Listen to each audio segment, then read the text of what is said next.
respect for a man they were once attracted to, not because he changed, but because he revealed who he was beneath the surface. And here's what most men will never understand. You're probably making these same mistakes right now, watching the respect drain from her eyes, and you have no idea why. Most relationship advice is garbage. It tells you to communicate more, be more vulnerable, show her you care. But the ancient Stoics understood something that modern psychology is only now confirming. Attraction isn't built on what you say. It's destroyed by what you do. And the 7 mistakes I'm about to reveal, they're silent killers. You won't see them coming, but she will. And by the time you notice, it's already too late. Marcus Aurelius commanded armies. Epictetus survived slavery and became one of history's most influential teachers. These men understood human nature at a level that makes modern dating coaches look like children playing dress-up.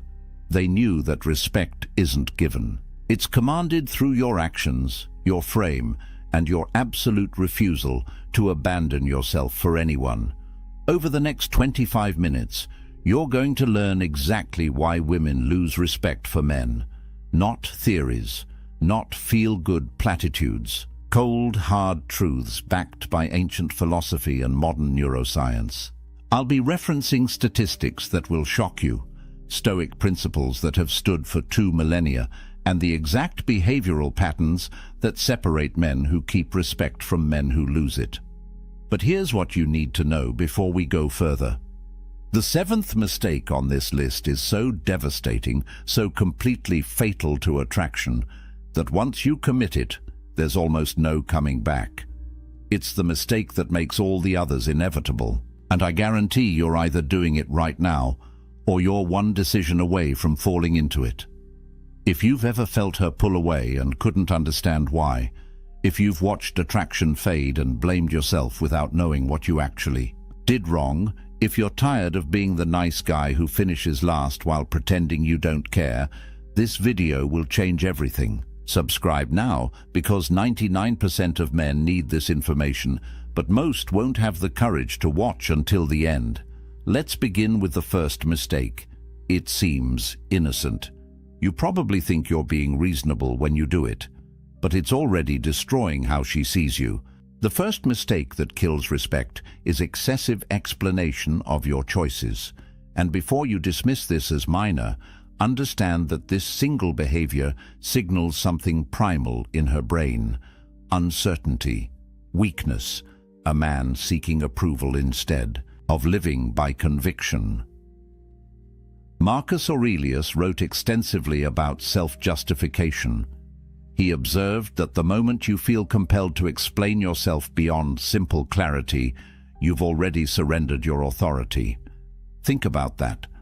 The most powerful man in the Roman Empire understood that over-explanation is the language of insecurity. When you justify your decisions to gain approval, you're teaching her that your choices require her permission to be valid. Here's what the research shows. Studies on leadership communication patterns reveal that people perceived as high status use 38% fewer justifying statements than those perceived as low status. That's not a small difference. That's the gap between a man who commands respect and a man who begs for it with every sentence. The mechanism is brutally simple. When you constantly explain why you made a choice, why you prefer something, why you did what you did, you're creating a power dynamic where her approval becomes the measuring stick for your decisions. Her brain registers this pattern, not consciously perhaps, but deep in the neurological circuitry that evaluates mate value, a signal fires. This man is uncertain. This man needs validation. This man is not secure in himself. Seneca understood this concept perfectly. He wrote about the power of brevity and conviction. A statement made with certainty requires no defense. A choice made with clarity needs no justification.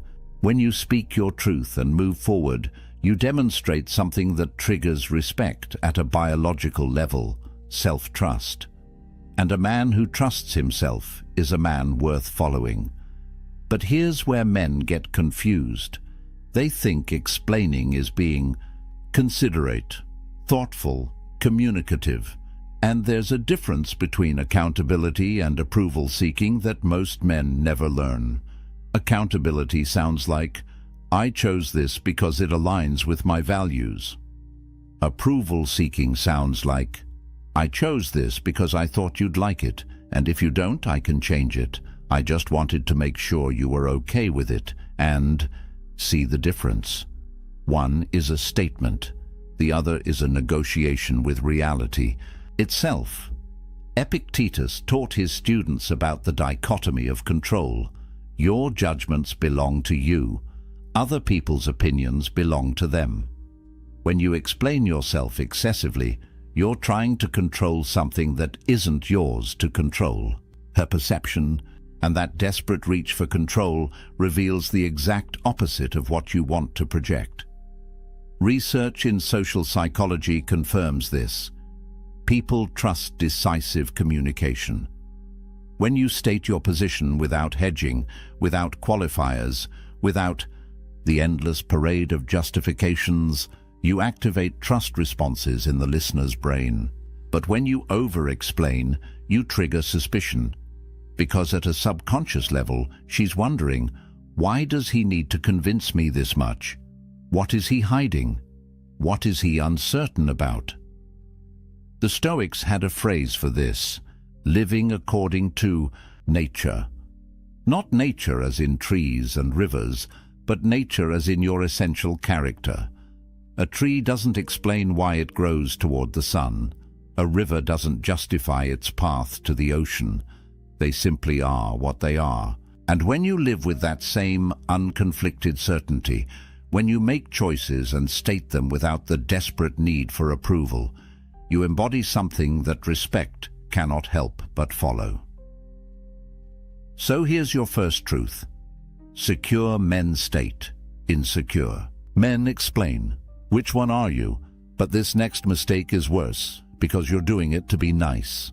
Mistake number 2 destroys more masculine potential than perhaps any other error on this list, except for what's coming later.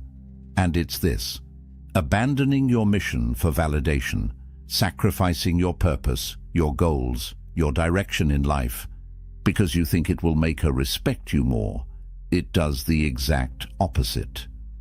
Musonius Rufus, a Stoic philosopher less known than Marcus Aurelius but equally profound, taught extensively about purpose and direction. He argued that a man without a mission is like a ship without a rudder, tossed by every wave, controlled by every wind. And here's what modern relationship research confirms. Studies show that women report significantly higher satisfaction, attraction, and respect in relationships where their partner demonstrates clear life direction independent of the relationship itself. Let me break down those numbers for you. In longitudinal studies tracking relationship satisfaction, couples where the male partner maintained strong personal goals and pursuits showed 42% higher reported respect levels from female partners compared to relationships where men primarily oriented their lives around the relationship. 42%. That's not a rounding error. That's the difference between keeping her or losing her. Marcus Aurelius wrote something that should be carved into every man's mind. You have power over your mind, not outside events. Realize this, and you will find strength. Apply that to relationships. You have power over your purpose, your mission, your direction. You do not have power over whether she approves of it. And the moment you abandon what you know you should be doing to chase her approval, you've lost both your mission and her respect.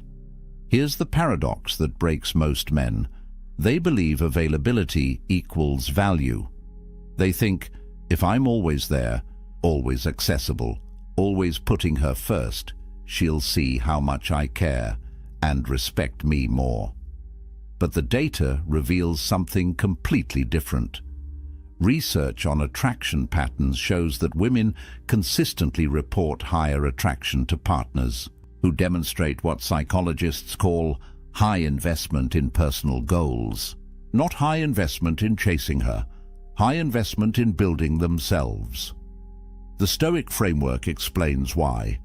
External validation is inherently unstable. Today she approves of your choices. Tomorrow she doesn't. Today she wants your attention. Tomorrow she wants space. If your mission changes based on her shifting moods, you're not a man with direction. You're a weather vane spinning with every breeze, and no woman respects a weather vane. Epictetus taught the dichotomy of control with surgical precision.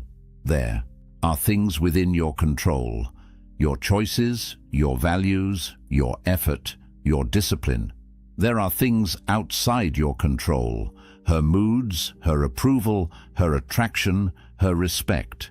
When you sacrifice what you control, your mission, to chase what you don't control, her validation, you've committed the cardinal sin of Stoic philosophy. You've traded your power for powerlessness. But here's where it gets deeper. Neuroscience. Research on relationship dynamics shows something fascinating. When a man maintains strong personal direction, when he has goals and pursuits that exist independently of his partner, it triggers what researchers call mate value perception stability. In simple terms, she sees you as more valuable because your value doesn't depend on her. Your worth exists whether she's there or not. And that independence, that unwavering commitment to your path, activates attraction at a primal level. Think about what you're communicating when you drop your goals to spend more time with her, when you cancel your training to watch her TV shows, when you abandon your business plans because she needs attention. You're saying, my mission is negotiable. My purpose is flexible. I don't actually have a core that cannot be moved. And she registers that message perfectly. The statistical correlation is brutal and clear. Studies tracking long-term relationship outcomes show that men who maintain consistent personal pursuits, who have what researchers call identity sovereignty, experience respect levels in their relationships that are 61% higher than men who merge their identity entirely into the partnership. Your mission protects your respect. Your purpose guards your attraction. The moment you trade them for her validation, you've guaranteed losing both. Here's the Stoic truth that will save you. Your mission is your domain, not up for debate, not negotiable, not subject to her approval or disapproval. When you live from that unshakable center, when your purpose is as unmovable as a mountain, you become the kind of man that respect follows naturally, because she sees what most men never demonstrate. A man who knows who he is and where he's going, regardless of who's watching. The third mistake is subtle. Most men don't even realize they're committing it daily. This one separates boys from men in her eyes, instantly. And it's this: emotional reactivity to tests. The moment you let her emotions control your emotions, the moment you react instead of respond, you've handed her the keys to your inner world. And once she has those keys, respect walks out the door. Seneca wrote about anger with a clarity that modern psychology is only now catching up to. He called it temporary madness, a state where reason abandons you and impulse takes control. And here's what the research shows. Psychological studies on emotional regulation reveal that individuals perceived as high status demonstrate significantly lower reactivity to emotional provocation. They measured this. People who maintain composure under pressure are automatically assigned higher social value by observers. It's not conscious. It's hardwired into how we evaluate strength. But let's talk about what's actually happening when she tests you, because she will test you. Research on relationship dynamics confirms what the Stoics understood intuitively. Partners engage in what psychologists call relationship testing behaviors to assess emotional stability and frame strength. She's not doing this to be malicious. She's doing it because her neurology demands to know, is this man solid or does he crumble when challenged? Marcus Aurelius faced this principle on a civilizational scale. He wrote, "The impediment to action advances action. What stands in the way becomes the way." Apply that to her tests, that moment when she questions your decision, that time when she pushes back on your choice, that instance when she throws emotion at you to see if you'll catch it and throw it back. That's not an attack, that's an opportunity to demonstrate the one quality that triggers respect more reliably than anything else: emotional mastery. Here's the mechanism. When you react emotionally to her emotional state, when you meet anger with anger, when you match her intensity, you've entered her frame.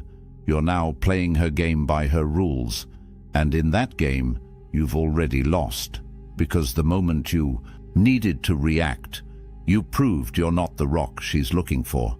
You're just another wave. Studies in neuroscience reveal something critical about emotional contagion in relationships. When one partner displays high emotional reactivity, it creates a feedback loop that escalates conflict and erodes perceived stability. But when one partner maintains what researchers call emotional sovereignty, when they can witness the other's emotional state without becoming it, the dynamic stabilizes. And here's the key finding. The partner who maintains composure is consistently rated as more trustworthy, more competent, and more attractive. The Stoic practice of premeditatio malorum, negative visualization, was designed exactly for this. You imagine the worst that could happen. You rehearse your response to chaos. So when it actually arrives, you're not surprised, you're prepared. Epictetus taught his students to expect resistance, to anticipate challenges, to train for difficulty. Because when you're surprised by her test, you react. But when you expected it, you respond. And there's a universe of difference between those two words. Reaction is automatic, emotional, controlled by external circumstances. Response is chosen, deliberate, controlled by internal discipline. When she says something designed to provoke you, and you pause, breathe, and respond from a place of centered calm, you've just demonstrated something her biology is screening for: strength under pressure. Research data on relationship respect levels tied to emotional stability is staggering.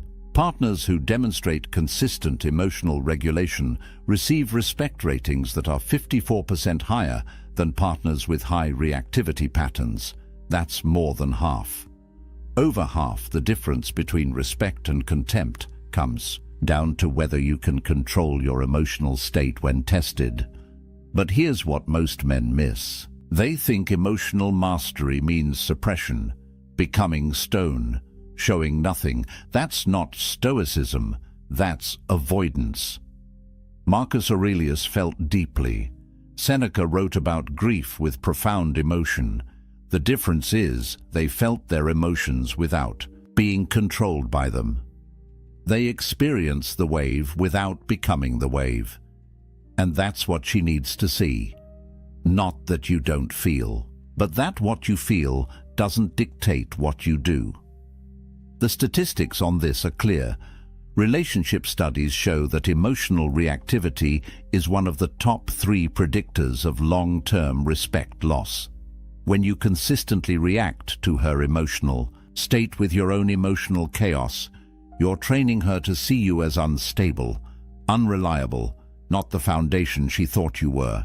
And once that perception sets in, reversing it is almost impossible.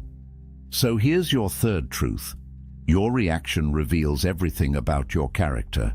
She doesn't remember what you said when you were calm. She remembers what you did when you were tested. And if what you did was lose control of yourself, you've shown her exactly who you are beneath the surface.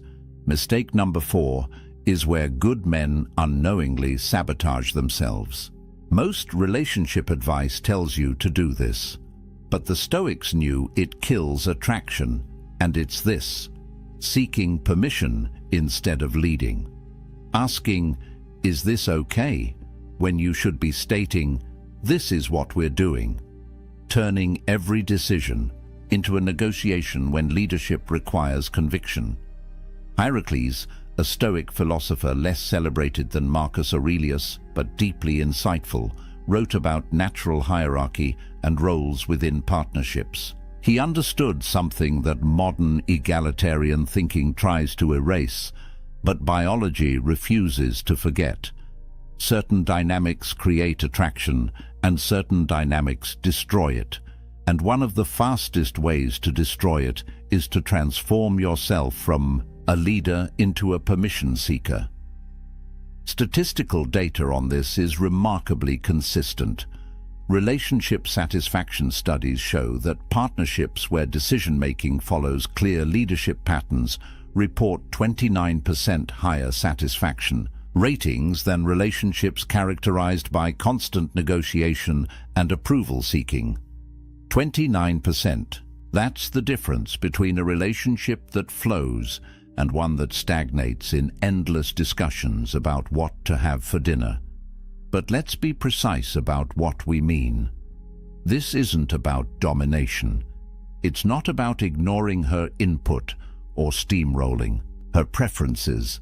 The Stoics understood the difference between tyranny and leadership, and so should you. Epictetus taught about taking ownership of choices, making decisions from clarity, and then executing them with confidence. That's not the same as asking permission for your every move. Here's what happens in her mind when you constantly seek approval. Research on decisiveness and perceived competence shows that individuals who demonstrate what psychologists call decision-making confidence are rated as significantly more competent, more trustworthy, and more attractive than those who display hesitation patterns. When you ask, "Is this okay?" before making simple choices, you're communicating uncertainty. And uncertainty in a man triggers doubt in a woman's mind about whether you can handle larger challenges. Think about the message embedded in permission seeking. Is it okay if I go to the gym? Do you mind if I see my friends? Are you fine with this restaurant choice? Every one of these questions carries a subtext. I need your approval to know if my choice is valid. I'm not confident enough in my own judgment to simply act. I require your permission to exist in the way I want to exist. And that subtext kills polarity. Marcus Aurelius commanded legions. Do you think he asked his soldiers if they minded marching north? No. He assessed the situation, made the decision, and communicated it with clarity. That's leadership. And while a relationship isn't a military campaign, the principle of decisive action remains the same. Consideration is valuable. Seeking permission is weak. The neuropsychology of leadership and attraction reveals something fascinating. Brain imaging studies show that when people observe decisive behavior, it activates neural pathways associated with trust and security. When they observe hesitation and approval seeking, it activates pathways associated with uncertainty and anxiety. Your indecision makes her anxious. Your confidence makes her secure. Which state do you think triggers respect? Research tracking decision-making speed and respect levels found a direct correlation.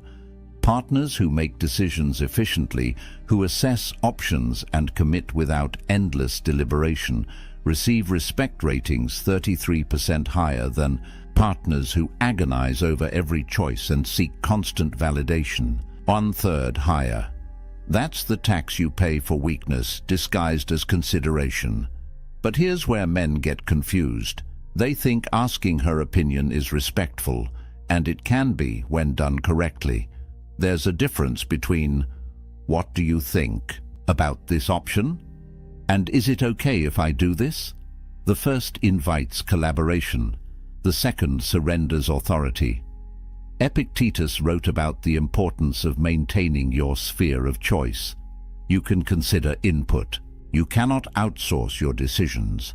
The Stoics practiced something called assent, the idea that you choose what you agree to, what you accept, what you allow into your mind. When you seek permission for your choices, you're giving her veto, power over your assent. You're saying, I won't agree to my own decision until you approve it. And that's not partnership. That's abdication. Statistical analysis of long-term relationship dynamics shows this pattern clearly. Men who maintain what researchers call decision sovereignty, who make choices and communicate them with confidence while remaining open to input, experience, relationship respect levels that far exceed men who operate from constant approval seeking. The difference isn't subtle. It's the chasm between a man she follows and a man she manages. So here's your fourth truth. Consideration is not permission. You can value her input without needing her approval. You can be thoughtful without being weak. And when you understand that difference, when you start making decisions with confidence and communicating them with clarity, you'll notice something shift in how she looks at you, because you've stopped being the boy who asks if it's okay and started being the man who knows what he's doing. We're getting into dangerous territory now. Mistake 5 is where respect starts dying. This mistake turns you from her rock into her burden. And the top 2 are even worse. But this one, defending yourself against her emotions, this is where most men lose the battle without understanding they were even fighting. Seneca wrote extensively about distinguishing your peace from others' chaos. He understood that the moment you allow another person's emotional state to determine your own, you've surrendered the only real power you have, sovereignty over your inner world. And in relationships, this principle becomes critical, because when she's emotional, when she's upset, when she's projecting her internal chaos onto you, your instinct will be to defend yourself, and that instinct will destroy you. Relationship. Studies on emotional regulation and partnership dynamics reveal something most men never learn. Research shows that in conflict situations, when one partner responds to emotional accusations with logical defense, it escalates the conflict 84% of the time. 84%. You're not solving the problem by defending yourself. You're feeding it. You're validating the premise that you need to defend against her emotional state, which means you've accepted that her emotional state has power over you. Here's the mechanism. She says something emotionally charged. Maybe it's an accusation. Maybe it's blame. Maybe it's just emotional venting that happens to be directed at you. And your immediate response is to defend. That's not what I meant. You're misunderstanding me. I didn't do that. Every single one of those statements is an attempt to logically dismantle her emotional experience, and every single one of them makes it worse. Epictetus taught something revolutionary. Men are disturbed not by things, but by their opinions about things. Apply that here. She's not disturbed by what you did. She's disturbed by her opinion about what you did. And when you defend against her opinion, when you try to logic your way out of her emotional state, you're attempting to control something that isn't yours to control. You're trying to change her perception by arguing with it. And arguments don't change perceptions, they entrench them. Marcus Aurelius wrote about maintaining the inner citadel, the fortress of your mind that remains calm regardless of external chaos. When she's emotional, when she's throwing accusations or blame or simple emotional turbulence your way, that's the test, not of whether you're right or wrong, but of whether you can remain unmoved, whether your peace is conditional on her state or rooted in something deeper. Research on conflict resolution styles and long-term respect is devastating to the defending strategy. Studies tracking couples over 5-year periods found that men who consistently engaged with emotional accusations, who defended themselves against emotional attacks, experienced respect erosion at rates 57% higher than men who maintained emotional non-reactivity. More than half. The defense itself creates the disrespect you're trying to prevent. Here's what's actually happening at a neurological level. Studies in emotional projection and response show that when you defend against someone's emotional state, you're confirming that their emotional state is a valid threat. You're treating it as real, as dangerous, as something requiring defense. And that treatment validates it. Her brain registers. He's defending himself, which means my emotional accusation has merit, which means I should trust this feeling, which means he probably did what I'm accusing him of. The defense creates the conviction. But when you remain still, when you hear her emotional state without becoming it, without defending against it, without engaging with it as if it's a logical argument requiring rebuttal, something different happens. You demonstrate what Stoic philosophy calls apatheia, not apathy in the modern sense of not caring, but freedom from being controlled by passions, hers or yours. Seneca wrote about endurance versus reactivity. When you endure her emotional storm without being moved by it, without defending yourself, without trying to fix it or argue with it or make it stop, you're showing her something she desperately needs to see: a man who cannot be shaken, a man whose peace doesn't depend on her mood, a man who can witness chaos without becoming chaos. The data on this is clear. Statistical analysis of emotional regulation in partnerships shows that the partner who maintains composure during emotional conflict, who doesn't defend or engage or try to logic their way out, is perceived as more trustworthy, more stable, and more worthy of respect. The numbers are stark. 62% higher respect ratings for non-defensive responses compared to defensive ones. But here's the principle most men never grasp. Her emotions are her domain. Your reaction is yours. Epictetus divided all of existence into two categories: things you control and things you don't. You don't control her emotions. You don't control her accusations. You don't control her mood or her perception or her interpretation of events. The only thing you control is your response, and when you defend, you've given control of your response to her emotional state. You've let what you don't control dictate what you do. Marcus Aurelius faced betrayal, criticism, and chaos on scales we can barely imagine, and his response was always the same: maintain the inner citadel. Don't let external turbulence penetrate the fortress of your peace. When she's emotional, that's not an attack on you. That's her processing her internal experience. And the moment you make it about you, the moment you defend yourself as if you're under assault, you've failed the test. Research shows that men who remain unmoved during emotional conflict, who can witness without defending, who can stay present without becoming reactive, create what psychologists call secure base dynamics. She learns that your stability isn't conditional, that your peace isn't fragile, that you're actually the rock she thought you were, and that realization doesn't come from your words.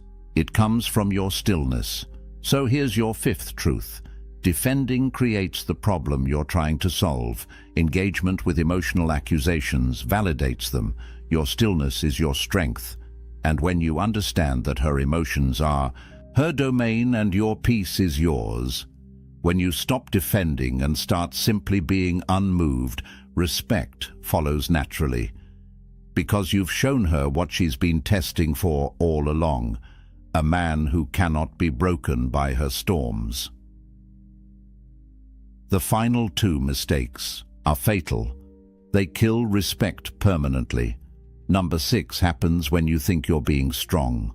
This is where most modern men fail completely, and they think they're doing the right thing. They think they're being strong, being mature, being the bigger person. But what they're actually doing is confusing tolerance with strength, and that confusion kills respect faster than almost anything else on this list. Marcus Aurelius wrote about boundaries as virtue, not as punishment, not as control, but as the necessary structure that allows anything good to exist. He understood that a man without boundaries is not peaceful, he's simply being eroded. And modern relationship research confirms what the Stoics knew. Boundaries aren't optional, they're the foundation of respect. Statistical data on boundary setting and relationship longevity reveals something most relationship advice ignores. Studies tracking long-term partnerships show that relationships where clear, consistent boundaries exist demonstrate 49% lower rates of contempt development, compared to relationships characterized by high tolerance of boundary violations, almost half. The difference between respect and contempt often comes down to whether you enforce your boundaries or tolerate their destruction. But here's where men get it catastrophically wrong. They've been taught that strength means endurance. That real. Men tolerate. That setting boundaries is rigid, controlling, or insecure, so they tolerate disrespect. They tolerate boundary violations. They tolerate behavior that corrodes their self-respect. And they call it strength. But it's not strength. It's cowardice dressed in philosophical clothing. Cato the Younger, a Stoic known for his unwavering principles, chose death over compromise of his values. That's not tolerance, that's the opposite. He understood that some lines cannot be crossed, some standards cannot be lowered, some violations cannot be endured without losing the core of who you are. And while your relationship isn't a political crisis in ancient Rome, the principle remains. You teach people how to treat you by what you tolerate. Psychological research on boundary enforcement and attraction reveals something that destroys the tolerance myth completely. Studies show that partners who enforce clear boundaries consistently are rated as significantly more attractive and more worthy of respect than partners who tolerate boundary violations in the name of harmony. The data is explicit. Women report higher attraction to men who maintain standards than to men who accommodate disrespect. Here's the mechanism most men miss. When she crosses a boundary and you tolerate it, you're not being strong. You're not being understanding. You're teaching her nervous system something critical. This man's boundaries are negotiable. This man will sacrifice his standards to keep me. This man values my presence more than his self-respect. And once her neurology learns that lesson, respect begins its inevitable decline. Epictetus wrote, "No man is free who is not master of himself." Apply that to boundaries. If you cannot master your own standards, if you cannot enforce your own limits, if you allow others to violate your boundaries without consequence, you're not free. You're enslaved to her approval. And slavery never generates respect. It generates contempt.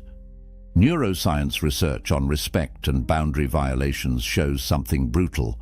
Brain imaging studies reveal that when people observe others tolerating mistreatment, it activates neural pathways associated with lowered status perception. Your tolerance of disrespect literally lowers your perceived value in her brain, not consciously.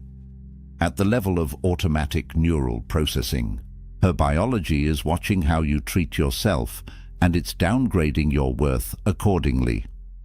Statistical correlation between self-respect and partner respect is one of the strongest findings in relationship psychology. Studies show a 0.87 correlation between enforcing personal boundaries and receiving partner respect. That's almost perfect correlation. When you respect your boundaries, she respects you.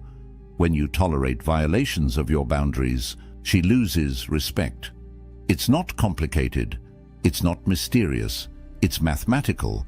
But here's where the Stoic distinction becomes critical. Seneca wrote extensively about endurance versus submission.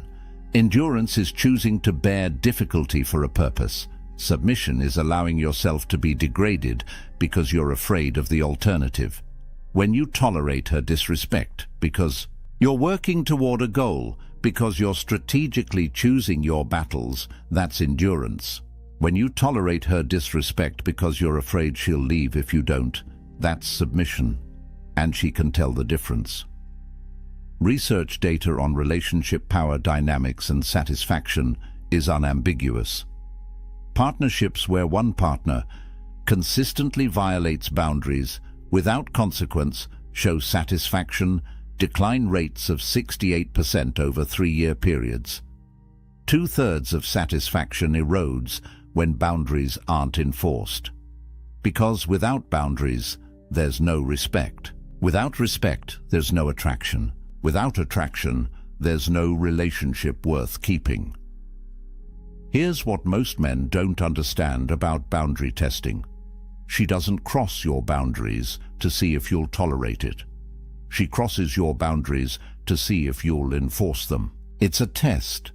And every time you fail to enforce, every time you tolerate what you should correct, every time you let violations slide in the name of keeping peace, you fail the test. And she registers that failure deep in the part of her brain that evaluates mate quality. Marcus Aurelius faced constant challenges to his authority, his principles, his boundaries, and his response was never tolerance of violations. It was enforcement of standards, not through anger, not through punishment, through unwavering consistency. When a boundary was crossed, there were consequences, not because he was controlling, but because he understood that boundaries without enforcement aren't boundaries. They're suggestions, and suggestions don't command respect. The critical distinction is this. Stoic acceptance applies to things outside your control. Her actions are outside your control, but your boundaries, your standards, your requirements for how you're treated, those are entirely within your control. And when you confuse accepting what you cannot control with tolerating violations of what you can, you've misunderstood Stoicism completely. Statistical analysis shows that men who maintain firm boundaries while remaining emotionally calm experience relationship respect levels 71% higher than men who either explode when boundaries are crossed or tolerate violations to keep peace. The key is unwavering enforcement without emotional reactivity. The boundary is maintained not through anger, but through certainty. So here's your 6th truth. Tolerance of disrespect is not strength. It's self-abandonment. She doesn't respect men who endure her worst behavior. She respects men who won't tolerate it. And the moment you understand that enforcing your boundaries isn't about controlling her, it's about respecting yourself, everything changes. Because you stop being the man she can walk over and start being the man she has to rise to meet. But nothing, absolutely nothing, kills respect faster than mistake number 7. This is the one that ends it all. This is the ultimate killer.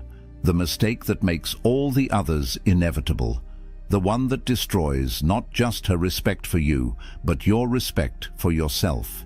And it's this: placing her above your self-respect, making her your priority in a way that turns you into her option.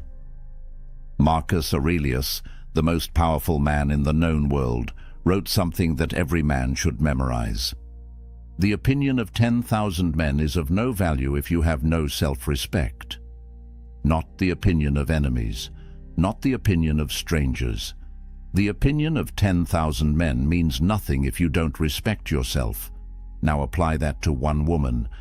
Her opinion, her approval, her validation means absolutely nothing if achieving it requires you to abandon your self-respect. The statistics on pedestalization and relationship failure are devastating. Research tracking relationships where one partner places the other on a pedestal shows failure rates of 79% within 5 years. 79%. When you make her more important than your own self-respect, when you sacrifice your standards to keep her, when you betray yourself to maintain her approval, you've guaranteed the relationship will fail. Because she cannot respect what you don't. protect. And what you're not protecting is yourself. Here's the philosophical foundation that most men never understand. Epictetus taught about the hierarchy of values. At the top, above everything else, must be your character, your integrity, your self-respect. Not because you're selfish, but because without that foundation, everything else collapses. When you place her above your self-respect, you've inverted the hierarchy. You've made something outside your control, her approval, more important than something within your control, your character, and that inversion destroys everything. Research data on self-abandonment and attraction death is unambiguous. Studies show that when individuals sacrifice core values or self-respect to maintain a relationship, their partner's attraction decreases by an average of 64% over 18 months. Almost 2/3 of attraction dies when you abandon yourself for her, because at a neurological level, at a biological level, at every level that matters, she's watching how you treat yourself. And if you treat yourself as less important than her brain concludes you must be less valuable. The paradox breaks most men. They think, if I put her first, if I prioritize her needs, if I sacrifice for her, she'll see how much I care and love me more. But the mechanism works exactly opposite. When you make her your priority, you communicate that your value is contingent on her, that you need her more than she needs you, that you're willing to betray yourself to keep her. And that desperation, that willingness to abandon your self-respect, triggers the opposite of attraction. It triggers contempt. Musonius Rufus wrote about self-governance as the highest virtue, not governance of others, governance of yourself, your thoughts, your choices, your standards, your self-respect.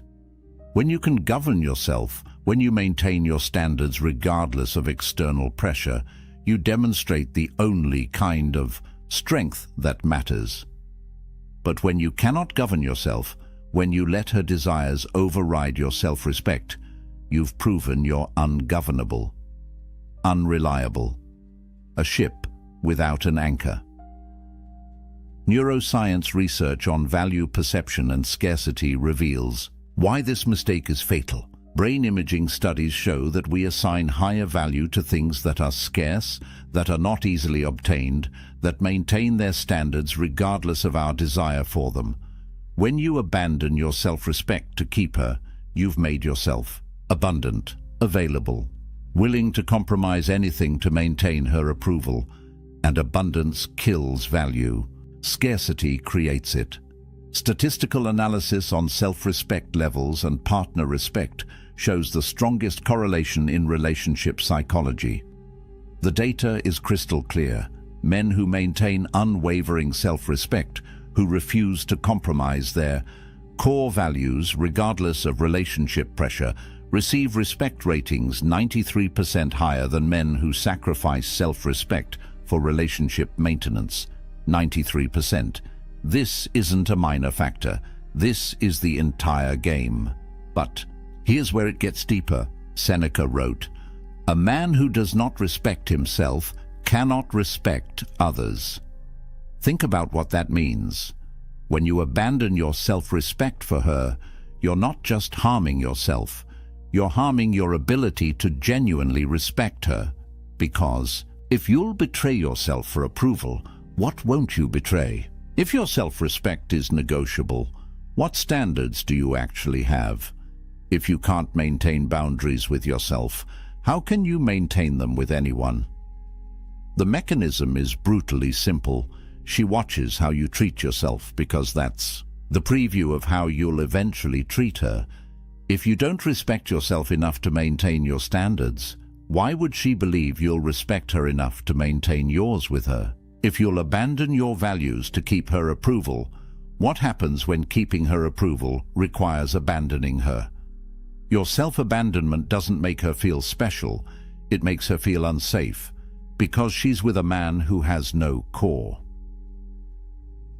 Research. On long-term relationship outcomes reveals something that should terrify any man making this mistake. Studies tracking partnerships over 10-year periods show that the single strongest predictor of relationship failure is asymmetric value placement, where one partner values the relationship more than self-respect.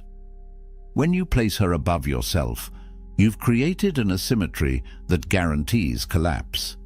Because healthy relationships require two people who respect themselves enough to maintain standards, not one person chasing another's approval.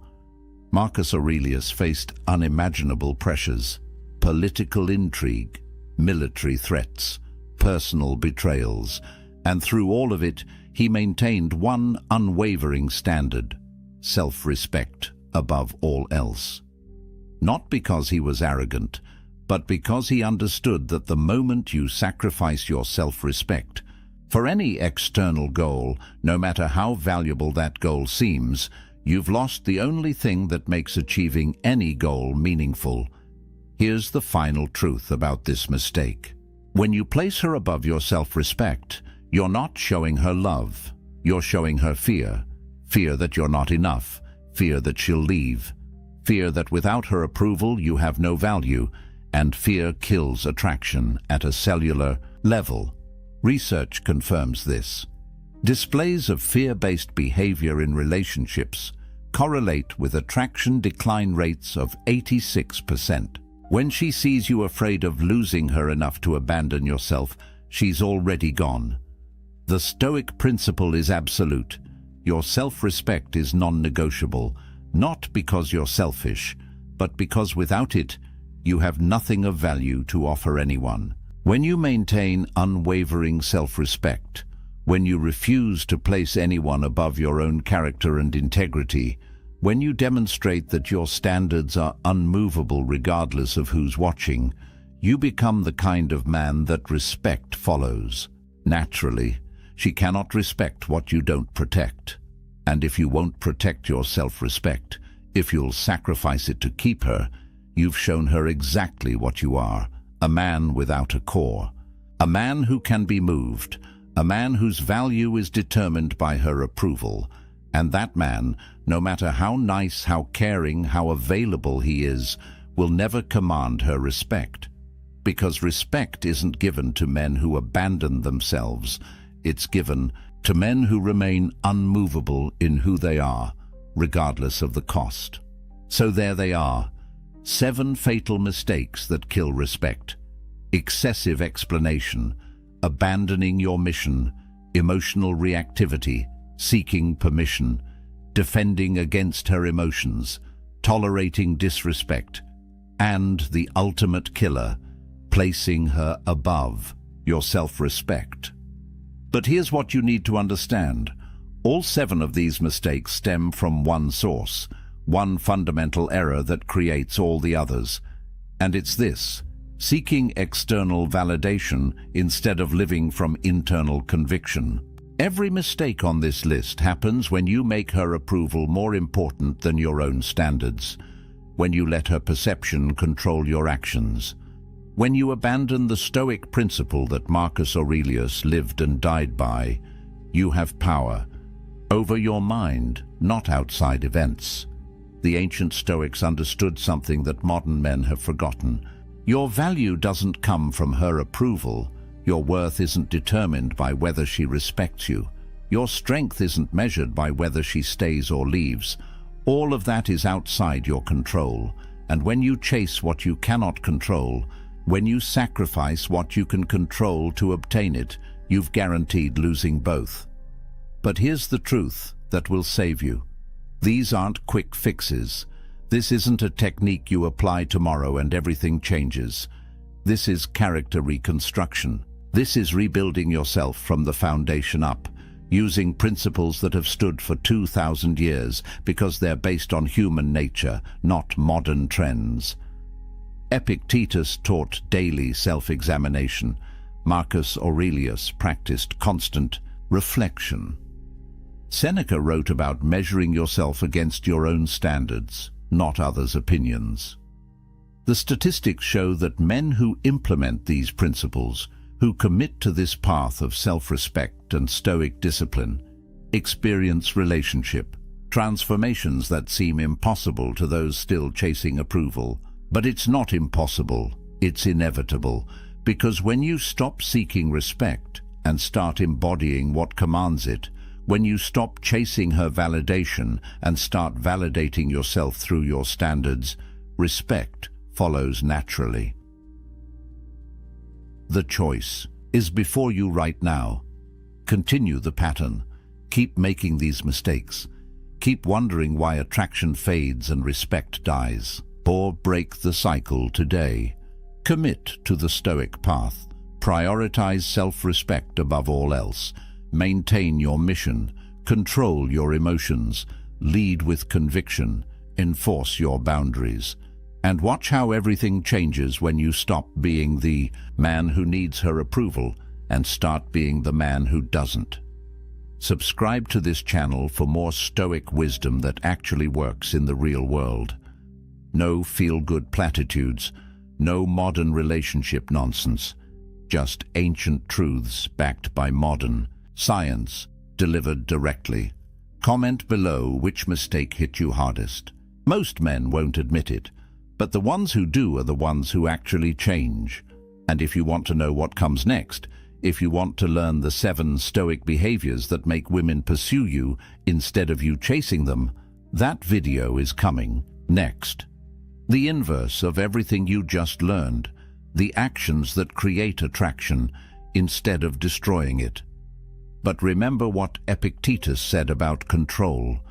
You control your choices, you control your discipline, you control your self-respect. Her response, her attraction, her respect, those are consequences of your choices, not your responsibility to force. When you live from that understanding, when you embody these principles not to manipulate her reaction, but to build your character, you become dangerous, not to her, to the version of yourself that accepted less than you deserved.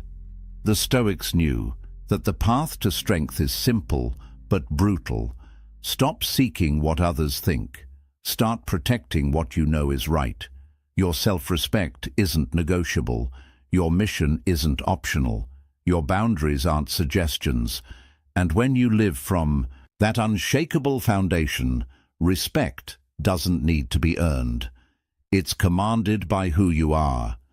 Welcome back, my friends. Today we are diving into methods to make you unbreakable against women. The strongest men in history were not those who conquered armies, but those who conquered their own desires. Think about that for a moment. Imagine standing in a palace, marble pillars towering above you, gold ornaments glittering in torchlight.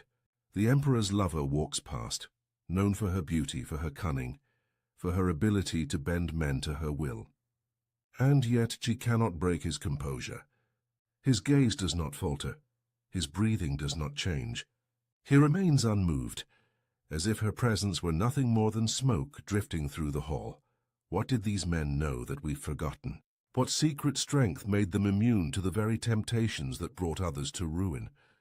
Tonight, you will learn the forbidden Stoic secrets that made emperors, generals and philosophers unbreakable against the most dangerous tests of all, the subtle manipulations of desire, seduction, and betrayal. These are not stories of men who hid in ivory towers writing gentle poems. These are stories of men who ruled, fought, and endured, while the world around them burned with chaos and treachery. Stoicism was not a dry philosophy to be studied by scholars. It was a weapon, their shield forged in the fire of war and betrayal, polished in the courts of intrigue, and sharpened in the silent chambers of temptation. The men who lived by its principles did so not for comfort, but for survival. Because in their world, to be broken by passion or to be owned by desire meant the loss of power, the loss of freedom, and in many cases, the loss of life itself. These secrets were whispered among emperors who faced conspiracies in their own bedrooms, among generals whose wives and mistresses were courted by enemies, eager to twist loyalty into treason, among philosophers who walked through the markets of Rome, mocked and tempted, yet never once bowed their heads in shame. And while the centuries have passed, the truth has not changed. The methods they practiced, the rituals they performed, and the discipline they wielded remain as deadly effective today as they were 2,000 years ago. In this video, you will uncover 7 rarely revealed practices, principles so brutal, so uncompromising, that they carved into men a strength no woman, no betrayal, no temptation could break. These were not gentle affirmations. They were cold disciplines, designed to strip away weakness and reveal the core of a man who could not be manipulated. You will hear of the emperor who trained his gaze to see the soul rather than the skin, of the general who prepared daily for betrayal so that not even his wife's treachery could move him, of the philosopher who, as a slave, laughed in the face of mockery and later counseled the very people who once humiliated him, of the soldier who endured public shame in silence, and in that silence found more power than any words could ever give. Each of these lessons comes from the crucible of history. They are not theories. They were tested by men who faced the sharpest daggers and the cruelest temptations. By the end of this journey, you will not simply know what Stoicism is. You will hold in your hands the very tactics that made the greatest men in history mentally unbreakable. So ask yourself, are you ready to stand where they stood? To face the same fire and come out forged into something harder than iron? Then listen closely, because the 7 brutal Stoic secrets are about to be revealed. In the private chambers of Marcus Aurelius, the night was never without tests. Behind the polished marble doors, servants whispered, and messengers slipped in with subtle agendas. Among them were courtesans, women chosen for their beauty and sent to tempt the emperor into weakness. They were not gifts of pleasure. They were weapons, sharpened by rivals who understood that the fall of a man often begins with his gaze. Marcus Aurelius did not shield himself from these trials. Instead, he confronted them with discipline that few could imagine. He trained his eyes never to linger. A fleeting glance could become a chain, a spark that grew into fire. To him, desire was not passion. Desire was enslavement, the beginning of a ruler's decline. He believed the battle for mastery did not start on the battlefield or in the Senate chamber. It began with perception, in the simple act of looking. If you allowed your eyes to be pulled, you had already surrendered ground. The man who could not control his gaze could not control his life. Modern men think they are immune to this test, yet they are surrounded by it constantly. The glow of a screen filled with images designed to seize attention. The lingering glance at beauty in the office, on the street, or across a crowded room. Each moment of weakness is a thread, and enough threads woven together will bind a man in chains. Marcus understood what many forget. To be unbreakable, you must master the smallest of choices, the first step before desire takes root. He did not avoid women, nor did he fear them. He simply saw through the surface. He looked upon people not as flesh meant to seduce, but as souls bound by the same mortality and flaws as himself. There was a ritual he practiced in silence every morning. Before the sun rose, before Rome stirred awake, he would sit alone and remind himself, see the soul, not the skin. This vow was not a whisper of morality, but a declaration of power. For the man who sees beyond the surface can never be owned by it. The emperor's gaze was more than discipline. It was armor, an unbreakable shield against the most ancient form of manipulation, and that is the first secret. If you can master your eyes, you will master yourself. In the annals of Rome, there is a story of a decorated general, a man who had led legions across the frontiers and returned victorious. Yet the most dangerous battle he ever faced was not against barbarians or rival armies. It was within his own household. Whispers reached him that his wife, a woman of noble birth, had been conspiring with his political rivals. Not only her affection, but her loyalty had shifted into betrayal. For most men, such news would unleash fury. Rage, humiliation, and the thirst for revenge would consume them. Many leaders before him had executed wives, lovers, even friends for less. But this general did something different. He had prepared for this moment long before it arrived. Each morning, before donning his armor, he practiced what the Stoics called premeditation malorum, the premeditation of evils. He imagined betrayal as inevitable. He pictured his closest allies abandoning him, his family turning against him, his soldiers failing him. By rehearsing these calamities in his mind, he stripped them of their power. When they happened, they no longer shocked him. So when the whispers became proof, he felt no tremor of surprise, no tightening of the chest, no consuming fire of vengeance. Instead, he regarded the betrayal as nature itself, as common as a storm breaking across the sea. To expect loyalty without fail, he believed, was to live in a fantasy. To expect betrayal was to live in truth. This mindset turned his enemy's weapon into dust. The plot they believed would unmake him did nothing. In fact, he went further. He confronted the rival who had gained his wife's favor, not with wrath but with composure. And in an act that stunned the Senate, he promoted the man to higher office. It was not weakness. It was dominance. For in that moment, he showed that no insult, no conspiracy, no theft of affection could disturb his reason. He ruled not by force of passion, but by mastery of self. His enemies gained nothing, and his legend grew greater because of it. This is the second secret. Expect betrayal as natural, and it will never own you. In your own life, whether from friends, family, or women, betrayal loses its sting when you have already rehearsed it in the mind. Emotional immunity makes you untouchable. The general's legacy endures for one reason. When others sought to wound him through his heart, he proved that his heart was beyond their reach. Among the most famous Stoics of Rome was a man who began life not in wealth or honor, but in chains. His name was Epictetus.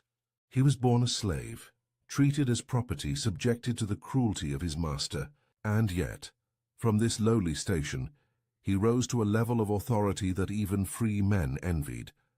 One story tells of his humiliation in the presence of noble guests. His master, eager to entertain, mocked him openly, forcing him to perform degrading tasks and endure ridicule. Among the spectators were women of the court, who laughed at his condition, jeering at his weakness. For most men, such shame would cut deeper than any blade. Anger, desperation, or despair would spill out uncontrollably. But Epictetus did not flinch. Instead, he stood in calm silence. His mind was untouched. He once said, "You may insult my body, but you cannot touch my reason." The body could be chained. The reputation could be dragged through the mud. But the inner fortress of thought, that domain remained sovereign. This was the core of his philosophy. True power is not measured by possessions, approval, or reputation. It is measured by the mastery of one's own mind. For while fortune can strip away status, wealth, or even freedom, it cannot touch the reasoning faculty unless you surrender it willingly. This truth makes a man invincible. Because if your worth is not tied to the praise of others, then insults carry no weight. If your identity is not built on possessions, then loss cannot destroy you. If your peace is not dependent on another's affection, then rejection cannot move you. In modern life, this remains the most brutal test. Insults, rejection, and the subtle games played to provoke emotion are constant. Many men crumble when mocked, or when a woman withholds approval. They lash out, they beg, or they retreat into self-doubt. But the man who understands Epictetus's lesson remains untouchable. He knows that his value is not something given by others, and therefore cannot be taken away by others. Epictetus endured slavery, scorn, and humiliation, yet never surrendered his calm. And when he was finally freed, something remarkable happened. The same society that once laughed at him now sought his wisdom. Women of Rome, who had once ridiculed the slave, later came quietly to his lectures, seeking counsel on how to endure their own trials. The man who began life with nothing ended with influence greater than kings, not because of what he owned, but because of what he could never lose, the mastery of his own mind. That is the third secret. A man who builds his self-worth on the unshakable foundation of reason is a man who can never be owned. In the heart of Rome, influence often came not only through the Senate floor or the battlefield, but through the chambers of desire. One senator, admired for his clarity of judgment, faced a temptation that few men could resist. A widow of immense wealth and renown set her sights on him. She was not only beautiful but also powerful, her late husband having left her estates, servants, and a network of allies eager to maintain her favor. Many men competed for her attention, each hoping to secure her fortune and the influence that accompanied her hand. She approached the senator with an offer that seemed impossible to refuse. Riches beyond measure, estates that could guarantee his children's prosperity, influence in the Senate through her allies, and companionship with a woman whose beauty was spoken of in whispers. Most men would have seen this as fortune smiling upon them. Most men would have surrendered, but this senator understood something deeper. He saw what others did not. Her offer was not freedom, but a chain. For the man who needs another's wealth, another's beauty, or another's influence no longer rules himself. He is ruled by what he craves. The senator's response was short but unforgettable. To need her is to be owned by her. With those words, he declined her hand. No hesitation, no apology, no elaborate excuse. Just the clarity of a man unwilling to trade freedom for comfort. The widow was astonished. Accustomed to bending men with her offers, she turned her attention to others. And indeed other men fell. One senator accepted her wealth, and soon found himself a puppet, his every vote in the Senate dictated by her will. Another sought her beauty, and when she withdrew her affection, he crumbled in disgrace. She destroyed them not with daggers or poison, but with chains of desire. The man who walked away remained unbroken. His independence became a legend, whispered as both a warning and a lesson. While others gained temporary pleasure and quick ruin, he preserved something far more valuable: sovereignty over himself. The Stoic principle here is brutal in its simplicity. Freedom means desiring nothing that enslaves you. It is not wealth itself that corrupts, nor beauty, nor influence, but the need for them. Once you believe you cannot live without these things, you have already surrendered your will. In modern life, the trap is no less common. Many men trade their freedom for transactional relationships, where wealth and beauty become bargaining chips. They accept terms that bind them, mistaking golden chains for fortune. Yet chains are chains, no matter how they glitter. The senator's refusal remains the lesson. To be unbreakable, you must walk away from anything that seeks to own you, no matter how tempting it appears. For what is gained in dependence will always cost more than it is worth. That is the fourth secret. The man who needs nothing cannot be owned by anyone. There is a tale from the late days of the Roman Republic, when intrigue flowed more freely than wine. A philosopher of great renown was invited to a banquet hosted by a woman whose beauty was matched only by her reputation for manipulation. She was known to ensnare men of power, drawing secrets from them under the influence of desire, and then using those secrets as weapons. At the feast, she presented the philosopher with a jeweled goblet of wine. The aroma was sweet, the color deep, but the cup was laced with herbs said to cloud the mind and inflame the body. It was not meant to honor him, but to bind him. Once weakened by passion, he could be blackmailed, controlled, even ruined. Most men in his position would have accepted without question. To refuse a drink in such company was an insult. To deny her was to risk offense, and perhaps even political retaliation. Yet the philosopher knew the truth. Pleasure that costs freedom is poison. He held the cup in his hand, studied it, and smiled politely. Instead of drinking, he set it aside. He asked for water, clear and untainted, and lifted it in a quiet toast. It was a small gesture, but one that spoke louder than any speech. He chose clarity over indulgence, freedom over desire, discipline over weakness. The hall fell into silence. The seductress's weapon had failed.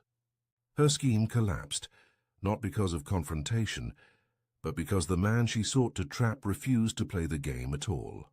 By denying the poisoned cup, he denied her power. This is the essence of Stoic wisdom. Not all pleasures are gifts.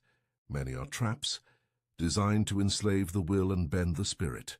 What appears sweet on the surface may carry within it chains that bind you tighter than iron. The modern world offers its own poisoned cups.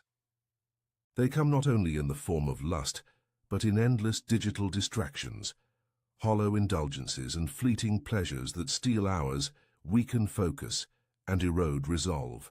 Each one promises delight, but the cost is freedom. The man who accepts without discipline becomes dependent, ruled by cravings rather than reason. The philosopher's lesson is timeless. To remain unbreakable, you must examine every pleasure with suspicion. Ask not only what it offers, but what it demands in return. If it demands your freedom, your focus, or your self-respect, then it is no gift at all. It is poison. That night the philosopher left the banquet untouched, his reputation intact, his will unbroken. The seductress turned her schemes on others, and lesser men fell. But his quiet act of rebellion, raising a simple cup of water, became legend. That is the fifth secret.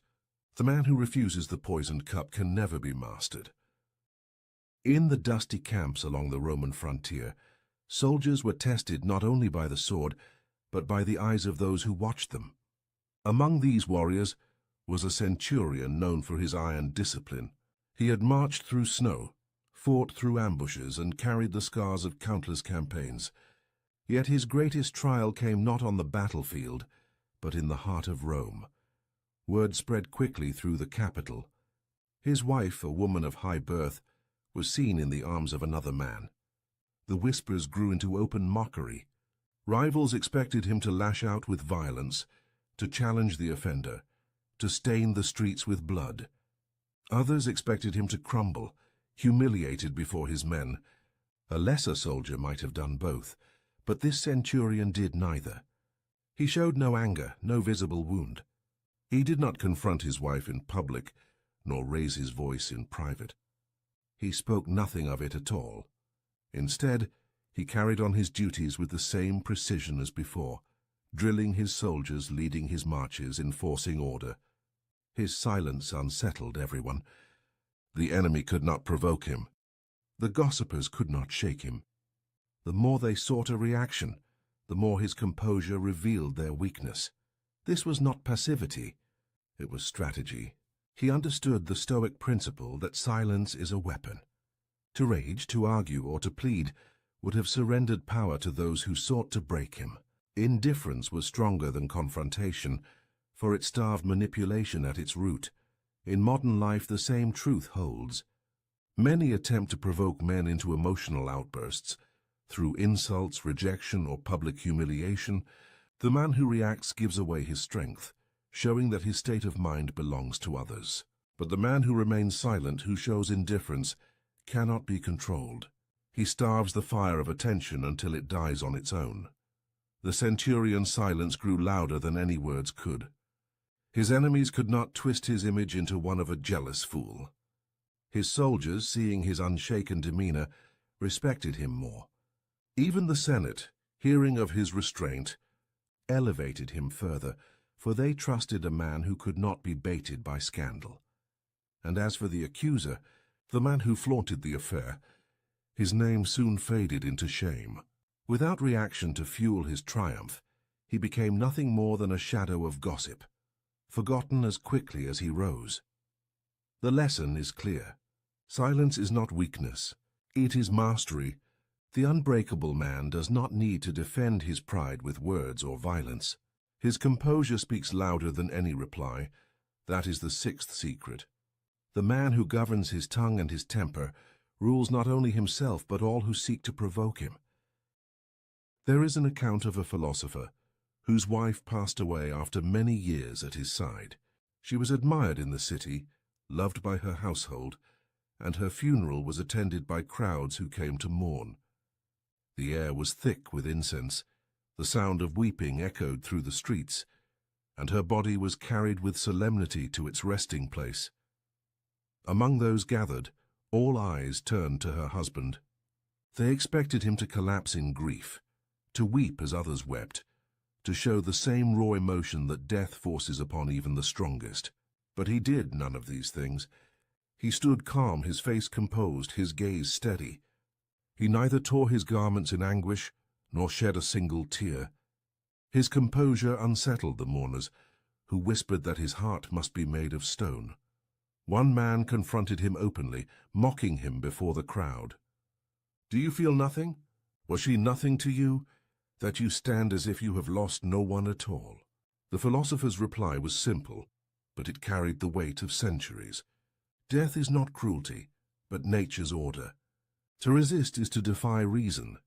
He explained that grief is not owed to death, for death is no injustice. It is the destiny of all men and women, the cycle of nature itself. To rage against it is as futile as raging against the setting sun.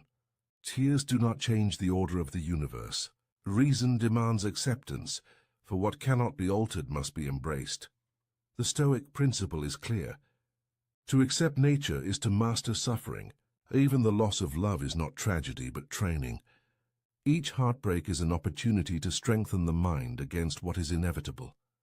To cling desperately to what must pass is to guarantee endless torment. To accept with calm is to become indestructible. Modern men face this trial in different forms.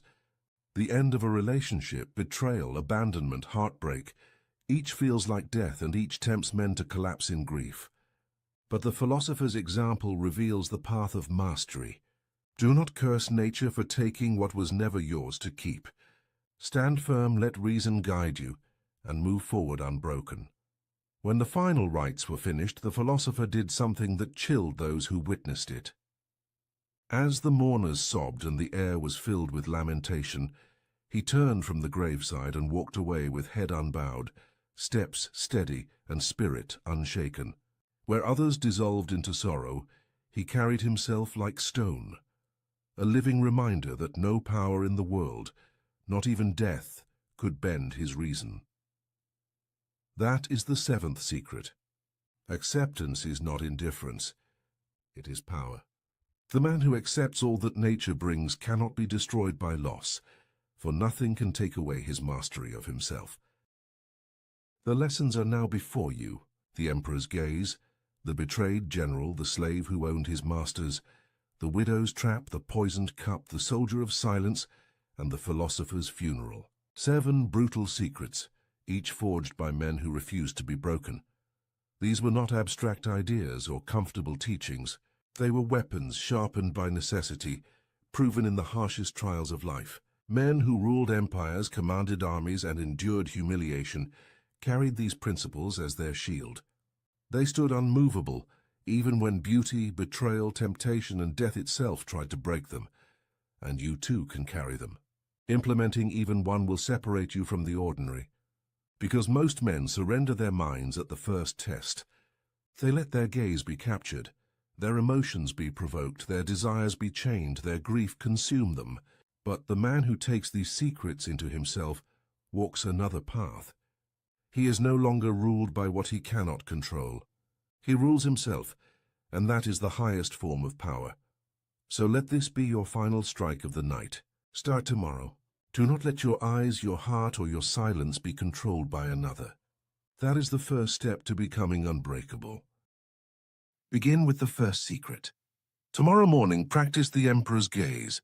Notice where your eyes wander and take back control. Train your perception, and you will discover that the first battle is already won. And if you are ready for more, subscribe now. This is only the beginning. There are countless forbidden Stoic secrets waiting to be revealed. Secrets that will arm you with the same strength that once shaped emperors, generals, and philosophers. Stay vigilant. Stay disciplined. Stay unbreakable. 73% of men admit they stayed in a relationship far longer than they should have because they missed the signs, not because the signs weren't there, but because they chose not to see them. And here's the brutal truth. While you were hoping, planning, and investing your time, she had already made her decision. You just weren't ready to accept it. What you're about to discover will save you months, maybe years, of wasted emotional energy. These aren't the obvious red flags everyone talks about. These are the hidden signals that slip past your radar because they're disguised as something else, as temporary problems, as phases she's going through, as obstacles you can overcome if you just try harder. But the Stoics understood something powerful about human nature. Marcus Aurelius wrote that we suffer more in imagination than in reality. And nowhere is this more true than when a man refuses to see that a woman has no intention of committing to him. The pain isn't in the truth. The pain is in the years spent avoiding it. Now, before we dive into these 7 signs, I want you to understand something. The men who truly grasp what I'm about to share don't just passively consume content. They take what they learn and transform their entire approach to relationships. They stop wasting time. They start seeing clearly. And that clarity, that's what separates the men who get chosen from the men who get strung along. So pay attention, because sign number 4 is the one even your closest friends won't have the courage to tell you about. Let's talk about why intelligent, successful men miss these signs in the first place. Here's what nobody wants to admit. Your desire is lying to you, right now, in this moment. If you're involved with a woman and questioning her commitment level, your brain is actively working against your ability to see the truth. It's not your fault. It's biology mixed with psychology, and it's incredibly powerful. Epictetus, one of the great Stoic philosophers, taught a fundamental principle. We don't control external events, but we absolutely control our perceptions and responses. The problem? Most men aren't controlling their perceptions. They're letting hope control their perceptions. They're letting attachment dictate what they're willing to see. Think about it this way. You meet a woman, there's chemistry, things start developing, and somewhere in your mind you begin constructing a future. You imagine scenarios, you plan possibilities, and once that mental investment is made, your brain has a vested interest in protecting that investment. So when signs appear that contradict your desired outcome, your mind doesn't objectively analyze them. It rationalizes them. It explains them away. It tells you stories that keep hope alive. She cancels plans last minute. She's just stressed with work. She's vague about the future. She's been hurt before and needs time. She doesn't introduce you to her friends. She's private and protective of her personal life. Every sign gets reframed. Every signal gets reinterpreted. And months pass, then years, and you're still telling yourself the same stories. But here's the brutal reality that the Stoics would force you to confront. She's already decided. Women know very early whether they see long-term potential with a man. Not on the first date necessarily, but within the first few months she knows. The confusion isn't hers, it's yours. She's acting consistently with her decision. You're just not accepting what her actions are telling you. Marcus Aurelius wrote, "The object of life is not to be on the side of the majority, but to escape finding oneself in the ranks of the insane, and refusing to see obvious signs because they're painful. That's a form of insanity. It's choosing comfortable delusion over uncomfortable truth." So before we go through these 7 signs, I need you to make a choice right now. Are you going to read these through the lens of hope, already preparing your rationalizations?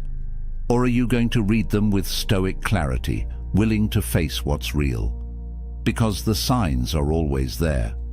The question is whether you're strong enough to see them. Let's start with the sign that most men completely misinterpret as genuine interest. She keeps you in rotation. And here's how you know. Her texting pattern is erratic. Some days she's engaged and responsive. Other days, radio, silence. You send a message on Friday night, nothing. Then Monday morning she resurfaces like nothing happened. "Hey, sorry, been crazy busy." And you accept it. Because what else are you going to do? Seem needy by questioning it? Plans with her are always tentative. Maybe this weekend, she says. Let me check my schedule and get back to you. But she rarely gets back to you. You're the one following up. You're the one suggesting times. You're the one making it happen. And when it does happen, there's a pattern. Last-minute confirmations, short windows of availability, and a sense that you're fitting into gaps in her calendar rather than being a priority on it. Here's what this means, and I'm going to be direct. You're an option. You're one of several men she's keeping in orbit.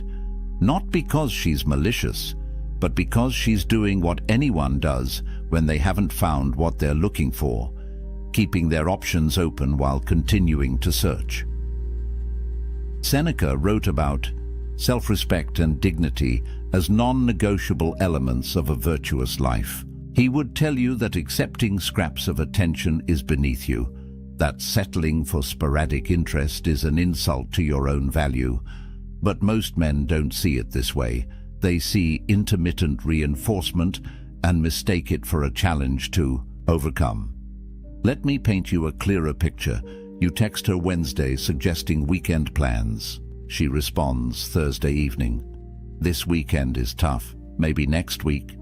You say sure, no problem. The weekend passes. You see her Instagram story. She's out with friends, clearly not buried in obligations. Monday comes. You follow up about the next week. She's responsive again. Yeah, let's definitely find time. But she never suggests a specific day, never offers her availability, just keeps the door cracked open enough that you don't walk away. Meanwhile, contrast this with how a woman acts when she's genuinely interested. She makes time, she initiates, she confirms plans early because she's excited to see you. She doesn't leave you guessing about her availability because making you a priority isn't something she has to force. It's natural, the brutal truth you need to accept. She's comparing you, actively, right now. You're being measured against other options. And if you were winning that comparison, these patterns wouldn't exist. You wouldn't be an afterthought, you'd be the thought. But it gets more dangerous, because the next sign feels like progress when it's actually the opposite. She talks about the future, but the future never arrives. Pay attention to this carefully, because this is where men lose years of their lives. She says things like, "We should definitely take a trip together sometime," or "I'd love to meet your family eventually," or "Maybe next year we could think about moving in together." Notice the pattern?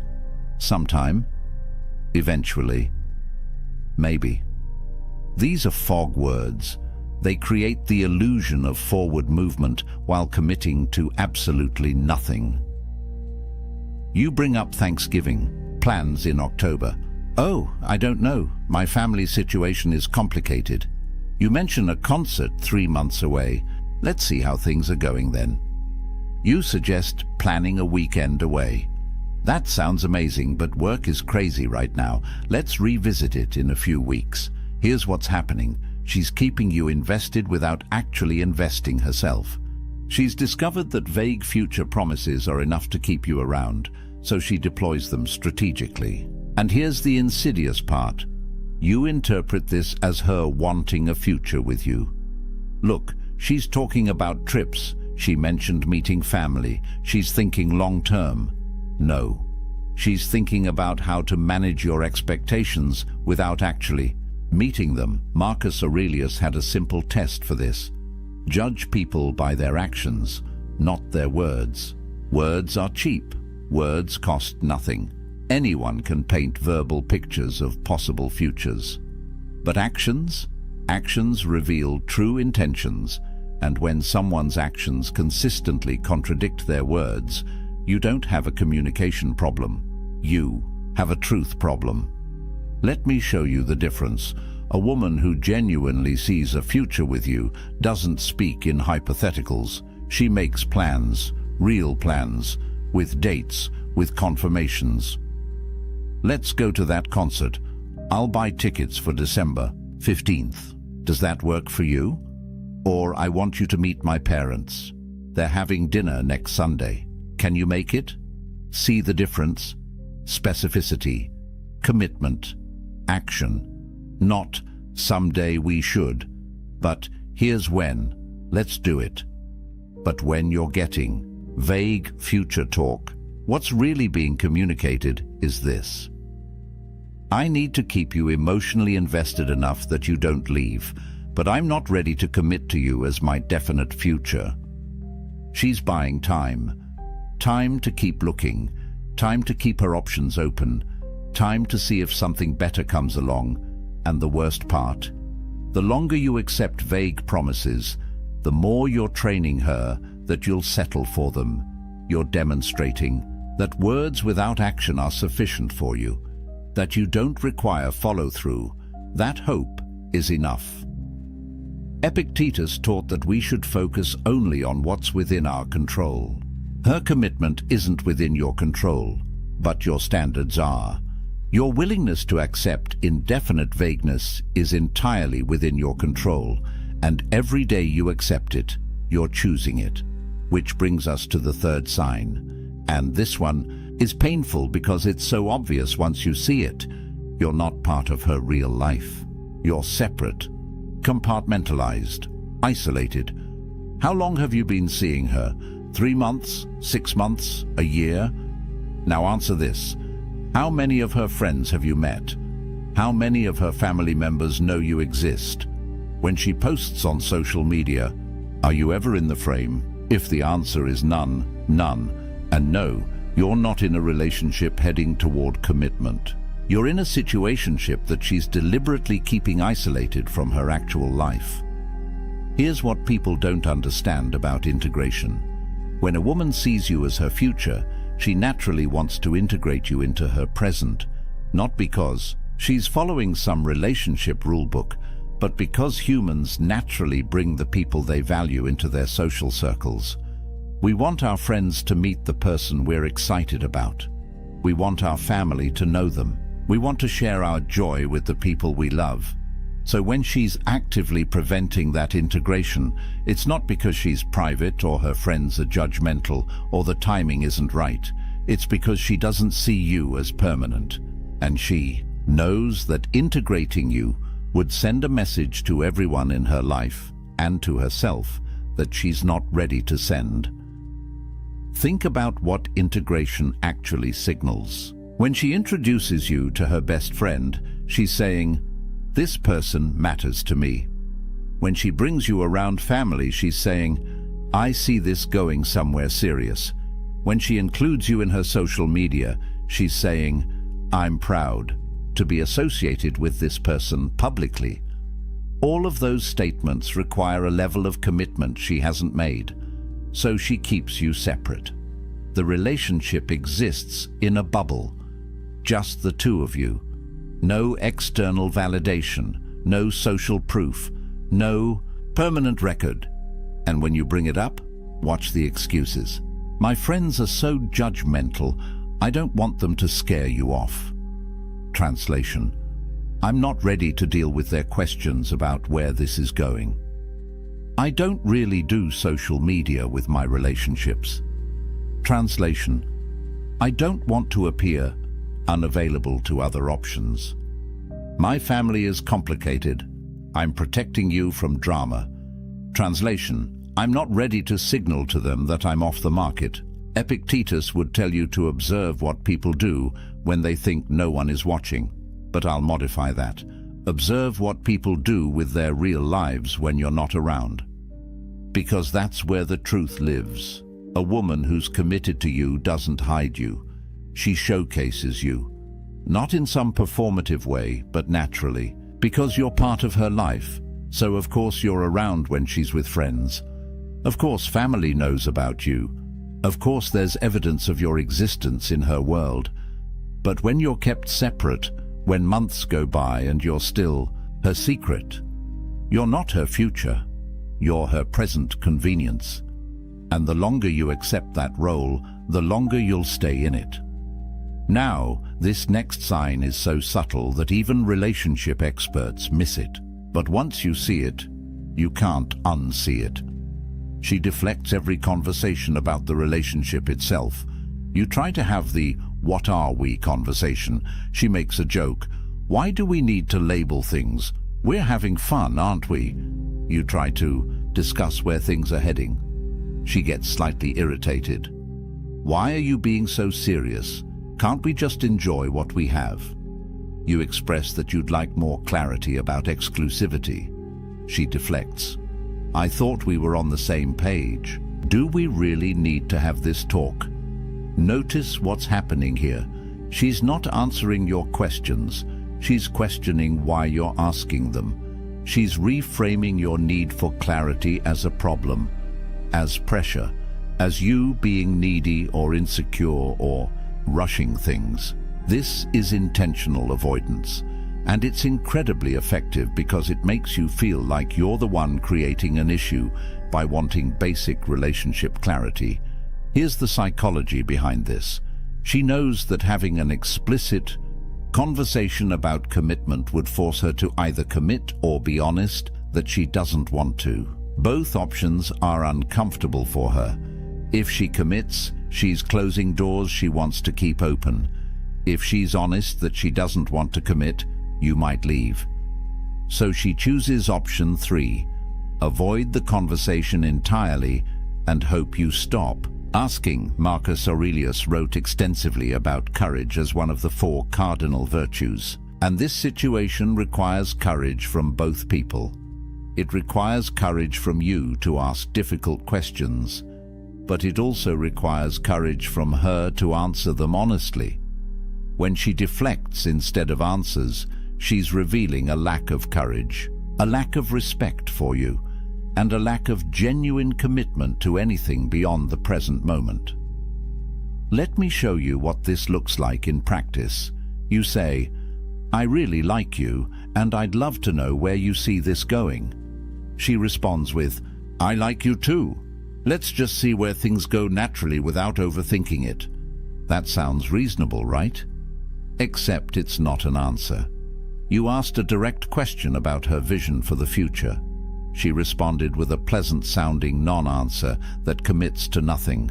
Or you say, "I'm not seeing other people, and I'd like to know if we're exclusive." She says, "I'm not really seeing anyone else either. I don't think we need to make a big formal thing out of it." Again, sounds okay. Except she didn't answer whether she wants to be exclusive. She said she's not currently seeing others, which is different, and she discouraged you from seeking clarity, which keeps everything ambiguous enough that she maintains maximum flexibility. Compare this to how a woman who wants commitment responds. You ask where things are going. She says, "I really like where this is heading. I can see us being serious if we keep building what we have. What do you want?" You ask about exclusivity. She says, "Yes, I'd like us to be exclusive. I'm not interested in seeing other people."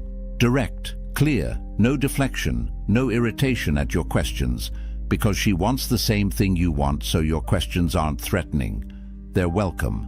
But when she's deflecting, what she's really saying is, "I don't want to commit, but I also don't want to lose what I'm getting from you, so I'm going to avoid giving you a clear answer and hope you stop pushing for one."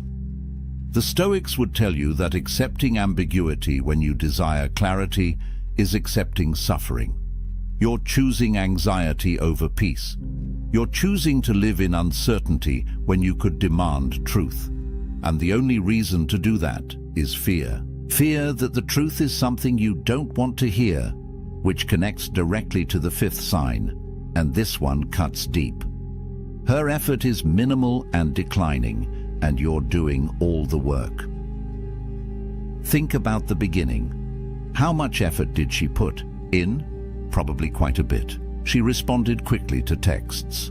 She suggested plans. She showed enthusiasm. She asked questions about your life. There was reciprocity. There was balance. Now think about the present. When was the last time she initiated a conversation? When was the last time she planned a date? When was the last time she went out of her way to do something thoughtful for you? If you're struggling to remember, you have your answer. The effort has declined, and not because she's busy or stressed or going through something. Effort declines for one reason: priority has shifted. You're no longer high priority, and low priority people get low effort. Here's the brutal math that men refuse to calculate. Attraction doesn't decline in healthy relationships. It grows, it deepens.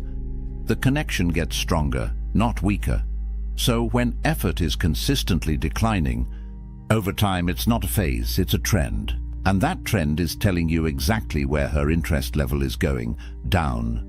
Seneca wrote about the importance of not forcing what isn't freely given. He understood that anything you have to constantly pursue, beg for, or work to maintain isn't really yours. It's borrowed. And the terms of that loan can be called at any time. When you're the only one initiating conversations, you don't have mutual interest. You have your interest and her tolerance of it. When you're the only one planning dates, you don't have shared desire to spend time together. You have your desire and her occasional availability. When you're the only one putting in emotional labor, you don't have a partnership.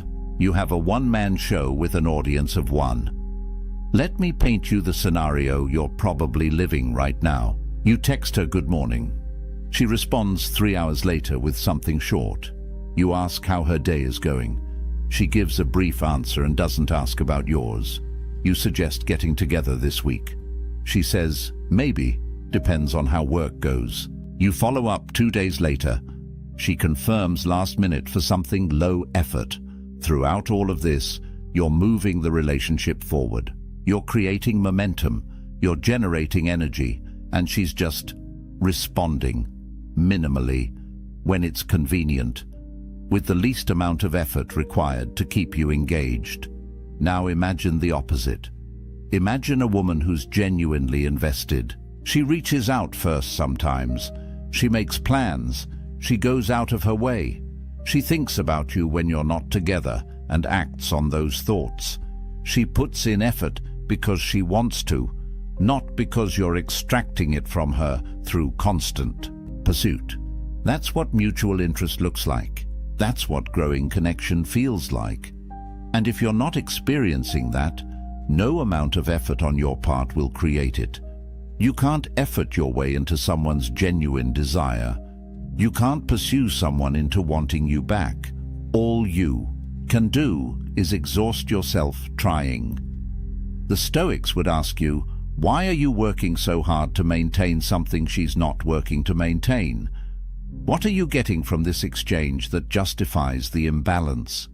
And most importantly, what does it say about your self-respect that you're settling for minimal reciprocation? These last two signs are what separate boys from men. They require you to see what you've been avoiding. She keeps distance during conflict, and that tells you everything. Here's how you know a relationship has real potential. How does she handle disagreement? Does she lean in or pull away? Does she work toward resolution or disappear until things blow over? Because anyone can be present during good times. That's easy.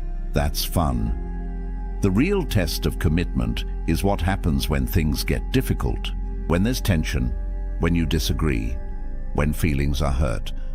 A woman who's genuinely committed sees conflict as something to resolve because the relationship is worth protecting. She doesn't enjoy the conflict, but she engages with it. She communicates. She works through it, because preserving the connection matters more than avoiding discomfort. But a woman who's not committed, she disappears. She goes cold. She stonewalls. Because working through conflict requires investment in a future together. And if she's not invested in that future, why would she put in that work?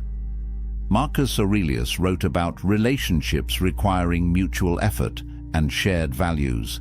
He understood that real bonds are forged not just in joy, but in adversity. How two people handle challenges together reveals the true nature of their connection. So when you have a disagreement and she shuts down, stops responding, or creates distance instead of working toward understanding, she's telling you something crucial. This relationship isn't important enough to fight for. Not the dramatic kind of fighting, but the necessary kind. The kind where you both care enough to push through discomfort toward resolution. I want you to think about your last disagreement with her. Maybe you expressed that something bothered you. Maybe you had different expectations about something. What happened after that? Did she engage in good faith to understand your perspective? Did she share her side and work toward compromise? Or did she withdraw? Did she minimize your concerns? Did she frame you as being too sensitive or dramatic or demanding? And more importantly, how long did it take to get back to normal? A few hours of honest conversation, or days of cold distance until you finally let it go and pretended everything was fine? Here's the pattern. When she's not committed, every conflict becomes a threat to the relationship's existence rather than an opportunity to strengthen it. She treats disagreement as something to avoid or escape rather than something to resolve. And over time, you learn not to bring things up. You learn to swallow your concerns. You learn to accept less than you need because you're afraid that asking for more will make her leave. And that's not a relationship. That's walking on eggshells. Epictetus taught about maintaining dignity even in difficult circumstances, but there's no dignity in suppressing your legitimate needs because someone can't handle basic relationship communication. There's no virtue in staying small to make someone else comfortable.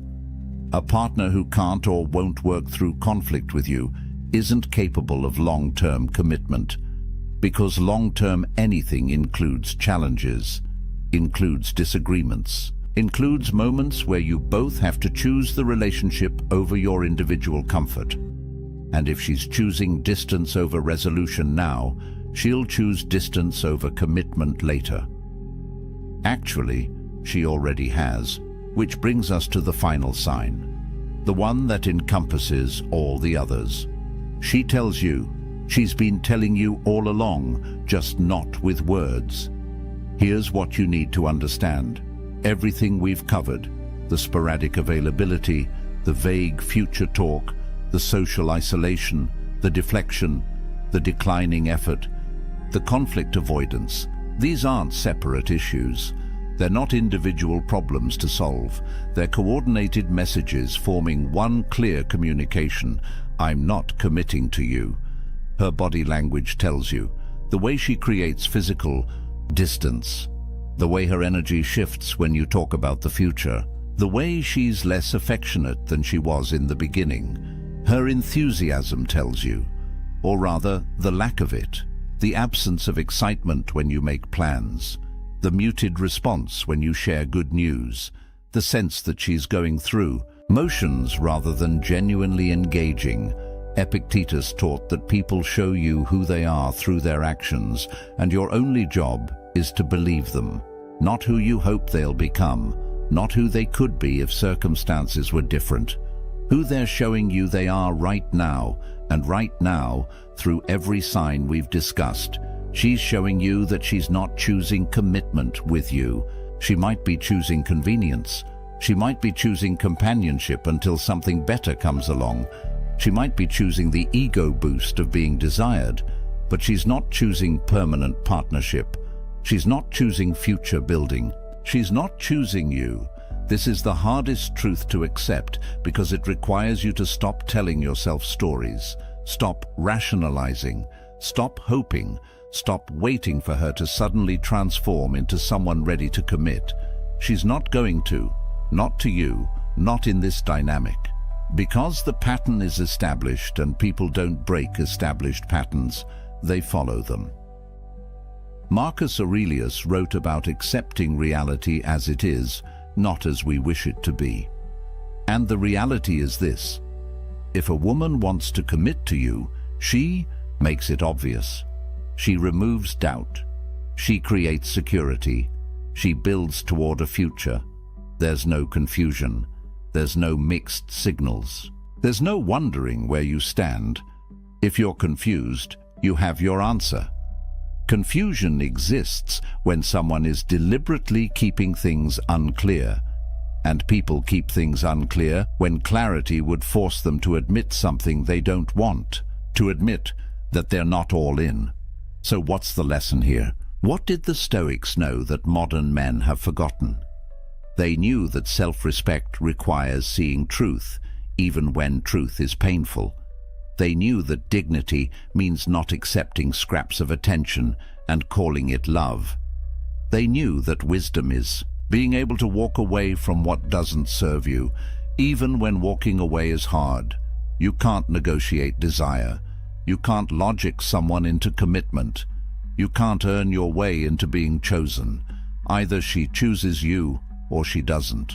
And if she hasn't by now, if these signs are present in your relationship, she's already made her choice. You're just refusing to accept it. But here's where this gets powerful.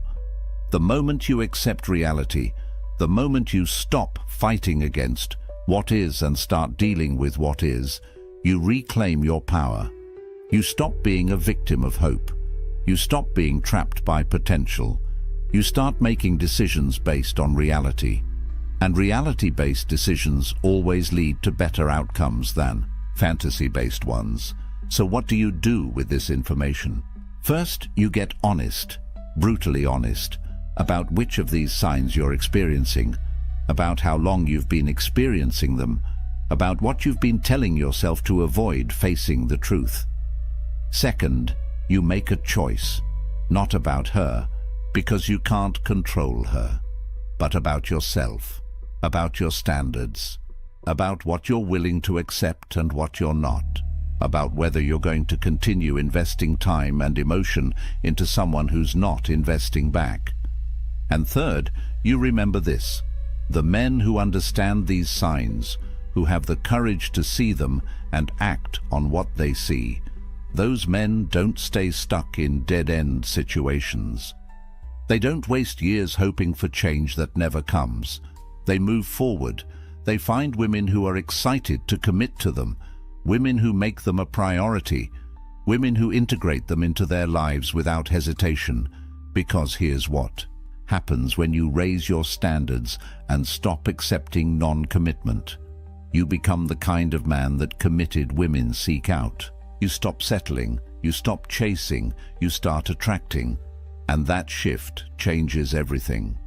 Now, if this resonated with you, if you're ready to stop missing the signs and start seeing relationships clearly, you need to stay connected to content. That keeps you sharp. Most men watch one video, feel motivated for a day, then slip back into the same patterns. The men who actually transform their relationships, they consistently expose themselves to truth. They don't let comfort pull them back into delusion.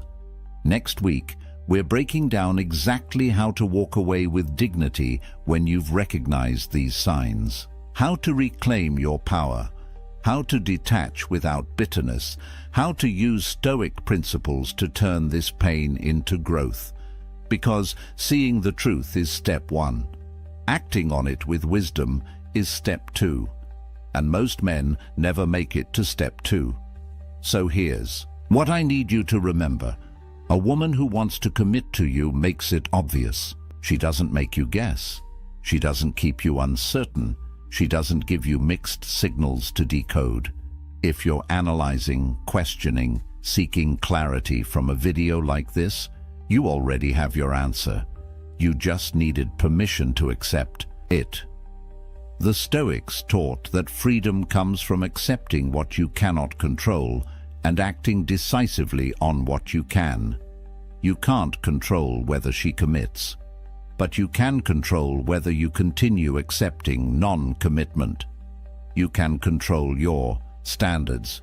You can control your next move. That's your power. That's your freedom. Use it.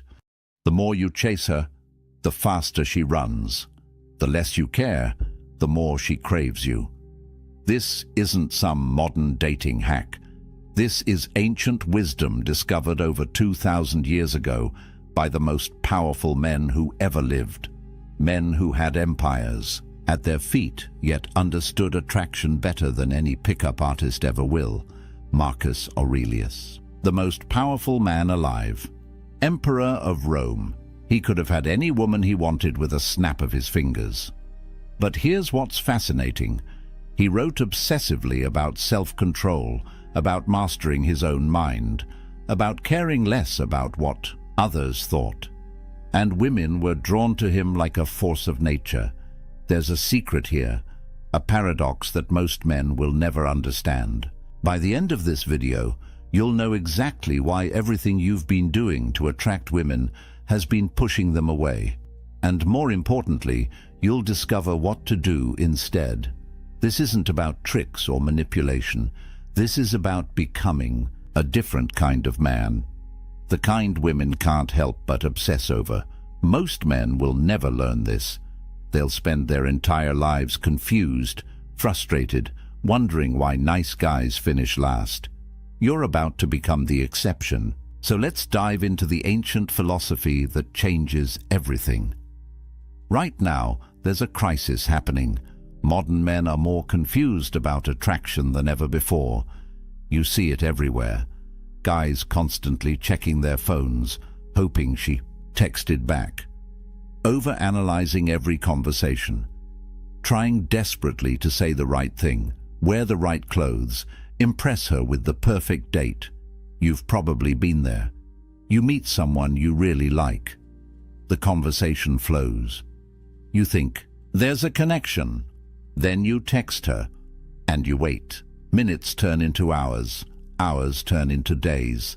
That sinking feeling in your stomach. Did I say something wrong?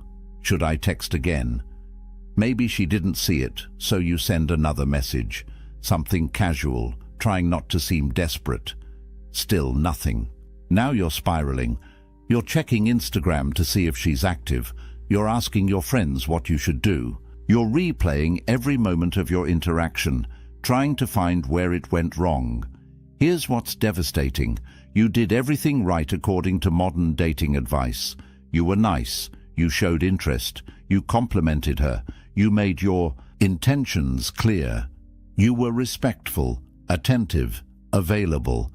Everything society tells you women want. But something feels terribly wrong, because despite doing everything right, you're not getting the results. The women you really want seem uninterested. The ones you treat best seem to care the least. Meanwhile, you watch other guys who seem to care less, guys who put in less effort. Somehow they're the ones these women chase. This confusion is eating you alive. And here's what no one tells you. It's not your fault. You've been lied to. Because attraction doesn't work the way you've been taught. In fact, attraction works backwards. 2,000 years ago, the ancient Stoics discovered something profound about human nature, something that explains everything. But before I reveal exactly what it is and how to use it, you need to understand the foundation. You need to understand why most men fail before they even begin. His name was Epictetus, born a slave in ancient Rome. He had nothing, no power, no status, no freedom. Yet this man became one of the greatest teachers in history. Rome's most powerful men traveled across the empire just to hear him speak. Why? Because he discovered something that changed everything. Epictetus taught what's called the dichotomy of control. It's simple but earth-shattering. There are things you control and things you don't control. That's it. Your thoughts, your actions, your character. These you control completely. Everything else, her response, her feelings, whether she texts back, whether she likes you control none of it. Here's where it gets interesting. Most men live their entire lives focused on what they can't control. You're trying to control her reaction. You're trying to make her like you. You're trying to force an outcome. And in doing so, you're giving away all your power. Think about what happens when you send that text and wait desperately for a reply. You've just handed your emotional state to another person. Your happiness now depends on whether she responds. You're not in control anymore. She is. And women can feel this. It's like a sixth sense. They detect neediness the way sharks detect blood in water. Now let me tell you about Marcus Aurelius, Emperor of Rome, the most powerful man on earth. He could have had any woman just by commanding it. But here's what he wrote in his private journal. You have power over your mind, not outside events. Realize this, and you will find strength. The Emperor of Rome, with infinite power over the external world, spent his time mastering his internal world. That's the secret. He understood that real power isn't controlling others, it's controlling yourself. And this is what made him magnetic. This is what made him irresistible. When you stop needing her validation, when you stop trying to control her response, when you become truly indifferent to the outcome, something shifts. You become magnetic, not because you're playing hard to get, but because you genuinely don't need her approval to feel good about yourself. Women are biologically wired to detect this. For thousands of years, they've had to evaluate men quickly. Is this man confident? Is he secure? Or is he desperate? Every time you text hoping for a response, every time you try too hard to impress, every time you change yourself to please her, you're broadcasting a signal. And that signal says, I need your validation to feel worthy. That's the attraction killer. Not your looks, not your money, your need, your desperation, your inability to be okay without her approval. And this is where the transformation begins. Master your emotions first. Everything else follows. Now let me show you how this actually works. The first law of Stoic attraction: become indifferent to outcome. This sounds counterintuitive. How can not caring make her care more? But this is the genius of it. Seneca, another great Stoic philosopher, wrote extensively about attachment and loss. He said the wise man prepares for loss before it happens, not because he's pessimistic, but because he's free. When you're not attached to an outcome, you can't be hurt by it, and that freedom is intoxicating to watch. Picture this. You meet an attractive woman. The old you would immediately start calculating. How do I get her number? What do I say to impress her? How do I make her like me? Your entire focus is on an outcome you can't control. You're already desperate before you even speak. The Stoic approach is completely different. You talk to her because the conversation itself is interesting, not because you need something from her. If she's into it, great. If not, also great. Either way, your value doesn't change. You're outcome independent. Here's what happens in her mind. She's used to men who want something from her, men whose entire demeanor changes based on her responses, men who are performing for her approval. Then she meets you, and you're different. You're present, engaged, interesting, but you're not auditioning. You're not trying to win her over, you're just being. This creates a question in her mind. Why isn't he trying to impress me? Most men she meets are so eager to please, but you're not. This makes you rare. This makes you interesting. This makes her want to know more. The mistake most men make is investing too early. You have one good conversation and you're already planning the wedding. You create an imaginary relationship in your head. Then when reality doesn't match your fantasy, you're devastated. You feel rejected, hurt, angry. The Stoic fix is simple. Treat every interaction as complete in itself. That conversation was good, because the conversation was good, not because of where it might lead, not because of what you might get from it. The interaction had value in itself. When you adopt this mindset, the power dynamic shifts completely. She goes from being your goal to being your guest. You're not trying to win her. You're evaluating whether she adds value to your already complete life. You're the prize being pursued, not the pursuer hoping to be chosen. And women feel this shift. It's magnetic. Seneca said, "He who is brave is free, brave enough to not need her, free from the outcome." And that freedom is what makes you irresistible. But here's where most men still get it wrong. Even when they understand not being needy, they're still making a critical error. They make the woman their purpose. Everything revolves around getting her, keeping her, pleasing her. This is still weakness in disguise. Marcus Aurelius wrote, "The impediment to action advances action. What stands in the way becomes the way." He understood that obstacles, challenges, rejection, these aren't problems. They're the path forward. They make you stronger. Here's the reframe that changes everything. Your life purpose comes first. Your mission, your goals, your growth, your excellence. She's not the goal. She's a complement to an already extraordinary life. Not the missing piece that makes you whole. You're already whole. Think about the men that women can't resist. Not the guys trying hardest to get them, but the men who are so focused on their purpose that women have to work to get their attention. The athlete focused on his training. The entrepreneur building his business. The artist lost in his craft. These men aren't ignoring women to play games. They genuinely have something more important, and this creates a powerful dynamic. While you're building, she's watching. She sees a man who doesn't need her validation because he's getting validation from his accomplishments. She sees a man who doesn't have time to play texting games because he's too busy creating something meaningful. She sees a man who can't be manipulated because his worth isn't tied to her opinion. This is what excellence looks like.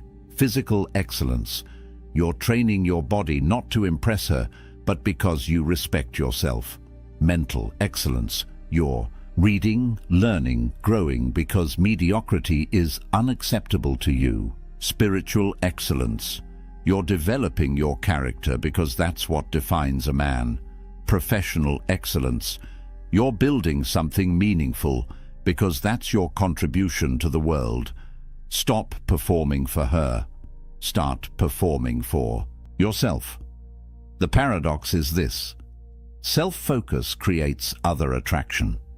When you become obsessed with your own growth, others become obsessed with you. Marcus Aurelius said it perfectly. Waste no more time arguing what a good man should be. Be one. Stop theorizing about attraction. Stop reading advice on what women want. Become the man who is so excellent that the question answers itself. Become undeniable. Now let me clear up a massive misconception.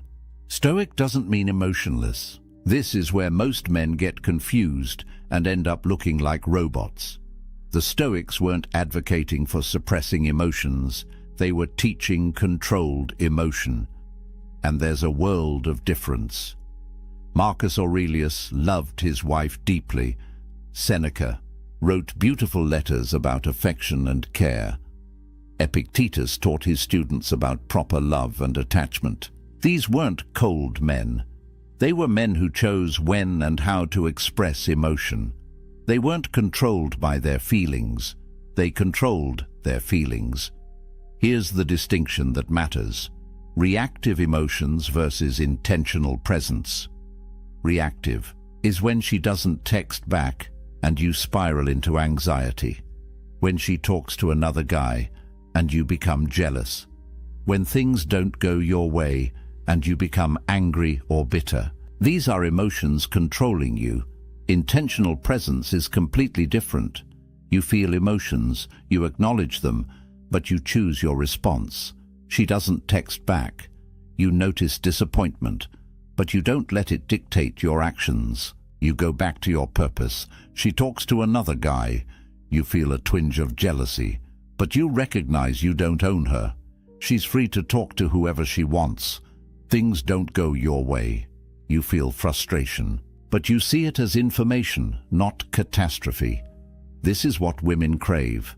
Not a man with no emotions, but a man who isn't controlled by his emotions. In a world of chaos, reactive men and emotional instability, a man who remains centered is like an anchor. She can feel safe with you. She knows you won't fall apart when things get difficult. She knows you won't become desperate or possessive or volatile. Think about body language. The Stoic carries himself differently. There's no nervous energy, no fidgeting, no seeking approval with his posture. He stands tall not because he's trying to appear confident, but because he is confident. His movements are deliberate. His eye contact is steady. His presence commands respect without demanding it, and when he speaks, he says less but means more. No rambling to fill silence, no over-explaining to justify himself, no supplicating to win approval. He speaks with intention.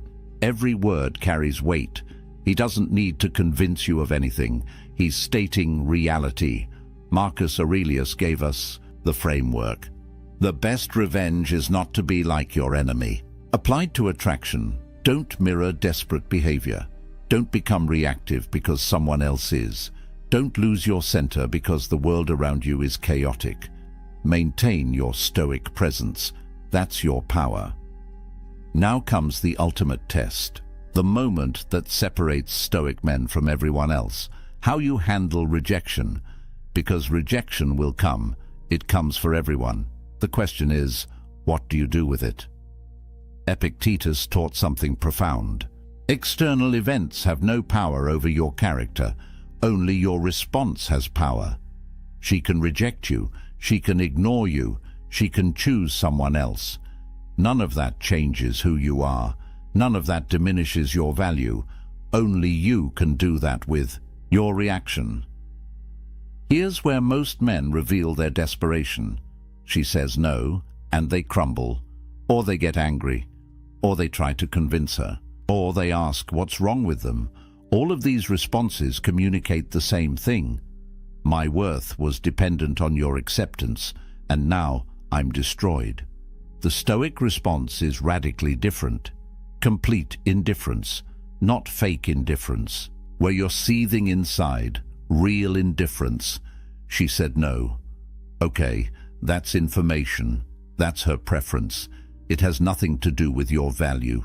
You smile, you wish her well, you move on with your life exactly as you would have anyway. This creates something fascinating in her psychology. She expected an emotional reaction. All men react. They get sad or angry or try to change her mind. But you didn't. You were completely unfazed. This doesn't compute for her. Who is this guy? Why didn't my rejection hurt him? Why doesn't he seem to care? Now she's thinking about you.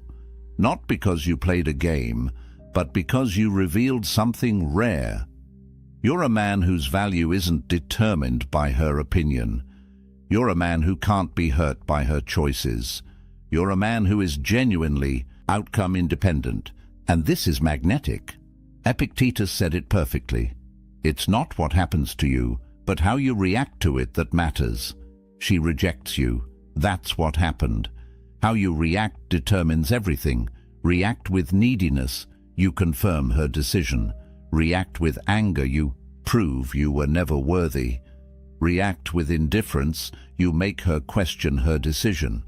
But here's the most important part. This isn't a strategy to win her back. This is who you actually become. You genuinely don't need her acceptance because your worth comes from within. You're not pretending not to care. You actually don't care in a healthy way because you know your value is inherent, not assigned by others.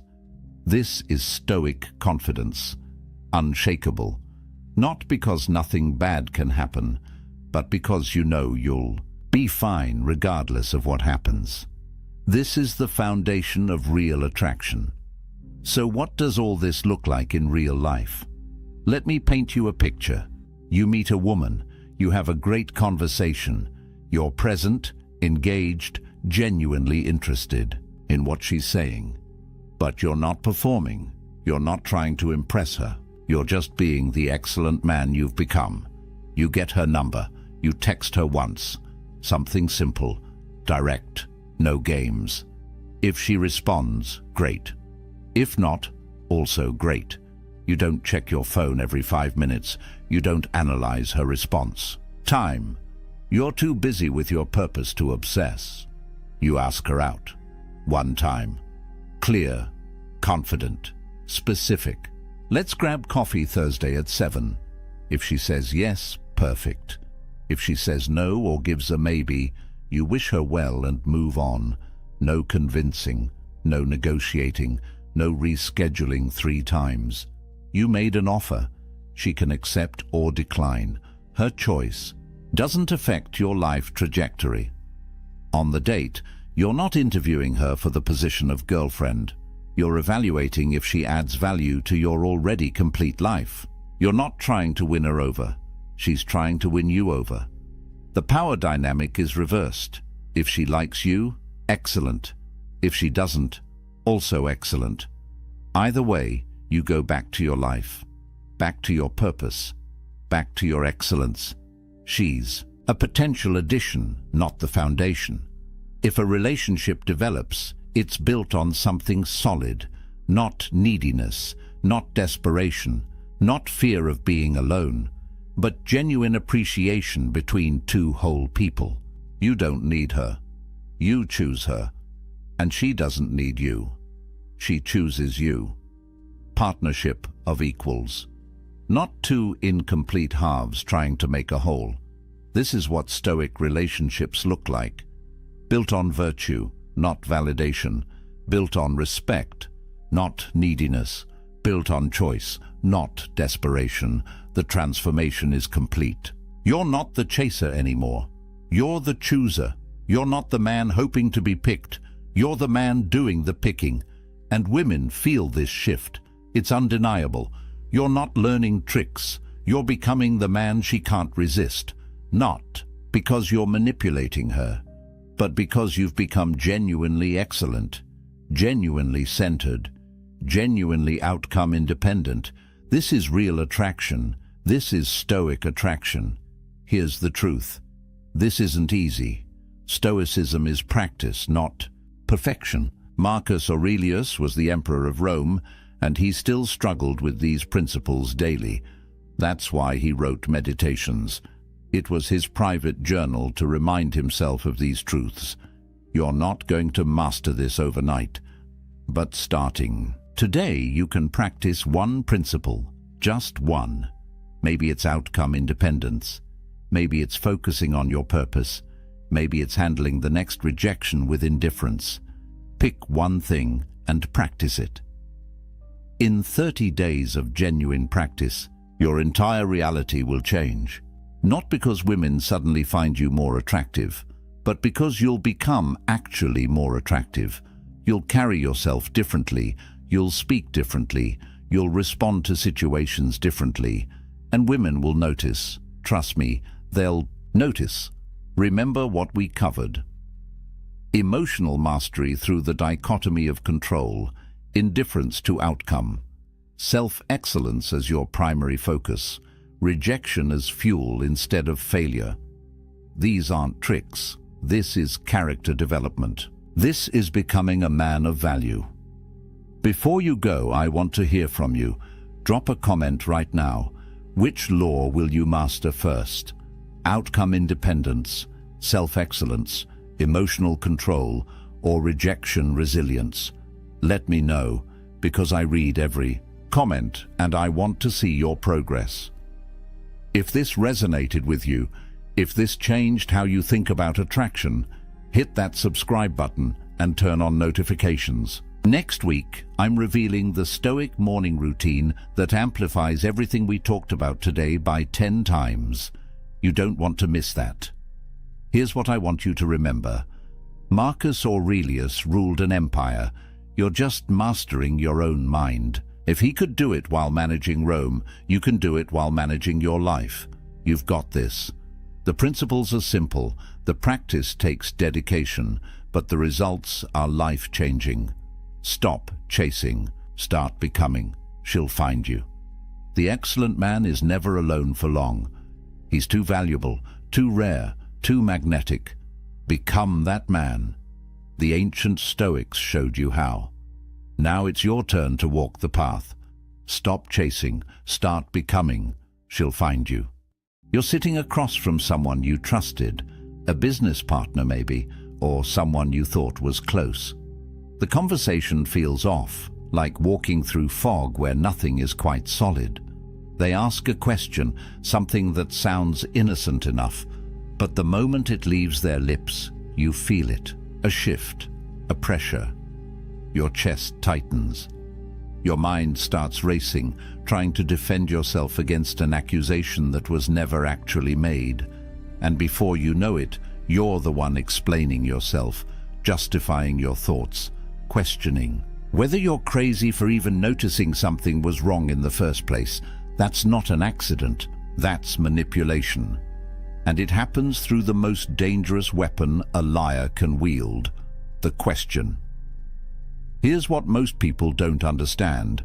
Manipulators don't need grand schemes or elaborate lies. They don't need to convince you of anything dramatic. All they need is the right question at the right moment, delivered with the perfect mix of innocence and accusation, and suddenly you're dancing to their tune without even realizing the music started. Studies show that the average person encounters manipulative tactics multiple times a day: workplace, relationships, social media, even casual conversations, and most never recognize what's happening. They feel the discomfort. They sense something's wrong, but they can't name it. They can't defend against what they can't see. The ancient Stoics understood this 2,000 years ago. Marcus Aurelius, Epictetus, Seneca. These men didn't just philosophize about virtue in ivory towers. They lived in a world of political intrigue, betrayal, and deception that would make today's drama look tame. And they developed something powerful, a framework for staying unshakable when everyone around you is trying to shake you. Because here's the truth: when you understand how manipulation works, when you can recognize the questions designed to control you, you become immune. Not cold, not paranoid, just clear, unshakably clear. And that clarity is freedom. By the end of what I'm about to share with you, you'll be able to spot these 5 manipulative questions the moment they're asked. More importantly, you'll know exactly how to respond with the kind of calm authority that makes manipulators powerless. So let's begin. Before we break down the 5 specific questions liars use, you need to understand why questions are such effective weapons. Think about how conversations work. When someone makes a statement, you can challenge it, you can disagree, you can demand proof. But questions shift the burden. They put you in a position where you have to defend, explain, justify. They create an immediate power dynamic where the questioner controls the frame and you're left scrambling to respond. This is psychological warfare disguised as innocent curiosity.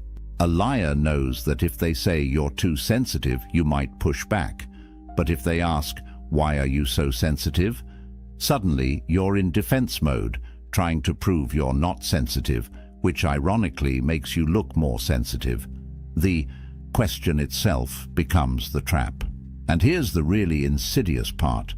These questions are designed to make you doubt yourself. They exploit what psychologists call cognitive dissonance, that uncomfortable feeling when your reality doesn't match what someone else is telling you it should be. So you start questioning your own perceptions, your own memories, your own sanity. And the moment you doubt yourself, you've given them control. Marcus Aurelius wrote something profound in his Meditations. He said, "Everything we hear is an opinion, not a fact. Everything we see is a perspective, not the truth." The Stoics understood that external events and external people have no power over your inner fortress unless you grant them that power. And manipulation only works when you forget this fundamental truth. The manipulator's question isn't reality. It's their attempt to shape your reality, but you get to choose whether to accept that frame or stand in your own. So the Stoic principle here is simple but revolutionary. What's within your control? Your perception, your judgment, your response. What's outside your control? Their behavior, their questions, their attempts to manipulate. When Epictetus taught his students, he drilled this into them relentlessly. Focus only on what's yours. Let go of the rest. Because the moment you try to control external things, you become a slave to them. But when you master yourself, when you control your reactions and maintain your own frame of reality, you become unshakable.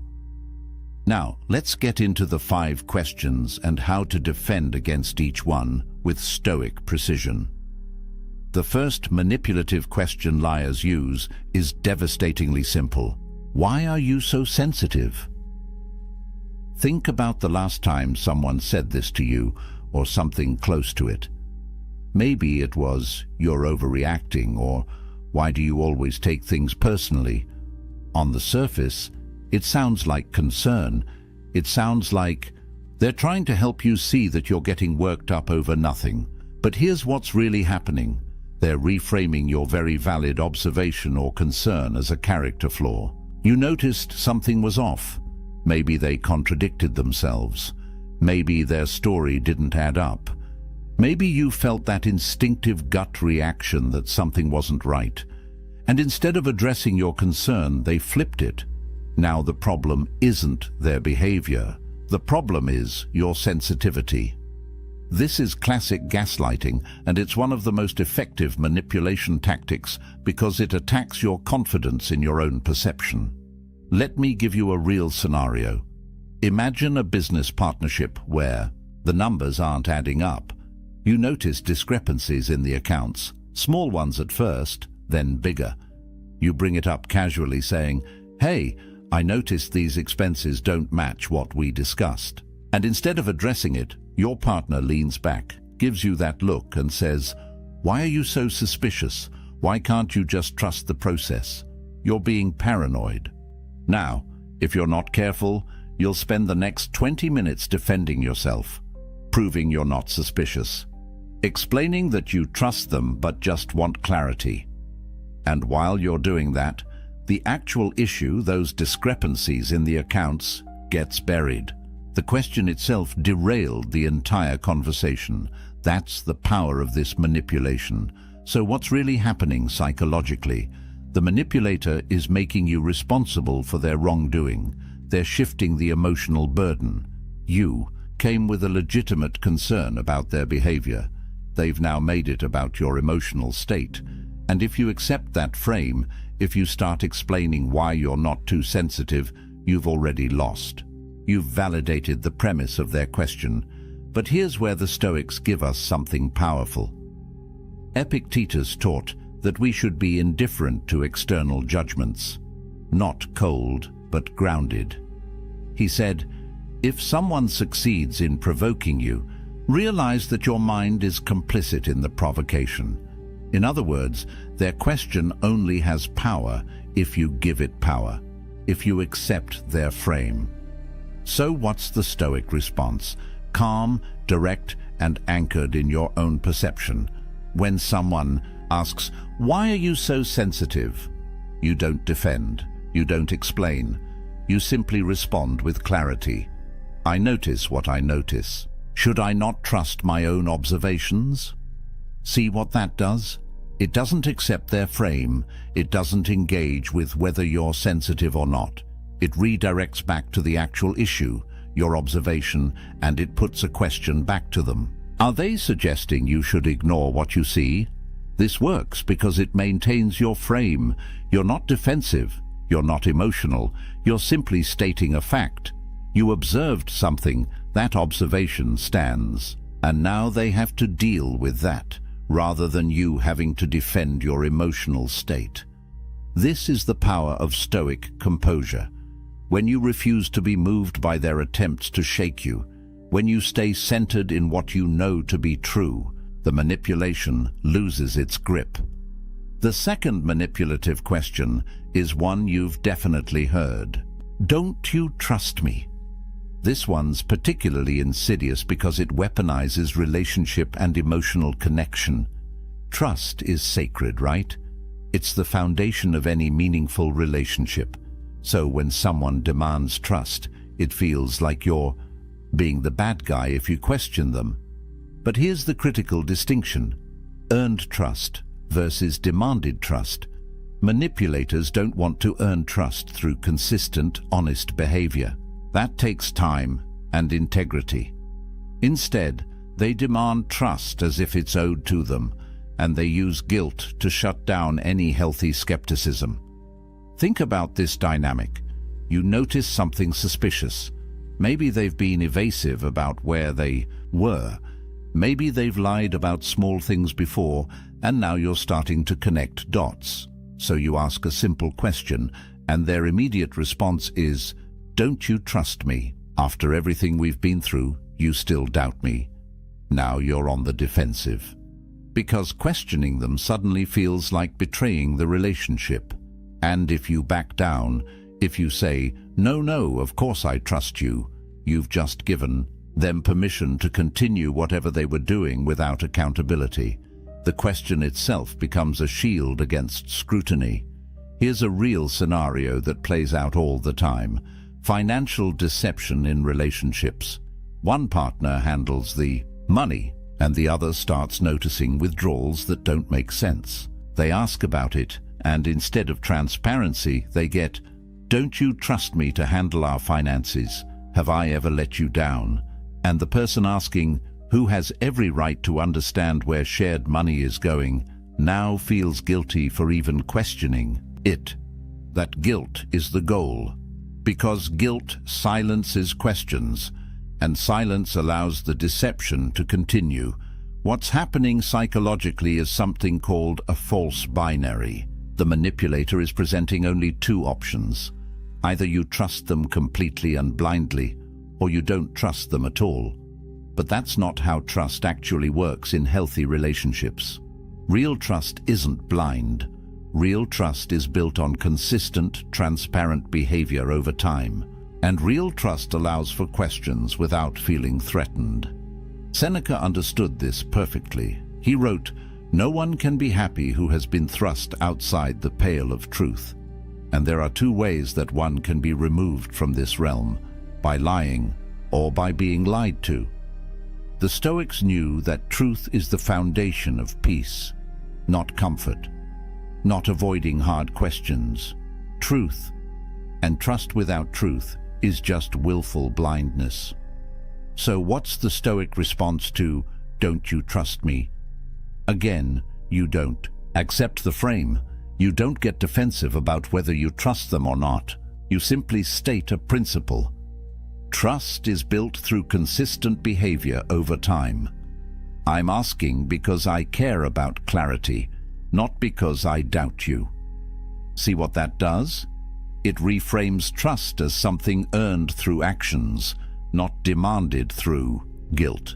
It removes the emotional manipulation and replaces it with a rational principle. And crucially, it maintains your right to ask questions without apologizing for it.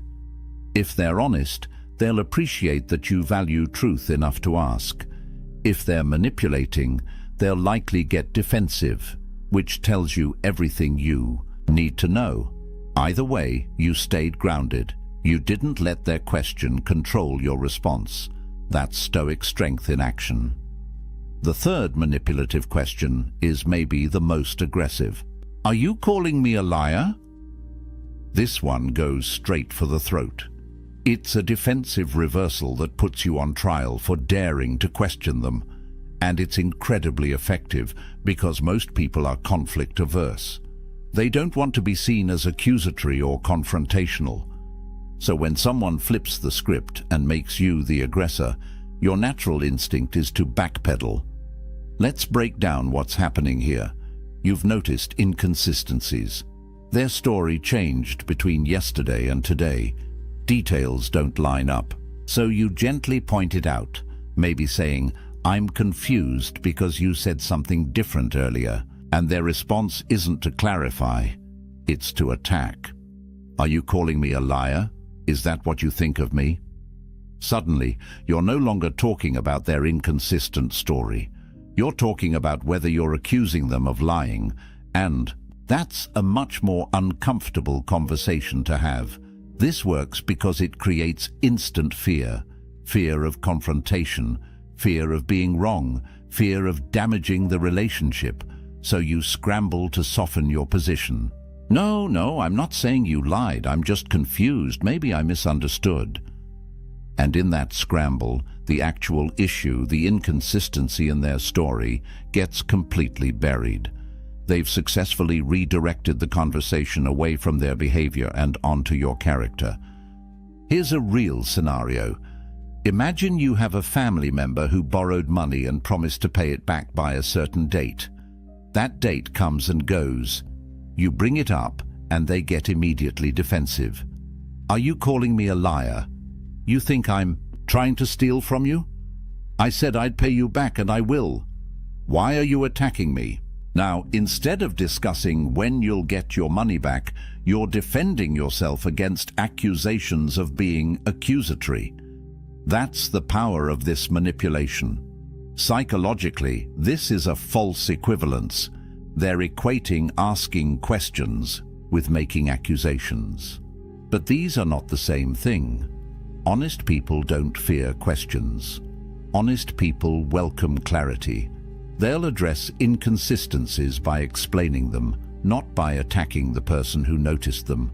But liars can't afford clarity. Clarity exposes them, so they make the act of seeking clarity itself seem like an attack.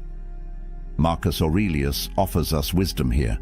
He wrote, "If someone is able to show me that what I think or do is not right, I will gladly change, for I seek the truth by which no one was ever truly harmed."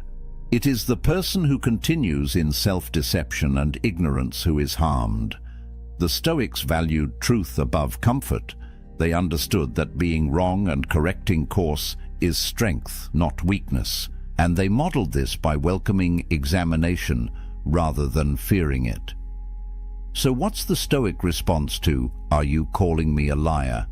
You stay calm, you stay factual, and you don't let them make you the villain for seeking truth.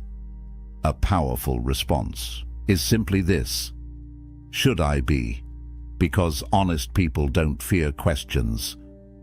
Let that sink in for a moment. You're not saying they're a liar. You're not defending yourself against the accusation of accusing them. You're simply pointing out a truth. If they're being honest, your questions shouldn't threaten them. This response maintains your composure and flips the frame back to where it belongs. It's not about whether you're accusatory. It's about whether they have anything to hide. And by staying calm, by not getting pulled into emotional defensiveness, you demonstrate something critical. You are not moved by their attempts to intimidate or deflect. You remain grounded in seeking truth. That's Stoic power. The fourth manipulative question is subtle but deadly. Why would I lie to you? This one works by appealing to logic and relationship. History. It's making you feel foolish for even suspecting something might be wrong.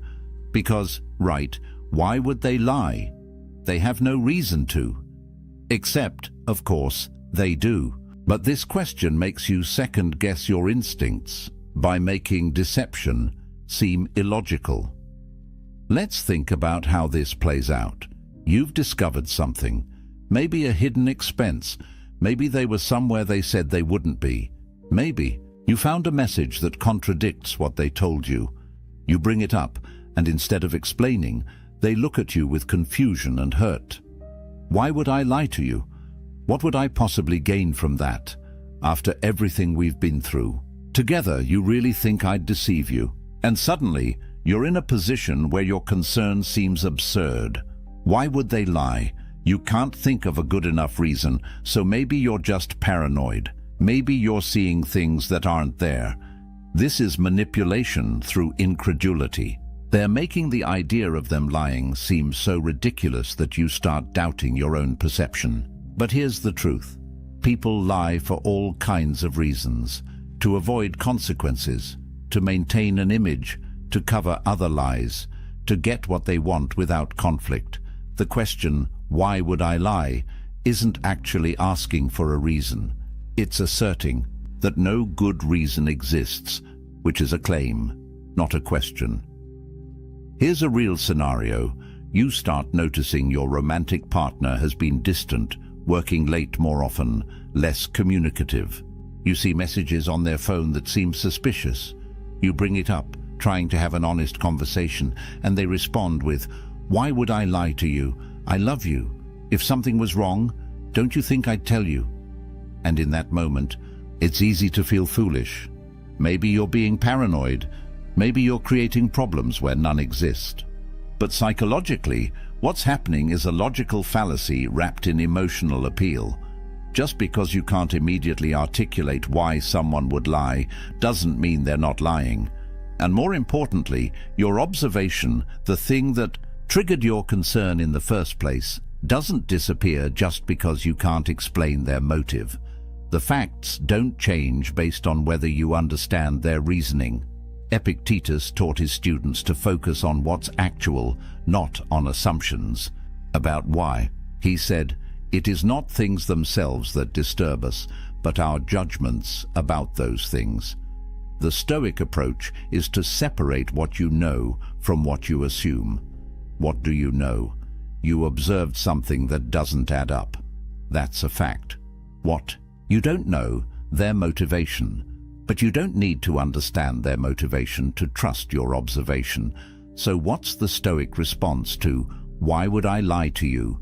You don't justify your concern. You don't try to explain their possible motives. You simply state what triggered your question. "I'm asking because something doesn't add up. Can you help me understand?" This response does something powerful. It acknowledges that you noticed a discrepancy. It invites them to provide clarity.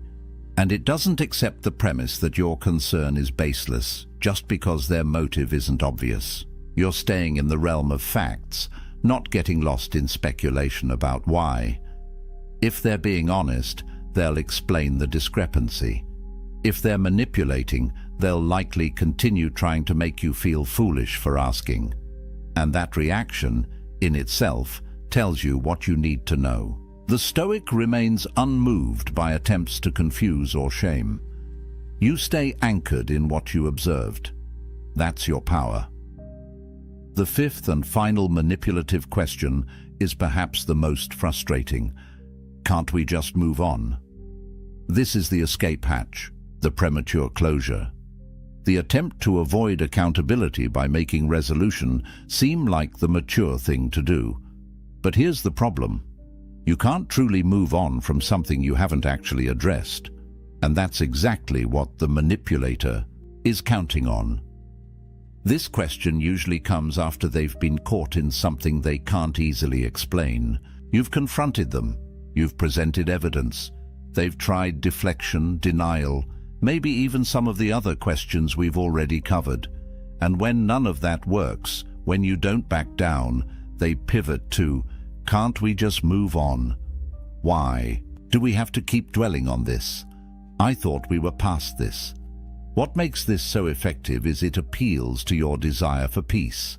Nobody wants to live in constant conflict. Nobody wants to be the person who won't let things go. So when someone frames moving forward as healthy and addressing the issue as dwelling, it's tempting to agree. You don't want to be difficult. You don't want to be the problem. So you agree to move on. Except you haven't resolved anything. You've just agreed to stop talking about it, and the manipulator gets exactly what they wanted: escape without consequence. Let me give you a real scenario. You discover your business partner has been taking money from the company account for personal expenses without discussing it with you. You confront them, and after some initial defensiveness, they finally admit it, but minimize it. "Okay, fine, I used some company funds for personal stuff. It wasn't that much. I'll pay it back. Can't we just move on? Why are we still talking? about this? And you're left feeling like if you push for more, a clear repayment plan, an understanding of why it happened, assurance it won't happen again, you're being unreasonable. But here's what's really happening. They want the discomfort of the conversation to end, without the discomfort of actual accountability. They want resolution without understanding. They want forgiveness without change. And the question, can't we just move on, is designed to make you feel like continuing the conversation is the problem, not their behavior that started the conversation. Psychologically, this is about comfort over truth. And the Stoics were very clear on this point.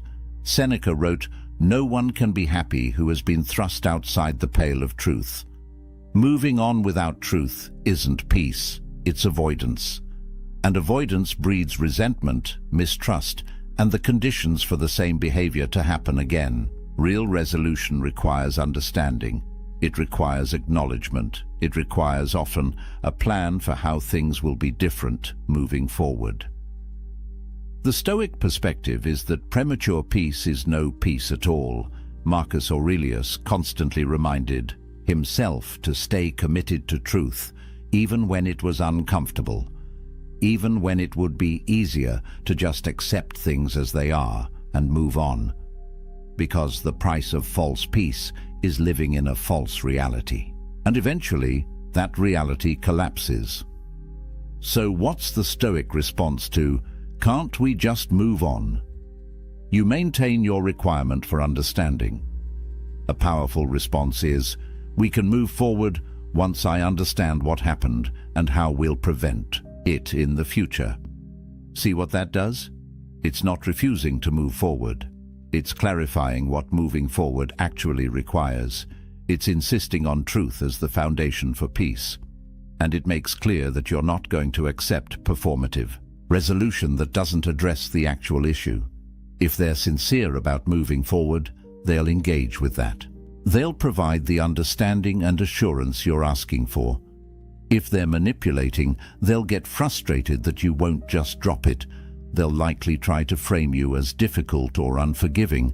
But the Stoic doesn't need their approval. The Stoic needs truth. And once you have that, genuine moving forward becomes possible. Now let's bring all of this together into a unified Stoic framework that makes you untouchable when it comes to manipulation. Because recognizing the 5 questions is important, but understanding the underlying principles that make you immune is what transforms you. The Stoics built their entire philosophy on 3 fundamental pillars, and when you embody these, manipulation becomes powerless against you. The first pillar is self-control, not suppression, not coldness, but the ability to govern your emotional reactions so they don't govern you. When someone asks, "Why are you so sensitive?" and you feel that spike of defensiveness, that's normal, that's human. But the Stoic practices the pause, that space between stimulus and response where you choose how you'll react. Epictetus said, "No man is free who is not master of himself." This is what he meant. Your emotions will arise. That's not in your control. But what you do with those emotions, that's entirely yours. Manipulators target emotional reactivity. They want you flustered, defensive, confused, guilty, because in that emotional state, you're not thinking clearly, you're just reacting. But when you've trained yourself to maintain composure, when you can feel the emotion without being controlled by it, suddenly their tactics don't work. You can hear, "Don't you trust me?" and recognize it as manipulation without getting swept into guilt. You can hear, "Are you calling me a liar?" and stay grounded in your observation without getting defensive. That's power, real power, not over them, over yourself. The second pillar is clear judgment. Marcus Aurelius wrote, "Everything we hear is an opinion, not a fact. Everything we see is a perspective, not the truth." This is crucial. The manipulator's questions are their opinion about what you should think or feel, but they're not facts. When they ask, "Why would I lie to you?" that's not actually an argument. It's an attempt to shape your judgment. And the Stoic separates what's factual from what's opinion. What's factual? You observed an inconsistency. That's real. What's opinion? Their claim that observing inconsistencies means you're suspicious or untrusting. That's their framing. You don't have to accept it. This clarity of judgment means you stay focused on what's actual. Not what they want you to believe is actual. Not what would be more comfortable to believe. What is? And when you operate from that foundation of clear judgment, their attempts to distort your reality fail. They can ask manipulative questions all day. But if you're grounded in what you know to be true, those questions lose their power to move you. The third pillar is maintaining your frame. This is about psychological sovereignty. It's about recognizing that you are the author of your internal reality. Others can offer their perspectives, their questions, their frames for how you should interpret things, but you choose whether to adopt those frames or maintain your own. When someone asks, "Can't we just move on?" they're trying to impose their frame, moving on without understanding. But you can reject that frame and maintain your own. Understanding first, then moving forward. This isn't stubbornness, it's integrity.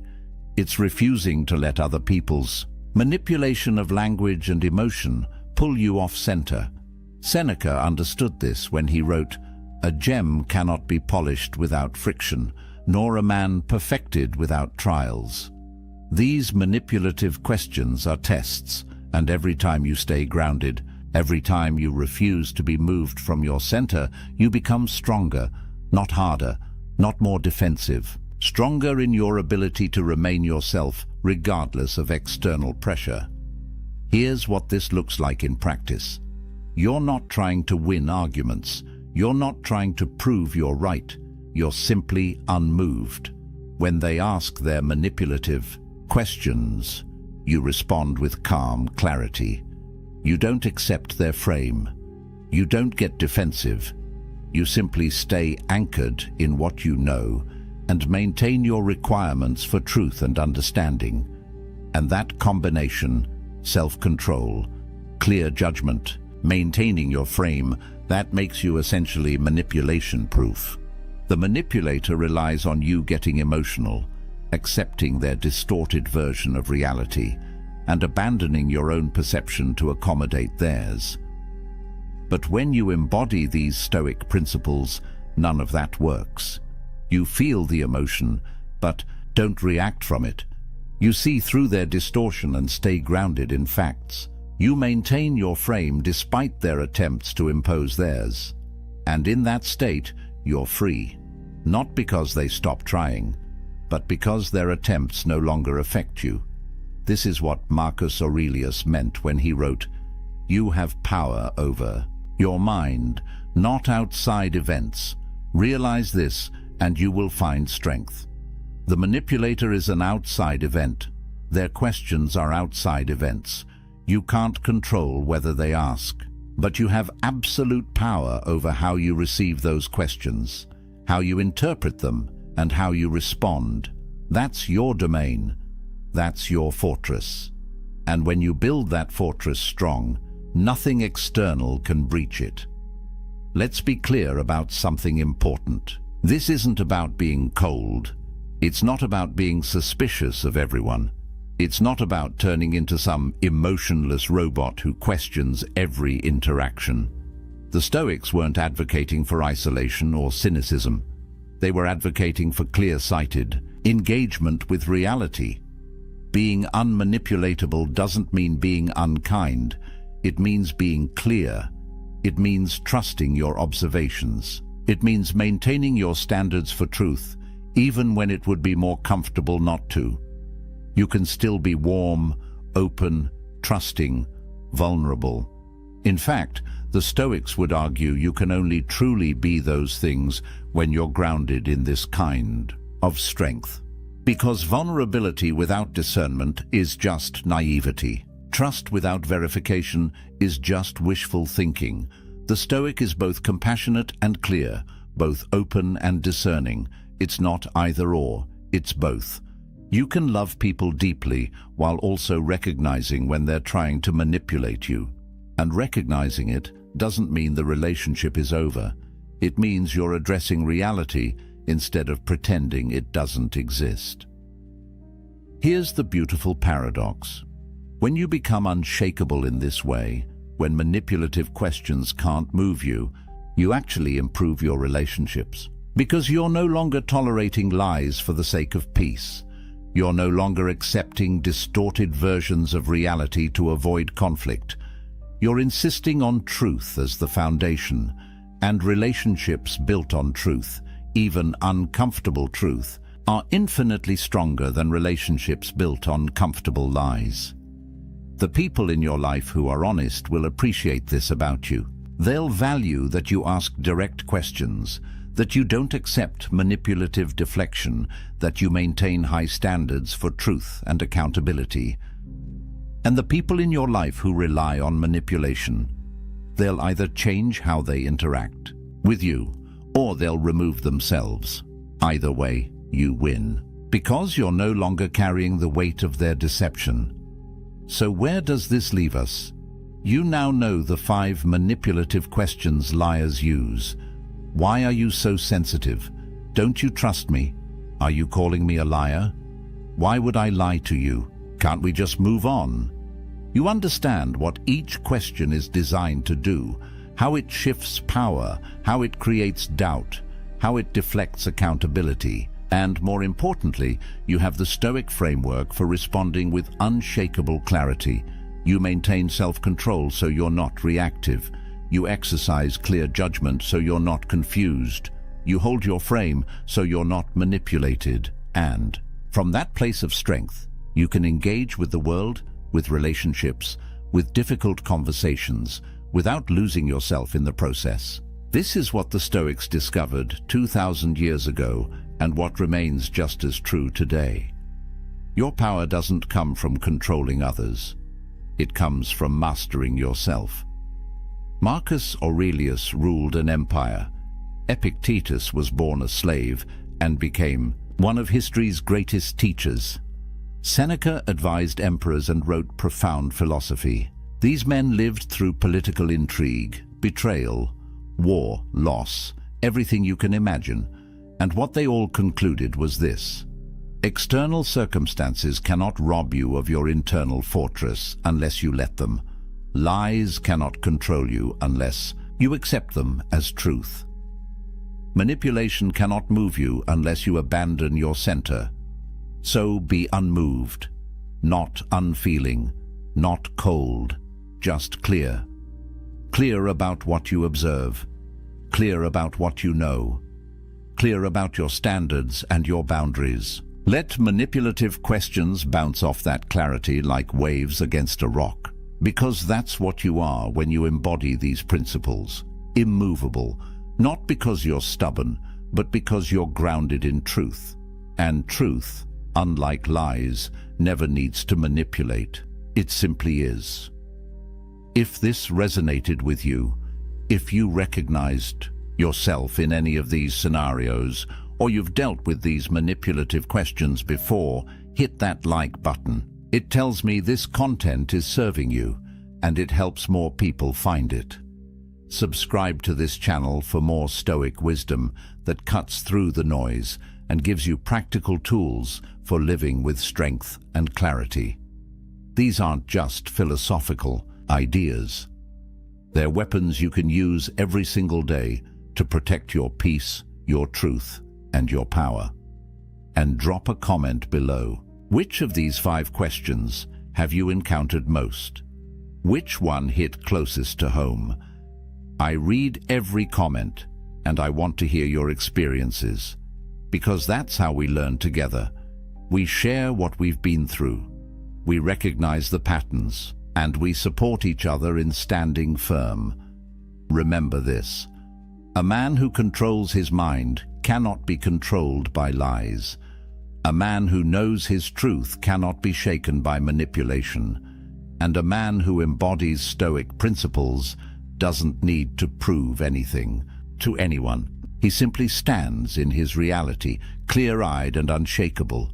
Be that man. The world needs more people who can't be manipulated, more people who insist on truth, more people who remain themselves no matter what pressure they face. That's the path. That's the power. That's the promise of Stoicism. Now go walk it. There's a weapon more dangerous than any sharp tongue, more powerful than the loudest voice in the room. It's the one thing weak men fear most and strong men wield without effort. Silence. Not the silence of a coward who has nothing to say, but the calculated, deliberate silence of a man who knows exactly when to speak and when to let his presence do the talking. In a world drowning in noise, where every fool with a phone thinks their opinion matters, where grown men argue like children over things they can't control, true power has become rare, and that power lives in the space between words. The ancient Stoics understood something that modern men have forgotten. Marcus Aurelius, the most powerful man in Rome, could have commanded legions with a word, could have silenced any critic with his authority. Yet his journals reveal a man obsessed not with what he should say, but with what he should leave unsaid. Epictetus, who went from slave to one of history's most respected philosophers, built his entire teaching on the foundation of restraint. And Seneca, advisor to emperors, wrote more about the dangers of loose lips than he did about the power of persuasion. These weren't weak men. These weren't cowards. They were warriors, leaders, philosophers who shaped the world, and they all knew one undeniable truth. A man who masters his mouth masters his life. Today, I'm going to show you 6 situations where silence isn't just golden, it's absolutely lethal. These moments will separate you from 99% of men who talk themselves into weakness every single day. One of these situations involves a trap so subtle that even smart men fall into it, destroying their reputation without realizing it. By the end of this video, you'll never look at conversation the same way again. You'll understand why the quietest man in the room is often the most dangerous. And you'll learn how to wield silence like the ancient philosophers did, as a weapon that cuts without ever being drawn. So, if you're ready to stop being just another voice in the crowd and start becoming the man everyone remembers, the man people respect even when he says nothing, then pay attention. Because what I'm about to share isn't theory, it's battle-tested wisdom that's been proving itself for over 2,000 years. Let's start with the first situation, and this one hits home for every man who's ever been confronted by someone who's lost control. Picture this. You're in a meeting, or maybe at a family gathering, or just having a conversation. Suddenly, someone comes at you with pure rage. Their face is red, their voice is raised, they're attacking your character, your decisions, your very existence. Everything in your body screams at you to fight back, to defend yourself, to match their energy and put them in their place. And that's exactly what weak men do. They take the bait, they raise their voice, they defend, explain, justify. They step into the ring thinking they're showing strength, when really they're revealing the exact opposite. Here's what the Stoics knew that most men never learn. Anger is temporary insanity. Seneca wrote extensively about this. When someone is angry, they're not thinking, they're reacting. Their rational mind has been hijacked by emotion, and in that state, they're essentially having a conversation with themselves. They're not actually hearing you. They're hearing their own narrative, their own story, their own pain. So when you respond with words, with explanations, with counter-arguments, you're feeding the beast. You're giving their insanity something to latch onto, something to justify itself against. But when you go silent, everything changes. Silence in the face of anger is like throwing water on fire. The angry person expects resistance. They're geared up for a fight. Their entire emotional system is primed for your reaction. And when you give them nothing, when you simply stand there with calm eyes and a closed mouth, something extraordinary happens. They're forced to confront their own reflection. Without your words to bounce off, their anger has nowhere to go but back into themselves. And in that moment, they begin to hear how they sound. They begin to see how they look. The mirror you're holding up through your silence is far more devastating than any comeback you could deliver. Marcus Aurelius faced opposition constantly. The Roman Senate was filled with men who questioned his decisions, challenged his authority, spoke against him in public forums. And his response? Documented in his own writings, he would often sit in complete silence as senators railed against him. He understood something profound. The best answer to anger is silence, not because he was afraid, not because he couldn't defend himself, but because he recognized that angry men defeat themselves if you simply give them enough rope. There's a psychological principle at work here that modern science has confirmed. Mirror neurons in our brains cause us to unconsciously match the emotional state of people around us. It's why yawning is contagious. It's why you feel uncomfortable when someone near you is anxious. And it's why arguments escalate. When someone comes at you with anger, and you respond with anger, you're creating an amplification loop. Both of you are mirroring and intensifying each other's rage. But silence breaks the circuit. When you refuse to mirror their anger, their brain starts searching for a different signal to sync with. And if you maintain calm, steady presence, something shifts. The angry person begins, often unconsciously, to regulate down toward your state rather than escalating further. I've seen this play out in corporate boardrooms. A colleague of mine once sat completely silent while a director screamed at him about a project delay. Not a word, not a defense, not an excuse, just calm, steady presence. The director raged for maybe 2 minutes, which felt like an eternity, and then, with nothing to push against, the anger just collapsed. The director actually apologized before the meeting ended. My colleague never had to say a single word in his own defense. His silence said everything that needed to be said. It said, "I'm not playing this game. I'm not meeting you in your chaos. I'm staying here, in control, while you lose yours." This is power, real, genuine power, not the fake machismo of always having a comeback, not the insecurity of needing to defend every slight, but the unshakable strength of a man who knows that angry people are fighting themselves, not you, and you don't need to participate in their self-destruction. But here's what you need to understand. This silence isn't passive. It's not weakness disguised as calm. It's active, intentional presence. You're not hiding, you're not cowering, you're standing there, fully present, fully aware, choosing not to add fuel to someone else's fire. That choice, that discipline, that restraint, that's what makes you dangerous. Because a man who can't be provoked into losing control is a man who can't be defeated by emotional manipulation.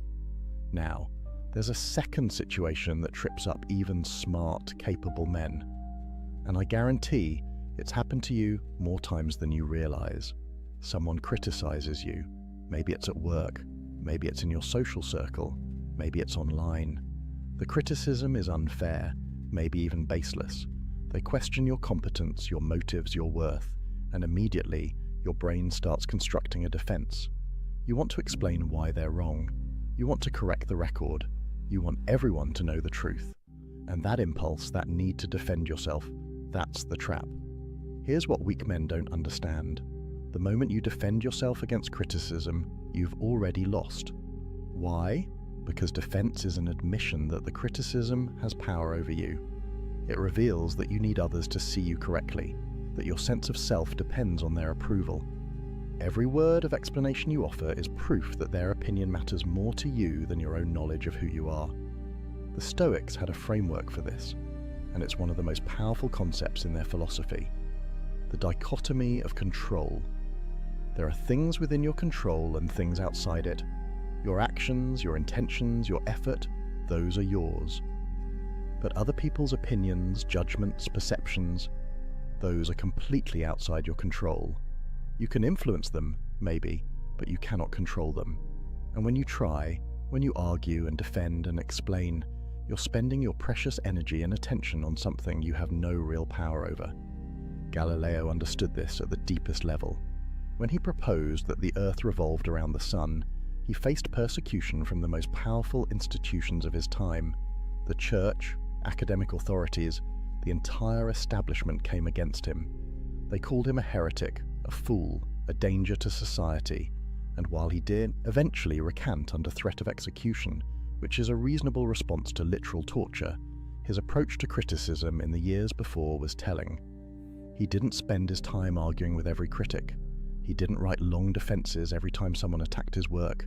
He did his research, he made his observations, he documented his findings, and then he let his work speak. That's the power move. Silence in the face of criticism forces critics to confront their own lack of substance.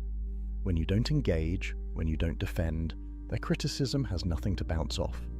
It just hangs there in the air, naked and exposed. And if the criticism was baseless, as unfair criticism usually is, it reveals itself as such without you having to say a word.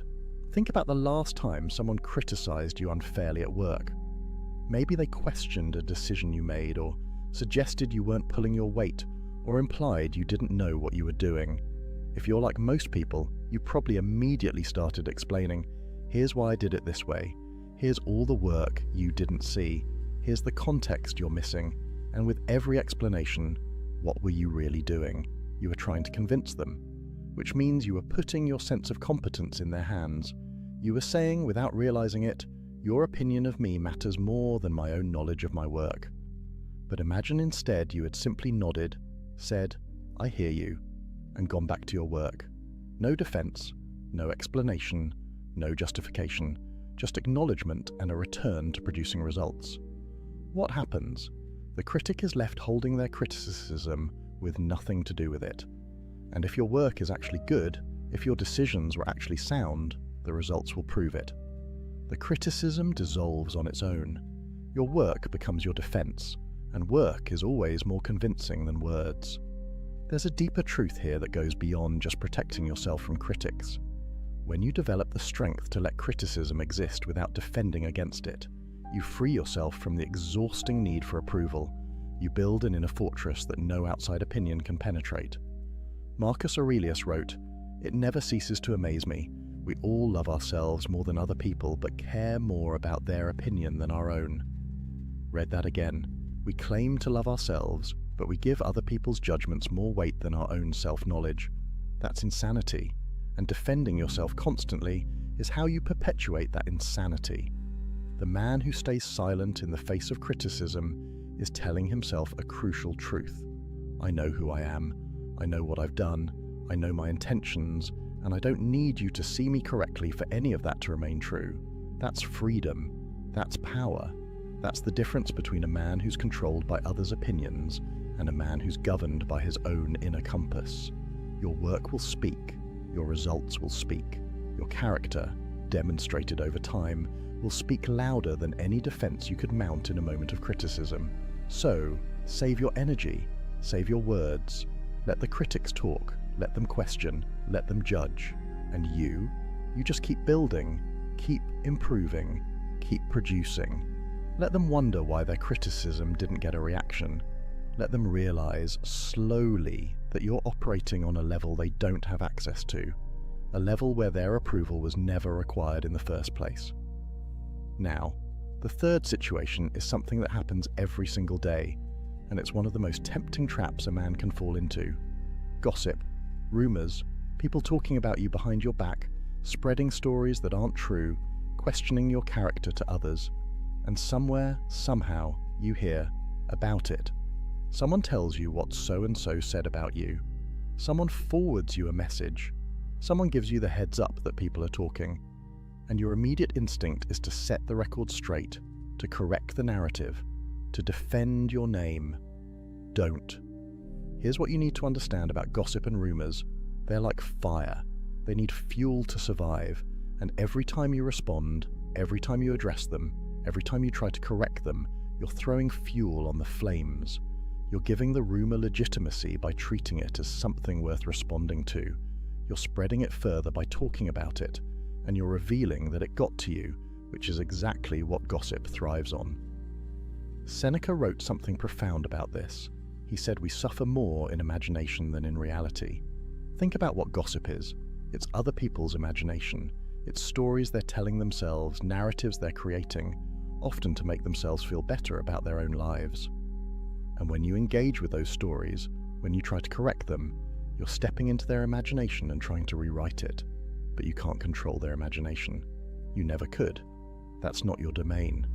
The strategic move is to let rumors die of starvation. No fuel, no response, no energy, just silence and consistent character. Because here's the thing about rumors, they have a lifespan. If you don't feed them, they run out of steam. People get bored. New gossip comes along. The story fades. But it can only fade if you let it. There was a CEO of a mid-sized company who faced vicious rumors during a merger. People were saying he was being pushed out, that he'd mismanaged funds, that the board had lost confidence in him. None of it was true.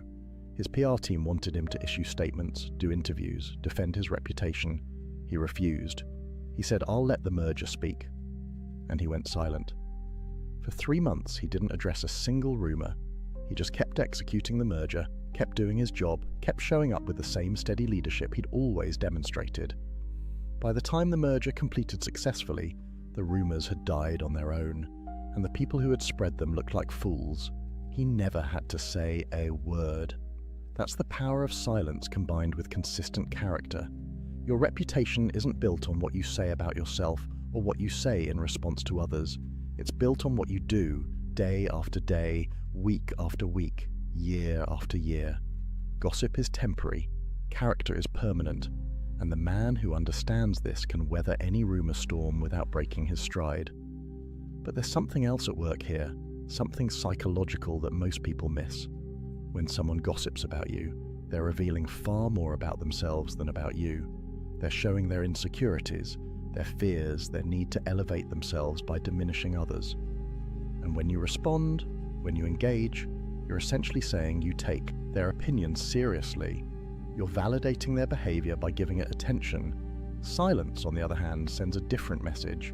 It says, your opinion of me is so insignificant that I'm not even going to acknowledge it exists. It says I'm operating at a level where your gossip can't reach me. It says I have more important things to focus on than correcting every false story that circulates about me. That's not arrogance. That's priority. That's understanding where your energy is best spent. And it's definitely not spent on defending yourself to people who've already decided to believe something false. The Stoics believed that your character is like a fortress. Marcus Aurelius called it the inner citadel. It's a place inside you that external events can't touch, can't damage, can't penetrate. Gossip is an external event. It's happening out there, in other people's mouths and minds. But your character, your truth, your knowledge of who you are, that's in here, in the citadel. And a strong fortress doesn't send soldiers running out every time someone shouts insults from outside the walls. It simply stands, unshaken, unmoved, confident in its own strength. Over time, this approach does something remarkable. It builds such a strong reputation for integrity that rumors can't stick to you. People who know you, people who've seen your consistent character, they don't believe the gossip, and people who don't know you, their opinions don't matter anyway. You end up with a kind of immunity, not because you fought every rumor, but because you ignored them all and let your life be your testimony. So, when you hear that people are talking, when you discover a rumor circulating, when someone tells you what so-and-so said, take a breath.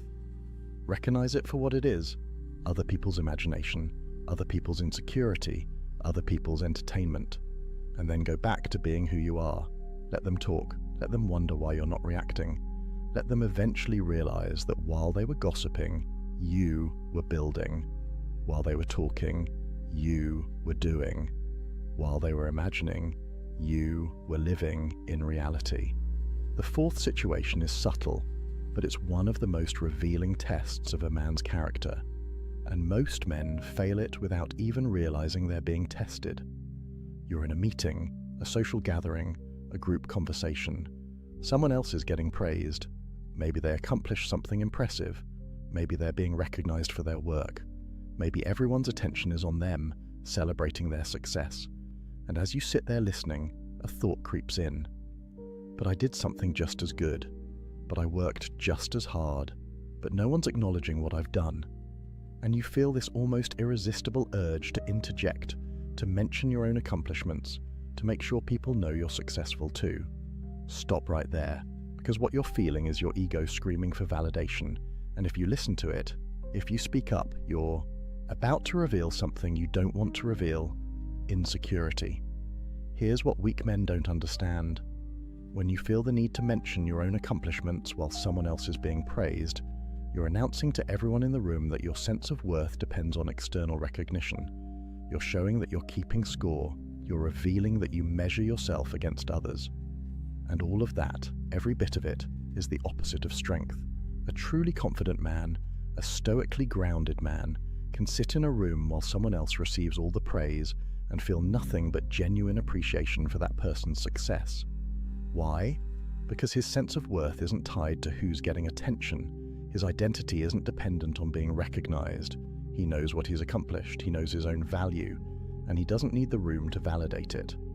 Marcus Aurelius, literally the Emperor of Rome, could have demanded praise constantly. He could have made sure every achievement was publicly celebrated. He could have ensured that his name was spoken with reverence at every opportunity, but read his meditations. You know what you find? A man constantly reminding himself that praise means nothing. Ambition means tying your well-being to what other people say or do, he wrote. Self-indulgence means tying it to the things that happen to you. Sanity means tying it to your own actions. Read that again. Your well-being, your sense of self, your inner peace, it should be tied to your own actions, not to how others respond to those actions. When you need praise, when you need recognition, when you need others to acknowledge what you've done, you've tied your well-being to something outside your control. And that's a prison. That's weakness disguised as ambition. The power move when someone else is being praised is radical silence. Not bitter silence, not jealous silence, but genuine, grounded, appreciative silence. You listen, you acknowledge their success. You might even congratulate them, but you don't make it about you. You don't redirect attention. You don't say, "That's great, and by the way, I just did this thing too." You let them have their moment, fully, completely. And here's what happens. Here's the subtle magic of this kind of silence. People notice. They notice that you're secure enough to let someone else shine without dimming their light. They notice that you're not competing for scraps of attention. They notice that you operate from abundance, not scarcity. And paradoxically, your status rises. Not because you sought it, but because you demonstrated something rare. The confidence to be content in silence while others are celebrated. Think about social media for a moment. The entire platform is built on people broadcasting their achievements, seeking validation, competing for attention, constant updates about promotions, accomplishments, vacations, possessions, and underlying all of it is a desperate need to be seen, to be acknowledged, to be praised. The Stoic approach is the opposite. Do great work, accomplish meaningful things, and then, largely, keep quiet about it. Let your life speak louder than your posts. I'm not saying never share your achievements. I'm saying your first instinct, your driving motivation, should never be the need for others to acknowledge them. There's a massive difference between sharing from a place of abundance and sharing from a place of need. One is generous, an offering to inspire or inform. The other is begging, a plea for validation disguised as an update. The man who masters this fourth form of silence develops something priceless, internal validation. He becomes his own source of acknowledgement. He pats himself on the back. He tells himself he did well. He recognizes his own growth and effort. And that self-recognition becomes stronger and more sustaining than any external praise ever could be, because it's always available. It can never be taken away, and it doesn't depend on anyone else's mood, attention, or opinion. Seneca wrote, "Until we have begun to go without them, we fail to realize how unnecessary many things are. We've been using them not because we needed them, but because we had them." The same is true of praise. Once you begin to go without seeking it, once you develop the discipline to let others shine while you remain quiet, you realize how unnecessary that external validation was. You were seeking it not because you needed it, but because the opportunity to seek it was always there. The confident man lets others be praised. The insecure man makes sure he's praised too. Which one are you? The next time you're in a room and someone else is getting recognition, watch your internal reaction. Notice if you feel that urge to redirect attention to yourself. And if you do, breathe. Let it pass. Stay silent. Let them have their moment. and notice how strong you feel when you do. That feeling, that quiet strength of not needing the spotlight, that's real power. That's the kind of power that can't be shaken because it doesn't depend on anything outside yourself. The fifth situation is one that destroys more potential than almost anything else. And it's so common, so normalized, that most men don't even recognize they're sabotaging themselves when they do it. You get excited about a new goal. Maybe it's a business idea. Maybe it's a fitness transformation. Maybe it's learning a new skill. Whatever it is, the excitement is real. The vision is clear. And your immediate instinct is to tell people about it. You want to share your plans. You want to announce your intentions. You want people to know what you're about to accomplish. And the moment you do that, the moment you broadcast your plans before you've executed them, you've just dramatically reduced your chances of success. There's actual science behind this, and it perfectly validates what the Stoics knew 2,000 years ago. When you tell people about your goals, your brain gets a hit of dopamine. It feels good. It feels like you've accomplished something just by sharing the intention. And that feeling, that premature sense of accomplishment, it actually reduces your motivation to do the work. Studies have shown that when people announce their goals publicly, they're less likely to achieve them because the announcement scratches the itch that the accomplishment was supposed to scratch. But beyond the psychology, there's strategy. When you share your plans too early, you invite doubt, negativity, and sabotage, often from people who don't even mean to derail you. They'll question your idea. They'll point out obstacles you haven't considered. They'll share stories of others who tried and failed. And even if their intentions are good, even if they think they're being helpful, they're planting seeds of doubt in your mind during the crucial early stage when your belief needs to be strongest. The Stoic principle here is simple. Actions speak louder than announcements.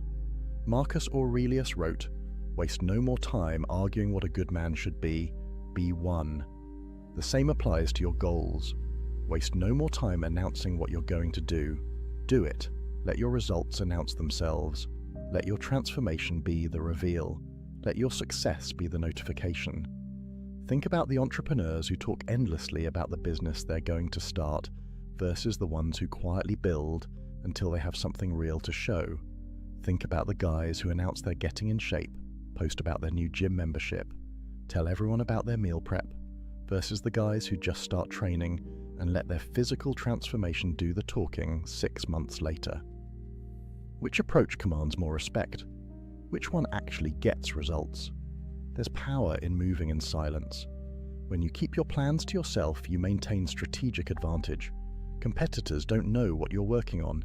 Doubters can't plant seeds of uncertainty. Negative people can't drain your energy with their skepticism. You're operating in stealth mode, building momentum without interference, accumulating small wins without the pressure of public accountability to people who don't actually matter. And there's something deeper happening too. When you keep your plans silent, you're developing internal accountability. You're proving to yourself that you don't need external pressure or validation to follow through. You're building the muscle of self-discipline, the capacity to commit to something and execute it without needing cheerleaders or witnesses. That's real strength.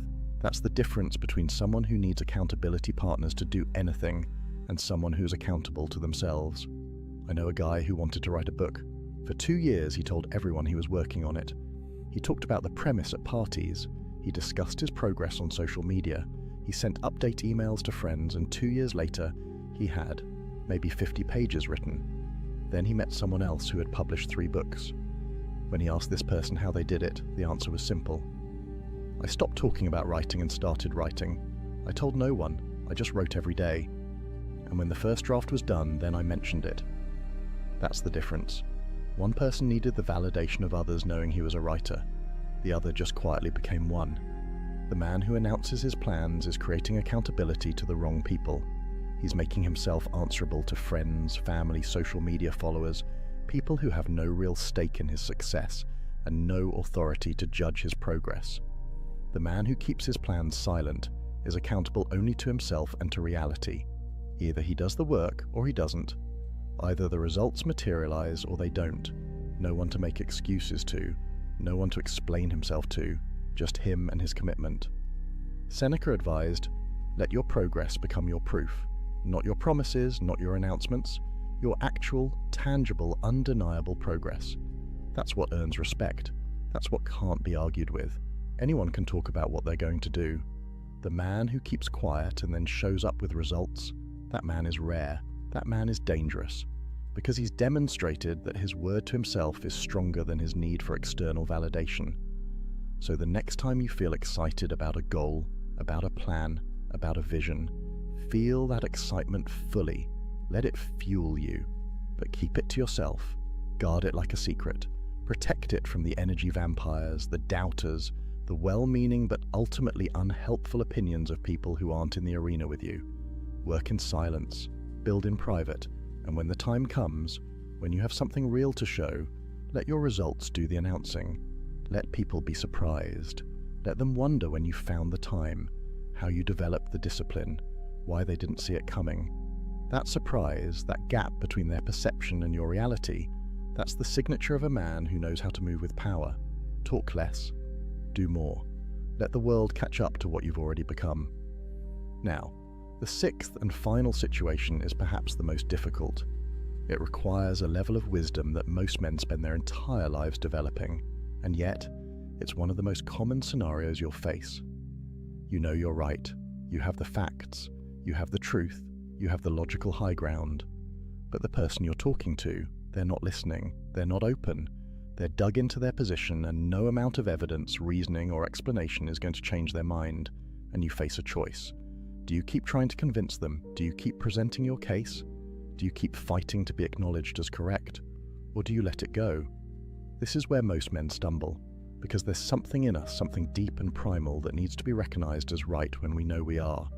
It feels like defeat to walk away from an argument we could win. It feels like cowardice to let someone remain wrong about something we could correct.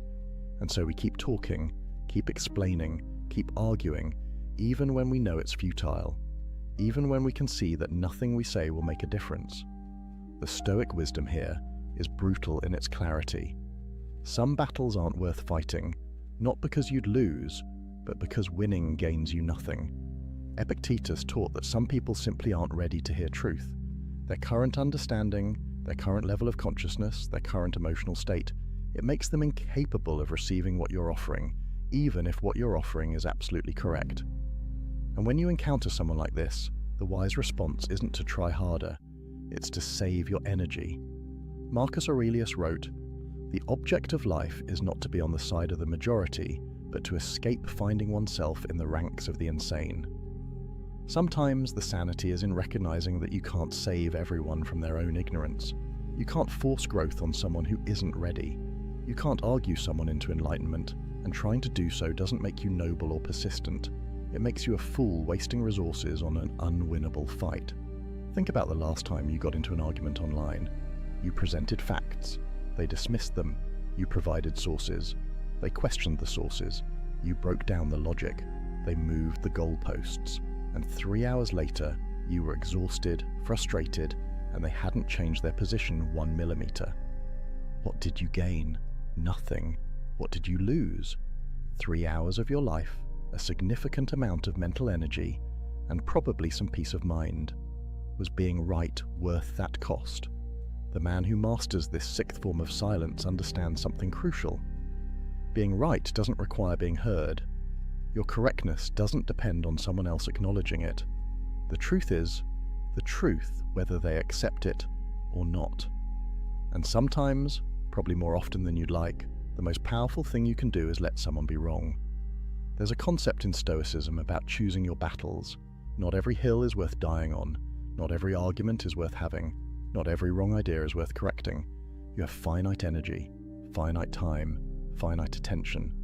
And every moment you spend trying to convince someone who doesn't want to be convinced is a moment you're not spending on something that actually matters, something that's actually within your control, something that actually moves your life forward.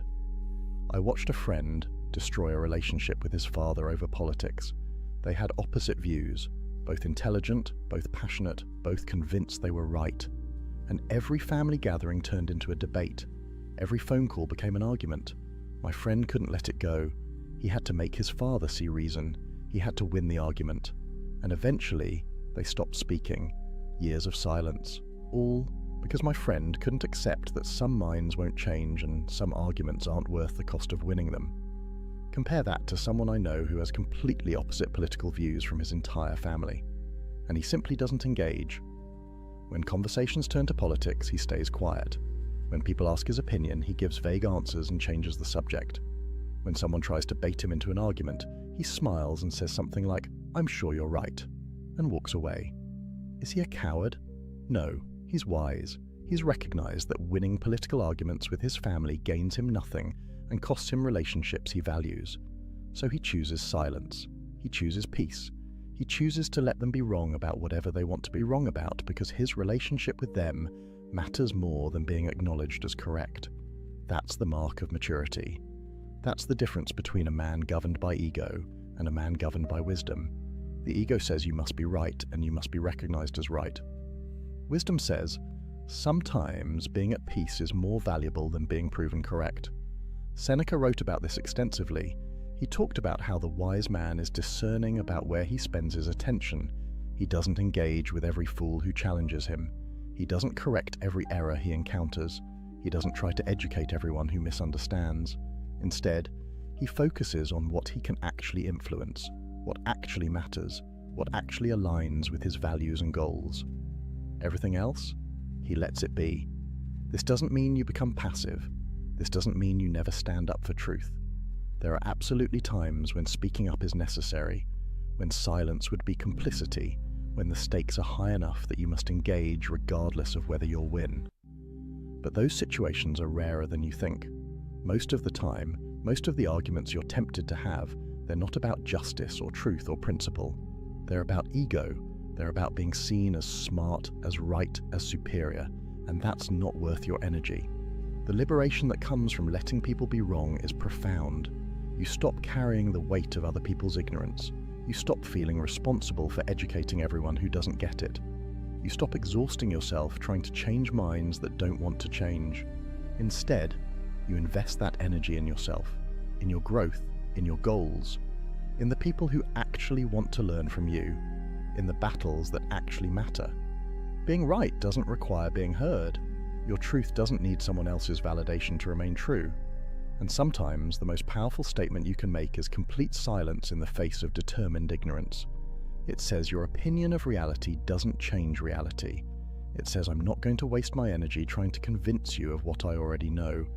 It says I have better things to do than argue with someone who isn't listening. So the next time you find yourself in an argument with someone who clearly won't change their mind, take a breath. Recognize what's happening. You're about to spend energy on something that will produce no return. You're about to sacrifice peace for the temporary satisfaction of explaining why you're right to someone who doesn't care. And then make a different choice. Let them be wrong. Wish them well, even if only silently in your own mind. And walk away, not in defeat, not in frustration, but in wisdom. In the knowledge that your time, your energy, your peace, they're too valuable to waste on battles that can't be won. Save your strength for fights that matter, and let silence be your answer to those that don't. So here we are, 6 situations where silence is your ultimate weapon. When someone attacks you with anger, when critics try to provoke you, when gossip and rumors circulate, when someone else receives praise, when you're tempted to announce your plans, and when you're right, but speaking won't change anything. 6 moments where weak men talk themselves into defeat and strong men stay silent and maintain power. But let's be clear about something. This isn't about never speaking. This isn't about being a doormat. This isn't about passive acceptance of everything. The Stoics weren't silent because they were weak. They were silent because they were strong enough to choose when to speak and when to stay quiet. Disciplined enough to resist the pull of ego, emotion, and social pressure. Wise enough to recognize that not every moment requires a response. The transformation from reactive to strategic, from emotional to grounded, from weak to powerful, it all starts with one realization. You don't have to respond to everything. You don't have to defend everything. You don't have to explain everything. You don't have to correct everything. You don't have to announce everything. You don't have to win everything. And the moment you accept that, the moment you internalize it, you become dangerous in the best possible way. Because a man who can't be provoked is a man who can't be controlled. A man who doesn't need validation can't be manipulated through praise or criticism. A man who moves in silence can't be stopped by people who never saw him coming. And a man who chooses his battles wisely has energy for the wars that actually matter. Marcus Aurelius spent his life fighting wars, running an empire, dealing with senators, generals, enemies both foreign and domestic. And yet, what did he write in his journals? The best revenge is to be unlike him who performed the injury. Not to strike back, not to defend endlessly, but to rise above, to remain true to yourself, to let your character be your answer. That's what these 6 situations are teaching you. How to rise above, how to remain true, how to let your life be your answer when words would only weaken your position. This week, I want you to do something. Pick one of these 6 situations, just one, and commit to practicing silence when it shows up. When someone gets angry, don't defend. When someone criticizes unfairly, don't explain. When gossip circulates, don't address it. When someone else gets praised, don't interject. When you get excited about a goal, don't announce it. When you're right but it won't matter, don't argue. Pick one and practice. Because this isn't theory. This is training. This is how you build the muscle of restraint, the discipline of silence, the power of knowing when to speak and when to let your presence speak for you. Silence isn't the absence of power. It's the accumulation of it. Every time you choose not to react, you're storing energy. Every time you choose not to defend, you're building confidence in yourself that doesn't need external validation. Every time you choose not to argue, you're proving to yourself that you're governed by wisdom, not emotion. And over time, those choices compound. They turn you into someone different, someone rare, someone who walks into any room and commands respect without saying a word, someone who other men instinctively know not to test, someone who women recognize as genuinely strong, not performatively masculine. That's who you can become. Not through talking about it, but through practicing it. Not through announcing your journey, but through walking it in silence. Not through defending your transformation, but through embodying it so completely that no defense is necessary. The ancient Stoics built empires, survived slavery, advised kings, and faced death itself. And the wisdom they left us wasn't complex. It wasn't hidden. It was simple, practical, and powerful. Speak less. Choose carefully. Let silence be your strength. In a world where everyone's shouting, the quiet man stands out. In a culture where everyone's defending themselves, the man who doesn't need to is magnetic. In an age where everyone's announcing everything, the man who moves in silence is unstoppable. So go out there and practice. Let angry people exhaust themselves against your silence. Let critics reveal their own emptiness. Let gossip die of starvation. Let others have their moment in the spotlight. Let your plans remain yours until they become reality. Let people be wrong when convincing them gains you nothing. And watch what happens. Watch how your life changes. Watch how people's respect for you grows. Watch how much energy you have for things that actually matter. Watch how unshakable you become. This is the path of the Stoic. Not easy, not popular, not celebrated by the crowd, but powerful. Genuinely, undeniably powerful. And that power is yours if you're willing to embrace the silence. If this video resonated with you, if you're committed to walking this path, drop a comment right now. Tell me which of these 6 situations you struggle with most. Are you the guy who can't help but defend yourself? The one who has to announce every plan? The one who always needs to be right? Let me know, because awareness is the first step. Naming your weakness is how you begin to transform it into strength. And if you're ready to go deeper, if you want more of this raw, unfiltered Stoic wisdom that cuts through the modern noise and gives you ancient power, hit that subscribe button right now. This channel is a brotherhood, a place where men come to level up, to strip away weakness, to reclaim the strength that modern culture tries to drain from us. We're building something here, a community of men who understand that real power is quiet, that real strength is disciplined, that real transformation happens in silence, not in social media posts. Remember, brother, a man who talks about doing is just planning. A man who stays silent and does is unstoppable. Be the latter. Master your mouth, master your reactions, master your need for validation, master yourself, and watch as everything else falls into place. The Stoics didn't just talk about wisdom, they lived it.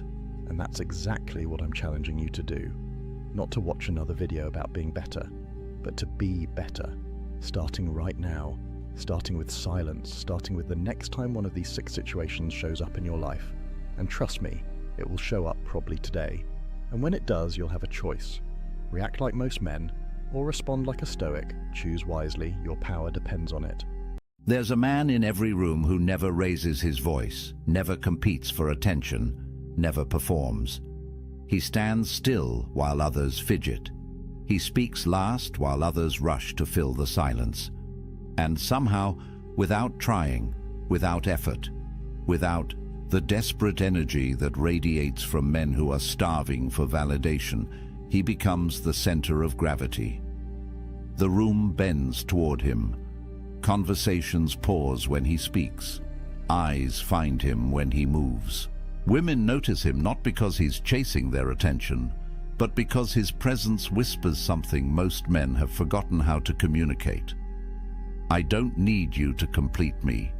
I'm already whole. This isn't charisma. This isn't charm.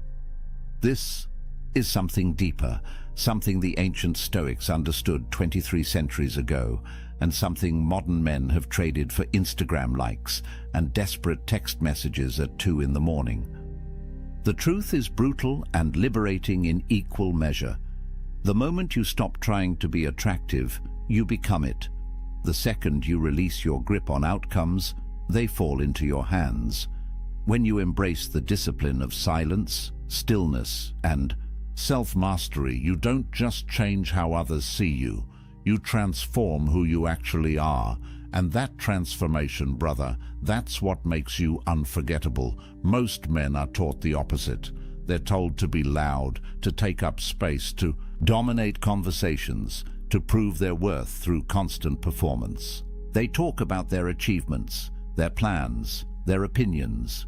They fill every silence with noise because silence feels like failure. They check their phones every 30 seconds because stillness feels like invisibility. They bend their boundaries, reshape their schedules, and abandon their purpose the moment a beautiful woman shows interest because they've been taught that her attention is the prize. But here's what those men never learn. The prize isn't her attention.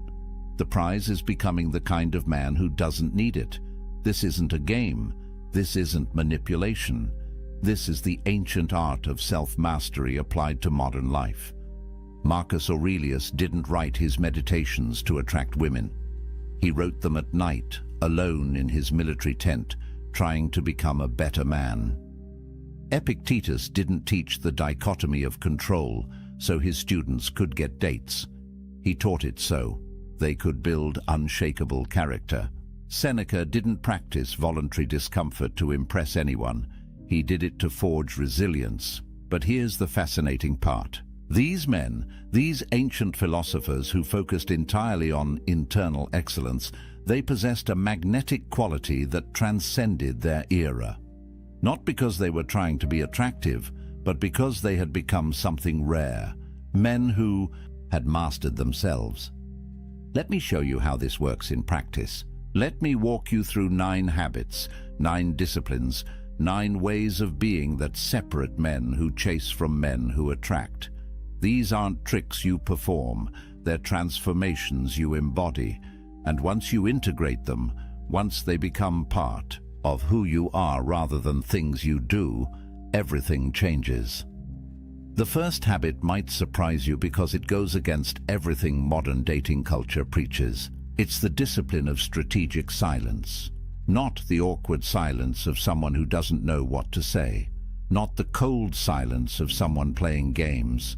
The intentional silence of someone who understands that words lose power when you waste them.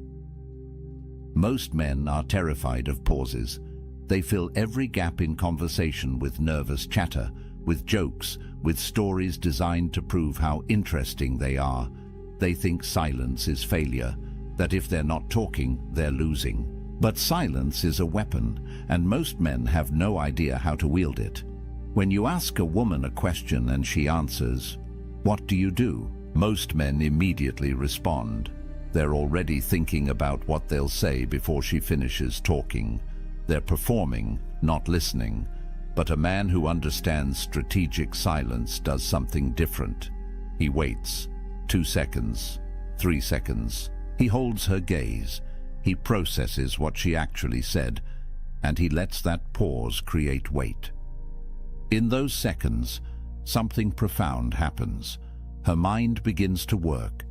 She wonders what you're thinking. She replays her words. She becomes aware of your attention in a way she never is when someone rushes to fill the space. That pause creates cognitive tension, and cognitive tension creates fascination. The neuroscience backs this up. When you create a pause, you're forcing her brain to complete a loop. Humans are pattern recognition machines. We need closure. An unanswered question, an unfilled silence, it gnaws at us. And the person who creates that tension, who can sit comfortably in that space, they become magnetic. Because silence signals something most men can't fake: self-sufficiency. A man who needs her validation can't tolerate silence. A man who's complete within himself can let it breathe. Epictetus taught that we have 2 ears and 1 mouth, so we can listen twice as much as we speak. This wasn't just about being polite. It was about power. The man who speaks less controls more, not through manipulation, but through presence. When your words are rare, they carry weight. When you're comfortable in silence, you communicate something that transcends language. I don't need to fill this space because I'm not afraid of it. And fear, brother, fear is the scent that kills attraction faster than anything else. But silence alone isn't enough. You can be quiet and still radiate anxiety through every muscle in your body. This brings us to the second discipline, the one that most men violate every single day without realizing it. Physical stillness. Watch men in any social situation. They're constantly moving, shifting their weight, adjusting their clothes, checking their phones, playing with their hair, fidgeting with their drinks. Their bodies are screaming a message their mouths never say. I'm nervous, I'm uncomfortable, I need something to do with this energy because I can't just be here. Now picture the opposite, a man standing with his weight evenly distributed, his hands at his sides or clasped in front of him, but not moving. His head still, his breathing deep and even. He's not rigid, not tense. He's relaxed, but contained. When he moves, it's deliberate. When he reaches for his drink, it's a complete action. One movement, no adjustments, no fidgets, no nervous energy leaking through his fingers. That man commands attention without saying a word. The psychology here is profound. We have mirror neurons in our brains. When we observe someone, our nervous system begins to sync with theirs. If you're anxious, she feels anxious. If you're fidgety, she feels unsettled. If you're calm, centered, still, she begins to feel that too. Your physical state becomes her emotional state. This is why women talk about feeling safe around certain men. It's not just about physical protection. It's about nervous system regulation. She can relax because you're relaxed. She can be still because you're still. Marcus Aurelius wrote that you have power over your mind, not outside events. Physical stillness is the practice of that principle. You're not reactive. You're not controlled by impulses. You don't need to move just because there's empty space. You don't need to check your phone just because 5 minutes have passed. You're present, grounded, here. And that presence, that groundedness, it's magnetic in a world where everyone is scattered. This is where most men start to understand that attraction isn't about doing more. It's about being more intentional with everything you do, which leads us directly into the third discipline, one that modern social media has nearly destroyed: the practice of strategic mystery.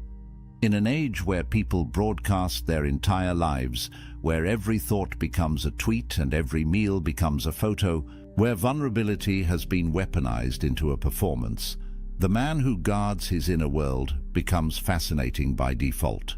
Mystery isn't about being secretive for the sake of games. It's about understanding that not everything needs to be shared. Not every thought needs to be vocalized. Not every experience needs to be explained. When you meet someone new and they ask about your life, most men unload their entire story in the first conversation. Where they're from, what they do, their past relationships, their future plans, their insecurities, their dreams. They think vulnerability creates connection. And it can, but only when it's earned. When you share everything immediately, you're not being authentic. You're seeking validation through disclosure. A man who practices strategic mystery answers questions, but he leaves room for imagination. She asks what you do. You tell her, but you don't give her your resume. She asks about your past. You acknowledge it without turning the conversation into therapy. She asks about your plans. You share enough to intrigue without revealing the full map. This isn't deception. This is discretion. It's understanding that the human mind is drawn to what it doesn't fully understand and repelled by what's been completely explained. There's a psychological principle called the Zeigarnik effect. It describes how our brains remember incomplete tasks better than completed ones. An open loop stays active in our minds. We keep thinking about it, turning it over, trying to close it. When you practice strategic mystery, you create open loops. She knows some things about you, but not everything. Her mind keeps working even when you're not there. She wonders, she imagines, she becomes curious. And curiosity, properly cultivated, is a more powerful force than any pickup line ever invented. The Stoics understood this intuitively. Marcus Aurelius kept his meditations private. They were never meant to be published. Epictetus taught his students but didn't seek fame. Seneca was a public figure but guarded his inner life fiercely. They knew that dignity requires discretion, that power is diminished when everything is exposed. Your thoughts, your struggles, your journey, these are sacred. Share them selectively with people who've earned access. Everyone else gets the version of you that's polite, present, but protected. But mystery without boundaries is just smoke. This is where the fourth discipline becomes critical.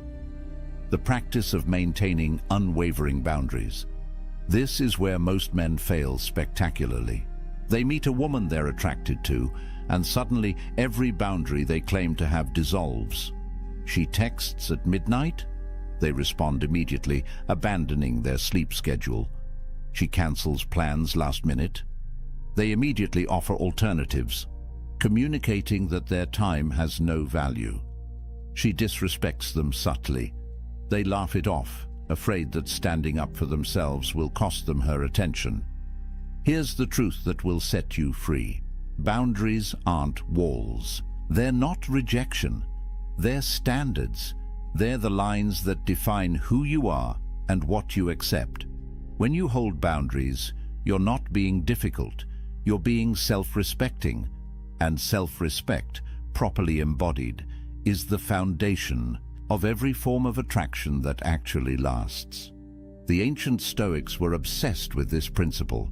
Epictetus built his entire philosophy around the dichotomy of control, understanding what's yours to protect and what isn't. Your time is yours. Your energy is yours. Your peace is yours.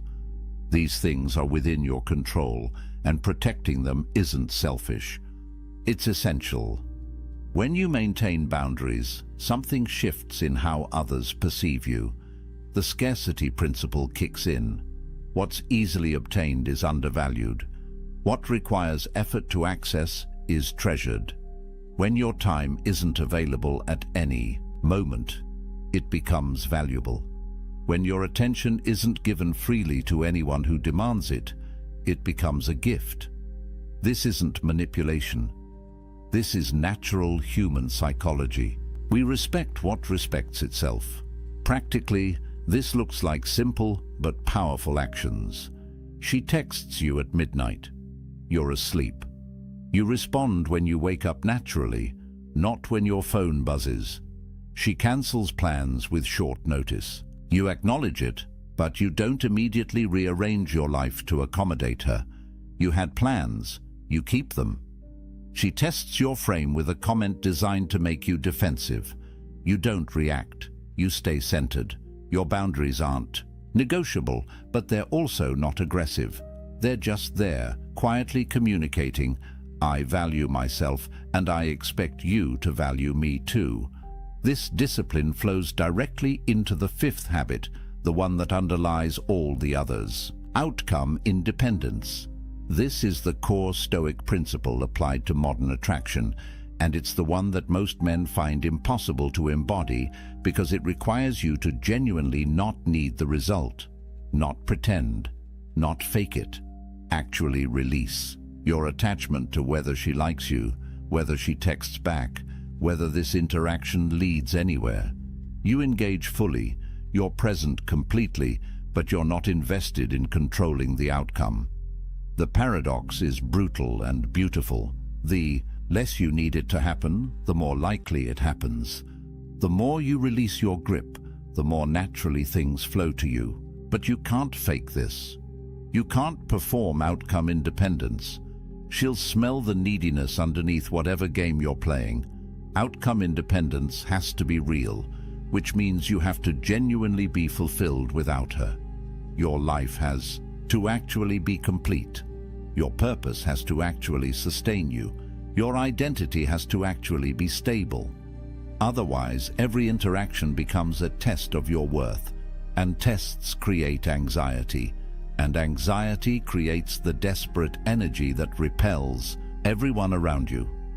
Marcus Aurelius spent his life practicing detachment from outcomes. He wrote about accepting what happens with equanimity, about understanding that you control your actions, but not their results. This wasn't pessimism, it was freedom. When you stop trying to control outcomes, you stop being paralyzed by fear of failure. You act clearly, you speak honestly, you engage fully because you're not burdened by the weight of needing it to work out a specific way. Here's how this looks in practice. Before you talk to her, you remind yourself, I'm complete either way. During the conversation, you notice if you're performing for approval or genuinely connecting. After the interaction, you don't refresh your phone every 30 seconds waiting for her response. You go back to your life, your mission, your purpose, because those things matter whether she texts back or not. This isn't apathy. You still care. You still prefer positive outcomes, but you're not defined by them, and that freedom transforms how you show up. Which brings us to the sixth discipline, the one that separates you from 99% of modern men who have forgotten how to do this. Radical presence. Being fully, completely, undividedly here. No phone, no distractions, no mental rehearsal of what you'll say next. Just attention, pure and concentrated, on this moment and this person. In a world where everyone is perpetually elsewhere, mentally scrolling through their feeds even while sitting across from you, the person who can actually be present becomes intoxicating. The Stoics called this memento mori, remember you will die, not as morbid obsession, but as radical wake-up call. This moment is all you have. This conversation is happening now and will never happen again. Marcus Aurelius wrote that the whole of time present is just a pinpoint in eternity. This second, right now, is your entire life. Everything else is memory or imagination. When you truly grasp this, presence becomes natural. You stop living in your head and drop into reality. What does this look like practically? Your phone is not just face down on the table, it's away, completely. When she speaks, your body turns toward her. Your eyes hold hers, not darting around the room. You notice not just her words, but her energy, her emotions, the small shifts in her voice that reveal what she means beneath what she's saying. You respond to her actual communication, not the surface level. This level of attention is so rare that when someone receives it, they feel seen in a way that's almost shocking. The psychological power here is profound. When you're fully present, you create what researchers call interactional synchrony. Your nervous systems begin to harmonize. Time seems to slow down. The conversation flows. She feels safe enough to reveal her real self, not the performed version she shows most people. And when someone feels that level of safety and being seen, they don't forget you. They can't. Because you gave them something almost no one else offers anymore, your complete, undivided presence. But presence without stability collapses under pressure. This is where the seventh discipline becomes essential. Emotional stability, not emotional suppression, not pretending you don't feel things. The capacity to feel deeply while responding wisely. Most men fail this test spectacularly. She gets upset, they panic. She withdraws, they chase. She creates drama, they match her energy. They're emotionally reactive, which means they're controlled by external circumstances. And being controlled, being reactive, being emotionally volatile, it destroys attraction faster than almost anything else. The Stoic view of emotions is misunderstood. They didn't advocate for becoming unfeeling. They advocated for not being controlled by feelings. There's a space, Viktor Frankl later wrote, between stimulus and response. In that space lies your power. She says something that triggers you. There's a moment before you respond. In that moment, you can choose. React impulsively or respond with intention. Get defensive or stay grounded. Match her energy or maintain your center. Women test emotional stability constantly, not because they're cruel, but because biology programs them to assess whether you'll be stable under pressure. In evolutionary terms, your emotional stability determines whether you can protect and provide when circumstances get difficult. If you collapse when she's upset, she can't trust you when real problems arise. If you panic when she pulls away, you're not a secure base. If you get defensive when she challenges you, you're weak underneath the performance.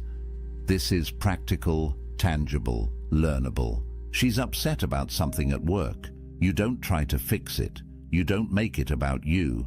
You hold space. You listen. You stay calm. She tests you with emotional withdrawal.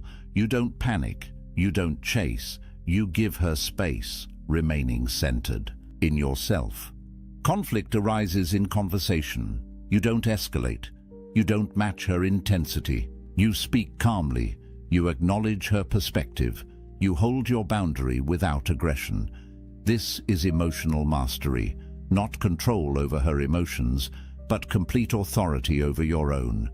But emotional stability without growth becomes stagnation. This is where the eighth discipline comes in, the one that makes everything else sustainable long-term. Relentless self-improvement. Not improving to get her, not changing yourself to match what you think she wants. The commitment to becoming excellent because that's who you've decided to be. Marcus Aurelius wrote, "Be tolerant with others and strict with yourself." This is the standard. High expectations for your own character, compassion for others' imperfections. Women are attracted to trajectory, to momentum, to men who are becoming something, not because they want a project to fix, because growth signals potential, and potential is exciting. A man who's stagnant, who's been the same person doing the same things for years, he's safe but boring. A man who's actively developing, who's reading, training, learning, building. He represents a future worth being part of. But here's the critical distinction. You improve because your standards demand it, not because her approval requires it. This looks like discipline across every domain. Physically, you train not for aesthetics, but for strength, resilience, capability. Mentally, you read widely, think deeply, expand your understanding of the world. Emotionally, you do the work, therapy if needed, meditation, journaling, facing your shadows instead of projecting them onto others. Professionally, you build competence, you contribute value, you become someone who solves problems rather than creates them. Spiritually or philosophically, you clarify your values and live by them, even when it's difficult. This compounds over time. The man who commits to improvement for 1 year is interesting. The man who commits for 5 years is formidable. The man who makes it a lifelong practice becomes rare, valuable, magnetic. Not because he's perfect, but because he's dedicated to excellence. And that dedication, that standard, it's visible in everything he does. She feels it. Everyone feels it. But all of this, every single discipline we've discussed, collapses without the 9th and final habit. The foundation that makes everything else possible. Operating from authentic purpose. Having a reason to exist that transcends pleasure, comfort, or validation. Something you're building, serving, creating, becoming. A mission that gives your life direction and meaning. Without this, every other habit becomes performance. With this, every habit flows naturally because it serves your greater aim. Marcus Aurelius ruled an empire. Epictetus taught philosophy. Seneca wrote and counseled. They had purposes larger than themselves. Their lives meant something beyond personal satisfaction. Modern men often avoid this work because it's difficult, because it requires confronting hard questions. What am I here to do? What's worth sacrificing for? What will my life have meant when it's over? It's easier to make women the purpose, to let relationships become the point. But when you do that, you become needy, desperate, without center. Because no person can be your purpose without crushing both of you under that weight. Purpose creates everything attractive about a man. It generates natural confidence because you know why you're here. It establishes boundaries automatically because you protect what serves your mission. It creates outcome independence because your purpose sustains you regardless of any single relationship. It makes presence easy because you're grounded in meaning. It provides emotional stability because you're not blown around by circumstances. It demands improvement because your purpose requires you to grow. It generates mystery because your life has depth beyond what anyone sees on the surface. When you have purpose, silence comes naturally. You're not desperate to fill space because you're not desperate for validation. Stillness emerges organically. You're centered in something real. Mystery exists without effort. Your life has dimensions she's only beginning to discover. Everything we've talked about, every discipline, every habit, they all flow from this foundation. A man on a mission doesn't chase attraction. It follows him, not because he's using techniques, but because he's become someone genuinely worth following. Here's what this means practically.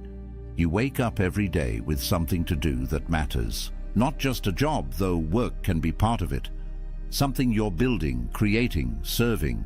Maybe you're developing a skill, starting a business, creating art, serving a community, raising a family with intention. Whatever it is, it's yours. It gives you direction. It makes you someone with somewhere to go, and women want to walk beside. Men who are going somewhere. The irony is perfect and inescapable. When you stop making women your purpose, they become more attracted.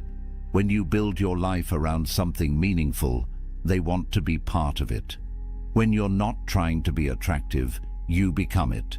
Because attraction real attraction that lasts beyond the first conversation.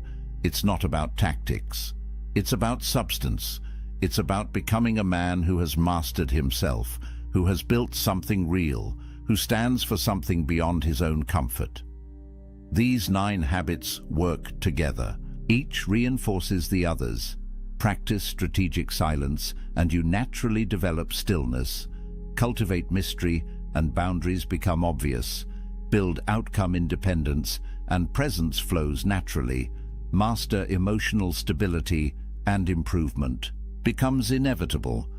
Do all of this from genuine purpose, and you're not performing attraction. You're embodying it. This isn't easy. None of it is easy. Anyone who tells you there's a shortcut is selling you something. The Stoics were clear about this. Excellence requires discipline. Character requires practice. Becoming admirable requires becoming someone worth admiring, and that's daily work. But it's the only work that actually creates lasting results. You can learn all the pickup lines, all the texting strategies, all the psychological tricks. They might get you short-term results, but they won't make you into someone you respect. They won't build a life you're proud of. They won't create the kind of attraction that sustains a real relationship. What I'm describing is different. It's becoming the kind of man who doesn't need these videos, these strategies, these techniques. The kind of man who attracts naturally because he's built himself into something genuinely attractive. Not attractive because he's playing a role, but attractive because he's become someone valuable, someone centered, someone purposeful, someone who has done the work. Try this for 30 days. Pick one habit and make it yours. Practice strategic silence in every conversation. Notice what happens when you hold your body still in social situations. Guard your inner world for a month and watch how curiosity builds. Hold your boundaries without apologizing and feel the shift in how people treat you. Release your attachment to outcomes and notice how much lighter everything becomes. Give your complete presence to every interaction. Stay emotionally stable when everyone around you is reactive. Commit to genuine improvement in one specific area. Clarify your purpose and let it guide your decisions. One habit. 30 days. See what changes. Because I promise you, when you stop performing and start becoming, when you stop chasing and start building, when you release the desperate energy of needing validation and step into the quiet power of being complete, everything shifts. Not just with women, with everyone, with yourself. You become the kind of man you actually respect. And that respect, that self-possession, that groundedness, it's magnetic in a way that no technique ever could be. The most attractive man in any room isn't the one trying to be. He's the one who's forgotten to care because he's too busy being excellent, too focused on his purpose, too grounded in his values to waste energy on performance. Be that man. Do the work. Build the life. Master yourself. The attraction will follow, not because you chased it, but because you became worth chasing. If this resonated with you, if you felt something shift in how you understand attraction and masculinity, hit that like button. Subscribe to this channel because we're building a community of men who are committed to excellence, who understand that the ancient wisdom still works, who are willing to do the difficult work of becoming someone genuinely valuable. Drop a comment below and tell me which of these 9 habits you're starting with today. Which one challenges you most? Which one are you ready to master? Remember, the Stoics have been waiting 23 centuries to teach you this. Marcus Aurelius faced battles, plagues, betrayals, and he never lost his center. Epictetus was born into slavery and died free in every way that matters. Seneca counseled emperors and faced death with equanimity. These weren't men who had easy lives. They were men who built unshakable character. You have the same capacity, the same potential, the same choice every single day to become stronger, wiser, more centered. The most attractive man in the room isn't the one trying to be. Be that man. There was a man who lost the woman he loved because of one sentence. Just one. They'd been dating for 2 months. Everything was perfect. The chemistry was undeniable. She laughed at his jokes. Her eyes lit up when she saw him, and he felt like he'd finally found something real. Then, one night over dinner, he said something. 5 words. And everything changed in that moment. Her smile faded. Her energy shifted. Within 2 weeks, she was gone. He spent months replaying that night, trying to understand what happened. The truth. He violated a fundamental law of attraction that the ancient Stoics understood thousands of years ago. Now, I'm going to share something with you that might sting a little. This isn't about being fake. This isn't about playing games or manipulating women. This is about understanding ancient masculine wisdom that modern men have completely forgotten. Marcus Aurelius, the most powerful man in Rome, never begged for anyone's approval. Epictetus, who started life as a slave, never chased validation. These men understood something profound about human nature, about power, about attraction. Today, I'm revealing 5 specific phrases that destroy attraction instantly. Not slowly, not over time, instantly. Each one breaks a fundamental principle of Stoic masculinity. Each one broadcasts weakness directly to her subconscious mind. And by the end of this video, you're going to understand exactly why these words repel women at a primal biological level. If you've ever wondered why she pulled away, why the spark died, why she suddenly seemed less interested, there's a very good chance you said one of these 5 phrases. Stay with me until the end, because the 5th one is what most men say when they're desperate, and it's the most damaging of all. But first, before I reveal what that man said at dinner that night, you need to understand something the Stoics knew about female psychology that modern dating advice completely misses. Something that will change how you see every interaction with women from this moment forward. Let's talk about control.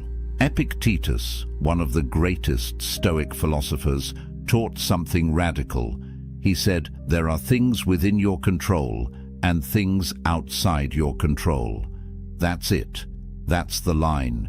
Your thoughts, your actions, your character, within your control. Other people's opinions, their feelings, whether they choose you, completely outside your control. He called this the dichotomy of control, and it's the foundation of everything I'm about to tell you. Here's where it gets interesting. You cannot control whether she likes you.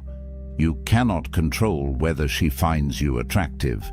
You cannot force chemistry, manufacture desire, or negotiate attraction. But here's what you can control: your dignity, your frame, your self-respect, and how you show up in this world. When you understand this deeply, not just intellectually but in your bones, everything changes. Now let me connect this to something most men don't understand about female psychology. Women are biologically wired to detect neediness, not as a conscious choice. This is evolutionary programming that goes back hundreds of thousands of years. In ancient times, a needy man was a survival threat. A man who couldn't stand on his own, who depended on others for his emotional stability, who collapsed without approval. That man couldn't protect, couldn't provide, couldn't survive when things got hard. So her subconscious brain, the part that's been evolving for millennia, is constantly scanning for signs of neediness. And the moment she detects it, attraction dies. Here's the brutal truth. The moment you try to control her feelings, you lose.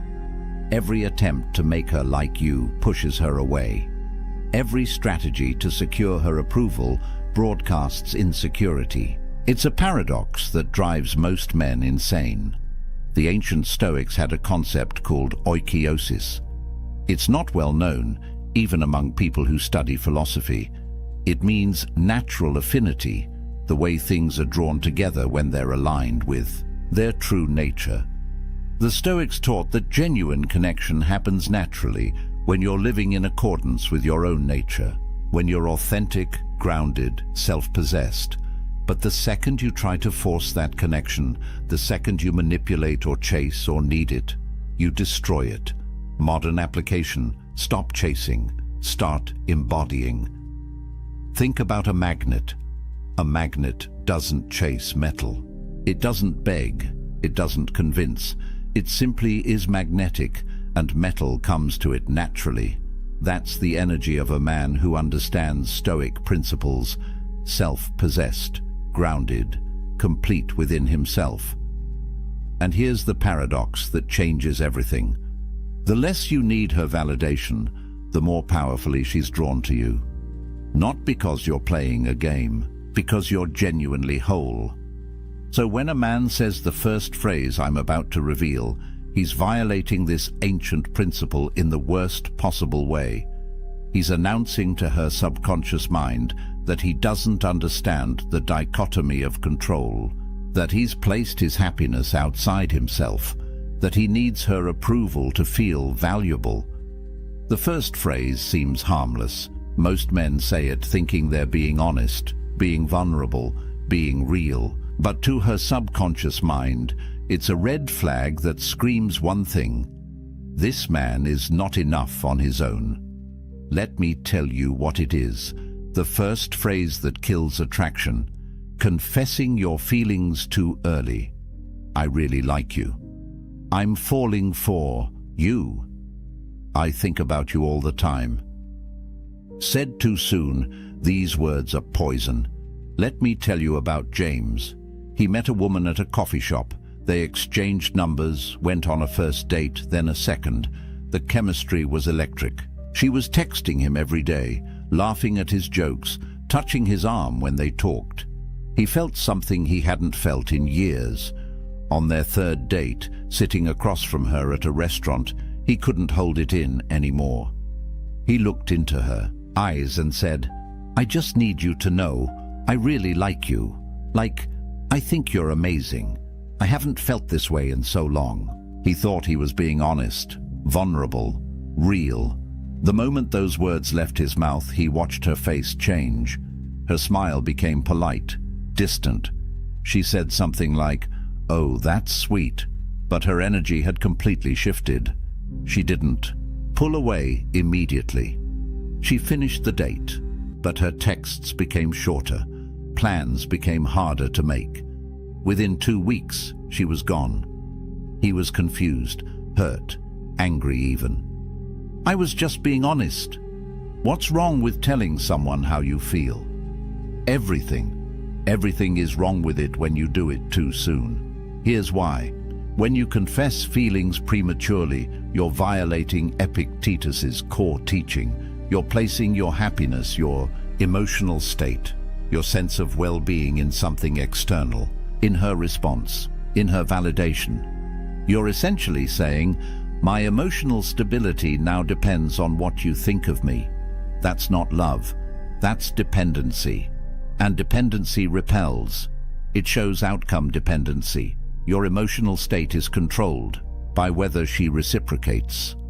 A Stoic man's emotional state comes from within, from his character, from living according to his values.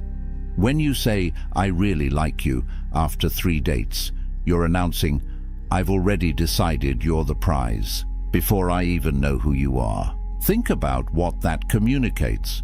You don't have standards, you don't have options, you're not selective, you're just grateful someone is paying attention to you.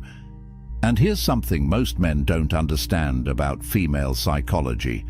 Women are attracted to mystery, to uncertainty, to the thrill of not quite knowing where they stand. That tension, that space between, does he like me, and I think he might, that's where attraction builds. The moment you remove all doubt, the moment you hand her absolute certainty about your feelings, the game is over. There's nothing left to discover. No tension, no excitement, just the pressure of your expectations weighing on her. From a biological standpoint, women are attracted to men who are selective. High-value men don't fall for every woman who gives them attention. They're discerning. They have options. They take time to evaluate compatibility. When you confess deep feelings after barely knowing someone, her subconscious translates that as this man doesn't have options. He's decided I'm his best chance. And if I'm his best chance, what does that say about his value? Marcus Aurelius wrote, "The best revenge is not to be like your enemy." In the context of attraction, the enemy is desperation, neediness, the desperate chase for validation. Don't seek it. Don't announce your feelings, hoping she'll reciprocate and make you feel secure. That's weakness disguised as honesty. Let your actions show interest. Show up consistently. Invest time. Be present when you're together. Plan thoughtful dates. Listen. But don't hand over your power by verbally declaring your emotional investment before she's earned it, before enough time has passed, before genuine depth has developed between you.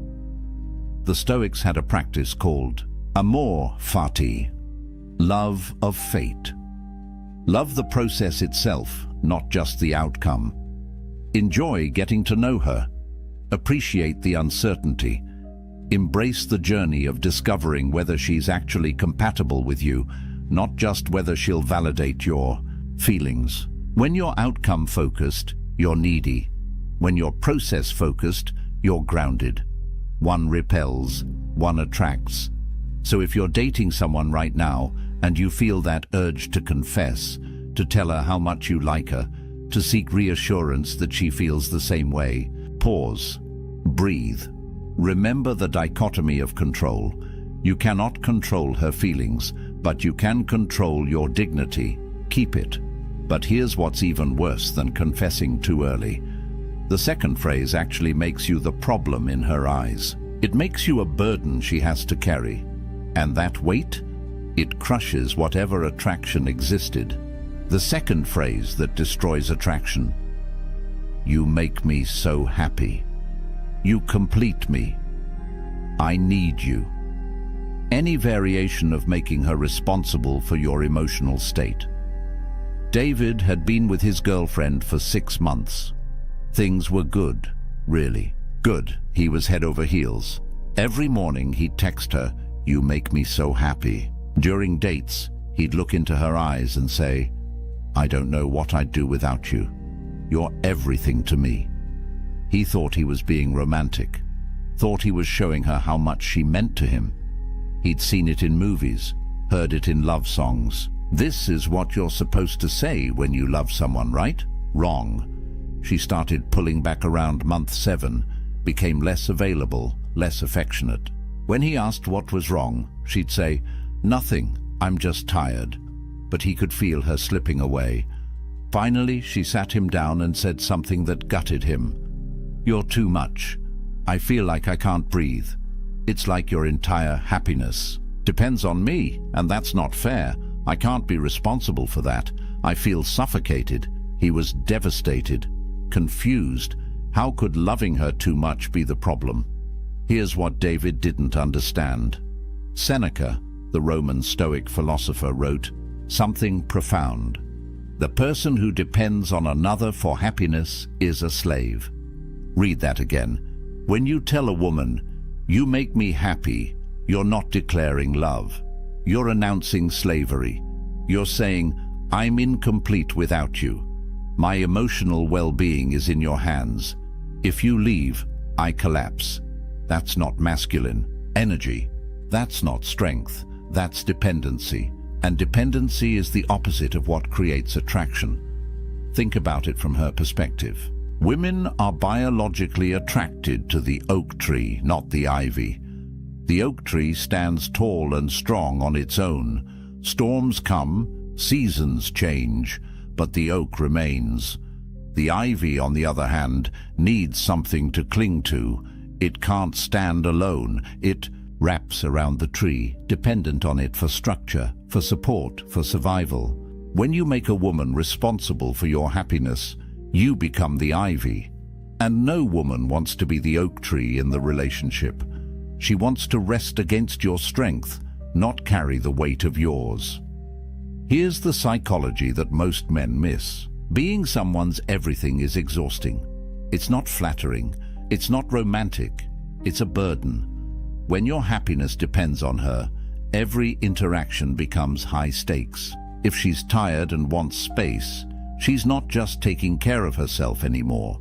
She's now responsible for your emotional collapse. If she's having a bad day and isn't warm and affectionate, she's not just dealing with her own stuff.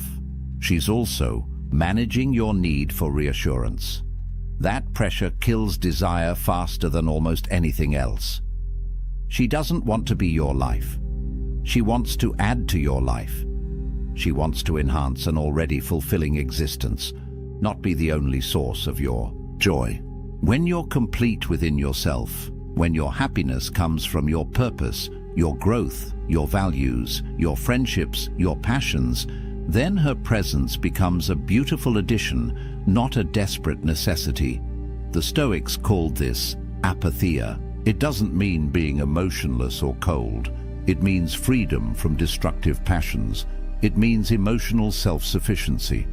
You create your own happiness through living virtuously, through contributing to the world, through pursuing excellence in what matters to you. She doesn't create your happiness.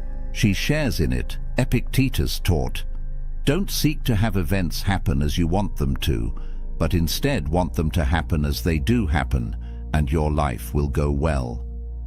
Apply that to relationships. Don't need her to be a certain way for you to be happy. Don't need her to stay for you to be whole.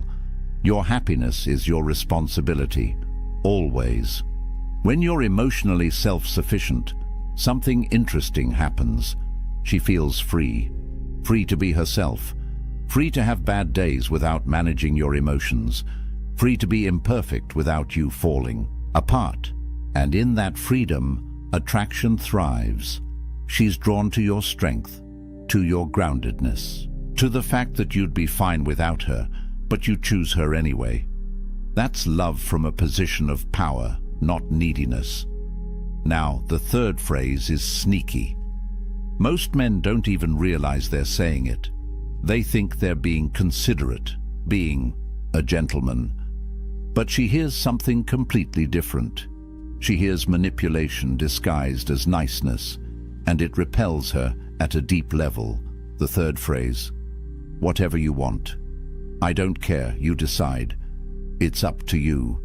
Constant agreeableness. Having no opinions of your own. Meet Ryan. Nice guy. Really nice. Maybe too nice. He'd been seeing Sarah for about 2 months, and everything seemed fine on the surface. But there was a pattern. Every single time they made plans, the conversation went the same way. Where should we go for dinner? I don't know. Wherever you want. What movie should we see? You pick. I'm good with anything. Should we go to the beach or stay in the city this weekend? Whatever makes you happy. Ryan thought he was being considerate, accommodating, the perfect boyfriend who never causes conflict. 3 months in, she ended it. Her exact words. I don't even know who you are. You're like a ghost. You have no preferences, no opinions, no spine. I feel like I'm dating a mirror. Ryan was shocked, hurt. He'd done everything to make her happy. How could that be the problem? Here's what he missed. Marcus Aurelius wrote, waste no more time arguing what a good man should be. Be one. A man without opinions is a man without character. A man who constantly defers isn't showing respect. He's committing self-erasure. He's disappearing right in front of her. Think about attraction. Real, visceral, sexual attraction. It requires polarity. Masculine and feminine energies create spark through contrast, through difference, through tension. When you agree with everything, when you have no preferences, when you're just a mirror reflecting whatever she wants, there's no contrast, no friction, no electricity, just boring sameness. Women test for backbone, not consciously, but instinctively. When she asks, "Where should we eat?" that's not really about food. It's a test. Can you lead? Do you have conviction? Are you capable of making a decision and standing by it? Every time you say, "I don't care, you choose," you fail that test. Every single time. Here's the covert contract that nice guys operate under.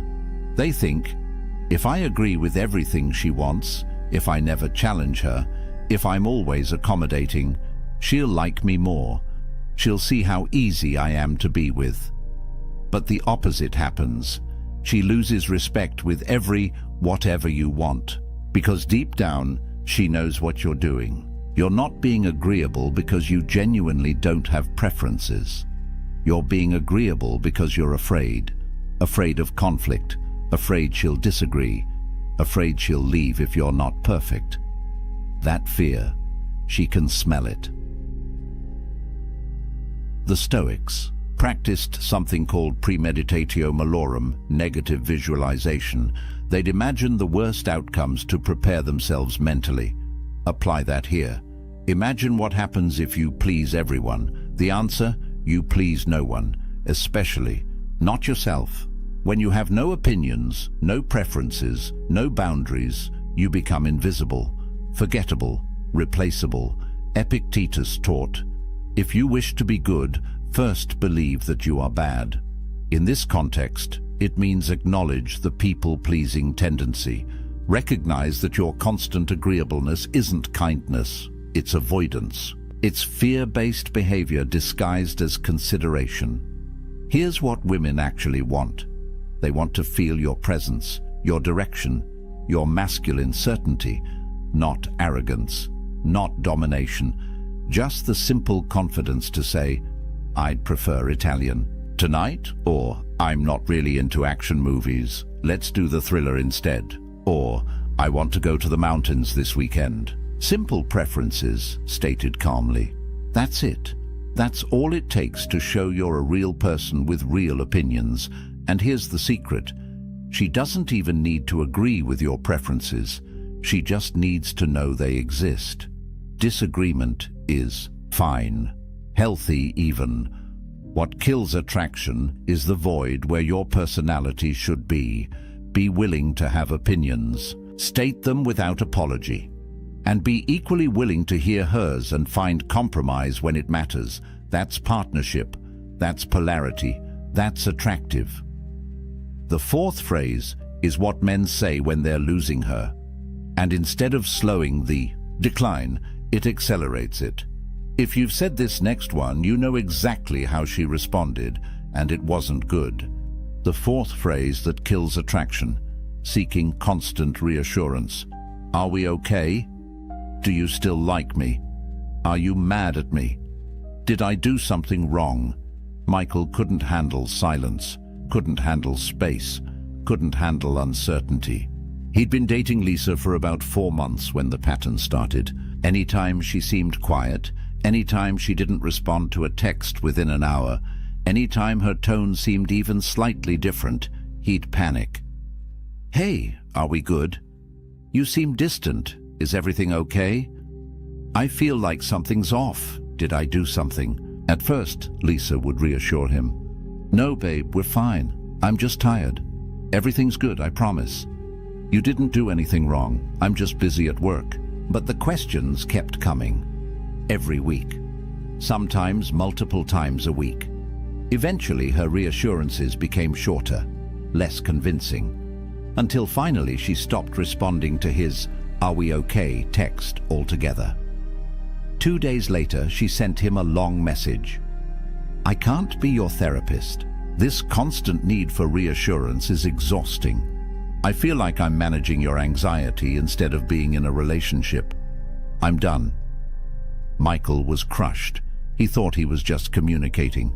being open about his feelings, addressing issues. Before they became problems, what he didn't realize, he was creating the very problem he feared. The Stoics taught amor fati, love of fate. It means accepting what is, exactly as it is, without resistance. Every time you ask, "Are we okay?" you're rejecting what is. You're fighting reality because you're afraid. You don't trust the present moment. You don't trust her.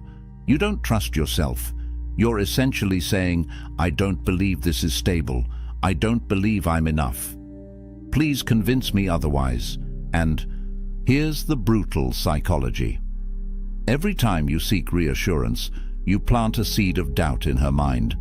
She might have been completely fine before you asked, but now she's thinking, why is he asking? What does he see that I don't? Is there a problem I haven't noticed? Your insecurity becomes contagious. You're literally creating instability through your fear of instability. Women interpret constant reassurance seeking as, "He doesn't believe. He's enough." And if you don't believe it, why should she? Confidence isn't arrogance. It's not pretending everything's perfect. Confidence is trusting in your ability to handle whatever outcome unfolds.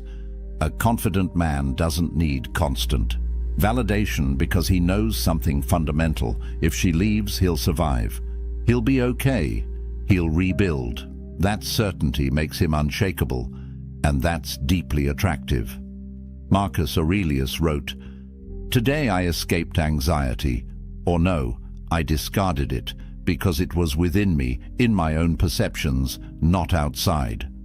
Your need for reassurance isn't about her behavior. It's about your internal state, your anxiety, your fear of abandonment, your belief that you're not enough. That's your work to do, not hers to constantly soothe.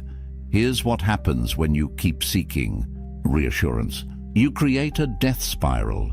Your insecurity makes you ask, "Are we okay?" She pulls back slightly because the neediness is unattractive. You notice her pulling back, which increases your insecurity, which makes you ask again. She pulls back more. You ask more, round and round until the relationship is dead. You kill it with the very behavior meant to save it. The Stoics practiced negative visualization. Imagine the worst outcome. She leaves. You're alone. Now really sit with that. Would you actually die? No. Would you be devastated? Probably. For a while. But would you survive? Yes. Would you eventually heal? Yes. Would you find someone else? Very likely. When you deeply internalize that you'd be okay, even in the worst-case scenario, you stop operating from fear. You stop needing constant reassurance. And that shift in energy changes everything. Stop asking if you're okay. Just be okay. With uncertainty, with silence, with not knowing exactly where you stand every single moment. That's confidence. That's strength. That's attractive. But nothing, and I mean nothing, kills attraction faster than the fifth phrase. This is the phrase of total desperation, the nuclear option that obliterates any remaining respect she had for you. If you're watching this because you're going through a breakup or she's pulling away, you've probably said this, or you're thinking about it. Don't. The fifth phrase. The one that destroys not just attraction, but your self-respect. Any form of begging. Please don't leave. Give me another chance. I'll change, I promise. I can't live without you. Just tell me what to do and I'll do it. This is the story of Tom. He'd been with Rachel for 8 months. Things had been rocky for a while. She'd been pulling away, becoming distant, less affectionate. He could feel her slipping through his fingers. One night, she sat him down and said the words he'd been dreading. "I don't think this is working anymore. I think we should break up." Tom's world collapsed in that moment. Panic flooded his system. He couldn't let this happen. He couldn't lose her. So he begged. He grabbed her hands and pleaded, "Please, don't do this. I love you. I'll change. Whatever you need me to do, I'll do it. Just give me one more chance. Please." Tears streaming down his face, voice breaking, completely falling apart. She looked uncomfortable, sad even. But her mind was made up. She left that night. Tom spent the next 3 days blowing up her phone. Long text messages about how much he loved her. Voicemails apologizing for everything. He showed up at her apartment with flowers, wrote her a letter promising he'd be different. He thought if he just showed her how much he cared, she'd come back. Instead, she blocked him on everything. Phone, social media, email, everything. And here's the truly painful part. He didn't just lose her, he lost himself. Every time he replayed those moments in his mind, begging, pleading, falling apart, he felt a deep sense of shame. He'd betrayed himself in the worst possible way. Epictetus taught, "No person is free who is not master of himself." When you beg, you become a slave to the outcome, a slave to her decision, a slave to your fear of being alone. You hand over every ounce of power you have, your dignity, your self-respect, your very identity, and you give it all to someone who's already decided they don't want it. Here's the brutal truth about begging. It confirms every single doubt she had about you. She left because she saw weakness. Maybe you were too needy. Maybe you lacked purpose. Maybe you'd become too comfortable, too dependent. Whatever the reason, something about you made her lose attraction. And when you beg, you prove she was right. You validate every concern she had. You show her in the most dramatic way possible that you are exactly the person she thought you were. Weak, desperate, unable to handle adversity with grace. Attraction requires respect. You cannot respect someone who doesn't respect themselves. The moment you fall to pieces, the moment you plead for her to stay, the moment you promise to change everything about yourself just to keep her, she cannot respect you. And without respect, there is no attraction. There never will be again. Here's what men don't understand about second chances. If you have to beg for her to stay, she's already gone. Mentally, emotionally, she's checked out. Her body might still be there, but her heart left weeks ago. Begging doesn't change her mind. It doesn't make her suddenly see your value. It cements her decision. It makes her even more certain she needs to leave. Marcus Aurelius wrote about loss. Loss is nothing else but change, and change is nature's delight. Everything in life is temporary. Relationships end. People leave. That's not a tragedy, that's nature. When you beg someone to stay, you're fighting against the natural flow of life. You're clinging to something that's already gone, and that clinging destroys you. Here's the most counterintuitive truth about breakups. The only possibility, and I mean the only possibility, that she might ever come back is if you walk away with dignity. Not as a strategy, not as reverse psychology, but as genuine self-respect. When you accept her decision with grace, when you say something like, "I'm sad, but I understand. I wish you the best," and then you actually leave her alone, something shifts. You become a man who respects boundaries, who handles rejection with maturity, who has enough self-worth to let go of someone who doesn't want to be there. That's attractive. That's powerful.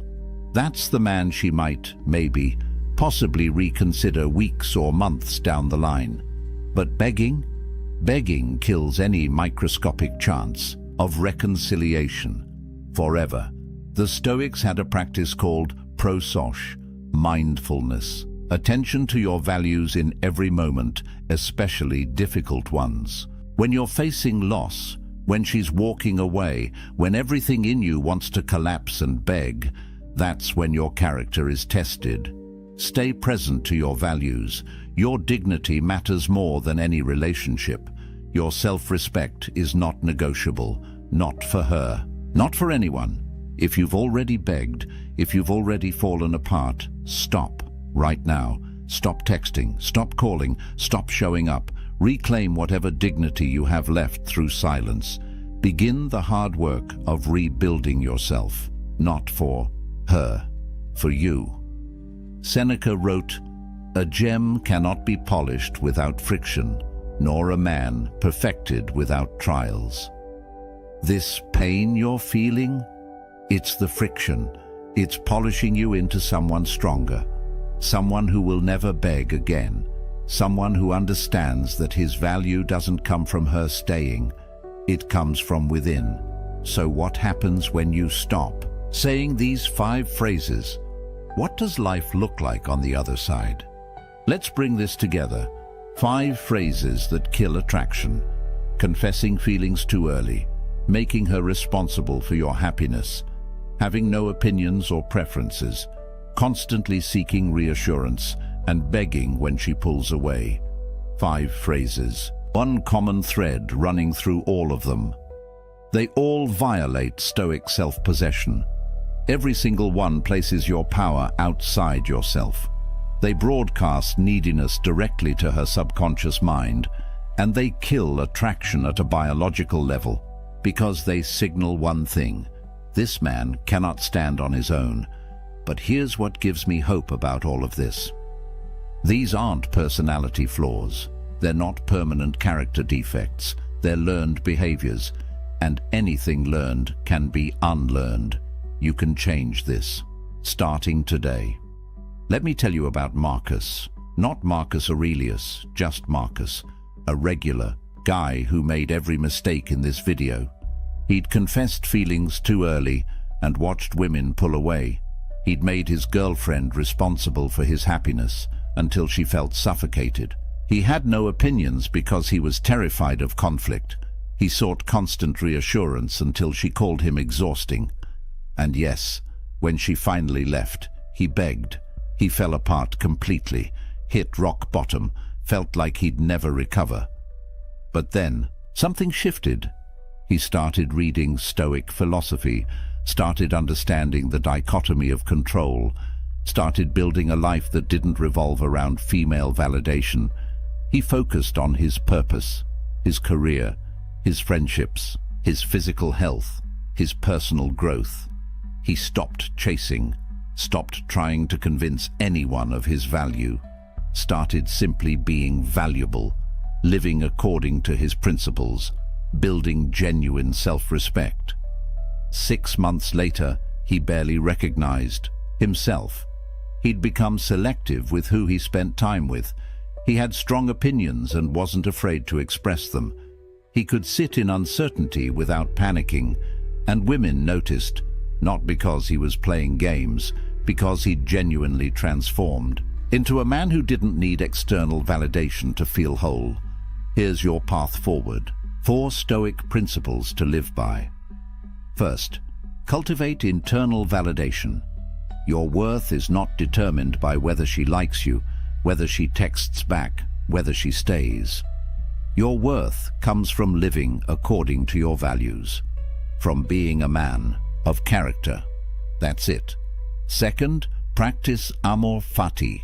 Love your journey, including the rejections, including the heartbreaks.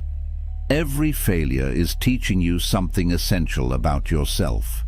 Third, embody apatheia, emotional self-sufficiency, not coldness, not being unavailable, but being complete within yourself, so that relationships enhance your life rather than define it. Fourth, live with Pre-Socratic. Stay mindful of your principles in every interaction, especially when you're triggered, when you want to seek reassurance, when you feel the urge to confess feelings prematurely. Pause. Return to your values. Marcus Aurelius said it perfectly. Very little is needed to make a happy life. It is all within yourself, in your way of thinking. Build a life so fulfilling that a woman's presence is a bonus, not a necessity. Pursue work that matters. Cultivate deep friendships. Develop your body. Feed your mind. Contribute to something larger than yourself. When you do this, when you become genuinely whole, attraction happens naturally. Not because you're using techniques, because you've become the kind of man who doesn't need validation to feel valuable. The promise is this: when you stop saying these 5 phrases, when you stop operating from neediness, everything changes. You become selective instead of desperate, grounded instead of anxious, present instead of outcome-focused. And that version of you, that's the man women are drawn to. If this video resonated with you, if you've made these mistakes and you're ready to change, you're not alone. Subscribe for more Stoic wisdom on relationships and masculine development. Drop a comment and tell me which phrase hit the hardest. Which one have you been guilty of? Let's build a community of men who choose dignity over desperation. Next video, we're diving deep into the Stoic art of walking away. How to leave any situation with your power intact. You won't want to miss it. Remember this: the Stoics didn't chase. They attracted through self-mastery. Stop saying these 5 phrases. Start becoming the man who doesn't need to. That's where real power lives. That's where freedom is. That's where you become unshakable. Now go build that life. The room is quiet. 2 glasses of wine sit untouched. A woman leans forward, eyes sharp, voice steady. Do you even care about me? The question cuts deeper than it sounds. It isn't about love. It isn't about romance. It is about power. Most men stumble here. They rush to explain. They laugh nervously. They pile up words like a wall. But the wall crumbles instantly. Respect slips away. This is how the test begins. A test older than text messages, older than candle-lit dinners, older than modern love itself. In every culture, in every time, women have tested men, not out of malice, not to be cruel, but to see if he bends, to see if he breaks, to see if the man she sits with is the same man he claims to be. And these tests are subtle. They hide behind simple questions, questions that seem innocent, but they are anything but innocent. Each one is a strike at the foundation of a man's composure. Here's the truth. When she asks these questions, she isn't waiting for the perfect answer. She's watching for the reaction. Does he stay calm? Does he hold his frame? Or does he panic? The Stoics faced greater trials than this. Emperors, generals, and slaves alike endured storms of fate. They lost kingdoms. They faced death. And still, they stood unshaken. Their philosophy was simple. Control yourself. Do not be ruled by the chaos outside you. Be anchored. Be still. Be immovable. What if you could bring that same calm to these modern tests? What if every question, every trap, became an opportunity to show strength instead of weakness? In this film, we reveal the 5 questions women use to test men. 5 traps hidden in plain sight. 5 moments where most men collapse. But where the Stoic finds his chance to rise. Stay with me. Because question 3, that one is the silent killer, the one that strips a man of dignity before he even knows it happened. And if you fail it, you may never get it back. Why do women test men? It is a question that makes some men angry. Others shrug it off. But if you ignore the reason, you will never pass the test. The truth is simple. It is not cruelty. It is not manipulation. It is instinct. Think of it like the walls of a fortress. A guard doesn't press the stone to destroy it. She presses to make sure it holds. She tests to see if the foundation is real. And if the wall crumbles at her touch, the fortress was never strong to begin with. That is what these questions are. A press against the wall. A test of strength, of composure, of truth. Now picture this. A young Roman senator stands in the forum. His wife questions him loudly, accusing him of weakness. The crowd holds its breath. If he defends himself with anger, he looks guilty. If he stammers, he looks broken. But he does neither. He stands tall. He answers with calm dignity, and the whispers in the crowd turn into respect. She tested him. He passed, and in passing, he became stronger. The Stoics wrote about this. Epictetus, once a slave, taught that you cannot control the words or actions of others, but you can control your reaction. He said, "It's not what happens to you, but how you react to it that matters." These tests are exactly that, a chance to show mastery, not over her, but over yourself. Modern psychology gives the same answer in different words. Women test to measure certainty. They test to see if your actions match your image. They test because deep down, they want to trust the strength of your frame.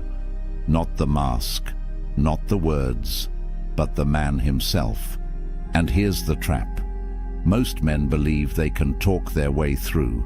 They explain, they argue, they overcompensate. But the more they talk, the weaker they look. The Stoic doesn't fall for this. The Stoic knows silence can be louder than words. A calm pause can be more powerful than a frantic defense. So what do these tests reveal? They reveal whether you are anchored or adrift. They reveal whether you bend at the first sign of pressure. And they reveal whether you are the man you claim to be. Ask yourself, when pressure comes, what do you show? Do you reveal strength or weakness? Do you reveal calm or chaos? Every test is a mirror, and what it reflects is you. This is why these 5 questions matter. They are small moments, but they open the door to something bigger: respect, attraction, power, or the loss of all 3. The first question begins gently. It sounds like love, but it hides a storm, and most men never see it coming. The first question seems simple. It sounds like love. It sounds like a cry for affection, but beneath it hides the real test. Picture this. A man sits at dinner. The candles burn low. The air is heavy with silence, and then she asks, "Do you even care about me?" The man feels panic rise in his chest. He rushes to speak. "I care about you so much. Of course I do. Haven't I shown you? Don't you see everything I do?" The words spill out like water from a cracked jar. The more he says, the less she believes. Because the test was never about words. Here's the truth. This question is not a request for a speech. It is a measure of presence. She wants to see if you can stand steady in the face of doubt, if you can remain calm when emotion is thrown at you, if you can show her without shaking that your care is real. The Stoics faced this kind of test daily. Marcus Aurelius, emperor of Rome, wrote in his private meditations about love and duty.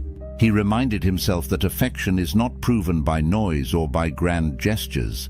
It is proven by action, by consistency, by living with virtue. He cared for Rome not by shouting about his love, but by leading with discipline, patience, and sacrifice. That is the answer hidden in this question. Not louder words, not frantic explanations, but composure, strength, steady truth. Imagine 2 men faced with the same test. One panics. His face tightens, his voice rises. He pleads to be believed. The other stays calm. He looks into her eyes, and he speaks simply, "Yes, I care. My actions prove it every day." The difference is night and day. One collapses under pressure. The other stands like stone. Which one keeps respect?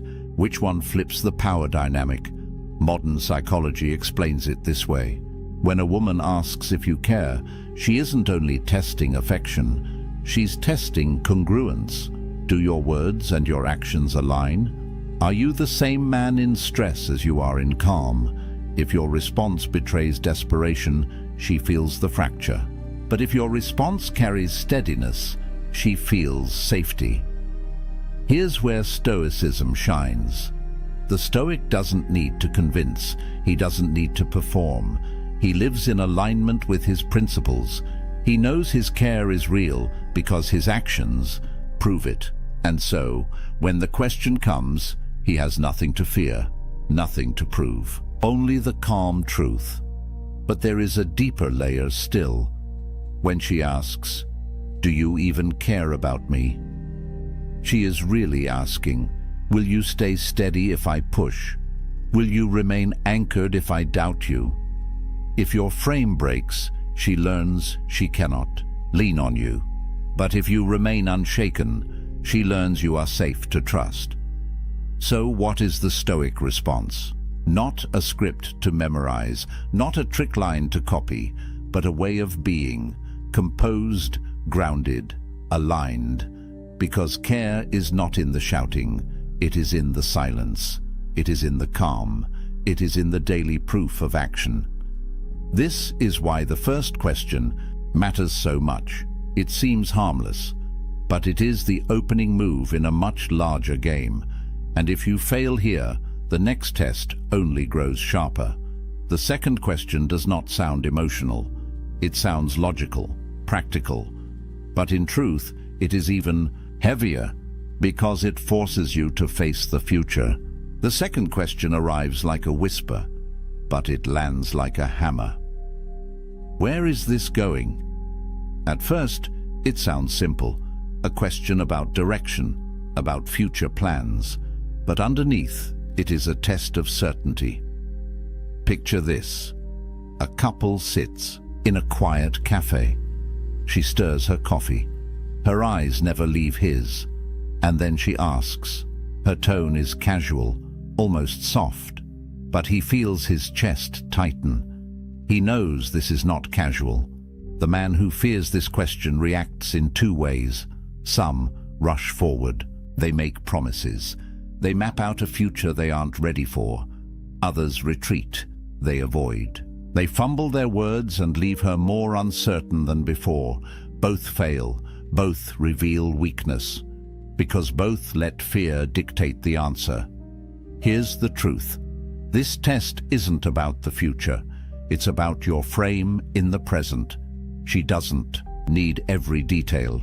She needs to know if you stand steady under pressure. The Stoics understood this tension well. Marcus Aurelius ruled an empire under constant threat. He never promised his people endless years of peace. Instead, he reminded himself daily that the future is not his to control. Only his actions today were within his command. That was enough. Epictetus put it more sharply. Don't demand that things happen as you wish, but wish them to happen as they do. The Stoic does not cling to guarantees. He speaks truth about what he values now. He lives by principle, not by desperate promises. So what is the Stoic way to respond? Imagine her eyes waiting, the silence growing heavy. Instead of panicking, you breathe. You anchor yourself in the present. And you say with calm certainty, I value what we're building. I don't rush or pretend to know every step ahead. What matters is how we treat each other today. That's what I can promise. No over-promising, no retreat, just steady ground. Notice what happens here. The answer shifts the frame. You are not a boy scrambling for approval. You are a man speaking from principle. The power dynamic flips. But there's more. Modern psychology shows that women often test for stability, not for perfect plans. Stability means, does this man know himself? Does he collapse under pressure or remain composed? If he cannot stand steady in a simple question, how will he stand steady when life grows harder? That is the unspoken meaning of, where is this going? It is less about the map and more about the anchor. Now imagine the two responses again. One man blurts out timelines, dates, grand vows. She nods, but inside she doubts. The other man is calm, centered, certain. He does not rush, but he does not run. And in his steadiness, she feels safety. This is why Stoicism matters here, because it keeps you from panic. It keeps you from overreach. It keeps you grounded in what you can control, your actions, your principles, your presence. And yet, if this question feels heavy, the third test is sharper still. It comes not at dinner, not in a cafe, but in the silence of a buzzing phone. And most men fail it before they even realize they've been tested. The third question doesn't arrive in person. It arrives through silence, through the glowing screen of a phone, through the long pause between message and reply, and then it comes. Why didn't you answer my text?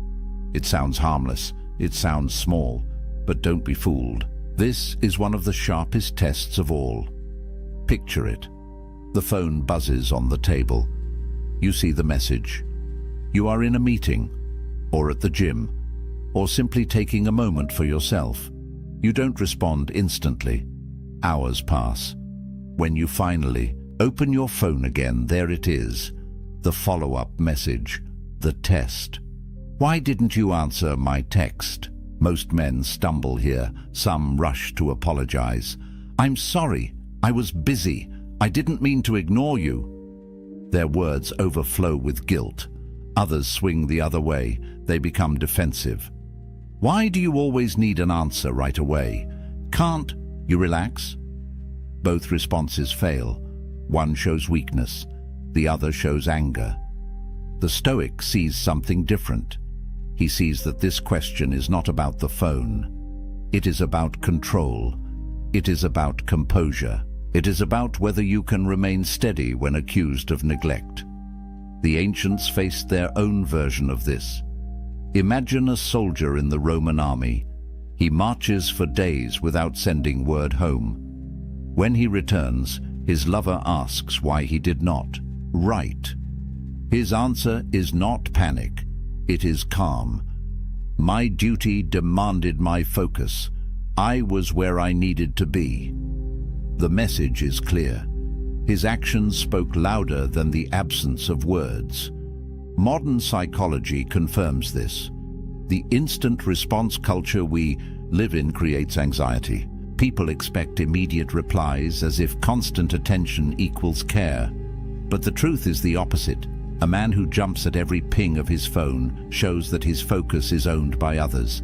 A man who responds in his own time shows self-possession. So, what does the Stoic response look like? It is short. It is calm. It carries no shame. Something like, I was busy. I don't live glued to my phone. Notice the difference. No apology. No defensiveness. Just clarity. A calm truth spoken without fear. This is the heart of Stoicism in relationships. The Stoic does not collapse into guilt when tested. He does not explode in anger either. He remains anchored. His time is his own. His focus is his own. And here lies the deeper meaning. When she asks why you didn't answer, she isn't counting minutes. She is counting steadiness. She is testing whether you belong to yourself. If you do, she feels your strength. If you don't, she feels your weakness. So ask yourself, when silence falls, who owns your attention? The phone, the pressure, the fear of disappointing? Or do you own it? Because the man who owns his attention is rare, and rare men are respected. This question may feel sharp, but the next one cuts even deeper, because it hides inside a playful tone, a question that looks harmless, but can shatter a man if he answers wrong. This question hides behind a smile. It slips out casually like a passing thought. But don't be fooled. It is not casual. It is a test, wrapped in silk. Do you think she's pretty? At first it feels harmless. She might be asking about a stranger at a cafe, an actress on a screen, a mutual friend. Her tone is light, but her eyes study every flicker of your reaction. Picture the moment. A man shifts uncomfortably. He looks away. He shakes his head too quickly. No, of course not. She's nothing compared to you. But the words sound hollow. The denial feels forced, and something shifts. Trust erodes. Another man takes the opposite route. He answers carelessly.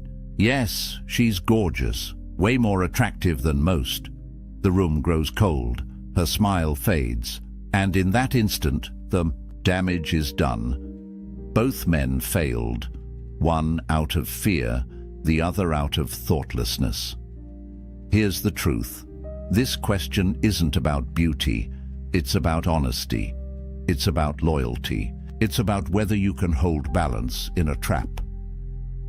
The Stoics understood the power of balance. They lived in a world of extremes, luxury and poverty, glory and ruin. Marcus Aurelius warned himself not to be swept away by pleasure, nor crushed by fear. Moderation, clarity, steadiness, that was the way. So how does the Stoic respond here? Not with frantic denial, not with careless honesty, but with calm truth that affirms without betraying. Yes, acknowledge reality. If a woman is beautiful, admit it plainly, but then anchor yourself in loyalty, in the present bond. Something like, she's attractive, but I'm with you for a reason, short, steady, true. Notice what happens with this answer. You don't lie, you don't collapse, you don't betray, you stay balanced, and balance commands respect. There's a deeper layer too. When she asks, do you think she's pretty? She is not seeking your taste in women. She is seeking proof of integrity. Will you lie to soothe her ego? Will you wander in your gaze? Or will you stay grounded in honesty and loyalty at the same time? The Stoic man knows that truth and virtue cannot be separated. Epictetus said, if it is not right, do not do it. If it is not true, do not say it. To deny beauty where it exists is to speak falsehood. To dismiss your own bond is to lack virtue. But to hold both in balance is to reveal strength. This test matters because it doesn't look like a test. It looks playful, but hidden beneath the joke is a blade aimed at your honesty. And if you falter, the cut is deep. Most men fail here without even realizing it. They either fear the truth or they mishandle it. But the Stoic response is rare, calm, simple, anchored. And yet, if this question is sharp, the final test is brutal, because it doesn't challenge your care or your plans or your honesty. It challenges your very identity. This is the hardest test of all. It doesn't arrive as a playful question. It doesn't sound soft. It comes like a spear, sharp, direct, designed to wound. Are you even a real man? Imagine the scene. The argument is heated. Her voice is raised. Her patience is gone. And then, in a burst of anger, the words land. They are not gentle. They are not disguised. They are meant to provoke. Most men fail instantly. Some explode in rage. How dare you say that? Of course I'm a man. Their anger betrays insecurity. Others shrink. They stammer. They lower their eyes. And in silence, they confirm the accusation. But this is not what the Stoic does. The Stoic understands that insults reveal more about the speaker than the target. Words are noise. They cannot touch the essence of who you are. Only your reaction can do that. Marcus Aurelius wrote, "If someone despises me, that's their problem. My only concern is not doing or saying anything deserving of contempt. That is the heart of this test. Not defending your manhood, not proving it with aggression, but standing so calmly that the words lose all power." Picture two men again. The first slams his fist on the table. His rage fills the room. She sees weakness, not strength.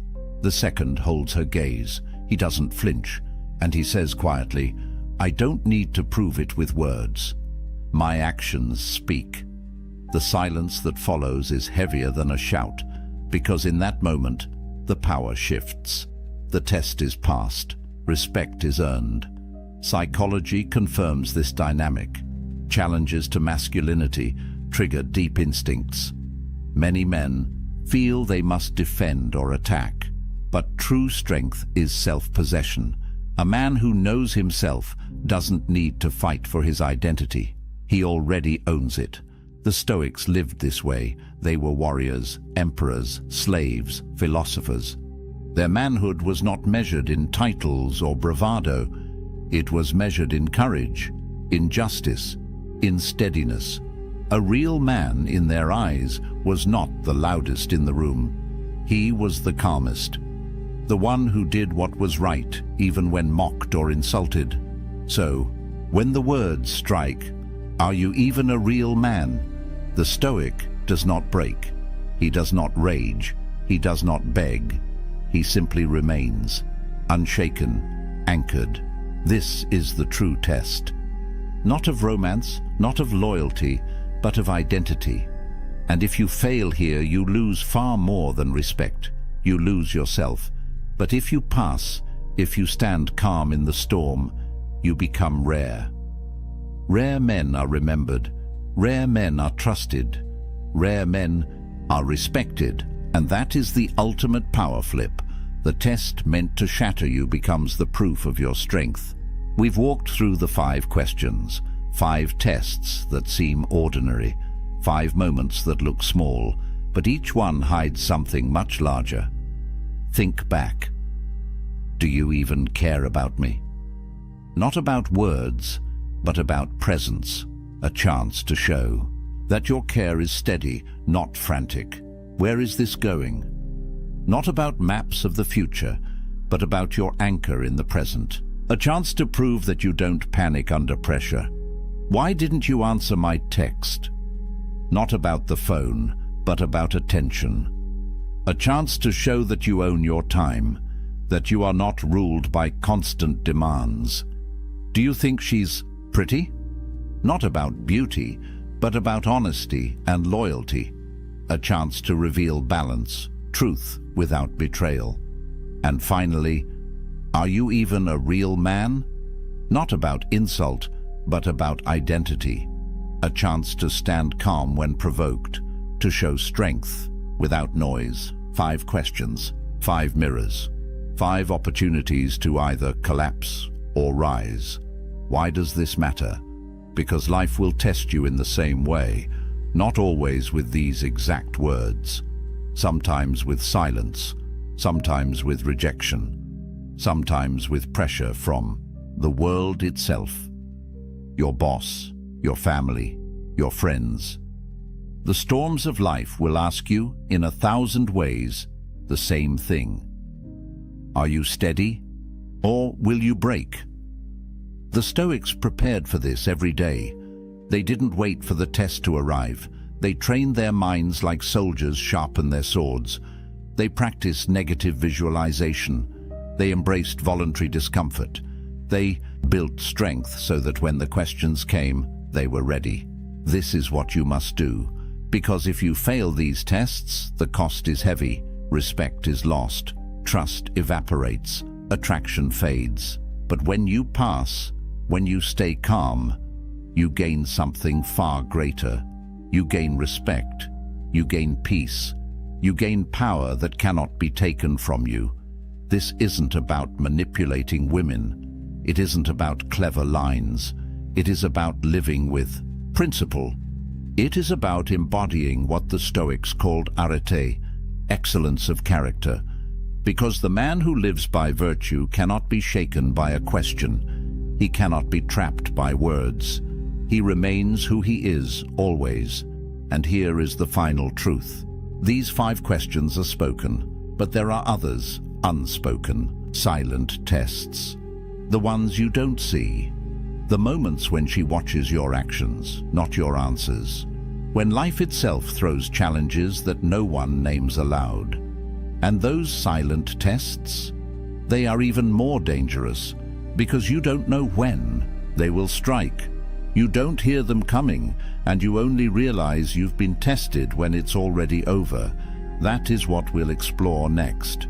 The invisible trials, the hidden moments, the tests that define you without a single word. If you want to be ready, subscribe now. Turn on notifications so you don't miss it. And share your story in the comments. Which of these 5 questions have you faced? How did you respond? Your story may help another man prepare for his own test. Remember, life will keep asking the question. The only thing that matters is how you answer. There's a man sitting alone in his apartment right now. The city hums outside his window.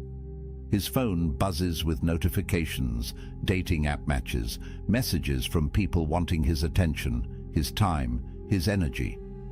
He looks at the screen, then sets it face down on the table. He pours himself a drink, opens a book, and settles into the silence. And in that moment, he possesses something most men are desperately searching for, but will never find. Freedom. Real freedom. The kind that can't be given or taken away. The kind that lives inside you, independent of anyone else's approval, desire, or presence. Society will tell you this man is broken, that he's missing out. That true fulfillment only comes when you find someone to complete you.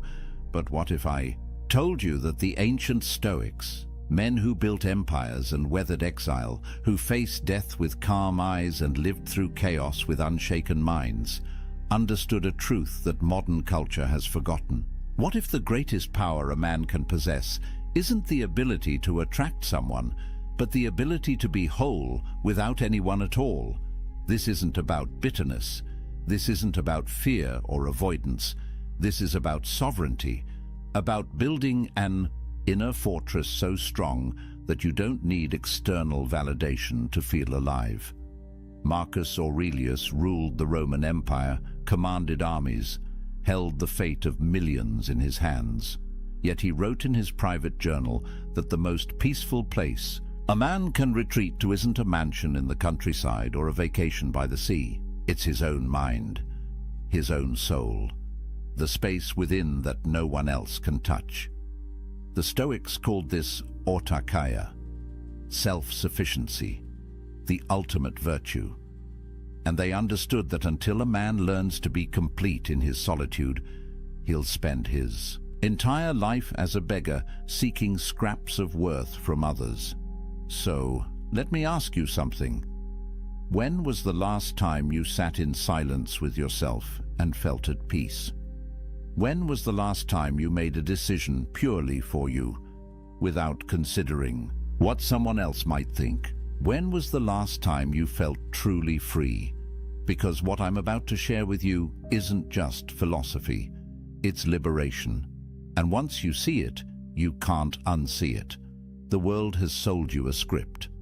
From the time you were a boy, you've been handed a blueprint for what success looks like. Get the girl, build the relationship, settle down, find your other half. The narrative is everywhere, in movies, in songs, in the casual conversations where people ask with pitying eyes, "Why are you still single?" As if being alone is a disease that needs curing, as if you're incomplete until someone else validates your existence. And here's the trap. Most men spend their entire lives chasing this script without ever questioning whether it's true. They measure their worth by their relationship status. They gauge their masculinity by how attractive their partner is, by how quickly they can lock someone down, by whether they can prove to the world that they're wanted. But the Stoics saw through this illusion 2,000 years ago. Epictetus, who spent years as a slave before becoming one of history's greatest philosophers, taught that true freedom has nothing to do with external circumstances. A man can be chained in a prison cell and be free. A man can live in a palace and be enslaved. The difference isn't what surrounds you, it's what lives within you. He wrote that when you attach your happiness to anything outside your control, you become a slave to that thing. The weather, your reputation, other people's opinions, and yes, whether or not you're in a relationship. Think about that for a moment. Every time you check your dating app, hoping for a match, you're giving away your power. Every time you change who you are to be more appealing to someone else, you're surrendering your sovereignty. Every time you measure your day by whether she texted back, you're living as a prisoner. And the cruelest part is that society applauds this slavery. It calls it love. It calls it devotion. It calls it being a good partner. But here's what nobody tells you. 63% of men between 18 and 29 are single right now. That's not a statistic from ancient Rome. That's from 2025. And it's rising. Meanwhile, only 34% of women in that same age group are single. What does that tell you? It tells you that the dating landscape has fundamentally shifted. It tells you that the old rules don't work anymore.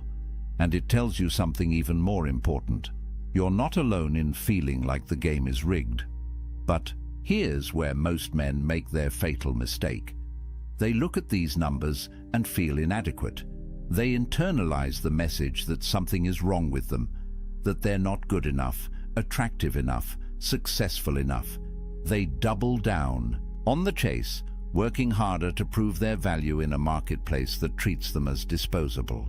And with every rejection, every ghosting, every situation where they compromise their values just to keep someone interested, they lose a little more of themselves. The Stoics would look at this and see madness. They'd ask, why are you seeking your worth in the opinions of others? Why are you measuring your happiness by whether someone else chooses you? Why are you giving away the one thing that truly belongs to you, your inner peace, in exchange for scraps of external validation? Marcus Aurelius wrote, "You have power over your mind, not outside events. Realize this, and you will find strength." Read that again. You have power over your mind, not over whether she likes you back, not over whether your relationship works out, not over whether you end up alone. You have power over how you interpret these things, over what meaning you assign to them, over whether they disturb your peace or leave you untouched. And that, brother, is everything, because here's the truth that will set you free. Being single isn't a problem to solve, it's a power to harness. And the moment you understand that, the moment you stop seeing solitude as something to escape and start seeing it as something to embrace, everything changes. You stop being a man who needs someone. You become a man who chooses connection from a place of fullness, not emptiness. You stop being the beggar at the table. You become the king who decides if and when he shares his throne. But society doesn't want you to know this, because a man who is complete on his own is dangerous. He can't be controlled. He can't be manipulated. He doesn't need the validation that keeps the whole system running. He's free, and free men change the world. So let me show you what that freedom looks like. The ancient Stoics had a word that most people have never heard: autarkia. It's Greek, and it means self-sufficiency. Not in the sense that you live in the woods, chopping your own wood and filtering your own water, but in the deeper sense that your well-being, your peace, your sense of worth comes from within. It's the understanding that you need nothing outside yourself to be complete. That happiness isn't something you find in another person. It's something you cultivate in the fortress of your own mind. Marcus Aurelius understood this at the deepest level. Here was a man who had everything society says should make you happy. Emperor of Rome, immense wealth, beautiful family, power that stretched across the known world. Yet he wrote in his meditations, "Nowhere can man find a quieter or more untroubled retreat than in his own soul, not his palace, not his empire, his own soul." And he added, "It is in your power to retire into yourself whenever you choose." Think about what he's saying. The greatest sanctuary you'll ever know isn't a place. It's a practice. It's the ability to withdraw into your own mind, to find peace there regardless of what's happening around you, whether you're surrounded by chaos or sitting in silence, whether you're with someone or alone. The peace isn't circumstantial, it's constitutional, it's built into who you are. And once you develop this capacity, you become unstoppable. Epictetus, who went from slavery to philosophical mastery, taught his students that the key to this self-sufficiency is understanding what you control and what you don't. You don't control whether people love you. You don't control whether relationships last. You don't control the economic factors that make dating harder, the cultural shifts that change the rules, or the fact that modern technology has turned human connection into a swipe-based marketplace. None of that is in your control, but you do control your character, your response, your inner state, your decision about what kind of man you're going to be regardless of circumstance, and this is where it gets powerful. When Musonius Rufus, another Stoic philosopher, was exiled from Rome, sent away from his home, his friends, everything familiar, he didn't collapse into despair. He didn't spend his days mourning what he'd lost. Instead, he used his solitude to deepen his practice. He worked on his virtue. He refined his character. He became more himself, not less. And when people came from far away to learn from him, even in exile, they found a man who radiated peace, a man who proved that external circumstances have no power over an internally complete person. There's a story about Zeus, the king of the gods in Greek mythology, that the Stoics loved. During the cosmic conflagrations, when the universe would reset and everything would be destroyed, Zeus would sit alone. No other gods, no creation, just emptiness. And yet, he remained content, at peace, because his completeness didn't depend on what existed outside him. The Stoics used this image to teach that true self-sufficiency means you could lose everything, everyone, and still have yourself. And if you've built that self well, if you've made it a fortress of virtue and reason, then you have everything you need. Now, I know what you might be thinking. This sounds lonely. This sounds like isolation. But here's where the Stoics make a crucial distinction. There's a difference between loneliness and solitude. Loneliness is the pain of being disconnected. It's what happens when you're surrounded by people but feel empty inside. It's what happens when you're in a relationship but realize you don't actually know yourself anymore. Loneliness comes from lacking connection with others or with yourself. But solitude? Solitude is chosen. It's the intentional practice of spending time with yourself, not because you can't find anyone else, but because you recognize the value of your own company. Modern research backs this up. Studies show that when people choose to be alone, when they see solitude as an opportunity rather than a punishment, their stress levels drop. Their sense of autonomy increases. They report feeling more like themselves. But when solitude is forced, when it comes from rejection or circumstance beyond their control, that's when the negative effects show up. The difference is agency, power, choice. A man who embraces solitude isn't running from connection. He's building the foundation that makes genuine connection possible. Because you can't share yourself with someone else if you don't know who you are. You can't build intimacy if you're empty inside. The strongest relationships don't happen between two incomplete people desperately trying to fill each other's voids. They happen between two whole people who choose to walk side by side, not because they need to, but because they want to. And this brings us to something crucial. Self-sufficiency doesn't mean you become cold or isolated. Seneca, one of the wealthiest and most influential men in Rome, wrote extensively about friendship. He said that a wise man doesn't need friends, but he still desires them, not because they complete him, not because he can't survive without them, but because friendship, Real friendship built on virtue and mutual respect enhances life. It's a preferred indifferent, as the Stoics would say. Nice to have, but not necessary for your peace. Think about how revolutionary that is. Most men approach relationships from need. They need validation, they need sex, they need emotional support, they need someone to make them feel valuable. But when you approach from self-sufficiency, everything shifts. You don't need anyone, you choose them. And that choice, made from abundance rather than scarcity, creates relationships that are powerful, genuine, and free. Because neither person is using the other to fill a hole. Both are whole already. They're just enjoying the experience of being whole together. But getting to this point requires practice. It requires you to spend time alone and actually work on yourself. Not just scroll social media or numb out with entertainment. Real inner work.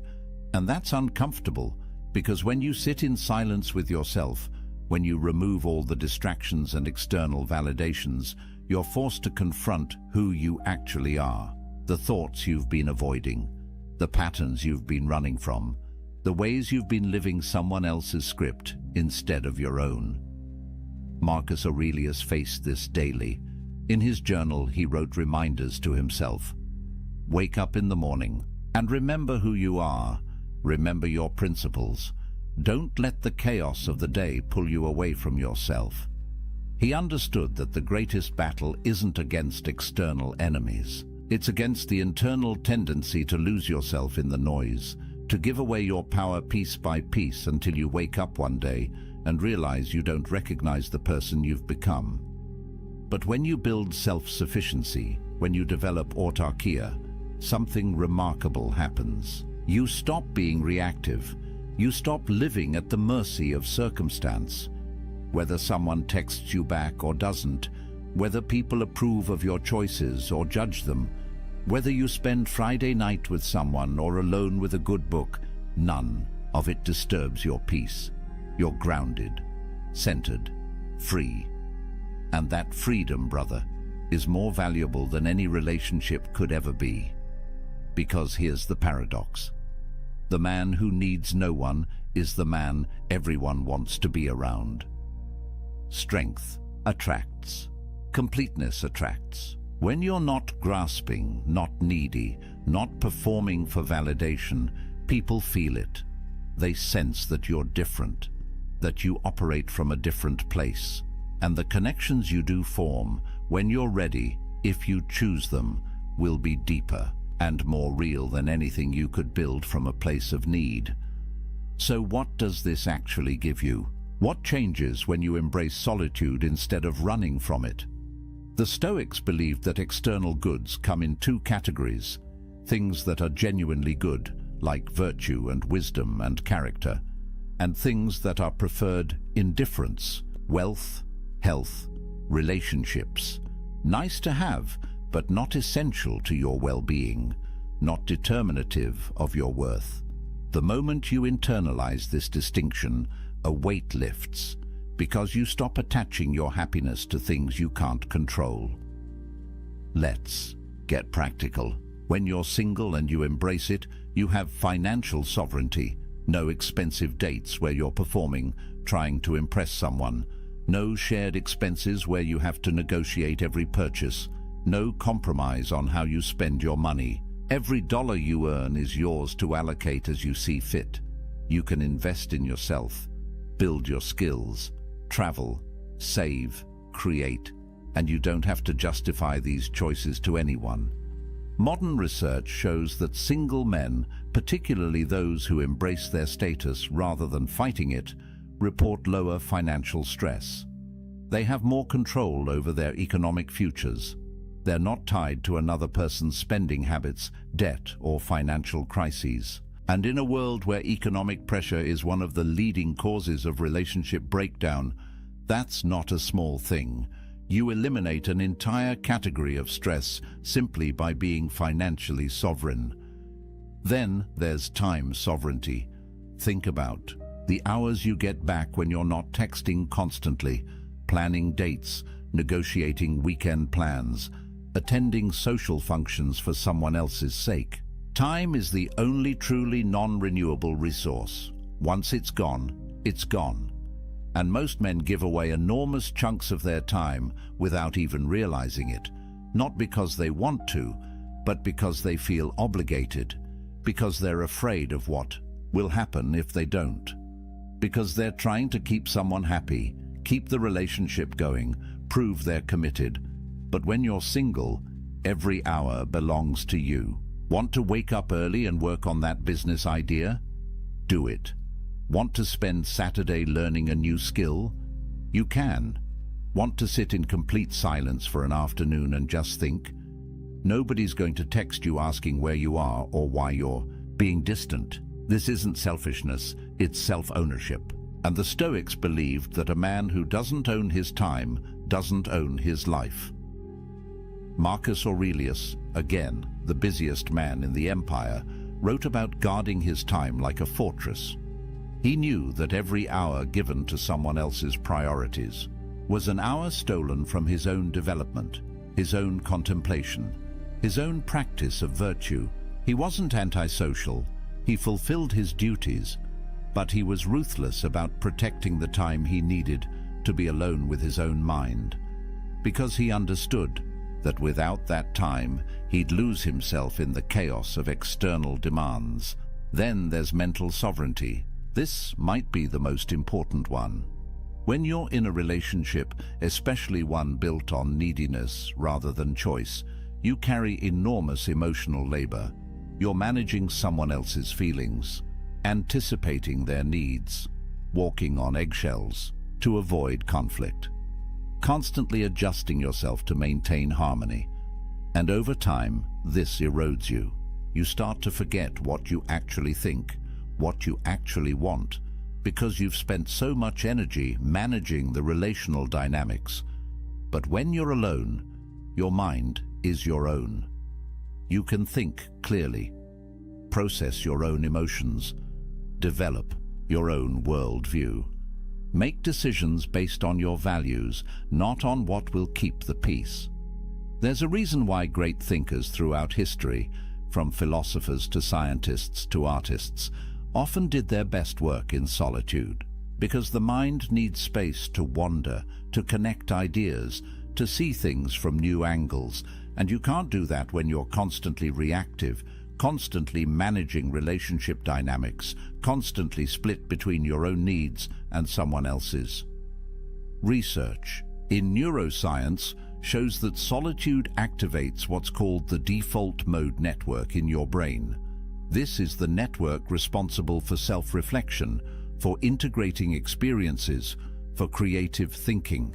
It's the mode your brain enters when you're not responding to external stimuli, and it only activates when you're truly alone, not just physically but mentally. When you're not checking your phone every 5 minutes to see if she responded, when you're not running through conversations in your head, analyzing what you said wrong, when you're just present with yourself.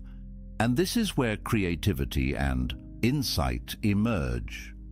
Every major breakthrough you've had, every moment of clarity, probably came when you were alone, in the shower, on a walk, lying in bed before sleep. Because your brain needs that downtime to process, to connect, to see patterns. But if you're constantly engaged with others, constantly stimulated, constantly performing, you never give your brain that space. You stay on the surface, reactive, never truly creative or deeply thoughtful.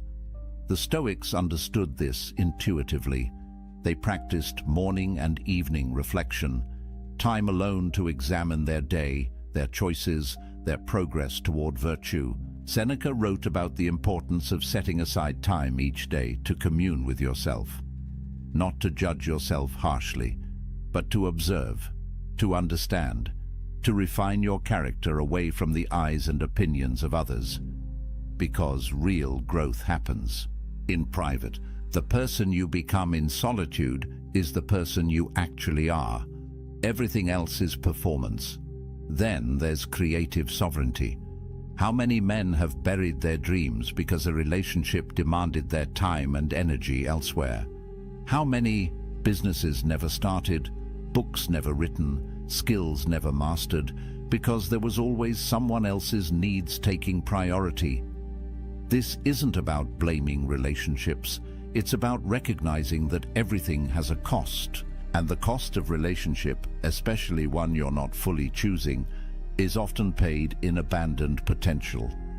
When you're alone, you can be selfish with your ambition. You can pour yourself into your craft, your mission, your vision for who you want to become. No negotiations, no guilt, no compromise. Just pure focused energy on building the life you actually want. And here's what's interesting. The men who do this, who use their solitude to build something significant, often find that relationships come naturally later, not because they went looking, but because they became someone worth finding, someone who radiates purpose and completeness, and that energy attracts. But there's something even deeper here, something the Stoics saw clearly. When you build your life on your own terms, when you develop skills and pursue excellence and create value, you build self-respect, real self-respect. Not the fake confidence you try to project to impress people, but the genuine, unshakable knowledge that you're living with integrity, that you're becoming who you're meant to be, that you're not wasting your life trying to meet someone else's expectations. And self-respect, true self-respect, is the foundation of everything else. You can't love yourself if you don't respect yourself, and you can't respect yourself if you're living a life of compromise and neediness. Epictetus taught his students that the only thing truly yours is your character. Everything else can be taken away.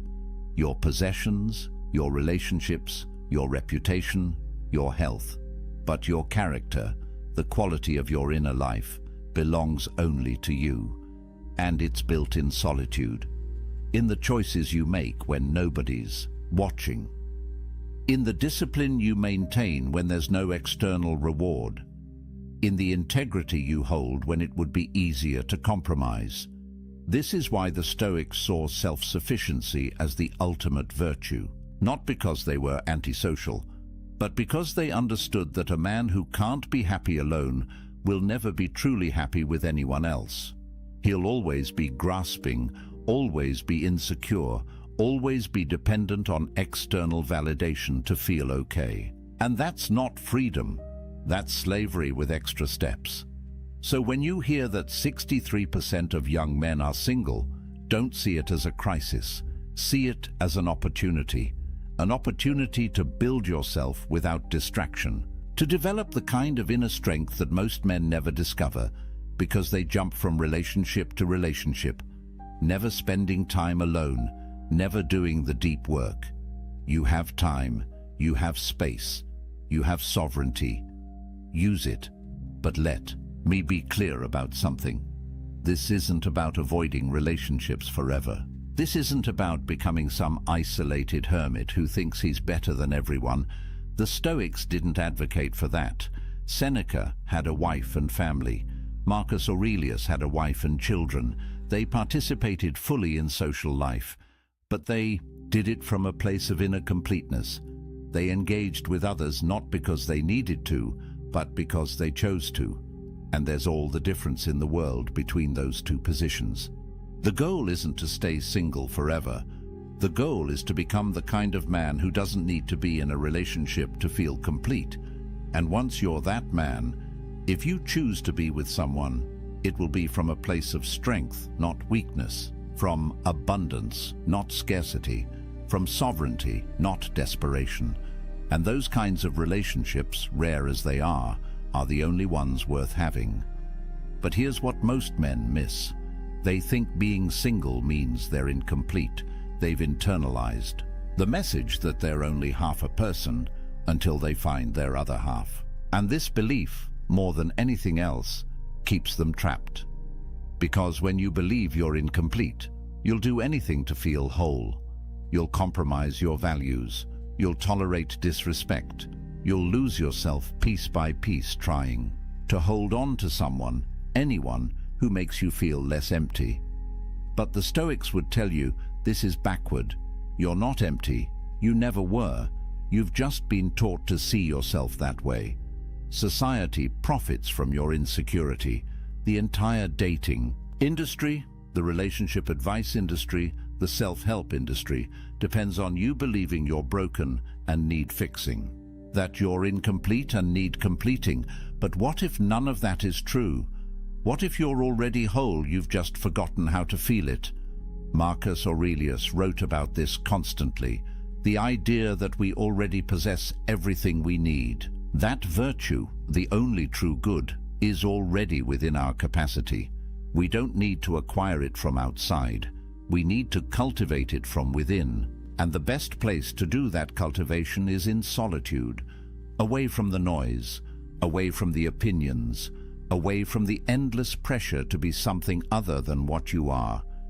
In solitude, you can be honest. You can strip away the masks you wear for others and look at who you actually are. And that honesty, uncomfortable as it might be at first, is the beginning of real transformation. There's a concept in psychology called self-determination theory. It says that humans have three basic needs: autonomy, the sense that you control your own life; competence, the feeling that you're capable and growing; and relatedness, connection with others.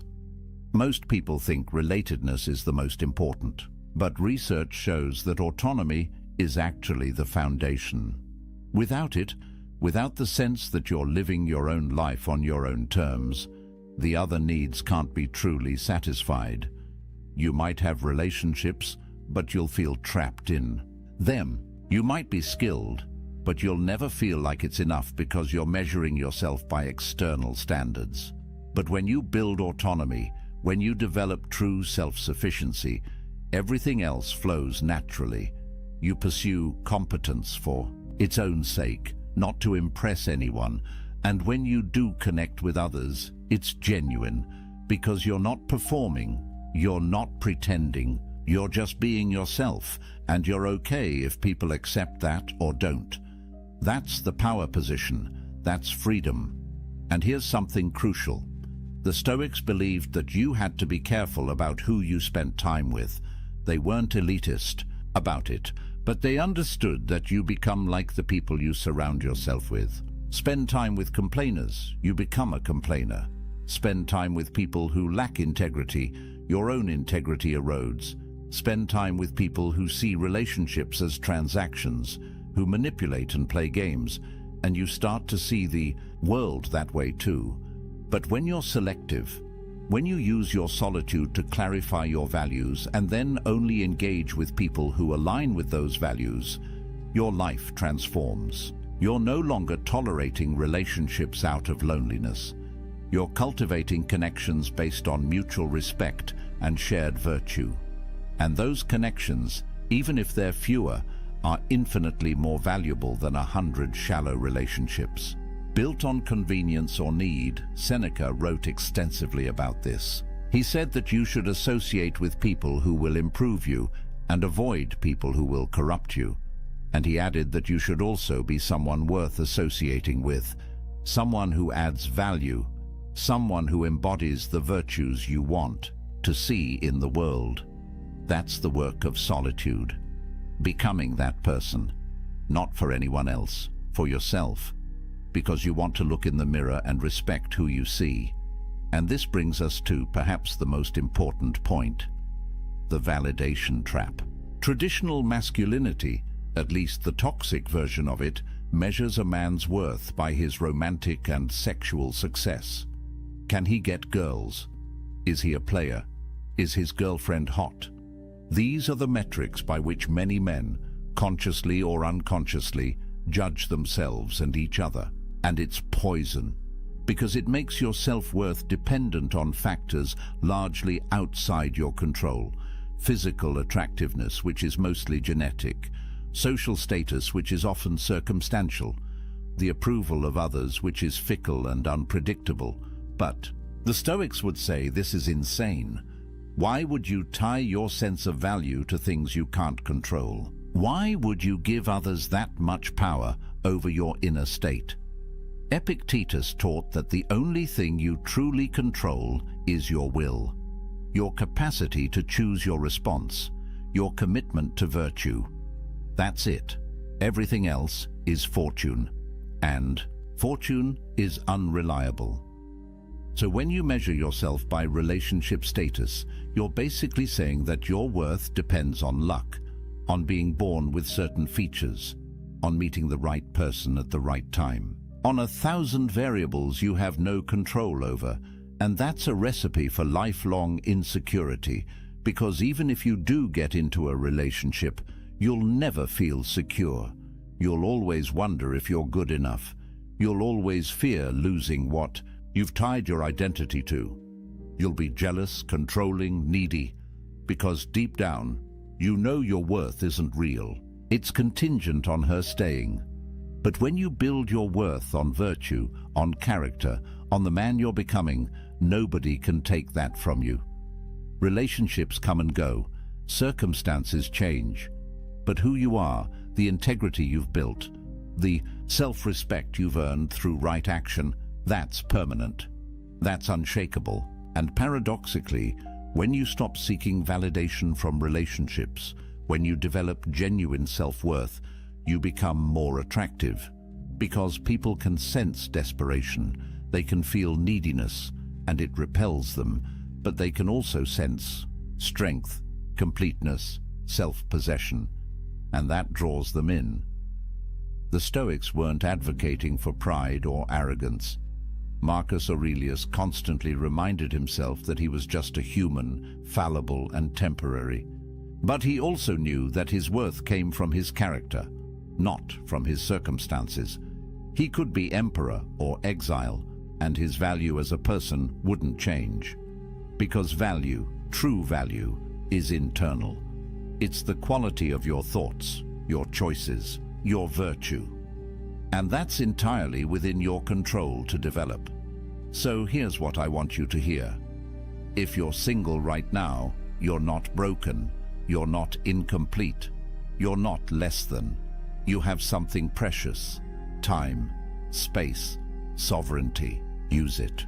Build yourself. Develop your skills. Clarify your values. Strengthen your character. Read the books that expand your mind. Pursue the projects that ignite your passion. Train your body. Master your emotions. Become so complete in yourself that you don't need anyone else's validation to feel whole. And when you do that, one of two things will happen. Either you'll discover that you actually prefer solitude, that you've built a life so rich and meaningful on your own that adding a relationship would be a downgrade, and that's fine. That's a valid choice. The Stoics would respect it. Or you'll eventually meet someone and choose to build something with them, but it will be from a place of strength, from wholeness, from sovereignty, and that relationship, if it happens, will be powerful because it's not built on need. It's built on choice, on two complete people deciding to walk together, not because they have to, but because they want to. But either way, you win, because you'll have done the work. You'll have built the inner fortress. You'll have developed self-sufficiency, and nobody can take that from you. Not rejection, not loneliness, not societal pressure. You'll be free. And freedom, brother, is everything. Marcus Aurelius wrote late in his life, "Very little is needed to make a happy life. It is all within yourself, in your way of thinking." Read that again.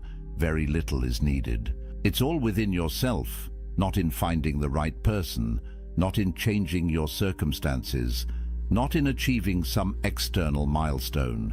Within yourself, in your way of thinking, in your capacity to find peace regardless of what's happening around you. That's the promise of Stoicism. That's the gift of solitude. Complete independence from external validation. Total sovereignty over your inner state. The ability to be happy, genuinely happy, in any circumstance, alone or with someone, wealthy or poor, praised or criticized. None of it touches you, because you're grounded in something deeper than circumstance. You're grounded in virtue, in character, in the kind of strength that can only be built in the forge of solitude. So use this time. Don't waste it wishing you were somewhere else, with someone else. Don't spend your days scrolling dating apps or feeling sorry for yourself. The Stoics would tell you that's a form of suicide, killing time, killing potential, killing the opportunity to become something greater. Instead, wake up every morning and ask yourself, what kind of man do I want to be? And then become that man, not for anyone else, for yourself, because you respect yourself enough to live with integrity. Build your morning routine, train your body, develop your skills, read philosophy, journal your thoughts, sit in silence and just breathe. Let yourself feel what you feel without judgment. Work on your projects, create value, help others when you can. But always come back to yourself. Always protect that inner space where nobody else has access. That's your sanctuary, your fortress, your source of power. And here's something powerful. Every time you choose solitude over connection born of desperation, you strengthen yourself. Every time you decline to compromise your values just to keep someone around, you build self-respect. Every time you sit with discomfort instead of numbing it with distraction or validation seeking, you develop emotional resilience. These choices compound. They build on each other, and over time, you become a different kind of man. The kind who doesn't need external validation. The kind who trusts himself. The kind who's free. The Stoics had a practice they called negative visualization. They'd imagine losing everything they had. Their wealth, their position, their relationships, their health. Not to be morbid, but to remind themselves that these things are temporary, that they're not truly theirs, that the only thing that can't be taken is their capacity to respond with virtue. And by imagining loss, they appreciated what they had without clinging to it. They held things lightly, including relationships. Try this practice. Imagine you never end up in another relationship. You're single for the rest of your life. How would you live? What would you pursue? What would bring you meaning and joy? Really sit with that question, because the answer reveals what actually matters to you beyond validation and approval. And when you know what actually matters, when you build a life around those things, you become unshakable. Relationships become bonus, not necessity. Connection becomes choice, not desperation. And here's the paradox again. The man who could be completely happy alone is the man most worthy of companionship, because he's not using another person to fill his emptiness. He's whole already. He's inviting someone to share in his fullness. That's attractive. That's magnetic. That's what genuine partnership looks like. Not two halves making a whole, but two wholes choosing to walk together, each maintaining their own sovereignty, each respecting the other's independence, each complete whether together or apart. Seneca wrote, "The wise man is self-content. He is so in the sense that he is able to do without friends, not that he desires to do without them." That's the balance. You develop the ability to be happy alone. You build self-sufficiency, but you remain open to genuine connection when it appears. You don't avoid relationships, you just don't need them. And that makes all the difference. So where does this leave you? Right here, right now, with a choice. You can keep buying into the narrative that you're incomplete without someone, that your value depends on relationship status, that being single is something to escape as quickly as possible. And if you choose that path, you'll spend your life chasing, compromising, losing yourself piece by piece in the pursuit of external validation. Or you can embrace what the Stoics knew 2,000 years ago, that true power comes from within, that self-sufficiency is the highest virtue, that a man complete in solitude is free in every circumstance. And if you choose that path, if you do the work, you'll build something that nobody can take from you, an inner fortress, a sovereignty that transcends circumstance, a peace that doesn't depend on anyone else's approval or presence. Marcus Aurelius ruled an empire. He had wealth, power, family, everything society says should make you happy. Yet he spent his evenings writing in his journal, reminding himself of what actually mattered: virtue, character, inner peace. He knew that everything else was temporary, that the only lasting value was the kind of person he was becoming, and he did that work in solitude, away from the crowds, away from the demands, in the quiet space of his own mind. You don't need an empire to do this. You don't need perfect circumstances. You just need to make the choice, to use your solitude as a gift, not a curse, to see being single not as a deficit, but as an opportunity, to build yourself so completely that you don't need validation from anyone. And when you do that, you become dangerous, not to others, but to the systems that profit from your insecurity. You become a man who can't be controlled, can't be manipulated, can't be sold something he doesn't need. You become free. And freedom is what the Stoics were teaching all along. Not freedom from circumstances, those will always change, but freedom within circumstances. The ability to maintain your peace, your integrity, your sense of self, regardless of what's happening around you, alone or with someone, successful or struggling, praised or criticized. None of it touches your core, because you've built something unshakable inside. And that, brother, is power. Real power. The kind that transforms not just your life, but the lives of everyone you touch. Because strength is contagious. Completeness inspires. Freedom spreads. So let me leave you with this. A man who needs no one is free to choose everyone. A man who needs someone is slave to his need. Which man do you want to be? The choice is yours. It's always been yours. And it starts right now, in this moment, with this decision, to stop seeking yourself in others and start building yourself in solitude, to stop measuring your worth by external validation and start grounding it in internal virtue, to stop running from being alone and start embracing it as the ultimate gift, the space where you become who you're meant to be. The Stoics are waiting for you, Marcus Aurelius, Epictetus, Seneca. They walked this path. They proved it works. They left you a blueprint. All you have to do is follow it. Build your inner fortress.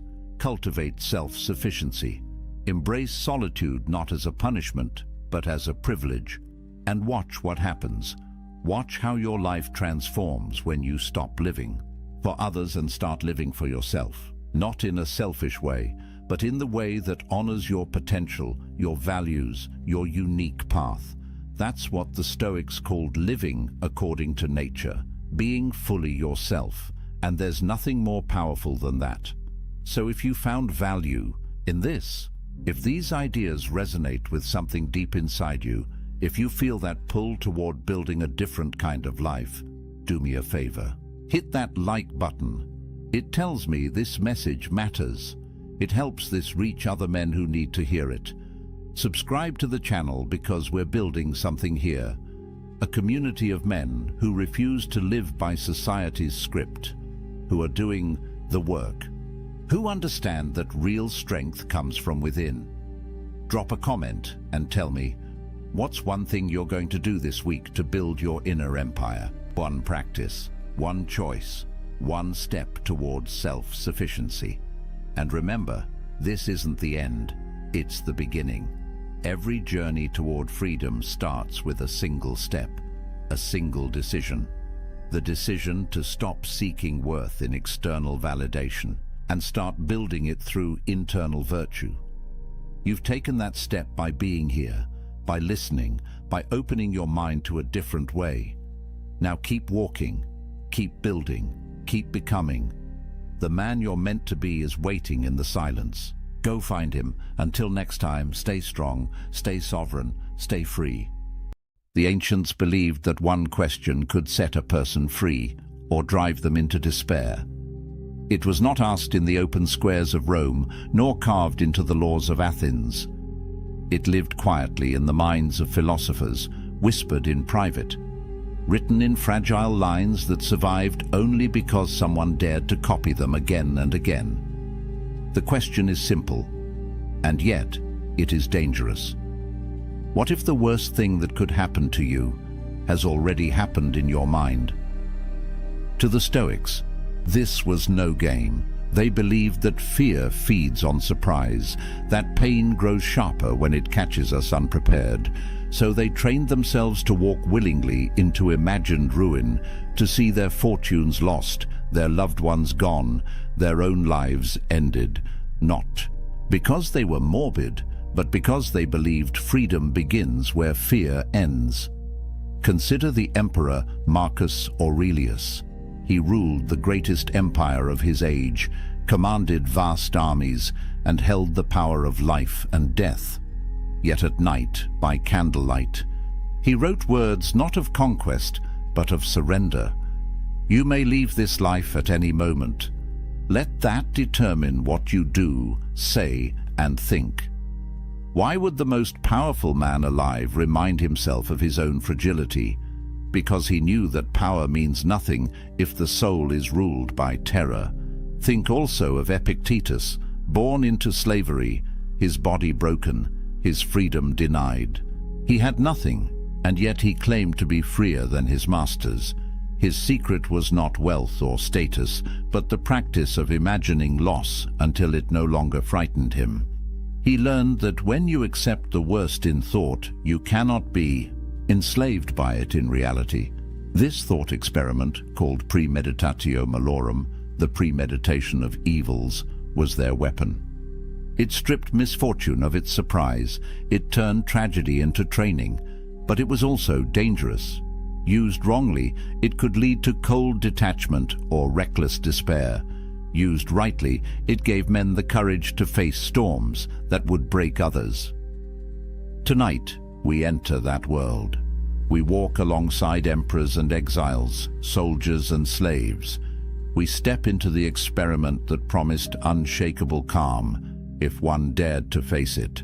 Stay with this journey, for once you see as they saw, you may never look at your own life the same way again. As the candle burns low and the night begins to fade, we return to the question that haunted the Stoics. What if every disaster that could befall you has already happened in your mind? What if you rehearsed the losses, walked through the ruins, tasted the bitterness, and in doing so discovered that you could still stand? The experiment is not meant to darken your life. It is meant to free it, to look at death so that you may live, to imagine loss so that you may love, to accept fate so that you may act with courage while you still have time. Think of Marcus Aurelius, the emperor who ruled with armies at his command, and yet reminded himself each morning of mortality and betrayal. His greatness was not in conquest, but in calm, in refusing to be ruled by fear. Think of Epictetus, the slave who owned nothing, yet declared that nothing could enslave his mind. His power was not in possessions, but in freedom of spirit. Think of Seneca, rich and influential, yet sleeping on the floor to prove to himself that fortune could never own him. His wisdom was not in comfort, but in clarity. These men lived in an age of plagues, wars, and political chaos. We live in an age of noise, speed, and uncertainty. Their struggles were different in detail, but not in kind. Like them, we will lose. Like them, we will die. The only question is whether we will face these truths with trembling or with steadiness. The Stoic experiment offers a choice. You can avert your eyes from fear, pretending it is not there, and live in quiet dread. Or you can walk into it willingly, meet it in imagination, and rob it of its power. When you do, you discover the strange paradox the Stoics cherished. By imagining death, you begin to live. By picturing loss, you awaken gratitude. By embracing fate, you find freedom. Pause for a moment. Picture the one thing you fear losing most. The job, the fortune, the health, the person. Picture it gone. Feel the hollow space it would leave. Now open your eyes to the truth. It is still here. For now, that is the miracle. That is the gift. And because it is fragile, it deserves your full attention. This is why the thought experiment matters. Not to numb you, but to awaken you. Not to make you indifferent, but to make you urgent. When you remember that life can be stripped away in a breath, every breath becomes precious. When you recall that time is slipping past, every moment becomes an opportunity. And when you realize that nothing external is truly yours, you begin to live with the strength that comes from owning yourself. The Stoics cannot walk this path for you. They can only point the way. Marcus, Epictetus, Seneca, they left fragments, reminders, hints. But the experiment must be lived, not merely studied.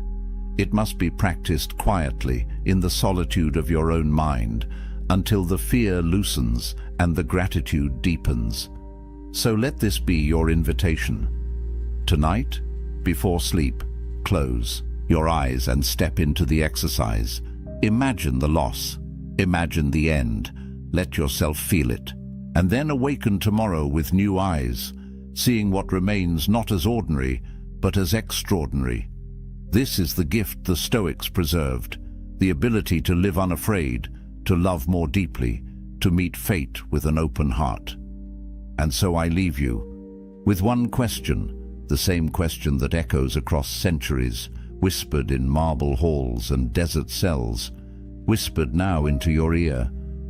If tomorrow stripped away everything you take for granted, what part of you would remain unbroken? Carry that question, let it shape you, and if these ancient voices have spoken to you tonight, do not let them fade into silence. Join this journey further. There are more lessons, more experiments, more truths buried in time that can sharpen the way you live now.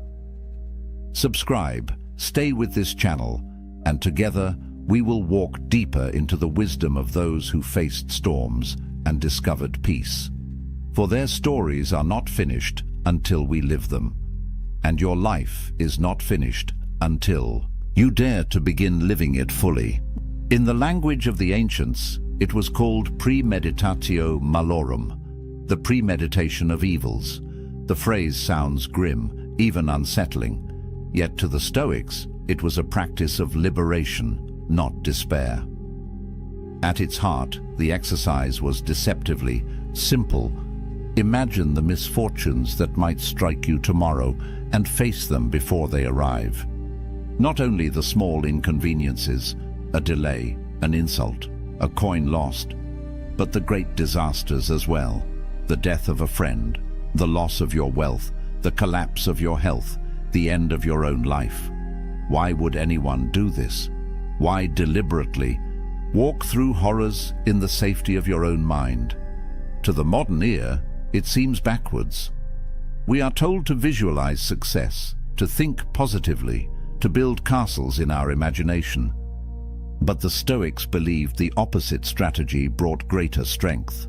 They argued that if you can stand calmly in the ruins of your own imagined life, then reality can never truly defeat you. Seneca, the Roman statesman and philosopher, put it plainly: he robs present ills of their power who has perceived their coming beforehand. When we rehearse misfortune, its arrival no longer shocks us. Pain may still visit, but its sharpest weapon, surprise, has been blunted. To understand this better, picture an archer at practice. He does not wait for the chaos of battle to test his skill. He fires arrow after arrow in quiet fields, so that when the storm of war comes, his movements are steady, automatic, unshaken. The Stoics believed the mind required the same discipline. Each night, they would draw back the bow of imagination and fire at the darkest targets they could conceive, so that when those shadows appeared in real life, they could still aim true. Marcus Aurelius, alone in his tent, did not write merely to comfort himself.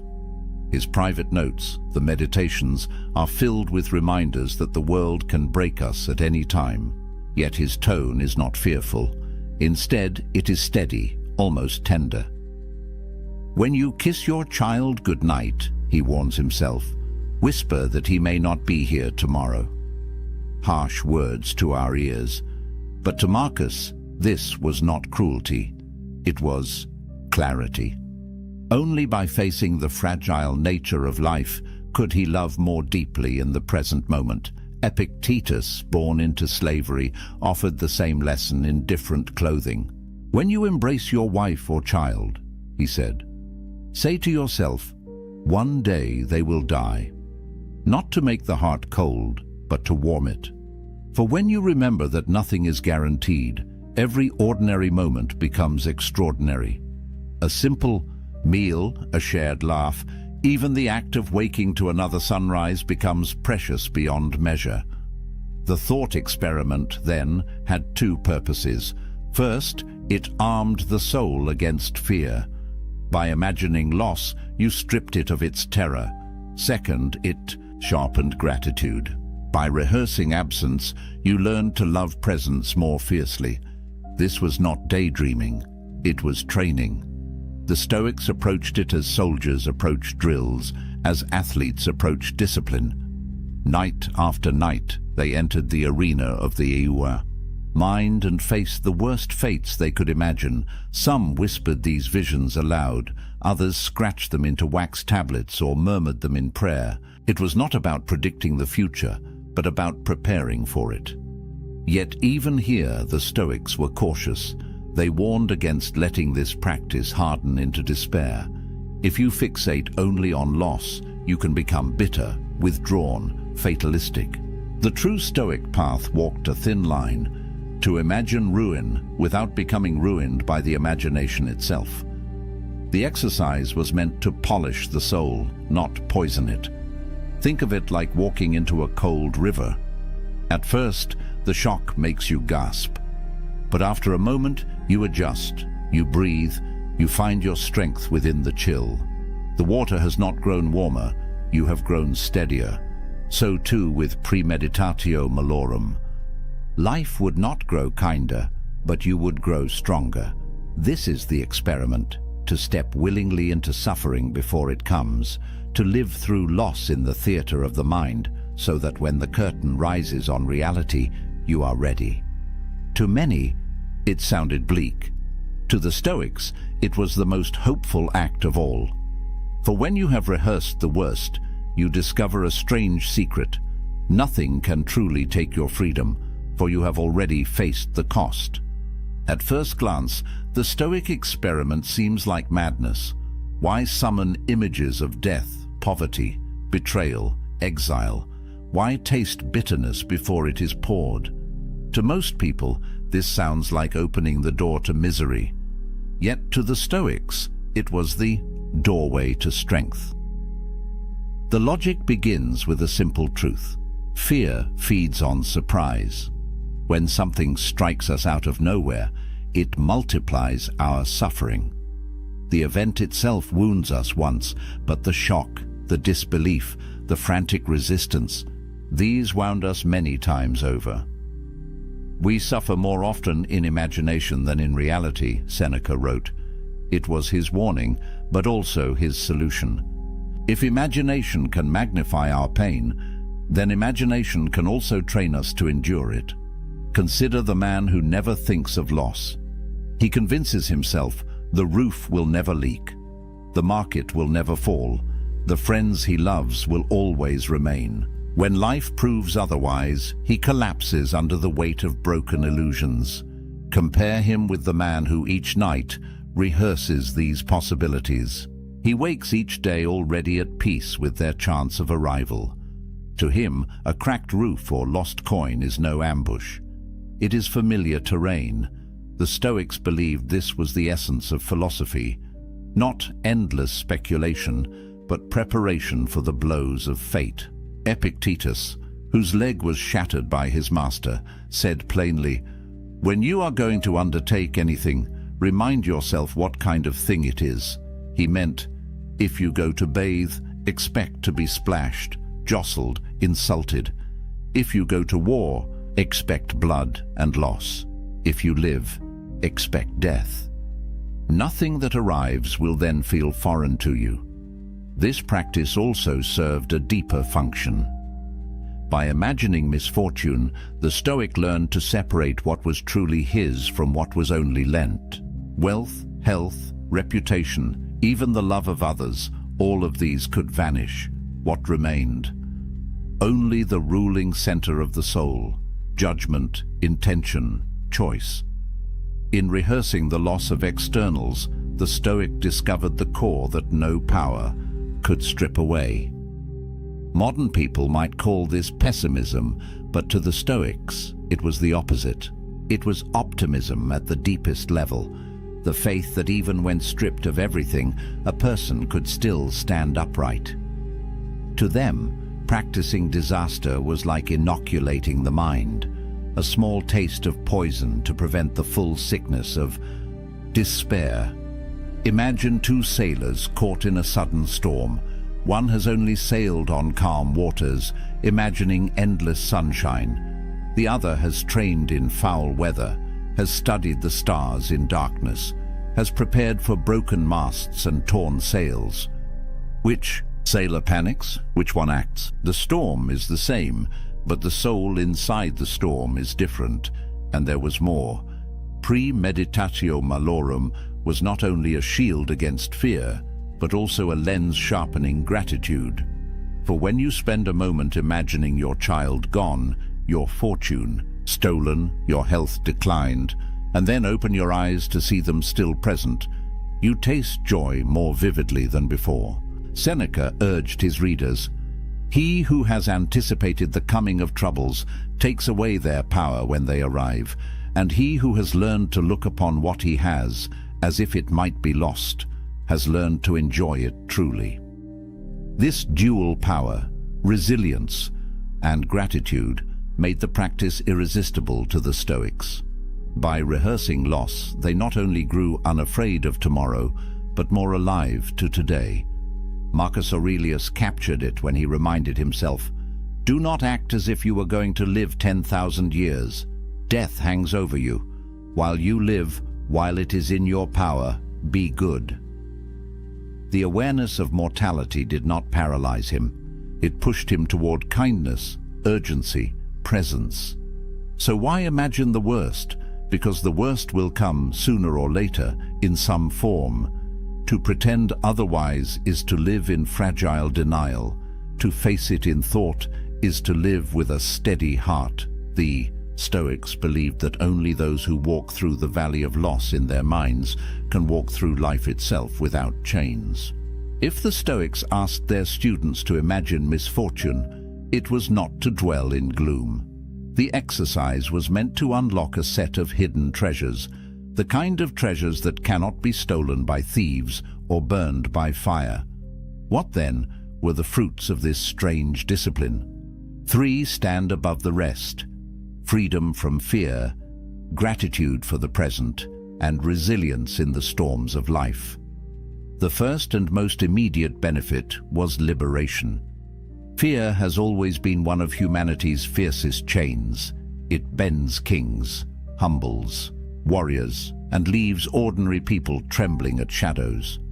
Yet the Stoics discovered that fear depends on uncertainty. When we do not know what will come, our imagination torments us with endless possibilities.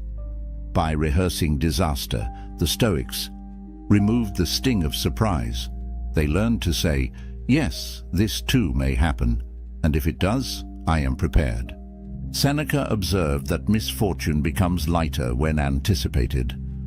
What is quite unlooked for is more crushing in its effect, and unexpectedness adds to the weight of a disaster. For him, the act of imagining stripped calamity of its mystery. And once the unknown was known, fear lost its teeth. Imagine waking each morning with the knowledge that no loss, no insult, no illness could shake the foundation of your soul. This is not cold indifference, it is strength. It is the quiet courage of someone who has already rehearsed the worst in the theatre of the mind, and thus walks calmly through the world. The second treasure hidden in this exercise is gratitude. At first, this seems paradoxical. How could picturing death or poverty make life more joyful? Yet the Stoics believed the shadow of loss makes the light of presence burn brighter. Marcus Aurelius urged himself, "Think of yourself as dead. You have lived your life. Now take what's left and live it properly." By imagining that the day was already his last, he found renewed urgency to savor its moments. Epictetus taught his students to practice detachment, not to strip love away, but to make it purer. When you remind yourself that the friend you embrace or the child you tuck into bed may not be there tomorrow, you do not love them less. You love them more fiercely, knowing the hour is fragile. Seneca carried this practice into action. Once a month, he would strip away comfort deliberately, sleeping on the hard ground, eating coarse bread, wearing the simplest clothing. When asked why, he replied, "Is this the condition that I feared?" By practicing loss, he turned ordinary comfort into extraordinary pleasure. A warm meal, a soft bed, a friend's laughter, all glowed brighter when contrasted against their imagined absence. Gratitude, then, was not a luxury to the Stoics. It was a form of armor. A grateful man, they argued, is untouchable, for he sees every small gift as fortune and every misfortune as training. The final benefit of premeditatio malorum was resilience. Life will strike. That much the Stoics never denied. No amount of philosophy can erase pain, illness, or death. What philosophy can do is decide how we meet them. Epictetus said, "Circumstances don't make the man, they only reveal him to himself." A storm reveals whether a house is built on sand or stone. In the same way, a crisis reveals whether a soul has been prepared. By imagining hardships beforehand, Stoics built their inner foundation. When the blow finally landed, they did not crumble. Think of Marcus Aurelius, who ruled in a time of plague, war, and betrayal. He faced repeated disaster, yet his writings do not drip with despair. They show a man who had already met these enemies in thought, and thus could endure them in reality. His empire might crack, his health might fade, his friends might betray him, but his mind, trained by philosophy, remained firm. This resilience was not arrogance. The Stoics did not claim invincibility. They claimed preparedness. They taught that a blow is lighter when the soul has braced itself. And just as a soldier trains with heavy armor so that he is swift on the battlefield, so too does the philosopher train with imagined burdens so that he is light when real ones arrive. Yet the true brilliance of the practice lay in balance. Was not about endless brooding on death and ruin. That would be morbid and destructive. The goal was moderation, enough rehearsal to soften the sting, enough reflection to deepen gratitude, but never so much that one drowned in despair. The Stoics believed philosophy was a medicine. Too little, and the illness of fear returns. Too much, and the medicine itself becomes poison. But the right measure, taken daily, transforms life. Thus, the Stoics found in this strange exercise a triad of power: freedom from fear, gratitude for the present, and resilience in crisis.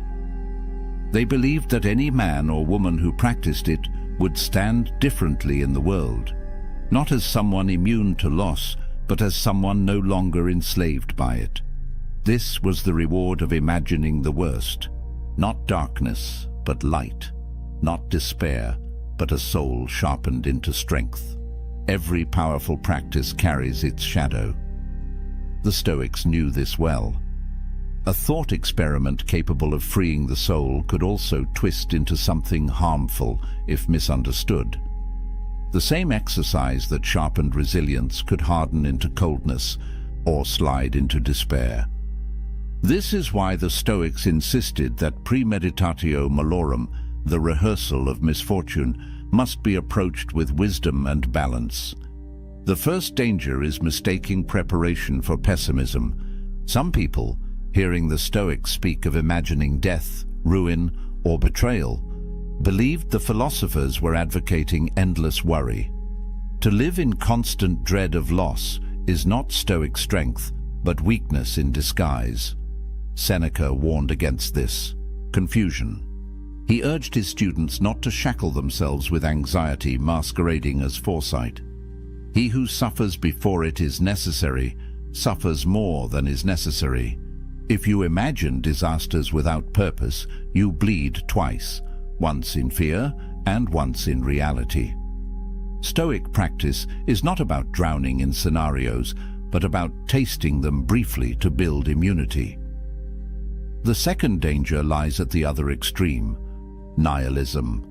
A careless student might hear the Stoics say, "All things are fleeting, wealth and health and life itself," and conclude, "Then nothing matters." This is the dark abyss the Stoics fought to avoid. Marcus Aurelius himself confronted this temptation. Surrounded by plague, betrayal, and endless war, he reminded himself daily that all things pass. Yet he added a crucial command: while you live, while it is in your power, be good. The awareness of mortality was not meant to drain meaning, but to intensify it. The thought of death should not make us reckless or indifferent, but rather kinder, wiser, and more deliberate.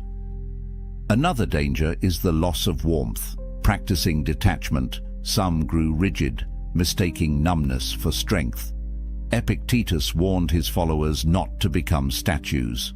"Remember that you are a man," he said, "and that what befalls a man is natural." To feel sorrow at loss or grief at death is not a failure of philosophy. It is the mark of being human. The Stoic exercise was never intended to erase emotion, but to keep emotion from becoming tyranny.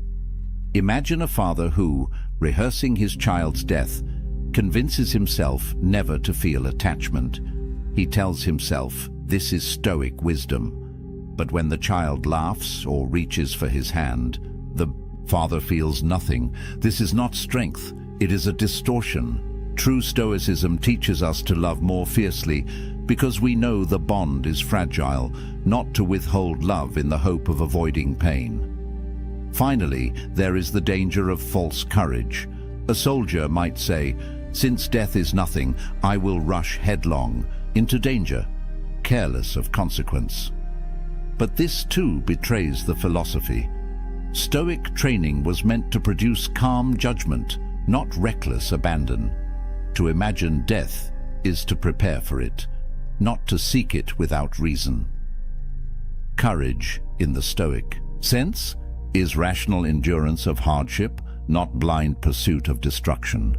So, how did the Stoics guard against misuse? They set boundaries, practice premeditatio malorum, but do so with intent. Imagine loss not to wallow in it, but to measure your strength against it. Picture death not to despise life, but to embrace it. Think of misfortune not to withdraw from the world, but to act wisely within it.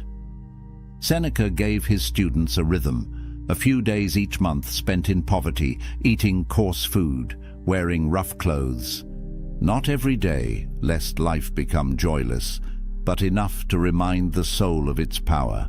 Marcus wrote nightly of death and impermanence, but by day he ruled with justice, fought wars with patience, and tried to act for the common good.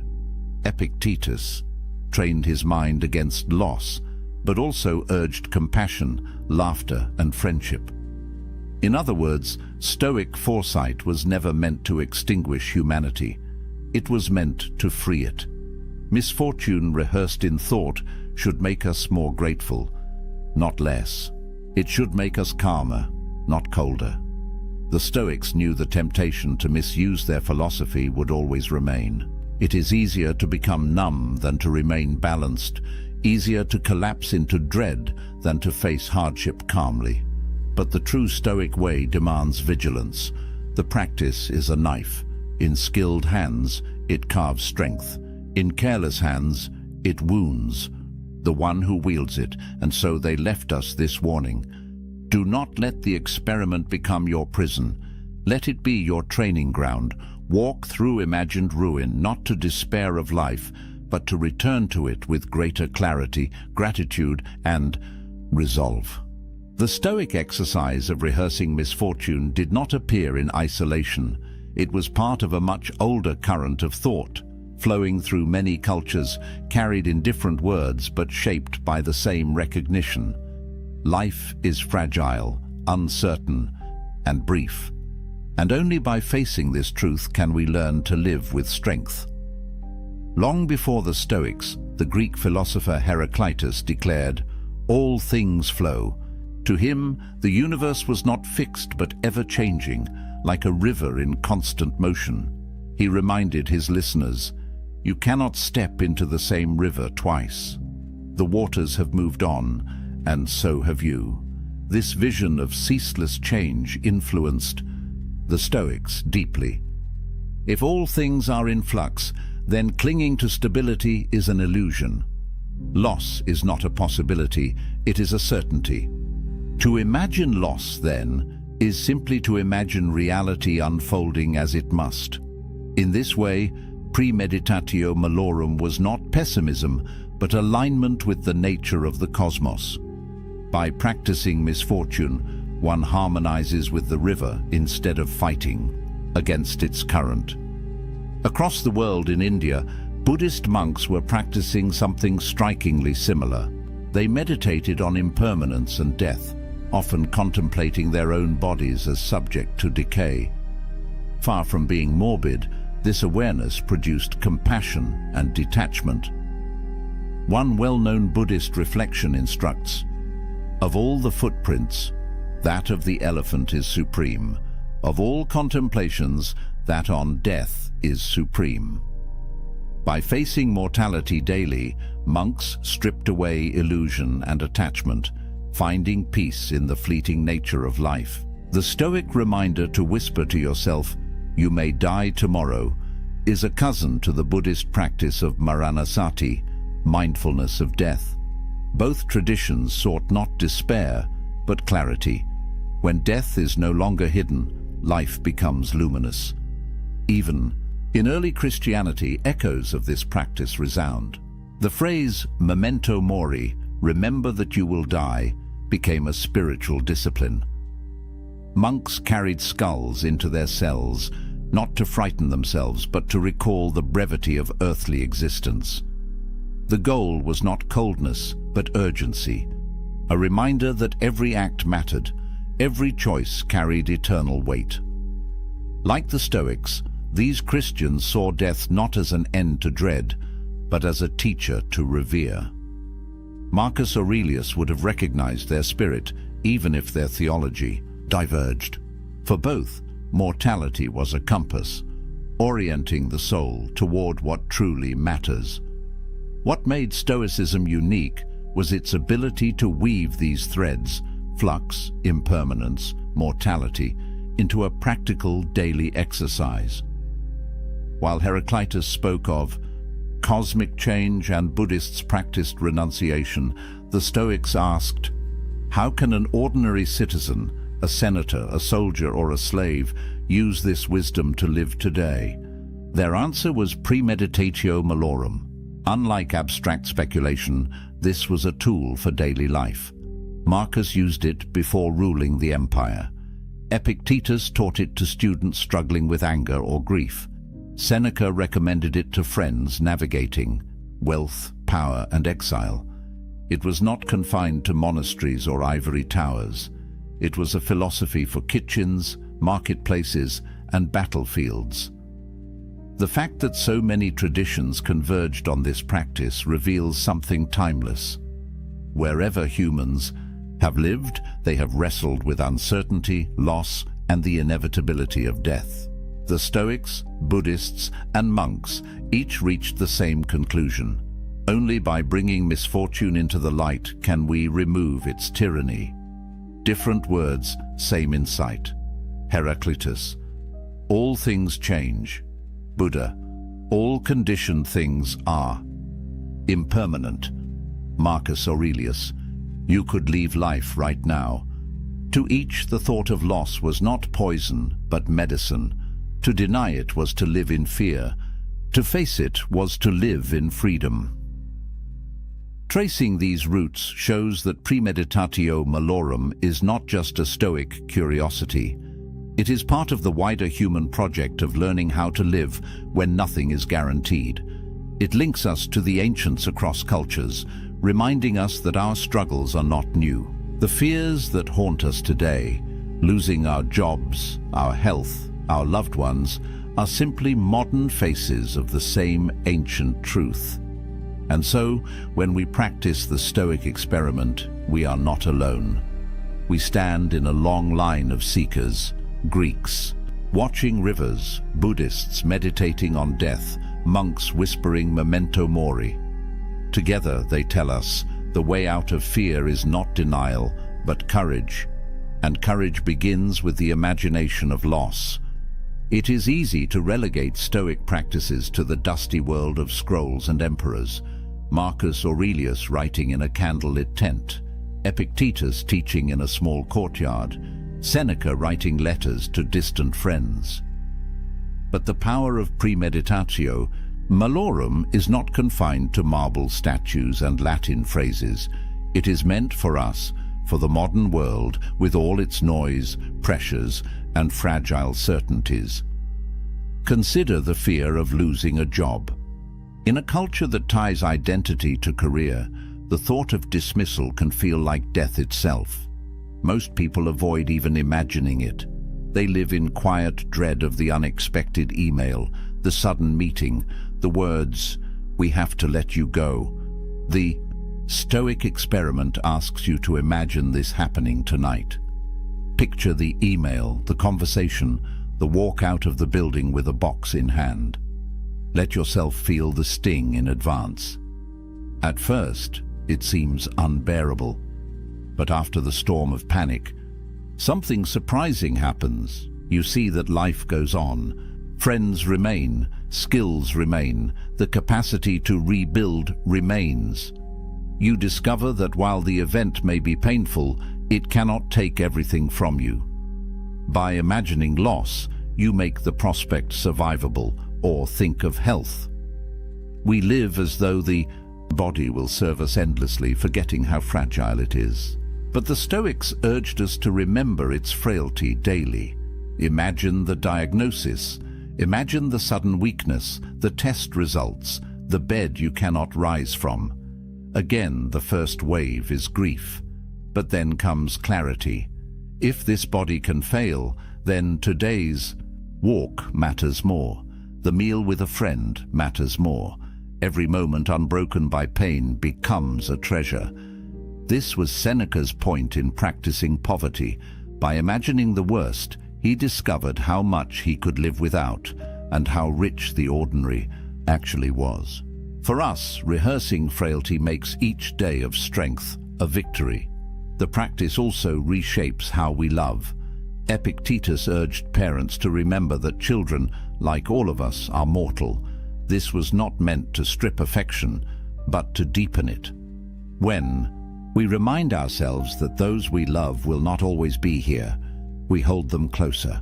A simple dinner together, a casual laugh, a brief embrace, all glow brighter when seen against the backdrop of impermanence. In modern terms, this means resisting the urge to take people for granted. Instead of rushing through conversations with friends or family, the Stoic experiment nudges us to pause, to see each encounter as fragile and precious. By imagining absence, presence becomes luminous. The Stoics often paired imagination with small acts of practice. Seneca slept on the floor to taste poverty. Marcus reminded himself that every insult, every inconvenience was part of human nature. We too can create small drills. Spend a weekend without technology to remind yourself how little is necessary. Walk instead of driving. Eat plain food instead of delicacies. Live for a moment as if stripped of luxury, or simply, at night, write down one thing you fear losing, then picture it gone. The next morning, when you find it still there, gratitude blossoms.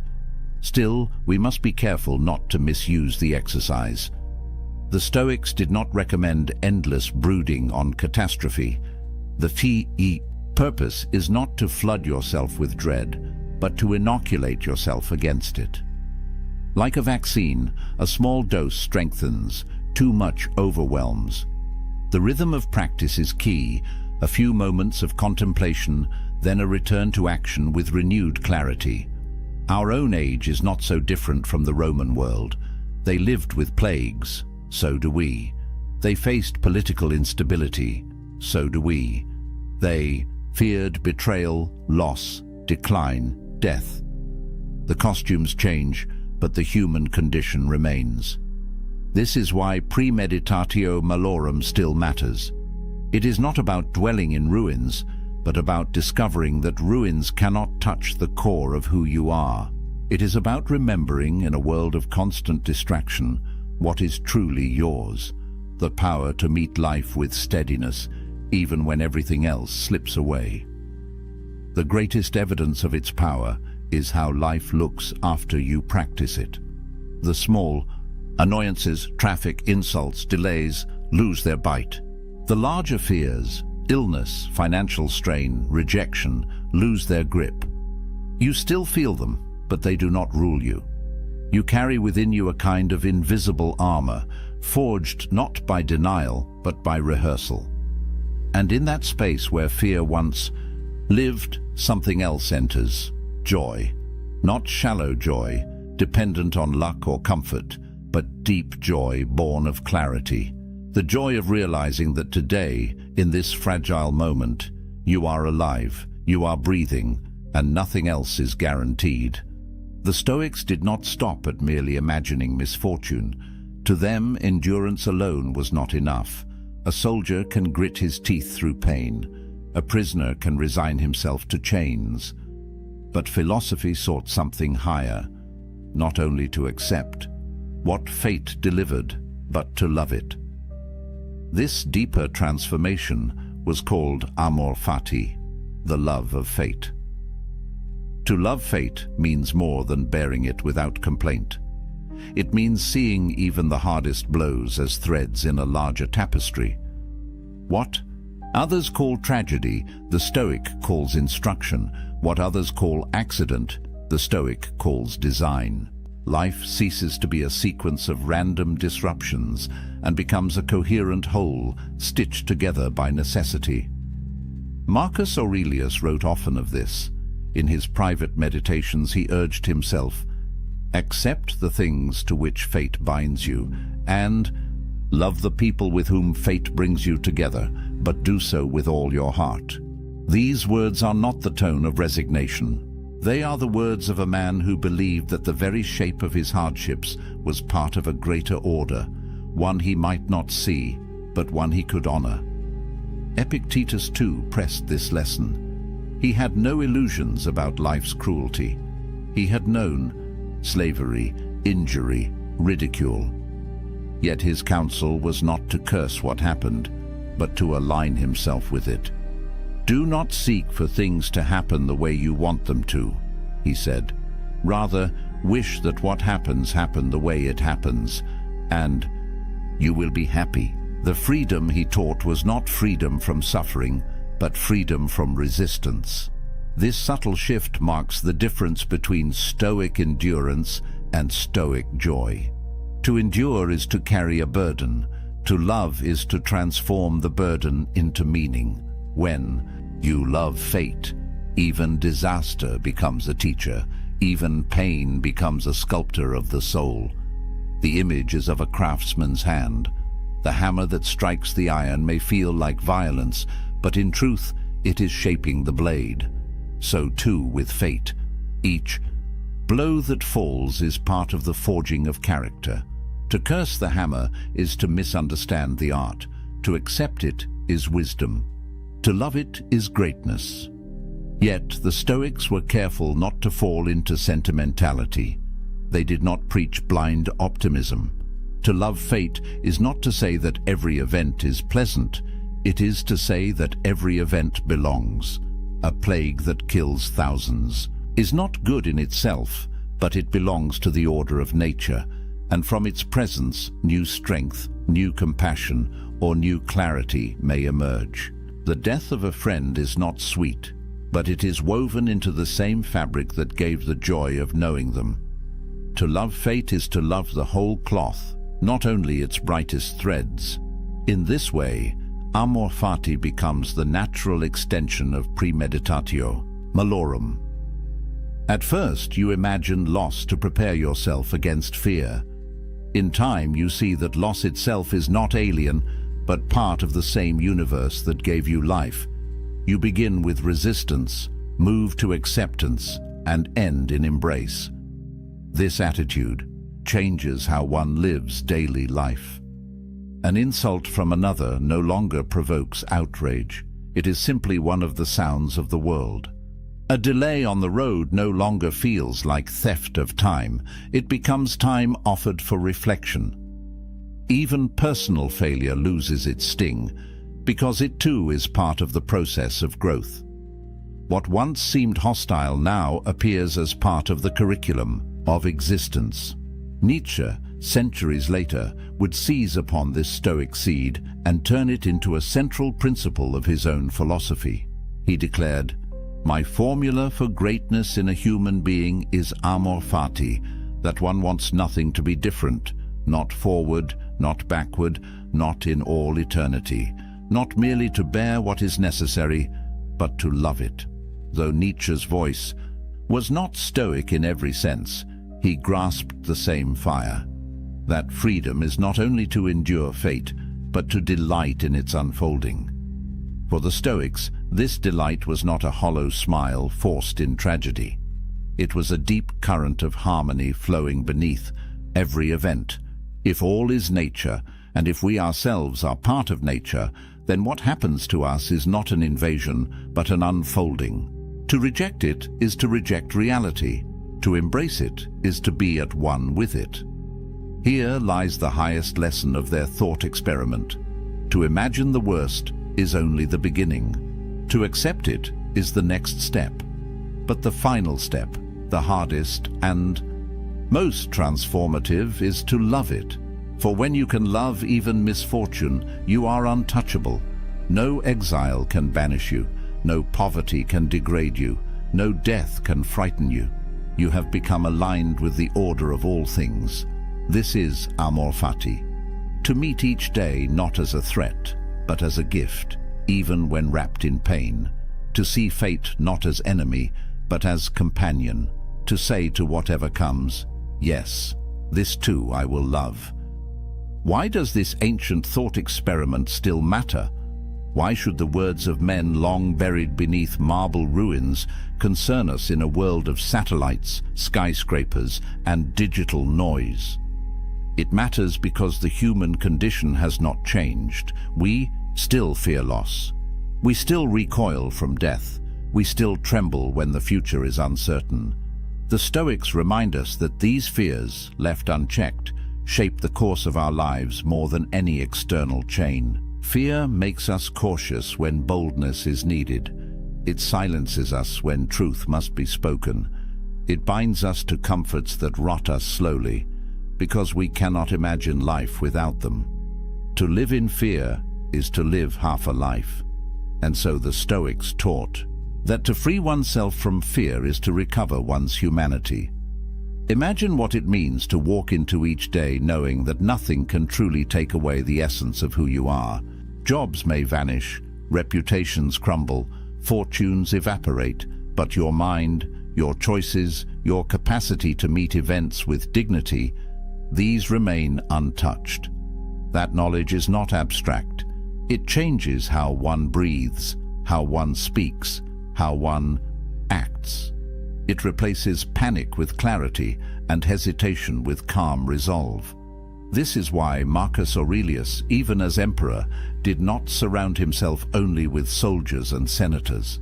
He surrounded himself with reminders. He whispered to himself each morning, "You will meet with arrogance, deceit, ingratitude, treachery." He rehearsed these encounters not to grow bitter, but to remain steady. He knew that expecting betrayal made him less vulnerable to its sting, and that remembering mortality gave urgency to his duties. In a life of unimaginable pressure, it was this practice that kept him human. It matters because in our own age, we too are emperors of small realms.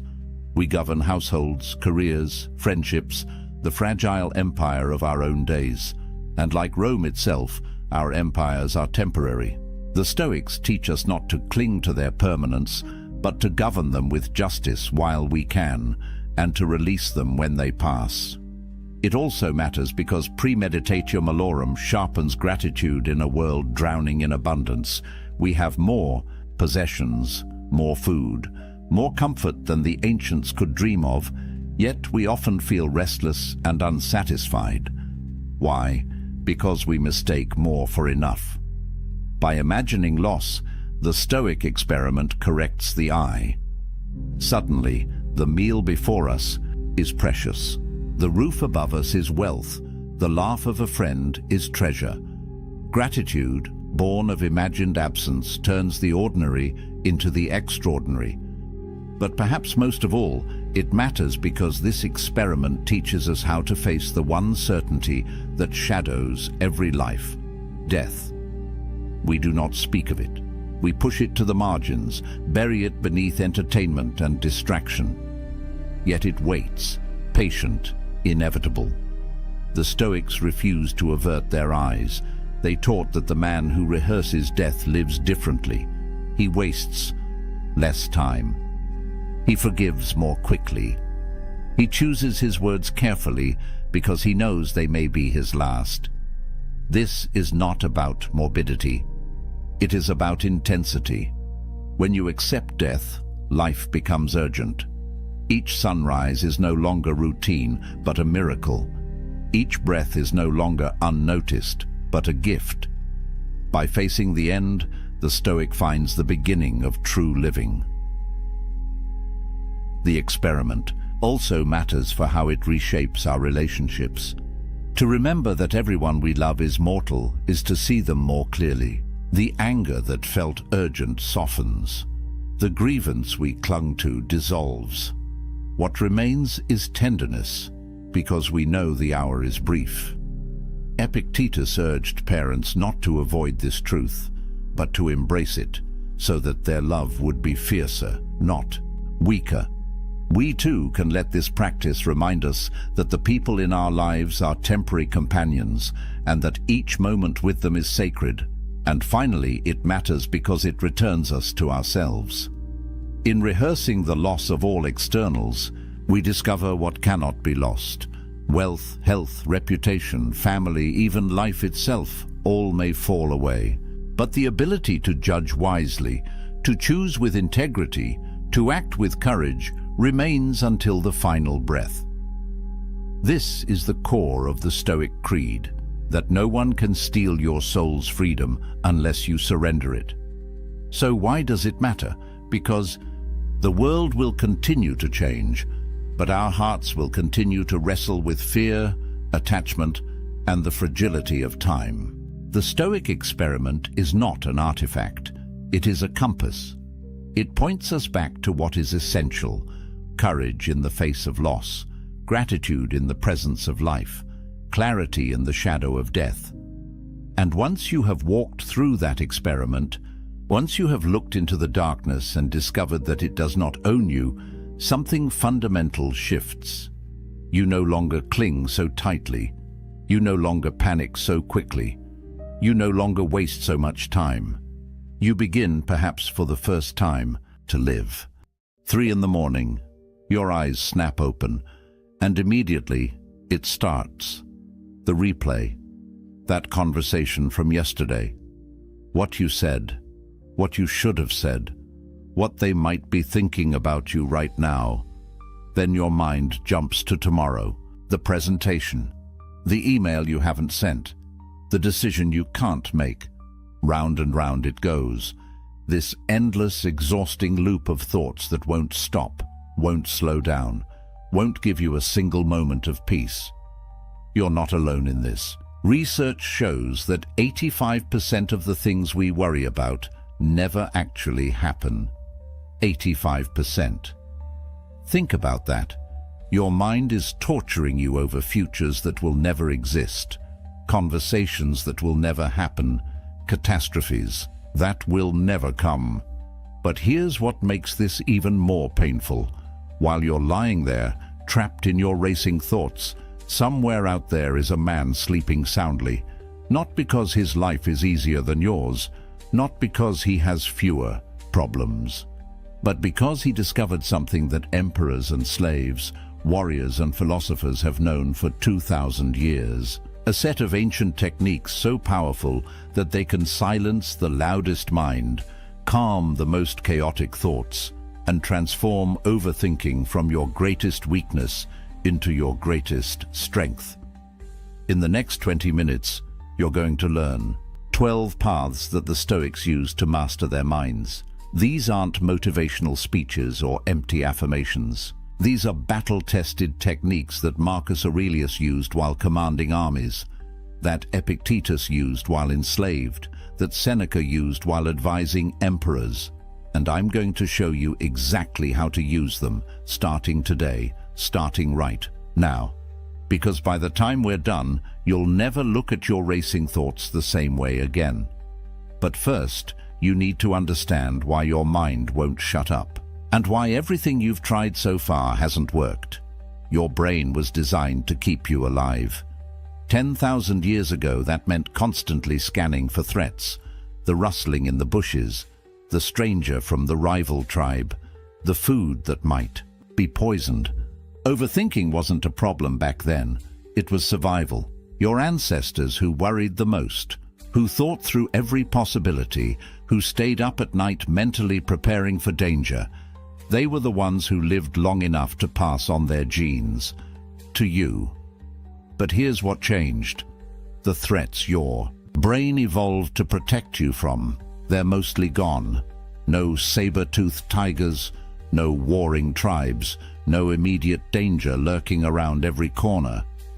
But your brain, it hasn't gotten the memo. It's still scanning, still searching, still trying to find the threat. And in the absence of real danger, it creates imaginary ones. That text message you sent 3 hours ago that hasn't been answered yet, your brain treats it like a threat. That mistake you made at work last month, threat. That upcoming conversation you're dreading, threat, threat, threat. And then we added gasoline to this fire. Social media showing you everyone's highlight reel while you're living your behind the scenes. A culture that tells you you're supposed to have it all figured out by 30. Endless options for everything from what to eat, to where to live, to who to become, creating a paralysis of choice. Your brain isn't just scanning for threats anymore, it's drowning in them. Seneca, the great Roman philosopher, said something nearly 2,000 years ago that sounds like it was written yesterday. We suffer more often in imagination than in reality. Read that again. Most of your suffering isn't happening to you. You're doing it to yourself, in your mind, right now. And the cost of this. It's not just a few sleepless nights. Chronic overthinking rewires your brain. It floods your system with stress hormones. It paralyzes your decision-making. It damages your relationships because you're never fully present, always half somewhere else, lost in your thoughts. It drains your energy, leaving you exhausted from battles that only exist in your head. And here's the cruelest part. The more you try to stop overthinking by thinking about it, the worse it gets. It's like trying to escape quicksand by struggling. Every effort pulls you deeper. You can't think your way out of overthinking, but you can train your way out. And that's exactly what the Stoics discovered. The first path begins with a question that will change everything. A question so simple, so obvious, yet so rarely asked that when you finally understand it, your entire relationship with worry transforms in an instant. Epictetus, a philosopher who spent his early life as a slave, understood something that most free men never grasp. He said, "Some things are up to us and some things are not." That's it. That's the foundation. But don't mistake simplicity for weakness. This single distinction, this one clear line, is the most powerful mental tool you'll ever possess. Because right now, your mind is wasting enormous energy trying to control things that cannot be controlled. And that's not just futile. It's the source of almost all your overthinking. So let's get specific. What's actually in your control? Your thoughts. How you interpret what happens to you. Your actions. The choices you make right now, in this moment. Your responses to whatever life throws at you. That's it. That's the list. Everything else? Your body and what it does or doesn't do. Your reputation and what people think or say about you. The past, which is already written. The future, which hasn't happened yet. Other people and their choices, their moods, their opinions. The weather, the economy, traffic. Whether that email gets a response, whether that job offer comes through, whether that relationship works out. None of it, not a single piece of it, is in your control. Imagine you have a job interview tomorrow. Right now, your mind is probably spinning through 100 scenarios. What if they ask me that question I can't answer? What if I say something stupid? What if they've already decided on someone else? What if I blow my one chance? But here's what's actually in your control. You can prepare. You can practice your answers. You can get a good night's sleep. You can show up on time. You can be honest and present during the interview. That's it. Whether they hire you, not in your control. Whether they like you, not in your control. Whether another candidate is more qualified, not in your control. Whether they even read your resume carefully, not in your control. And here's where it gets liberating. Once you truly see this distinction, once you genuinely accept it, something remarkable happens. You stop wasting energy on the 90% of things you can't influence and pour everything into the 10% you can.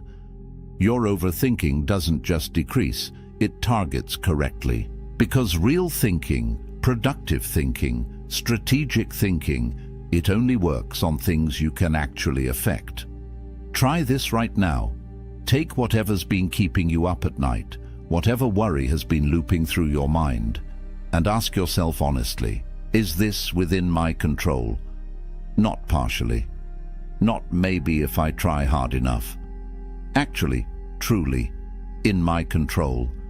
And if it's not, your job isn't to figure it out. Your job is to let it go. Not because you don't care, but because caring about things you can't control is just another word for suffering. That's the first path, the foundation. But now we're going to do something that seems completely backward, something that will make you question everything you've been told about positive thinking. Most people run from their fears. They avoid thinking about what could go wrong. They distract themselves. They try to stay positive. And then, when something bad actually happens, they're devastated, blindsided, unprepared. The Stoics did the opposite. They had a practice called premeditatio malorum, the premeditation of evils. Deliberately, systematically, they would imagine everything that could go wrong.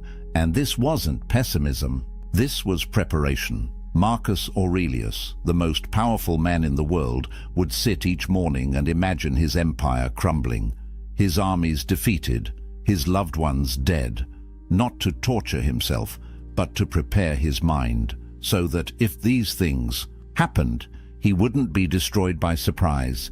He would be ready. And here's what's fascinating. Modern psychology has discovered that this actually works. When you deliberately visualize a worst-case scenario in a controlled way, something changes in your brain. The fear loses its power, because fear feeds on the unknown, on the what-if. But when you look directly at the worst possible outcome, when you play it out fully in your mind, you realize something profound. You could handle it. You'd survive. Let's say you're terrified of that difficult conversation you need to have. Your boss, your partner, your parent. Your mind keeps spinning, avoiding it, building it up into something catastrophic. Here's what a Stoic would do. Sit down, close your eyes, and imagine it going as badly as possible. They yell at you, they reject you, they end the relationship. Play it all the way through. Don't stop at the fear. Go past it. What happens next? You'd be hurt. You'd feel pain. And then? You'd pick yourself up. You'd move forward. You'd survive. You'd maybe even grow stronger. This isn't catastrophizing. That's when you spiral out of control, lost in worst-case scenarios, with no purpose, no direction. This is different. This is deliberately walking through the fear to the other side. And once you're there, once you've seen that you can handle the worst, the overthinking stops. Because what's left to worry about? You've already faced it. Marcus Aurelius used this before every battle. Seneca used it before every political confrontation. They weren't trying to manifest disaster. They were removing its power to paralyze them. Try it. Give yourself 5 minutes. Pick your biggest current fear and imagine it happening. All the way through. Watch how the fear transforms from a monster in the dark to a manageable challenge in the light. But now we need to address the real problem. Because here's the truth. Overthinking doesn't actually live in your present. It lives in two places. The past, where you endlessly replay what happened, and the future, where you endlessly rehearse what might happen, which means there's one place your overthinking cannot survive. Right here, right now. Marcus Aurelius wrote, "Confine yourself to the present." Not as a nice idea, as a command, because he understood something critical. In this exact moment right now, as you're hearing these words, are you okay? Not yesterday, not tomorrow, right now. Your body is breathing, your heart is beating, you're here, you exist. And in this moment, stripped of past and future, most of your problems disappear. They don't exist here. The past is gone. It's literally not real anymore. It's a memory, a story you tell yourself. And the future? It hasn't happened. It's imagination, fiction. The only thing that's real, the only moment you ever actually live in, is now, this one. But your mind doesn't want to stay here, because the present moment is usually fine. And if the present is fine, your threat-scanning brain has nothing to do, so it pulls you into the past to find things to regret, or into the future, to find things to fear. Here's how you anchor yourself back. Right now, this instant, notice 5 things you can see. Actually look at them. Then 4 things you can hear. 3 things you can feel, your body touching the chair, your clothes on your skin. 2 things you can smell, 1 thing you can taste. This isn't a meditation technique. This is an emergency brake, because overthinking is a mental state, and mental states can't survive when you're fully embodied, fully present, fully here. There's an old Zen story. A student asks his master, "What is enlightenment?" The master says, "When I'm hungry, I eat. When I'm tired, I sleep." The student is confused. "But doesn't everyone do that?" And the master replies, "No. When most people eat, they're thinking about 1,000 other things. When they sleep, they're worrying about tomorrow. They're never fully where they are. That's the disease of overthinking, being everywhere except here. And the cure is radical presence. When you eat, eat. When you walk, walk. When you work, work. Be fully in whatever you're doing, and watch how the racing thoughts have nowhere to attach. This moment right now is enough. It's always been enough. Your overthinking is just your mind's way of refusing to believe that. But sometimes, even when you're present, even when you've separated what you can control from what you can't, the problems still feel massive, overwhelming, all-consuming. That's when you need to change your perspective. Literally, you need to zoom out, way out. This is what Marcus Aurelius called the view from above. Here's how it works. Right now, you're trapped inside your perspective. Your problems feel huge because you're looking at them from 3 inches away. So pull back. Imagine yourself rising above your body. You can see yourself wherever you are right now. Keep rising. Now you see your whole building, your whole street, your whole neighborhood. Keep going.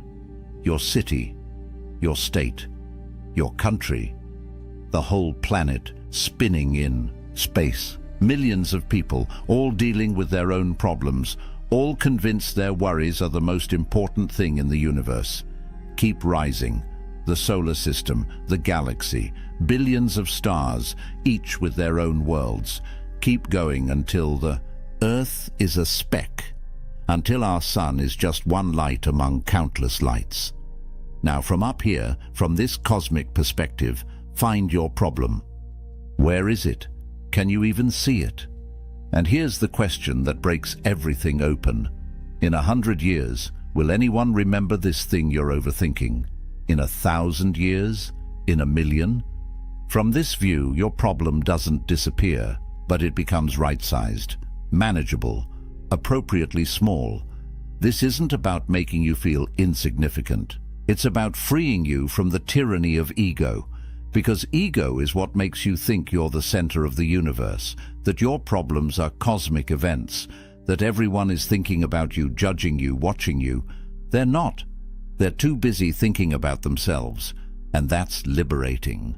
Because if you're not the center of everything, then your mistakes aren't catastrophes, your fears aren't fate, your problems are just problems, human-sized, solvable. Marcus Aurelius used this technique constantly, ruling an empire, commanding armies, making life and death decisions every day. And in his journal, he'd remind himself, Asia and Europe are but corners of the universe. The ocean is but a drop. Everything is small, everything is fleeting. Not to be depressed, to be free. Free from the weight of thinking everything matters equally when most things don't matter at all. Try it the next time you're spiraling. Zoom out. Get the cosmic perspective. Let the universe right-size your worry. But there's another technique, darker, more intense, more powerful than almost anything else the Stoics practiced. And if you can handle it, if you can actually apply it, it will cut through your overthinking. Like nothing else can. They called it memento mori. Remember death. Seneca said, you could leave life right now. Let that determine what you do and say and think. This isn't morbid. This is clarity. Because death is the ultimate perspective. It's the final filter that separates what matters from what doesn't. Think about it. On your deathbed, surrounded by people you love, or maybe alone, looking back at your life, will you care about that embarrassing thing you said 5 years ago? Will you be overthinking what people thought of you? Will you be replaying arguments, analyzing conversations, worrying about things that never happened? No, you'll be thinking about bigger things. Did you love well? Did you live fully? Did you waste your limited time on things that didn't matter? That's the gift of death. It shows you with brutal honesty what actually matters. And if you can bring that clarity into your life now, while you're still alive, you gain a superpower. The ability to instantly cut through all the noise, all the overthinking, all the trivial worries, and ask, will this matter when I'm dying? Steve Jobs had a practice. Every morning he'd look in the mirror and ask himself, if today were the last day of my life, would I want to do what I'm about to do? And if the answer was no too many days in a row, he knew something needed to change. That's the power of death as a teacher. It doesn't allow for overthinking, because overthinking is a luxury. It's what you do when you think you have infinite time. But you don't. None of us do. And the moment you really understand that, not just intellectually but in your bones, your priorities snap into place. You're not going to overthink the email on your deathbed. You're not going to worry about what strangers think of you. You're not going to replay that conversation from 3 years ago. So why are you doing it now? You have a limited number of days, a limited number of hours, a limited amount of mental energy, and you're spending it on this? Death whispers the question you need to hear. Is this worth dying over? And if it's not, maybe it's not worth overthinking over either.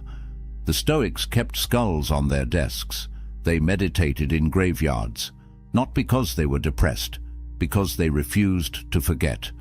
Life is short, time is limited, and every moment you spend lost in your head is a moment you're not actually living. Memento mori, remember death, not to fear it, but to let it wake you up. Now, let's talk about something that sounds completely wrong, something that goes against every modern message about self-care and comfort and taking it easy. The Stoics believed that you should deliberately make yourself uncomfortable.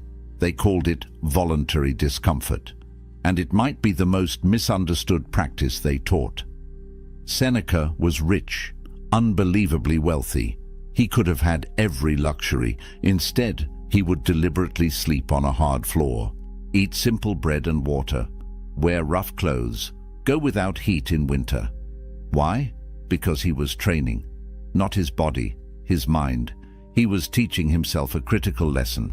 I can handle hard things, and that lesson, that bone-deep knowledge that you can endure discomfort, that you're tougher than you think, it's the antidote to fear. And fear is what drives most overthinking. Here's what happens when you live a life of constant comfort. You become fragile, soft, your tolerance for difficulty shrinks, and then when something actually hard happens, something you can't avoid or fix or make comfortable, you break, you panic, you spiral, because you've never trained for it. But when you voluntarily expose yourself to difficulty, when you choose temporary discomfort, you build a different relationship with hardship. You prove to yourself over and over that you're resilient, that you can handle it. Modern applications. Take a cold shower. Let yourself be hungry. Have that difficult conversation you've been avoiding.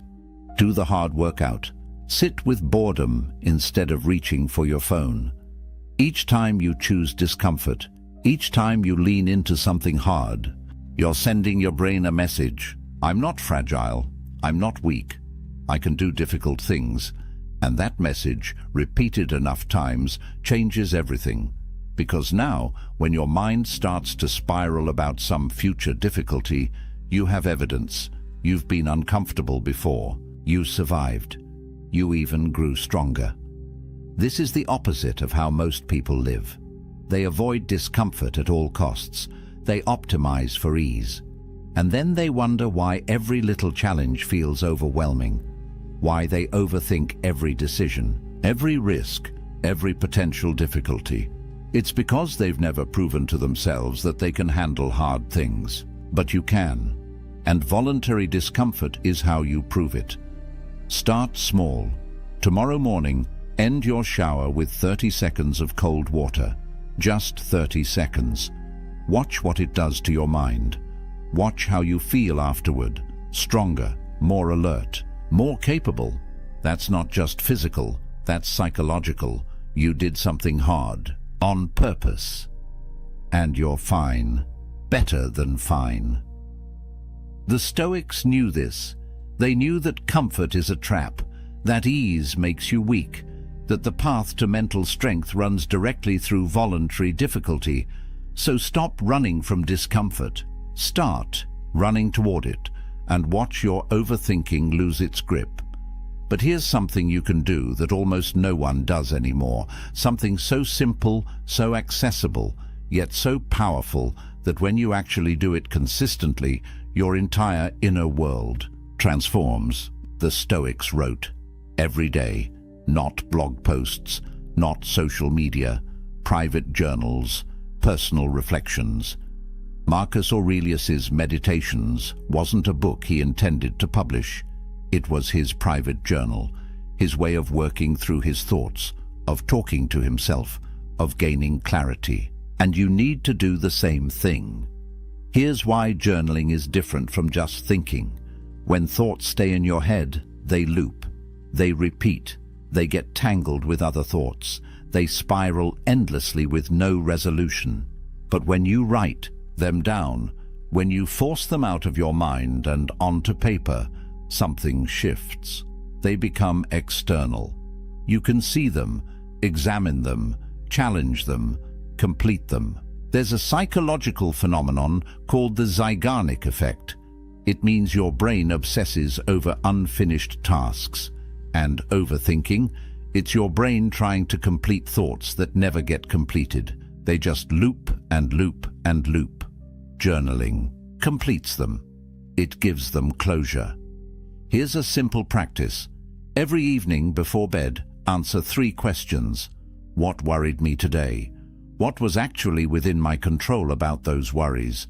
And what did I learn? That's it. 5 minutes. But in those 5 minutes, you're doing something profound. You're processing your day. You're applying the dichotomy of control. You're extracting wisdom from experience. And most importantly, you're telling your brain, we dealt with this. It's done. You can stop spinning now. Marcus Aurelius would do this in his tent during military campaigns, surrounded by war, by death, by constant pressure, and writing gave him clarity, distance, perspective. You don't need to be eloquent. You don't need to write beautifully. You just need to get the thoughts out, because as long as they're bouncing around in your skull, they own you. But once they're on paper, you own them. You can see them for what they are, often smaller than you thought, sometimes silly, occasionally important. But now they're external, manageable, finished. Stop trying to think your way to clarity. Start writing your way there. Let the page hold the weight your mind can't carry. Now we come to one of the most famous Stoic ideas, and it's probably the most misunderstood, because when people hear the obstacle is the way, they think it's some motivational cliché, some empty phrase about turning lemons into lemonade. But that's not what Marcus Aurelius meant at all. He was teaching something much more radical. He was saying that the obstacle isn't just something you overcome. It is the path forward. The impediment becomes the advantage. The problem contains its own solution. Here's what this actually means. Every difficulty you face, every challenge, every setback, it forces you to change, to adapt, to grow, to find a new way. And that process of changing, that's what develops you. That's what makes you stronger, more skilled, more resilient, more capable.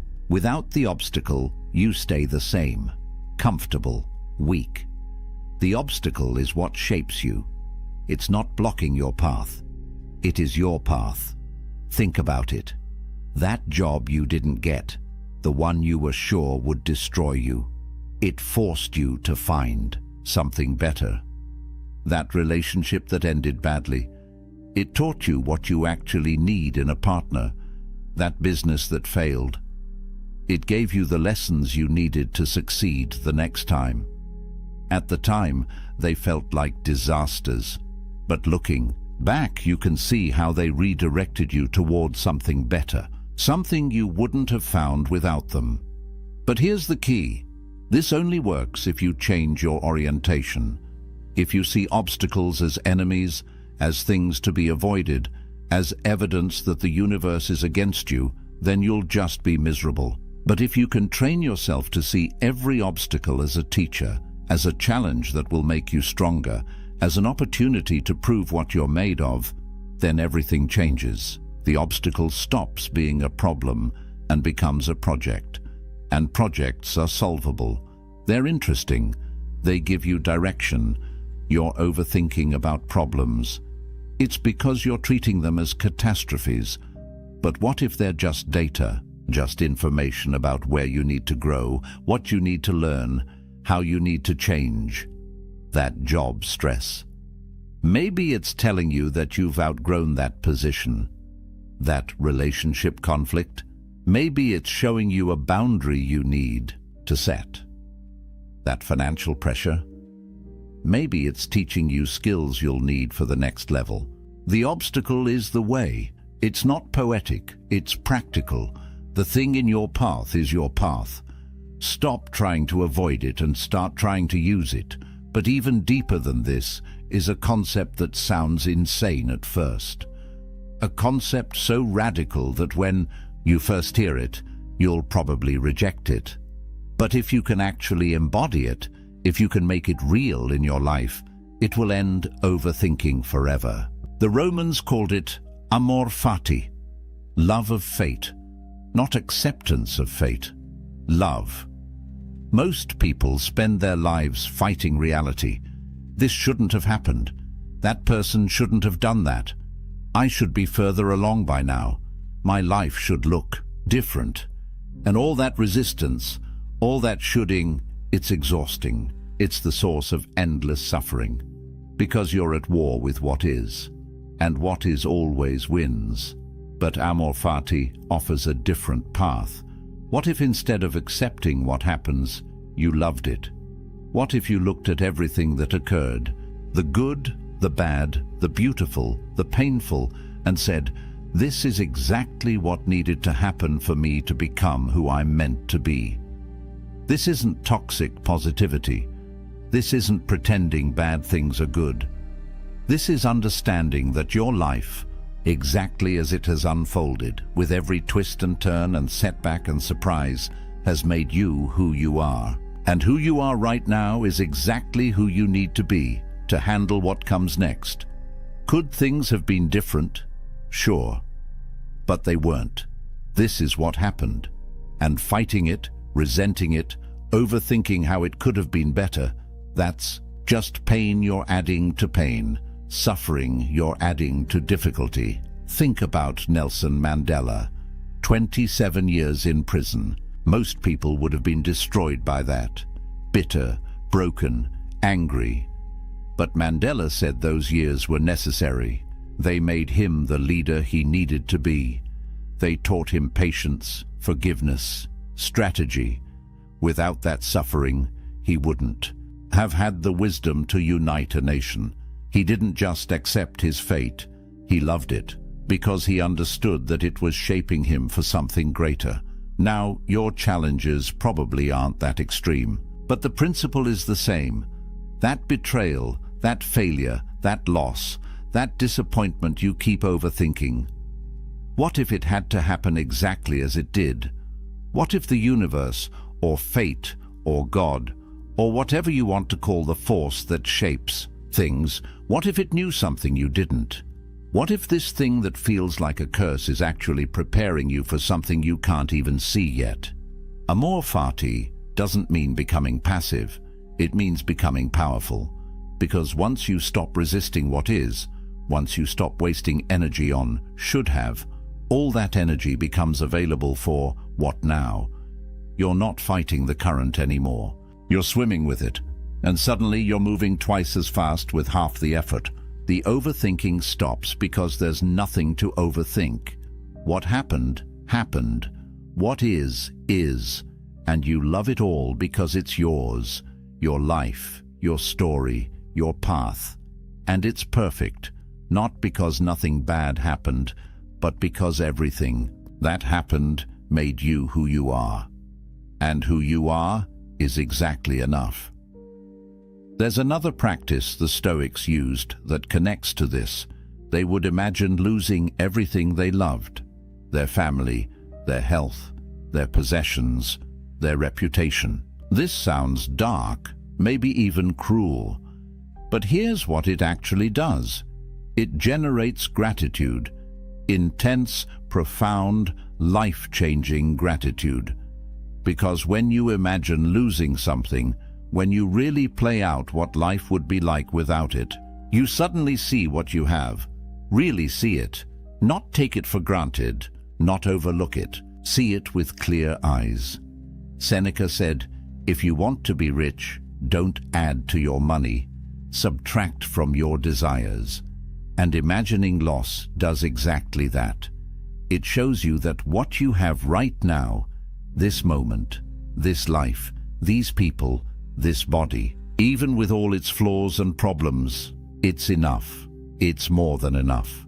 It's everything, but you can't see that when you're overthinking about what you don't have, about what could go wrong, about what might happen. You can only see it when you pause and genuinely consider, what if this was gone tomorrow? Try it. Right now. Think about someone you love, someone you see regularly, maybe even take for granted. Now imagine they're gone. Really gone. What would you give for one more conversation, one more laugh, one more ordinary day? And then realize you have that. Right now, you have them. They're still here. How many more days will you get? You don't know, but you have today. And if you spend today overthinking other things, worrying about problems that might not even be real, you're wasting something precious, something irreplaceable. This practice isn't meant to make you sad. It's meant to wake you up, to show you what's real, what matters. And once you see that, once you feel that deep gratitude for what you have right now, the overthinking loses its power, because you realize you're not missing anything. You're not broken. Your life isn't wrong. You're here, alive, and that's miraculous. Now let's address something practical, something physical, because here's what most people don't understand about overthinking. It's not just mental, it's stored in your body. Think about it. When you're anxious, where do you feel it? Your chest, your shoulders, your stomach, your jaw. Anxiety creates physical tension, and that tension keeps the anxiety alive. It's a loop. The thoughts create tension. The tension feeds the thoughts, round and round. But the Stoics understood something that modern neuroscience is just now confirming. You can interrupt this loop through the body. Marcus Aurelius wrestled, not as a sport, as a practice, as a way to discharge mental energy through physical action. Because when you move your body intensely, when you push it, challenge it, exhaust it, something happens in your brain. The stress hormones metabolize. The racing thoughts quiet. The tension releases. You can't overthink and sprint at the same time. You can't spiral and do push-ups simultaneously. The body anchors you in the present. It forces your mind to shut up and feel. Here's what this looks like practically. Next time you feel yourself starting to spiral, starting to overthink, don't try to think your way out. Move. Do 20 push-ups. Go for a run. Lift something heavy. Do jumping jacks. Clean your house with intensity. Chop wood if you have access to it. Garden. Build something. Anything that demands your body's full attention. And watch what happens. The thoughts don't just slow down. They stop. Because your nervous system gets the message. If we're doing something physical, if we're taking action, then we're not in danger. We're handling it. This is why people who exercise regularly report less anxiety, less overthinking. It's not just about endorphins. It's about giving your body a way to express what your mind has been holding. All that worried energy, all that tension, it needs somewhere to go. If it stays trapped in your head, it just cycles endlessly. But if you move it through your body, if you let it out through sweat and breath and muscle, it completes, it finishes, it's done. The Stoics knew this. They didn't just sit around philosophizing, they moved, they worked, they fought, they built. And that physical engagement kept their minds clear. So stop treating overthinking as purely a mental problem. Your body holds the key. When the thoughts start racing, move. Push yourself physically.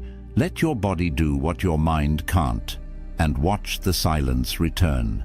But there's one more technique, one final path that ties everything together, and it's the one that makes all the others sustainable.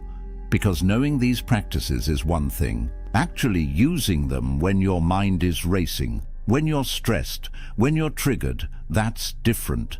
That requires preparation. The Stoics called this the morning ritual, setting your philosophy in place before the chaos of the day begins. Epictetus taught his students to mentally prepare each morning, to rehearse their principles before they needed them. Because if you wait until you're emotional to remember your philosophy, you'll forget. Emotions override reason. But if you've already set your framework, if you've already decided who you're going to be and how you're going to respond, then when the challenges come, you're ready. You don't have to think. You don't have to overthink. You just act according to your preset principles. Here's what this looks like. Every morning, before you check your phone, before you start your day, spend 5 minutes. Just 5. Review your principles. Today, I will focus only on what's in my control. Today, I will see obstacles as opportunities.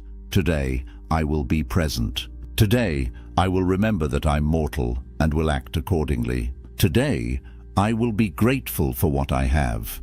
Pick your principles, the ones that matter most to you, and remind yourself, this is how I'm going to show up.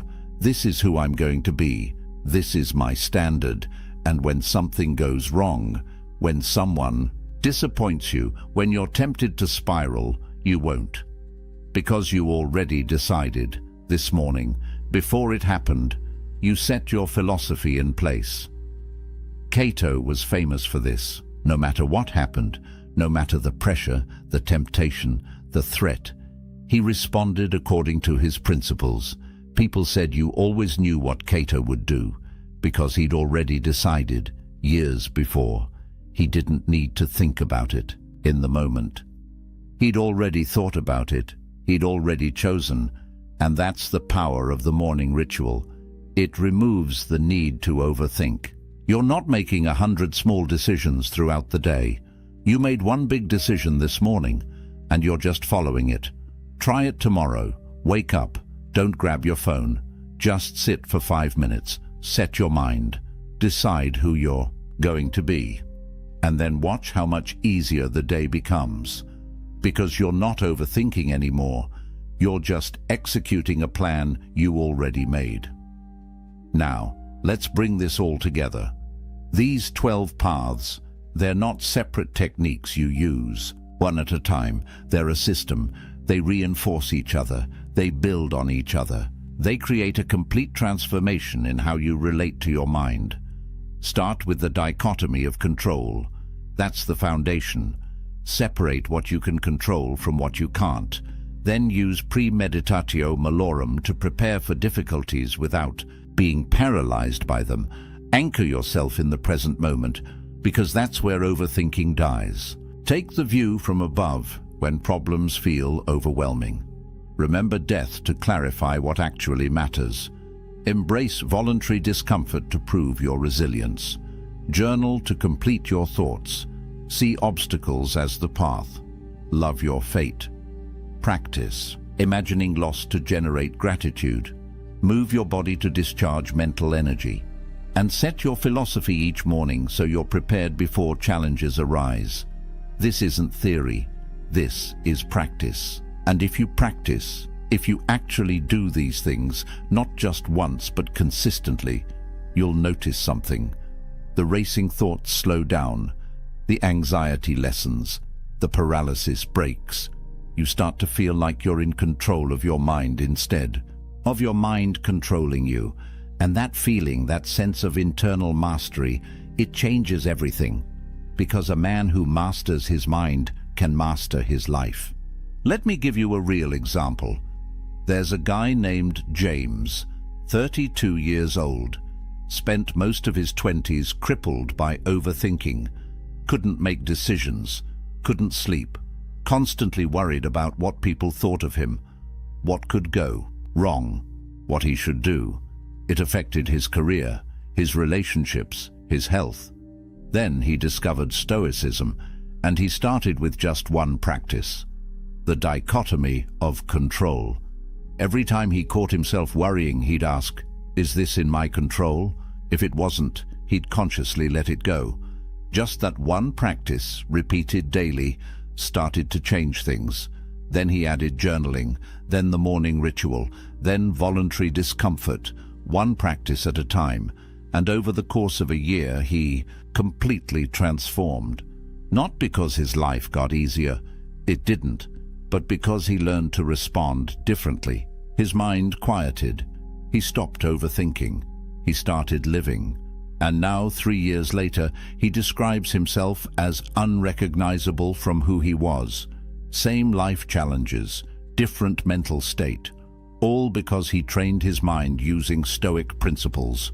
That can be your story. But it requires commitment. These aren't quick fixes. They're a new way of living, a daily practice. But if you do the work, if you actually apply these techniques, your overthinking won't just decrease. It will transform into something useful, into actual thinking. Strategic, focused, productive thinking. The kind that solves problems instead of creating them. Here's your action step. Don't try to do all 12 at once. Pick one. Start with the dichotomy of control. For the next week, every single time you catch yourself worrying or overthinking, ask yourself, is this in my control? And if it's not, practice letting it go. Just that one practice. Master it. Then add another, then another. Build this system, one piece at a time, and watch what happens to your mind. Now here's what I want from you. Comment below and tell me which of these 12 paths resonates most with you. Which one are you going to start with? Let's build a community of men who refuse to be controlled by their racing thoughts. Men who choose to master their minds instead. And if this video gave you clarity, if it showed you a way forward, hit that subscribe button. Because every week, we're diving deep into Stoic wisdom, practical philosophy for modern men who want to live with strength, purpose, and clarity. This isn't motivational content. This is transformation content, and you're going to want to be here for what's coming next. Remember what Seneca said, "We learn not for school, but for life." These techniques aren't academic exercises. They're tools for living, for thinking clearly, for sleeping peacefully, for showing up powerfully. Your mind is the most important tool you'll ever own, and the Stoics spent 2,000 years figuring out how to sharpen it, how to calm it, how to use it instead of being used by it. The racing thoughts, the endless loops, the 3 a.m. spirals, they don't have to be your reality. There's another way, a clearer way, a stronger way, and it starts right now with one decision. You're going to take control of your mind. Not because you need to be perfect, not because overthinking makes you weak, but because you refuse to waste your limited time trapped inside your own head when there's a whole life waiting for you out here. The Stoics proved it's possible. Marcus Aurelius ruled an empire with a calm mind. Epictetus found peace while enslaved. Seneca maintained clarity while advising a madman. If they could do it in their circumstances, you can do it in yours. You have everything you need, the techniques, the knowledge, the path. All that's left is the decision to walk it. So here's my final question for you. A year from now, when you look back at this moment, at this video, at this day, what do you want to have changed? Do you want to still be overthinking, still lying awake at 3 a.m., still paralyzed by thoughts that don't serve you? Or do you want to be the man who mastered his mind, who walks through life with clarity, confidence, and calm? The choice is yours, but the time to make it is now. Welcome to the path. Let's walk it together. There was a man named David who did everything right, or so he thought. He texted back within seconds, every single time. He explained his feelings in paragraphs. He shared his deepest childhood wounds on the third date because someone told him, vulnerability creates connection. He was always available, always accommodating, always trying to prove his worth through words. And after 6 months of this exhausting performance, she told him something that shattered his entire understanding of relationships. You're too much. I need space. I don't think this is working. He was devastated, confused, angry even. He'd given her everything: total transparency, constant availability, emotional honesty. How could that be wrong? Here's what David didn't know. Marcus Aurelius, the most powerful man in the Roman Empire, never felt the need to over-explain himself. Yet empresses, senators, and common people hung on his every word. Epictetus, who started his life as a slave, commanded rooms without raising his voice. Seneca, despite immense wealth and influence, understood that true power came from what you didn't say, not what you did. These men understood something profound about human psychology, about attraction, about respect, that our modern world has completely backwards. Today, I'm revealing 7 Stoic secrets that rewire how people respond to you, not manipulation, not games. Ancient masculine wisdom about presence, restraint, and the magnetic pull of a man who doesn't need constant validation. These aren't the secrets your dating coach told you. These are the principles that built empires and commanded respect for thousands of years. By the end of this video, you'll understand why silence is more powerful than explanation, why absence creates more attraction than presence, and why the less you need her approval, the more she'll seek yours. But here's the warning. The 7th secret is the one most men violate without even realizing it. And once you cross that line, attraction dies. Not slowly, instantly.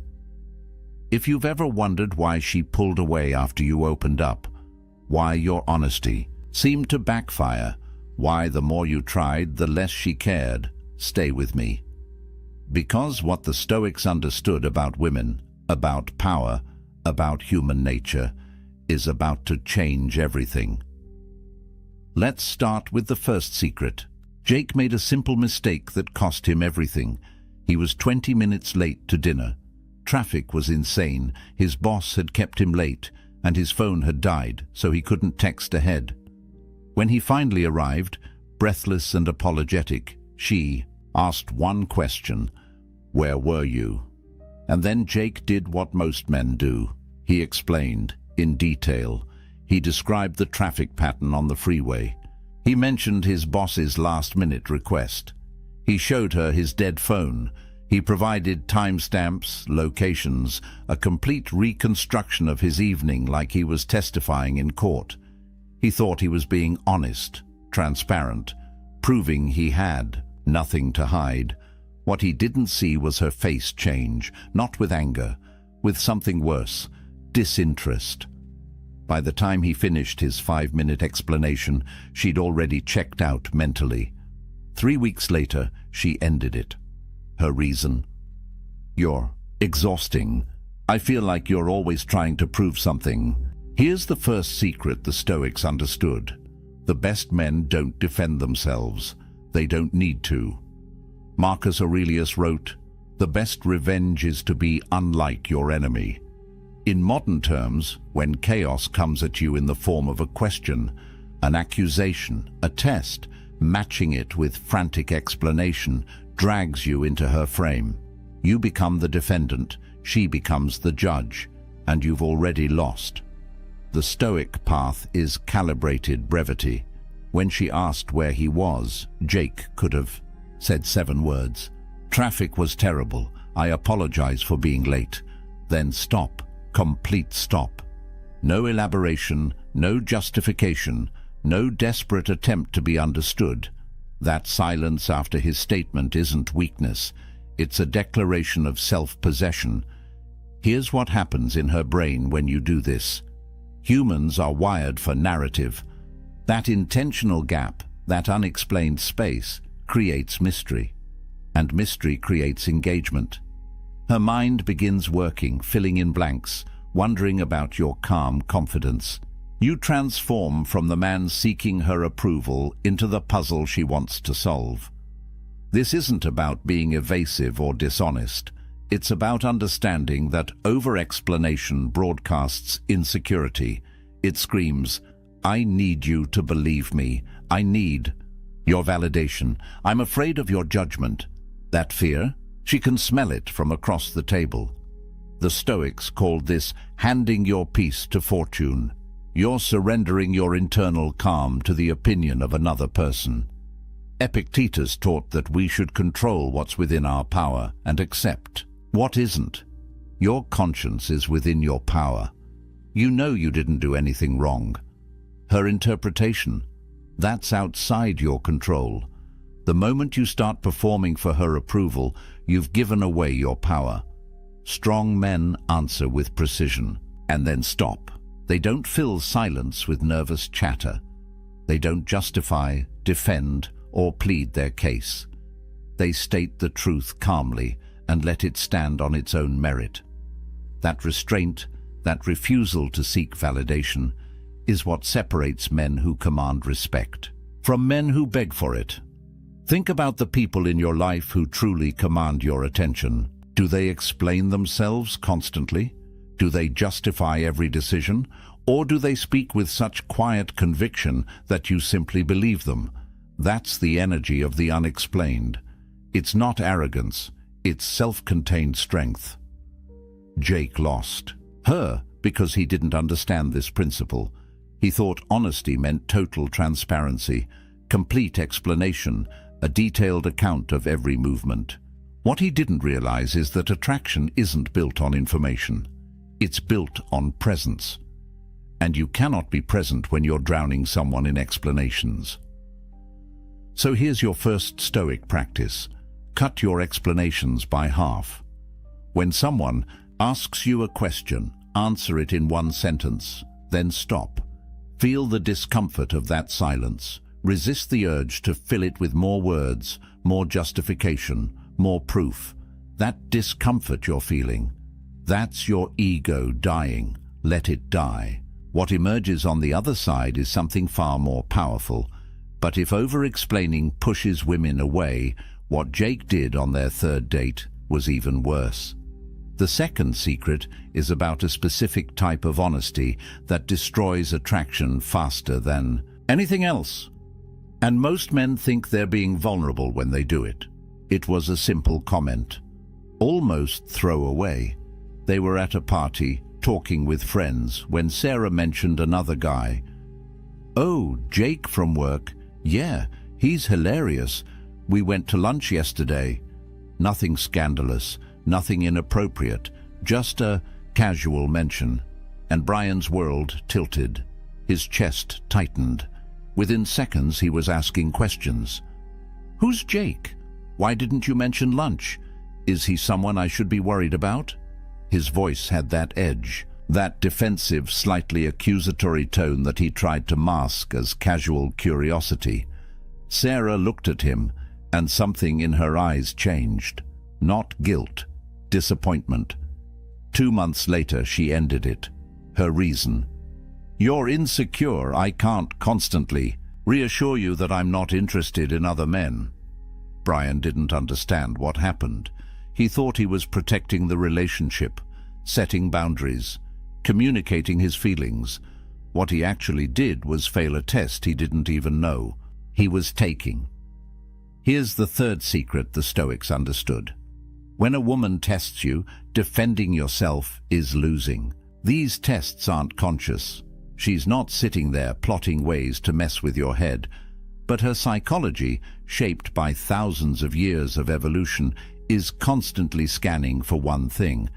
Can this man handle pressure without cracking? Epictetus taught about the dichotomy of control. Some things are within your power, some things aren't. Her mentioning another man? That's outside your control. Your reaction to it? That's entirely within your control. And your reaction tells her everything she needs to know about your frame, your confidence, your emotional stability. When Brian immediately jumped to defense mode, asking questions, seeking reassurance, he broadcast loud and clear, "I'm threatened, I'm insecure. My sense of self is so fragile that a casual mention of another man's name sends me into interrogation mode." That's not masculine energy. That's fear. The Stoic response to that comment? Absolute calm. Maybe a slight smile. Maybe, "That's cool. He sounds like a good guy." And then continue the conversation like nothing significant happened. Because to a secure man, nothing significant did happen. His woman having male co-workers isn't a threat. His worth isn't dependent on her never acknowledging another man's existence. Here's what tests actually measure. They measure whether your emotional state is tied to her behavior or grounded in yourself. When you defend, you're essentially saying, "My peace of mind depends on you acting a certain way." When you remain unmoved, you're declaring, "I am my own source of strength." Marcus Aurelius ruled an empire filled with political enemies, backstabbers, and people constantly testing his authority. His response? He focused on what was within his control, his own virtue, his own actions, his own character. He didn't chase down every rumor, didn't defend against every slight, didn't justify himself to people questioning his decisions. That unshakable frame is what made him a legend. Think about the subtext of Brian's defensive questions. He's essentially asking Sarah to manage his emotions for him, to reassure him, to prove her loyalty on demand. That's exhausting, a high value. Woman doesn't want to be someone's emotional caretaker. She wants a partner who can handle uncertainty without falling apart. The paradox here is brutal but true. The more you need reassurance, the less reassuring her words become. Because you've already shown that you don't trust her, don't trust yourself, and can't handle the discomfort of not having total control and certainty. So what does the Stoic man do when tested? He notices the test. He recognizes it for what it is, a subconscious probe into his emotional stability, and he responds with calm indifference. Not cold, not distant, just unaffected. He trusts himself enough that external circumstances don't shake his internal foundation. Here's the practice. Next time something triggers that defensive impulse, that need to question, to clarify, to seek reassurance, pause, take a breath. Ask yourself, is my peace of mind really threatened by this? Or is my ego just uncomfortable? Let the ego be uncomfortable. Respond from your center, not from your fear. But here's where it gets even more counterintuitive. The fourth secret isn't just about how you respond to tests. It's about your entire orientation to the relationship, and it's the secret that separates men who attract from men who chase. Daniel had been seeing Emma for 3 months. Things were good, really good. But lately he'd noticed a shift. Her texts were shorter, plans were harder to make. The anxiety started creeping in. So Daniel did what seemed logical. He tried harder. More compliments, more texts checking in, more elaborate date plans, more words of affirmation. He was fighting to keep something he could feel slipping away, and the harder he fought, the faster she pulled back. Until one evening, she sat him down and said words that destroyed him. "I need space. This feels too intense.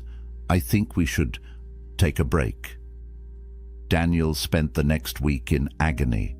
He texted her long messages about how much he cared. He explained that he'd give her space, but he'd be waiting. He essentially communicated, "My happiness depends on you coming back. Without you, I'm not okay." She never came back. Here's the fourth secret, and it's the most counterintuitive one yet. The moment you need the relationship to work out, you've already lost it. The Stoics practiced something called premeditatio malorum, the premeditation of evils. They would imagine the worst possible outcome, sit with it, accept it, and then act from a place of freedom rather than fear. If you can truly accept the possibility that she might walk away, that the relationship might end, that you might be alone, then you stop performing. You stop contorting yourself into shapes you don't naturally inhabit. You stop trying to talk her into staying. And paradoxically, that's when you become most attractive. Neediness is the universal repellent. It doesn't matter how good-looking you are, how successful, how intelligent. The moment she senses that your emotional stability depends on her staying, attraction dies. Because neediness signals one thing: you don't believe you're enough on your own. Think about what Daniel actually communicated with his behavior. Every extra text, every elaborate date plan, every reassurance he offered was saying, "Please don't leave me. I need you to validate my worth. I'm not complete without you." That's not partnership, that's dependency. And no woman wants to be someone's entire source of happiness. Marcus Aurelius lost children, friends, allies. He faced constant political threats and personal betrayals. Yet he maintained his equanimity because he understood something fundamental. External circumstances are temporary and outside his control. His happiness came from within, from living according to his principles, from his character, not from whether people stayed or left. Here's the brutal practice. Imagine her leaving, right now. Picture your phone staying silent. Picture her with someone else. Picture yourself alone. Don't just think about it intellectually. Feel it. Sit with that discomfort until your breathing steadies, until you realize, deep in your bones, that you would survive, that you would adapt, that you would eventually be okay. Only when you've truly accepted that worst-case scenario can you enter the relationship from a place of genuine strength, because now your actions aren't motivated by fear of loss. They're motivated by authentic desire to connect. There's a massive difference. When you're detached from the outcome, something magical happens. You speak only when your words genuinely improve the silence. You contribute value, not seek validation. You're present when you're together, but you're equally fulfilled when you're alone. That energy, that self-sufficiency, is magnetic. Women have incredible intuition. They can sense when a man's happiness is contingent on their response. They can feel the weight of being someone's everything, and that weight kills desire. But they can also sense when a man is whole on his own, when he's choosing to be with her rather than needing to be with her. That's the energy that creates lasting attraction. Epictetus, who spent his early life as a slave, understood freedom better than most. He taught that true freedom comes from wanting what you have, not having what you want. Applied to relationships. Be with someone because you genuinely enjoy their company, not because you need them to complete you. Daniel lost Emma the moment he made his happiness dependent on her staying. If he had accepted the possibility of loss, if he had remained grounded in his own worth, if he had continued living his purpose regardless of her distance, there's a good chance she would have come back. Because detachment isn't coldness, it's confidence, and confidence is the ultimate aphrodisiac. Here's your practice. Every morning, remind yourself that you are whole, complete, valuable, with or without her. Let that truth sink into your bones. Act from that place of fullness, not from a place of lack. But detachment is only half the equation. The fifth secret is about what you choose to reveal about yourself. And it's where most men make a fatal mistake. First date. The conversation was flowing. Alex felt the connection building. So when she asked about his past relationships, about his dreams, about his childhood, he opened up, completely. He told her about his failed business venture, his complicated relationship with his father, his travel plans for the next 5 years, his insecurities about his career, his workout routine, his favorite books, his political views, everything. By the end of the night, she knew more about Alex than some of his closest friends. He thought he was building intimacy through honesty. He drove home feeling good, confident he'd made a real connection. She never texted back.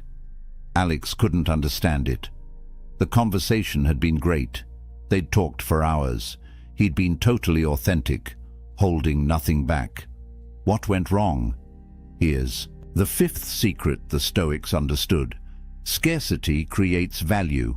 When everything is immediately available, nothing is precious. Seneca, despite his immense wealth, chose to live simply for periods of time. He did this to remind himself that luxury was optional, that true value came from restraint and self-mastery. He understood that abundance without scarcity breeds contempt. Apply this to personal disclosure. When you reveal everything about yourself on the first date, you eliminate mystery. You remove intrigue.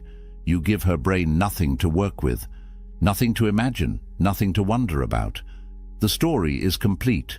There are no chapters left to discover, and humans are wired for narrative. We're drawn to stories that unfold over time, not stories that are dumped on us all at once. Think about your favorite TV series. What keeps you watching? The slow reveal, the mysteries that build, the questions that get answered gradually. Imagine if the first episode gave you every plot point, every character backstory, every twist and turn. You'd stop watching. There's nothing left to discover. That's what Alex did. He gave her the entire season in one episode, and her brain, designed to seek novelty and invest in gradual discovery, simply lost interest. There was no reason to come back. She already knew everything. The Stoic man parcels out his story strategically, not because he's playing games, but because he understands that connection is built on gradual investment. One meaningful childhood memory per month. One significant life challenge revealed when trust has been earned. One dream shared when the relationship has proven its worth. Marcus Aurelius, despite being emperor, remained private about many aspects of his life. His meditations, the closest thing we have to his inner thoughts, weren't meant for public consumption. They were private reflections. He understood that maintaining some level of mystery, some unrevealed depth, was essential to maintaining respect and authority. When you ration your personal narrative, something powerful happens. She begins to invest her imagination. She wonders what else you've experienced. She creates stories about your character based on limited information. And once she's invested mental and emotional energy into understanding you, she values you more. That's basic psychology. We value what we work for, not what's freely given. This isn't about being secretive or dishonest. It's about being selective. It's about recognizing that your life story has value, and value requires scarcity. When someone asks about your past, you don't lie, but you also don't unload your autobiography. You give them a chapter, not the whole book. Here's what this looks like practically. She asks about your childhood. Instead of a 30-minute monologue, you say, "It was complicated, but those challenges taught me resilience." There's a lot there, but that's a conversation for another time when we know each other better. That response does three things. It acknowledges the question, it hints at depth without revealing everything, and it creates anticipation for future conversations. Every relationship that lasts is built on layers. First dates cover surface-level interests. Third dates explore values and perspectives. 6 months in, you share meaningful vulnerabilities. A year in, you reveal deep insecurities. That pacing honors the natural progression of trust and intimacy. Alex robbed the relationship of that progression. By revealing everything immediately, he collapsed all the layers into one overwhelming dump, and the human brain, overwhelmed and understimulated at the same time, simply checked out. But there's something even more powerful than what you reveal. It's about what you do when you're not around. The sixth secret is the most counterintuitive of all. They'd been on 3 incredible dates. The chemistry was undeniable. The conversation flowed effortlessly. Kevin felt like he'd finally found something real. So naturally, he texted her every day. Good morning messages, check-ins throughout the day, funny memes, articles he thought she'd like. By the end of week 2, they'd exchanged hundreds of messages, and then something strange happened. Her responses got shorter, less enthusiastic. The spark that had been so electric in person seemed to fade over text. Kevin panicked and did what felt natural. He increased his efforts. More messages, more attempts to engage, more trying to recreate that initial connection. She ghosted him. Kevin was devastated and confused. They'd had such a strong connection. He'd been attentive, available, interested. How could constant communication be wrong? Here's the sixth secret. The Stoics understood. Absence amplifies attraction. Presence, especially constant digital presence, diminishes it. Marcus Aurelius spent 10 years leading military campaigns on the frontiers of Rome. His prolonged absence wasn't just about warfare, it was masterful psychology. His absence kept rivals uncertain and citizens appreciating him more. When he returned, Rome didn't take him for granted. They valued him because his presence wasn't guaranteed. The modern man makes a fatal error. He thinks constant availability demonstrates interest and builds connection. But what it actually does is eliminate tension, remove mystery, and communicate that he has nothing better to do than wait for her response. Think about what Kevin's constant texting communicated. It said, "I'm always available. My life isn't full enough to occupy my attention. I'm waiting for you to validate my existence with your responses. I don't have a purpose beyond this connection.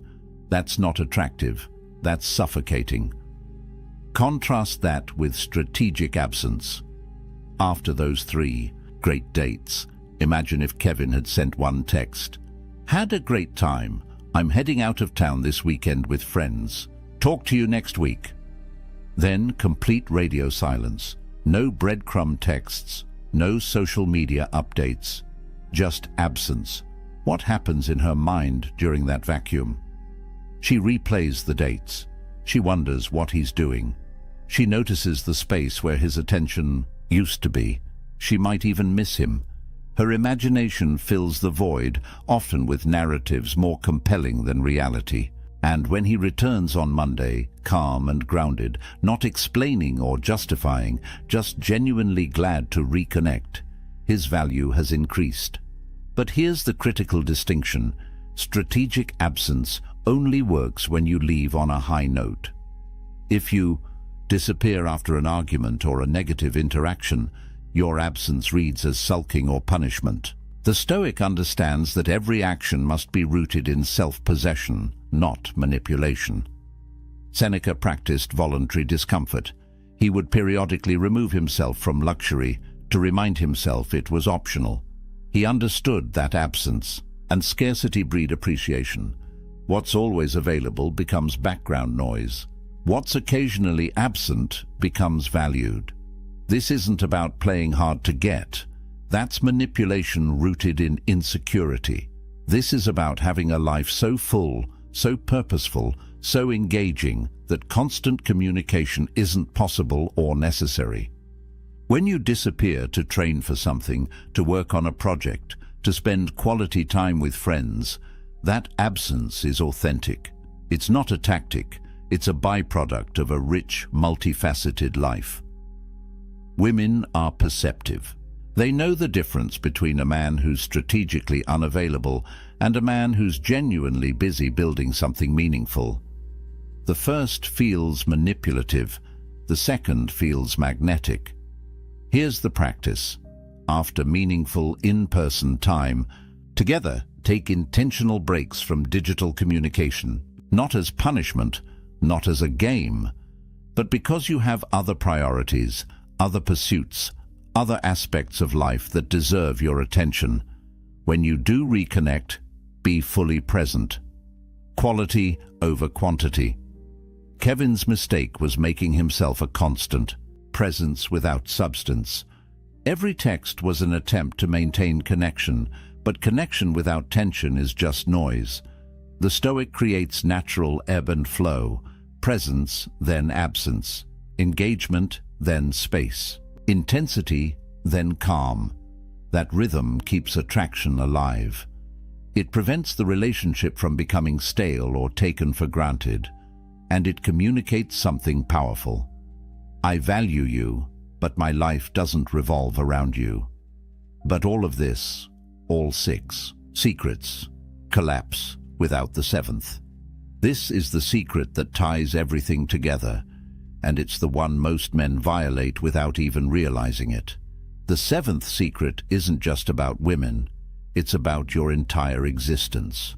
Tom had everything going for him: a decent job, good friends, hobbies he enjoyed.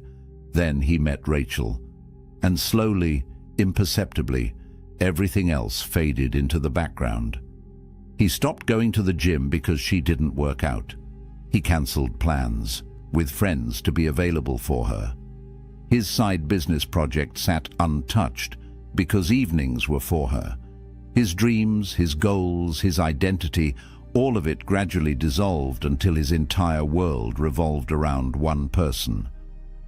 For the first few months, Rachel seemed to appreciate the attention. But then something shifted. She started making comments. "Don't you have your own things to do? You should hang out with your friends more. What happened to that business you were starting?" Tom didn't understand. He'd made her his priority. He'd shown her she was the most important thing in his life. Isn't that what women want? 6 months in, she ended it. Her reason gutted him. "I fell in love with someone who had a life. Now you're just someone who revolves around mine. I don't want to be your whole world. It's too much pressure." Here's the 7th and most critical secret the Stoics understood. The moment you make another person your life's purpose, you become a burden to them and a stranger to yourself. The Stoics lived for virtue, for contribution, for mastery of their craft. External relationships were valuable, but they were additions to an already complete life, not the foundation of it. Marcus Aurelius was emperor of Rome, but his purpose transcended any single relationship. He was committed to philosophy, to justice, to the well-being of the empire. His wife was important, but she wasn't his reason for existence.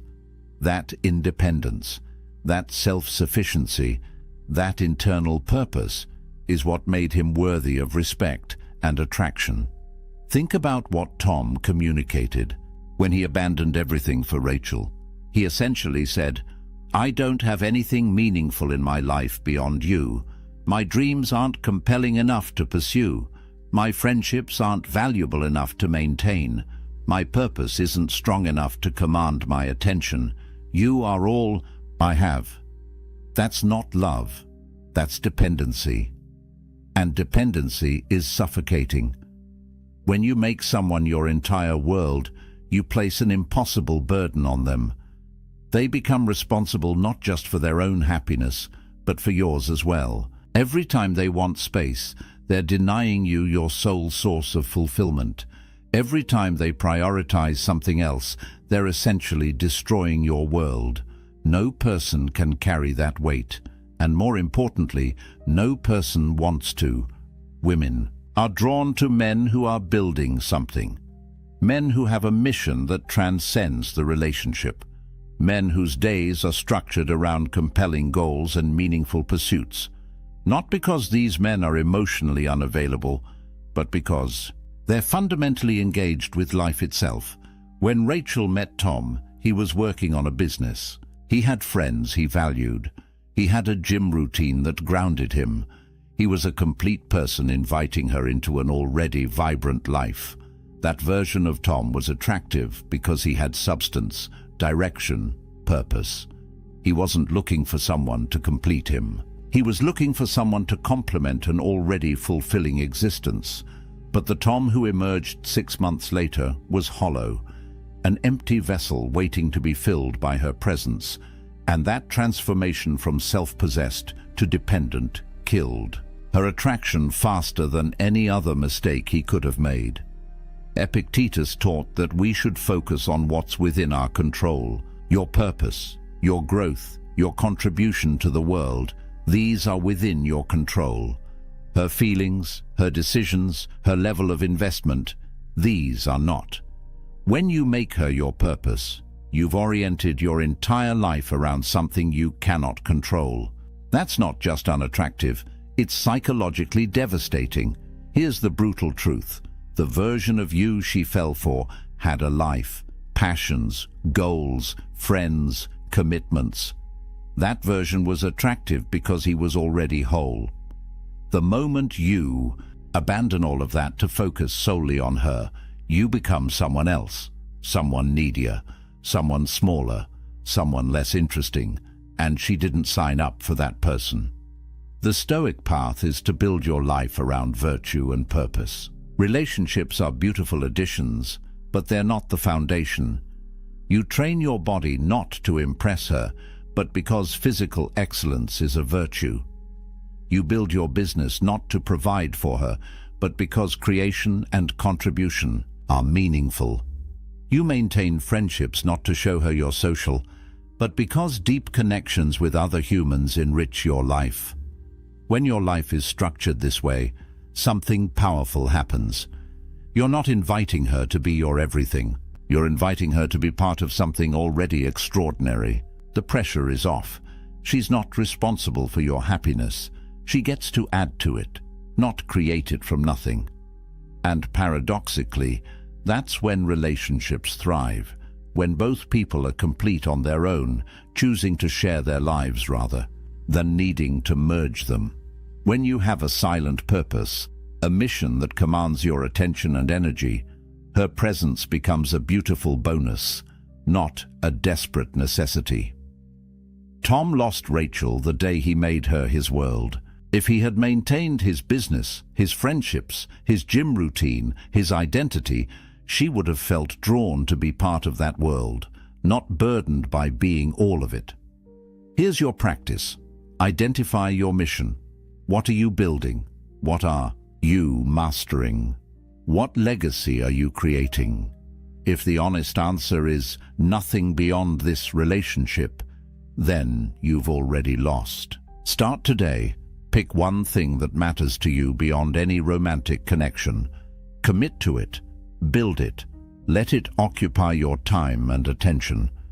When you're busy forging yourself into something greater, silence isn't a tactic. It's your natural state. Your focus is elsewhere, and women notice. They see a man engaged with life itself, and they want to be part of that life, not the center of it, part of it.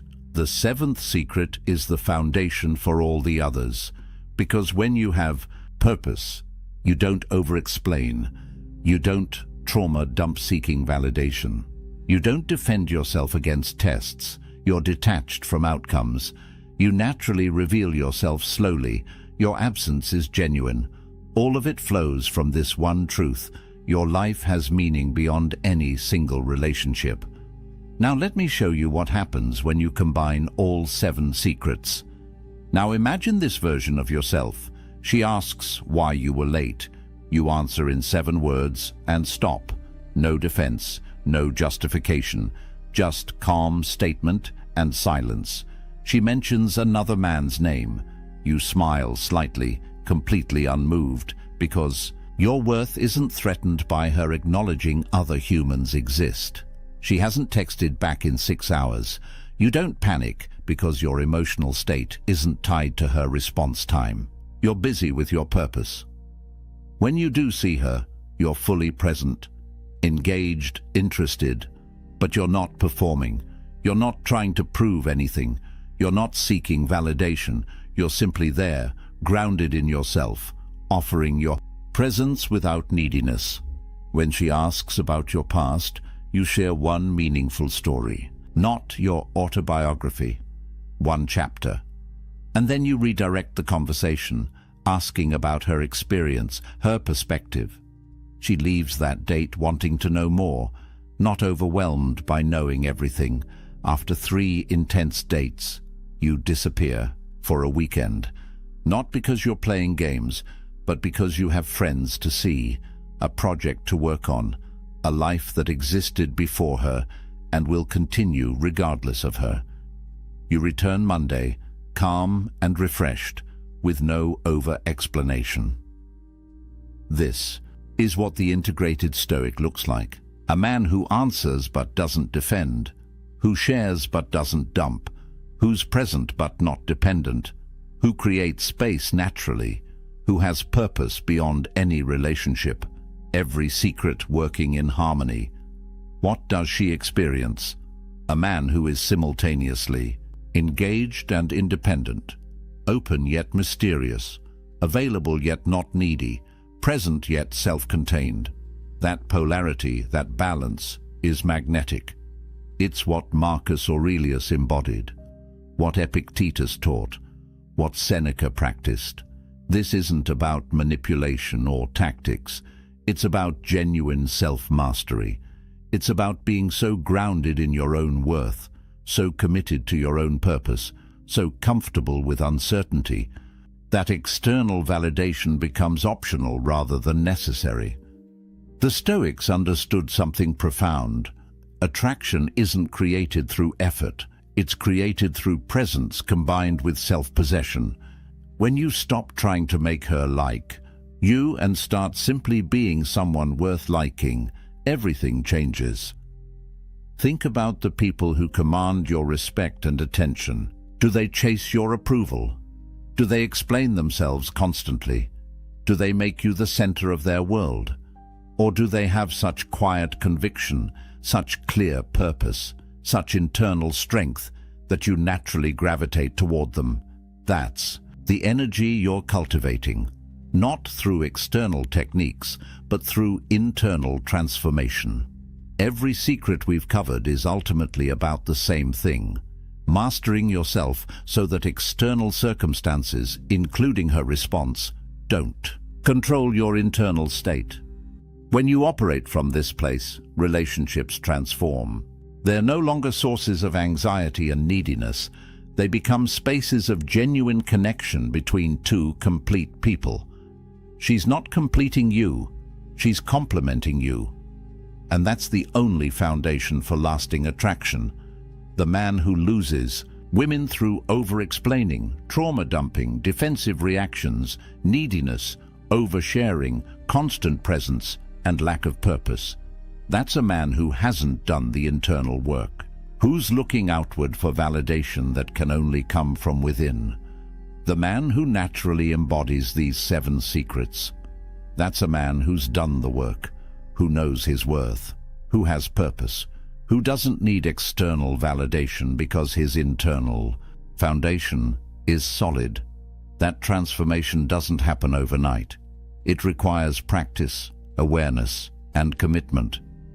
But every step toward that version of yourself makes you not just more attractive to women, but more respected by everyone and more at peace with yourself. Now let me warn you about the most common mistakes men make when trying to apply these secrets. Here's where most men fail when they try to implement these secrets.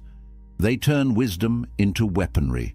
They use silence to manipulate rather than to master themselves. And that approach always backfires. First pitfall, using strategic absence to provoke jealousy. You disappear not because you're living your life, but because you want her to feel anxious, to wonder, to chase. She will sense this immediately. Women have incredible intuition for distinguishing authentic behavior from manipulation. When absence is manufactured to control her reaction, it reeks of insecurity. When absence is natural because you're genuinely engaged with your purpose, it's attractive. The litmus test is simple. Are you silent to control her reaction, or are you silent to govern your own internal state? The first destroys trust. The second builds respect. Second pitfall, overcorrection. You've been the over-explaining, constantly available, emotionally dependent guy. You learn these secrets and suddenly you become a stone wall, completely shut down. No vulnerability, no warmth, no genuine sharing. You've gone from one extreme to the other. Mystery needs windows, or people assume the house is abandoned.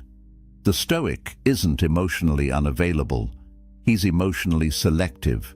He shares, but with intention. He's vulnerable, but at appropriate times with earned trust. There's a massive difference between being measured and being closed off. Balance is the key. Offer one genuine compliment per date. Not a barrage of flattery, but one specific, observed appreciation. Share one meaningful thought or experience, but not your entire psychological history. Be present and engaged when you're together, but maintain your life and purpose when you're apart. Third pitfall, applying these secrets from a place of fear rather than abundance. You're not over-explaining because you're confident in your truth. You're not over-explaining because you're terrified she'll leave if you say the wrong thing. That fear leaks through everything you do. She'll feel it. These secrets only work when they flow from genuine self-possession, not from desperate attempts to prevent loss. If you're detached from the outcome because you've truly accepted that you'd be fine either way, that's powerful. If you're pretending to be detached while internally panicking, that's transparent. Fourth pitfall, using these as tricks in an otherwise unchanged life. You start spacing out your texts and maintaining mysterious silence, but you still have no purpose, no mission, no life beyond the relationship. You're just a needy guy who's learned to temporarily mask his neediness. The Stoics weren't performing, they were being. These principles worked for them because they were expressions of who they actually were, not techniques layered on top of insecurity. If you want these secrets to work, you have to become the kind of man for whom they're natural expressions, not calculated moves. Fifth pitfall, forgetting that relationships require genuine care and investment. These secrets aren't about being cold, distant, or uncaring. They're about being grounded, purposeful, and self-possessed, while still showing up fully for someone you care about. The Stoic man doesn't refuse to explain himself because he doesn't care what she thinks. He doesn't explain because he trusts in his own integrity and doesn't need external validation. See the difference? One is rooted in contempt. The other is rooted in self-respect. When applied correctly, these secrets don't create distance. They create healthy space. They don't reduce intimacy. They make intimacy more meaningful when it happens. They don't communicate lack of care. They communicate self-respect and invite mutual respect. The goal isn't to become an emotionless robot, calculating every interaction. The goal is to become so grounded in your own worth and purpose that these behaviors become natural, authentic expressions of who you are. Now let me give you a practical challenge that will make these secrets automatic. Here's your challenge for the next 7 days. This single practice will transform how you communicate and how people respond to you. For the next week, log every sentence you speak to women. Whether it's a romantic interest, a colleague, a friend, doesn't matter. Track it. You can do this mentally if you're disciplined, or for maximum impact, write it down at the end of each day. Then perform an audit. Go through everything you said and cut out any sentence that sought validation, explained unnecessarily, justified your actions, repeated something for emphasis, or defended yourself without being directly challenged. Count how many sentences survive. Your goal is to reduce your word count by 30% by the end of the week. This isn't about being rude or withholding. It's about eliminating the psychological leakage, the insecure chatter that dilutes your presence and undermines your frame. Day 1, you'll be shocked at how much you say that serves no purpose except to seek approval or manage someone else's perception. Day 3, you'll start catching yourself mid-sentence. Day 5, the silence will feel more comfortable. By day 7, you will have fundamentally rewired how you communicate. And here's what you'll notice. The space you create through intentional silence generates a different kind of energy. People lean in more, they listen more carefully, they value your words more because they're not drowning in them. That tension, that deliberate economy of speech, is often more powerful than any words you could say. Track 3 specific metrics. First, how many times did you over-explain when a simple answer would have sufficed? Second, how many times did you share information seeking validation rather than contributing value? Third, how many times did you defend yourself against questions that weren't actually attacks? Those 3 patterns, over-explaining, validation-seeking, and unnecessary defending, account for probably 70% of the words that undermine your attraction and respect. Cut them, and you've transformed your entire presence. By Friday, you'll feel different, calmer, more centered, more self-possessed. You'll have stopped leaking energy on words that serve no real purpose, and women will feel it. The shift will be palpable. Conversations will have more weight. Your silence will command attention. Your words will land with impact. This isn't theory. This is practical transformation. 7 days. Track, audit, cut. That's it. Simple, but not easy. Because you'll be fighting every conditioning you've received about communication, about sharing, about proving yourself through words. But here's the truth the Stoics understood. Most talk is noise. Most explanation is insecurity. Most words dilute rather than amplify. The man who speaks less but means more commands the room. The man who can sit in silence without discomfort projects strength. The man whose words are scarce becomes someone people actually listen to. So take the challenge. 7 days, 30% reduction, and watch how everything changes. But there's one more thing.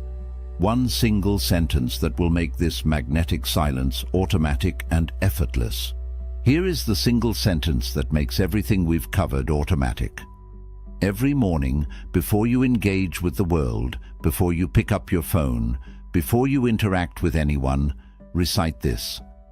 My worth is non-negotiable.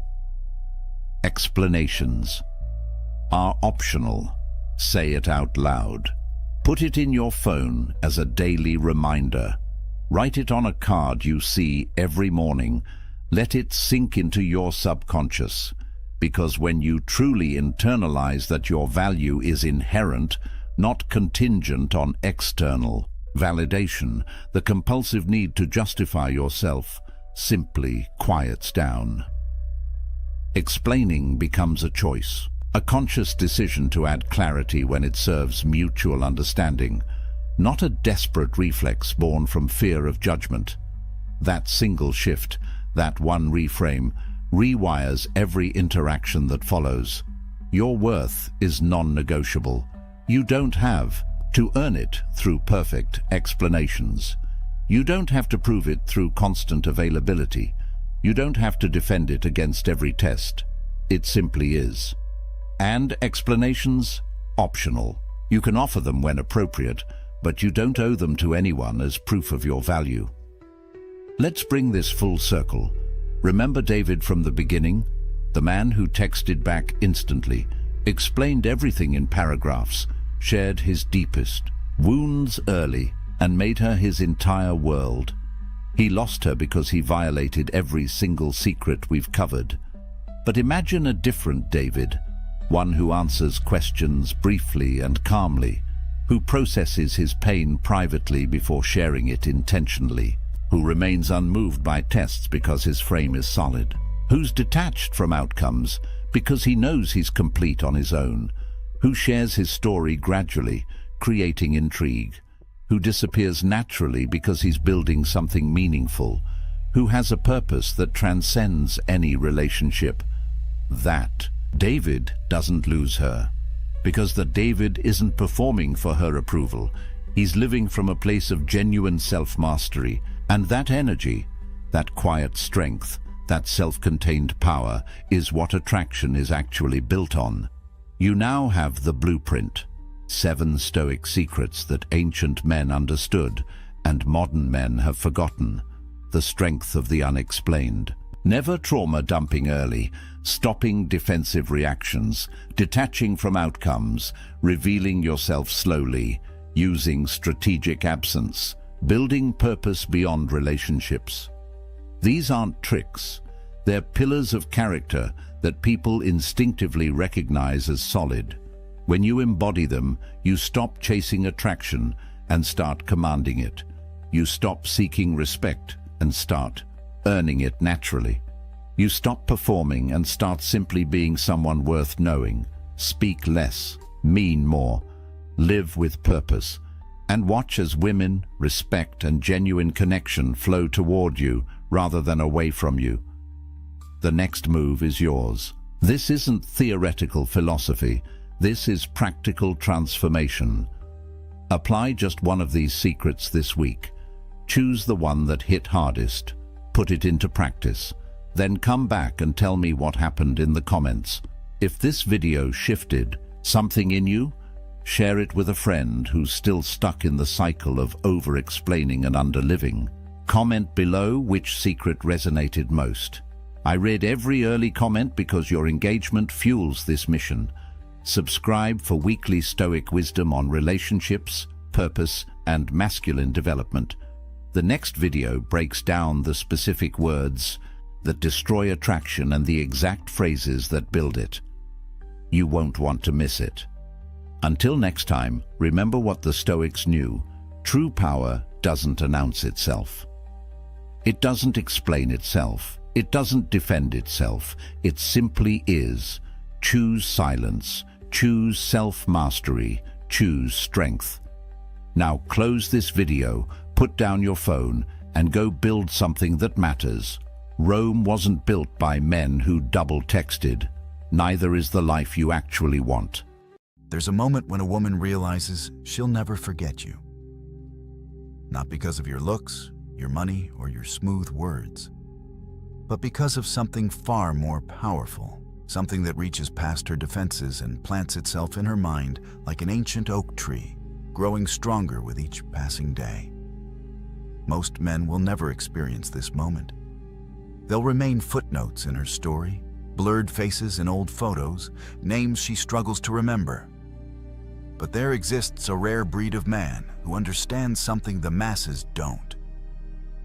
Something Marcus Aurelius knew when he ruled Rome. Something Seneca whispered to his students in the dead of night. These men don't chase. They don't beg. They don't perform. Yet women can't stop thinking about them. Years later, decades later, their presence still echoes. Today, I'm revealing 6 Stoic behaviors that create this permanent psychological imprint. Not manipulation, not games, but ancient masculine wisdom that modern men have forgotten.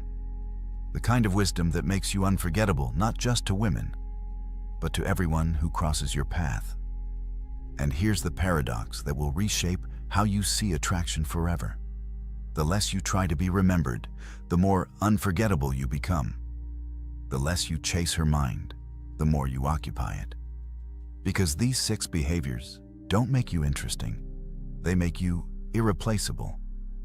Let me tell you about 2 men in a coffee shop. Both successful, both attractive, both interested in the same woman. The first man's phone buzzed during their conversation. Bad news from work. A client pulling out of a major deal. His face flushed red, his jaw clenched. He apologized, excused himself, and spent 10 minutes outside, pacing, making angry calls, letting everyone see his frustration. The second man faced something similar a week later. Same coffee shop, same woman. His phone lit up with news that his business partner had betrayed him, taking half their clients. But watch what happened next. He glanced at the message, took a deep breath that seemed to pull calmness from the air itself, and simply turned his phone face down. When she asked if everything was okay, he said with genuine calm, "It's something I'll handle. Right now, I'm here with you." 3 years later, she's married to the second man, not because he was richer or more successful, but because in that moment, she saw something rare. A man who could hold the storm inside without letting it spill onto everyone around him. Marcus Aurelius once wrote, while plague ravaged Rome and Germanic tribes attacked his borders, "You have power over your mind, not outside events. Realize this, and you will find strength."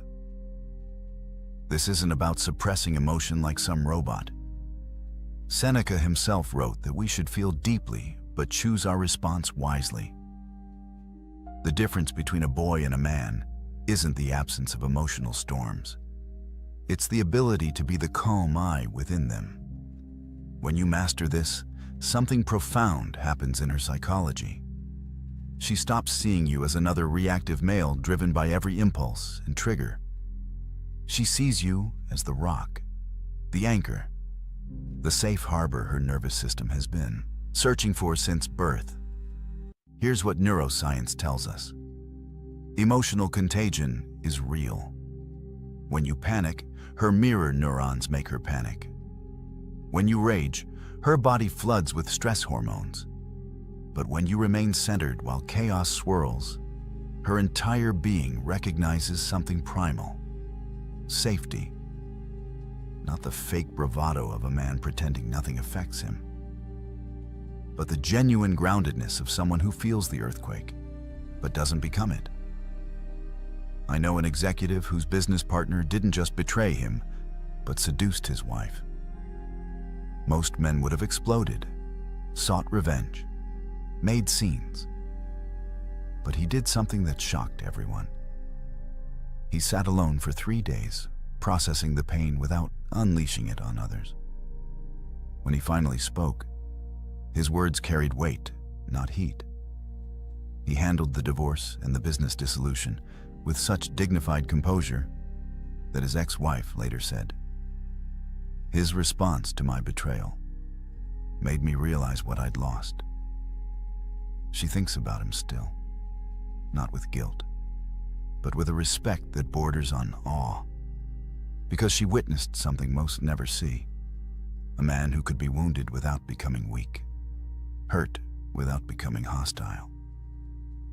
This is the first unforgettable trait, not the absence of emotional storms, but mastery over them.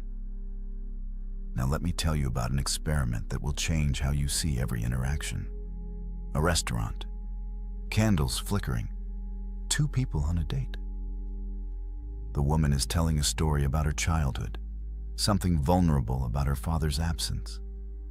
The first man she dated would nod while scrolling his phone under the table, offering hollow responses. That's crazy. Wow, really? His body was there, but his presence was scattered across emails, texts, sports scores. The second man did something different. He turned his phone completely off. Not silent. Off. When she spoke, he leaned in slightly, his eyes never wandering to other tables, the TV at the bar, or the waitress walking by. He asked questions that showed he wasn't just hearing, but absorbing. How did that shape how you see trust? Do you still feel that way?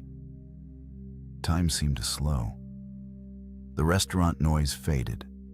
For those 2 hours, she felt like the only person in his universe. Epictetus taught that attention is the highest form of generosity we can offer another human. Think about that. In an age where everyone's mind is fragmented across 15 different screens, pure presence has become the rarest gift. When she's with you and feels your complete attention, not the leftover scraps after you've fed your distractions, her psychology shifts.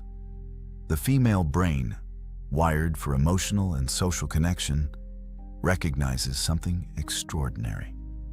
You're not trying to be somewhere else. You're not performing presence while mentally rehearsing your next meeting. You're actually there, fully, completely. This creates what psychologists call limbic resonance. Two nervous systems syncing, creating a bubble of connection that she'll remember long after you're gone. Because here's what most men don't understand. Women don't remember what you said. They remember how present you were when you said it. Presence beats presence every single time. Watch what happens when you master this. She starts opening up in ways that surprise even her, sharing things she's never told anyone. Not because you're prying or pushing, but because your presence creates a safe container for her truth. She'll lie in bed months later, thinking about that conversation, wondering why she felt so seen, so held, so understood. It wasn't magic. It was presence. The kind of undivided attention that's become extinct in modern dating. The gravitational pull that makes her feel like she's the sun in your solar system, if only for that moment. And that moment becomes eternal in her memory. There's a test women use that most men don't even know they're taking. She'll push against your boundaries, question your decisions, challenge your standards, not because she wants you to break, but because she needs to know if you will. The man who bends to every emotional wind, who reshapes himself to avoid conflict, who has no line he won't cross to keep her happy, this man becomes forgettable before the relationship even ends. But let me tell you about Marcus, not the emperor, but a tech founder I know. He was dating a woman who wanted him to fire his female assistant. No real reason, just insecurity. Most men would have caved, choosing peace over principle. Marcus did something different. He looked her in the eye with complete calm and said, "I don't abandon people who've been loyal to me based on someone else's insecurity. That's not who I am." She left him, but here's the twist. 2 years later, she called him crying, saying leaving him was the biggest mistake of her life. Why? Because every man after him folded like paper at her slightest displeasure. Seneca wrote about being like a rock in the ocean. Waves crash against it, storms batter it, but it remains unmoved, not from stubbornness, but from knowing what it is. This is what women actually test for. Not your willingness to fight, but your unwillingness to compromise your core.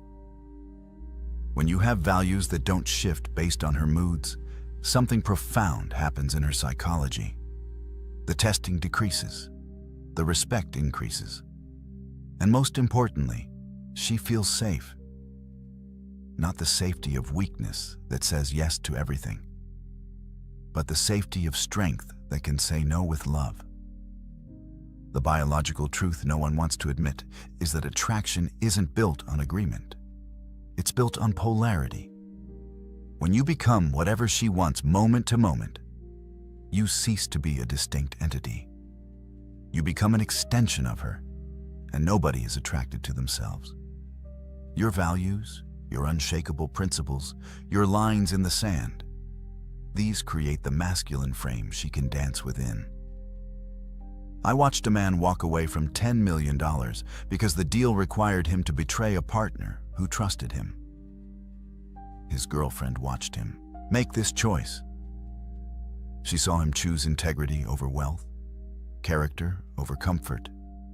5 years later, married with children, she still tells that story.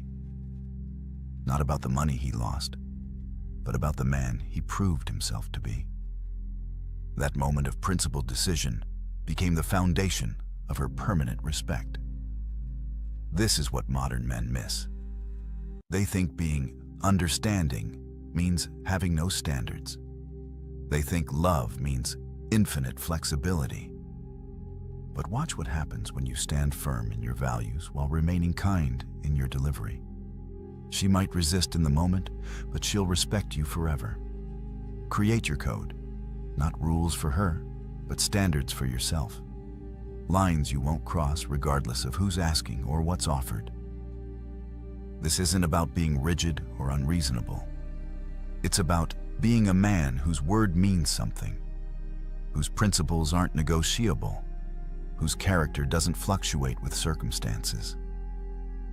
When she knows who you are at your core, when she can predict your response to moral challenges, when she sees you choose difficulty over dishonor, you become unforgettable.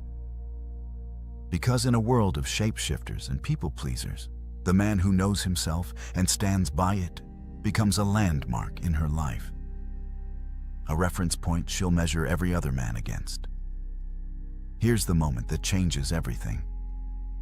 She's telling you about her father's death, or her struggle with anxiety, or the promotion she didn't get. Tears well in her eyes. Most men do one of two things. They either shut down, becoming stone-faced statues of discomfort, or they scramble to fix, offering solutions to problems that don't need solving. But the unforgettable man does something different. He lets her see that her pain affects him, not in a weak, codependent way where he falls apart, but in a human way that says, "Your hurt matters to me." His eyes might soften, his voice might catch slightly when he responds. He shares his own moment of loss, not to compete, but to connect. Marcus Aurelius, the philosopher-emperor who could have claimed divine status, wrote openly about weeping when his mentor died. "I gave way to tears," he wrote, "for he was a man worthy of them." The strongest man in the world admitted to crying. Yet somehow modern men think feeling makes them weak. But here's the psychological truth that changes everything. When she sees your humanity, not your performance of invulnerability, bonding hormones flood her brain. Oxytocin, vasopressin, the same chemicals that bond mothers to children and create lifetime partnerships. But this must be strategic vulnerability, not emotional dumping. There's a massive difference between sharing your depth and drowning her in your dysfunction. The man who tells her about his father's harsh criticism and how it shaped his drive, that's depth. The man who complains about his boss every night for 2 hours, that's drainage. The moment should be rare, unexpected, like discovering a hidden room in a house she thought she knew. I knew a special forces operator, trained to kill, conditioned to feel nothing. On their third date, a song came on that his deceased brother used to play. For just a moment, his eyes went somewhere else. When she asked, he simply said, "My brother loved this song. I miss him." That was it. No drama, no collapse, just a glimpse behind the armor. She later said that 10-second moment created more connection than 3 months of conversation. Because she saw the man, not the mask. The unforgettable man masters this paradox. Strong enough to be vulnerable, controlled enough to be emotional, secure enough to be human. You don't dump your problems on her like she's your therapist. You don't cry more than she does. But in specific moments, you let her see that you feel deeply, that loss has touched you, that beauty moves you, that her joy genuinely lifts your spirit. This selective vulnerability becomes a key that unlocks a door in her heart that logic could never open. She stops seeing you as another emotionally constipated male or an emotional wreck. She sees you as whole, complete, a man who has integrated his shadows instead of hiding or being consumed by them. Watch what happens to a man without a mission. He makes her his mission. Every text becomes urgent. Every moment apart feels like abandonment. He orbits her like a lost satellite, and she feels the weight of being his only source of meaning. This man becomes forgettable the moment she realizes she's dating a boy, looking for a mother, not a man looking for a partner. But the man with purpose moves differently through the world. He loves deeply but doesn't need desperately. He wants her but doesn't require her for his existence to make sense. Epictetus said it best. First, say to yourself what you would be, then do what you have to do. This is the magnetic pull of direction. Women are biologically wired to recognize this. Throughout history, they've attached themselves to men moving towards something greater than comfort. The hunter tracking prey, the warrior defending the tribe, the builder creating shelter. The modern equivalent isn't about hunting mammoths. It's about having something you're building that exists independent of any relationship.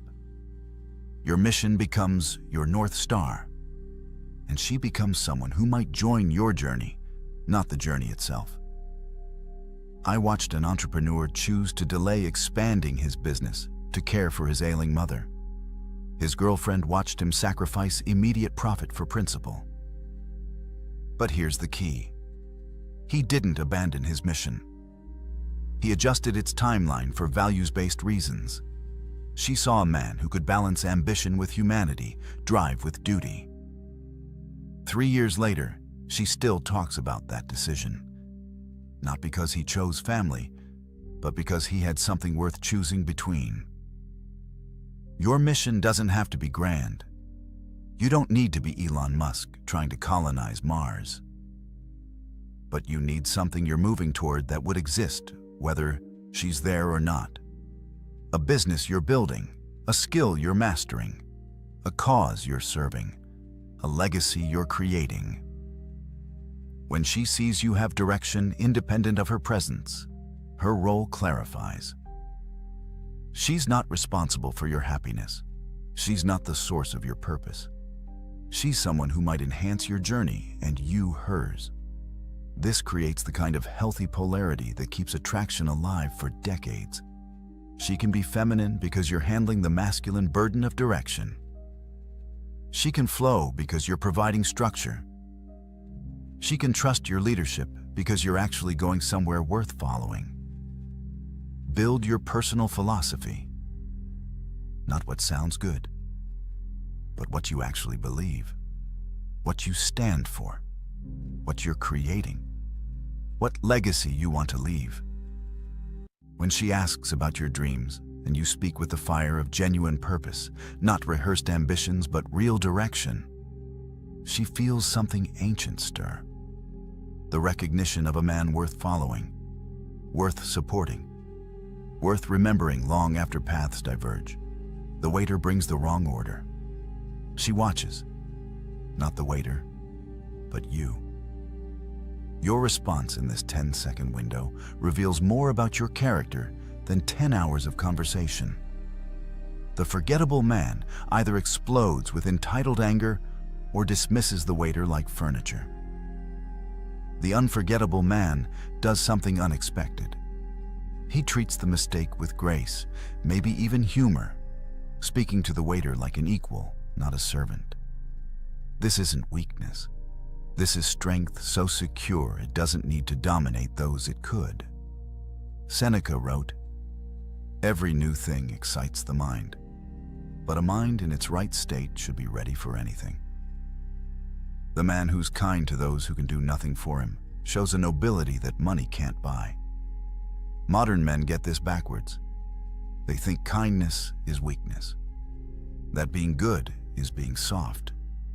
But watch what happens when you combine strength with kindness. When you can defend her from danger and help an elderly woman with groceries in the same afternoon. When you can negotiate million-dollar deals and remember your doorman's daughter's name. When you can be fierce when needed and gentle when possible. This is the final piece of the unforgettable puzzle. Not kindness from weakness that's really just people-pleasing, but kindness from strength that chooses to lift rather than crush. She sees you hold the door for strangers. Tip generously even when service wasn't perfect. Speak respectfully about your ex even though she hurt you. These moments accumulate in her mind, building a picture of your true character. The most powerful moment I ever witnessed was a CEO who discovered his employee had been stealing from the company. Instead of prosecution, he sat with the man, learned about his son's medical bills, and worked out a repayment plan while helping him find better insurance. His wife watched this unfold. She saw power used to heal rather than harm. Years later, after his death, she said, that moment defined the man she married. Not his success, not his wealth, but his choice to be kind when he had every right to be cruel. This is what echoes through time. The moral character that shows up when no one's watching. The kindness that expects no reward. The goodness that comes from strength, not weakness seeking approval. Brother, these 6 traits aren't just about being unforgettable to women. They're about becoming the kind of man who leaves a permanent mark on everyone he meets. The man who masters his emotional storms becomes the calm in everyone's chaos. The man who gives his full presence makes every person feel like they matter. The man with unshakable values becomes a landmark in a world of shifting sands. The man who balances strength with vulnerability shows others what wholeness looks like. The man with a mission inspires others to find their own. The man who combines power with kindness demonstrates true nobility. This isn't about perfection. It's about direction, about becoming more of who you're meant to be and less of what others expect you to be. Start with one trait. Master your emotional responses this week. Or give someone your complete presence. Or define one unshakable value. The transformation doesn't happen overnight, but each step moves you closer to becoming unforgettable, not just to her, but to yourself.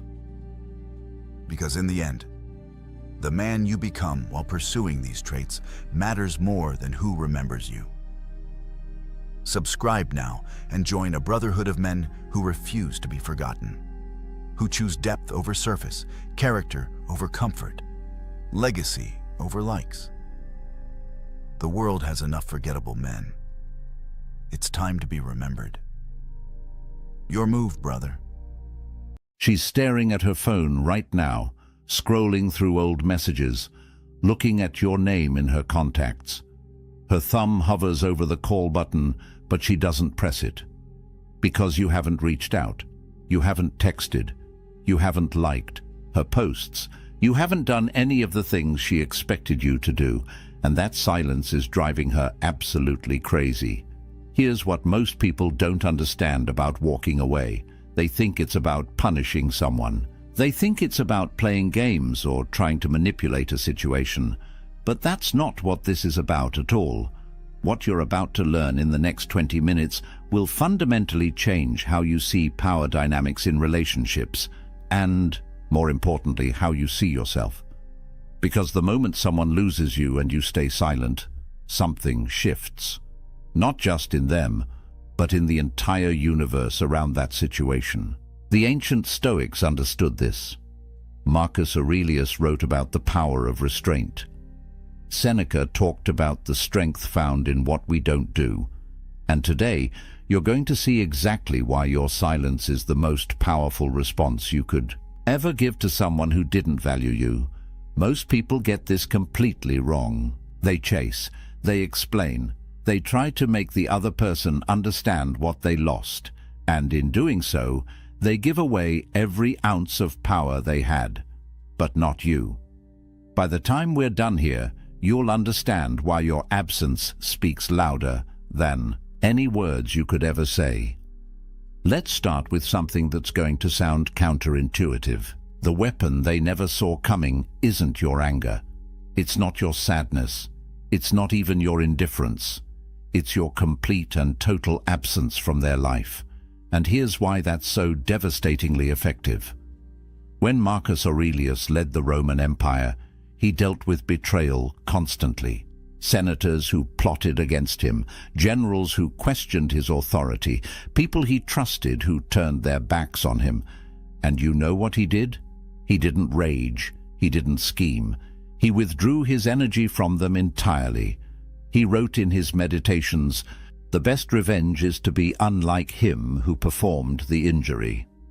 Not to become bitter, not to seek vengeance, but to remove yourself so completely that your absence becomes the statement.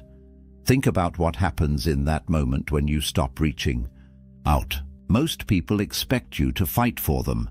They expect the angry texts at 2 in the morning. They expect you to show up at their door wanting answers. They expect you to post cryptic messages on social media clearly aimed at them. They've written the script in their head for how this is supposed to go. And then you do something they never anticipated.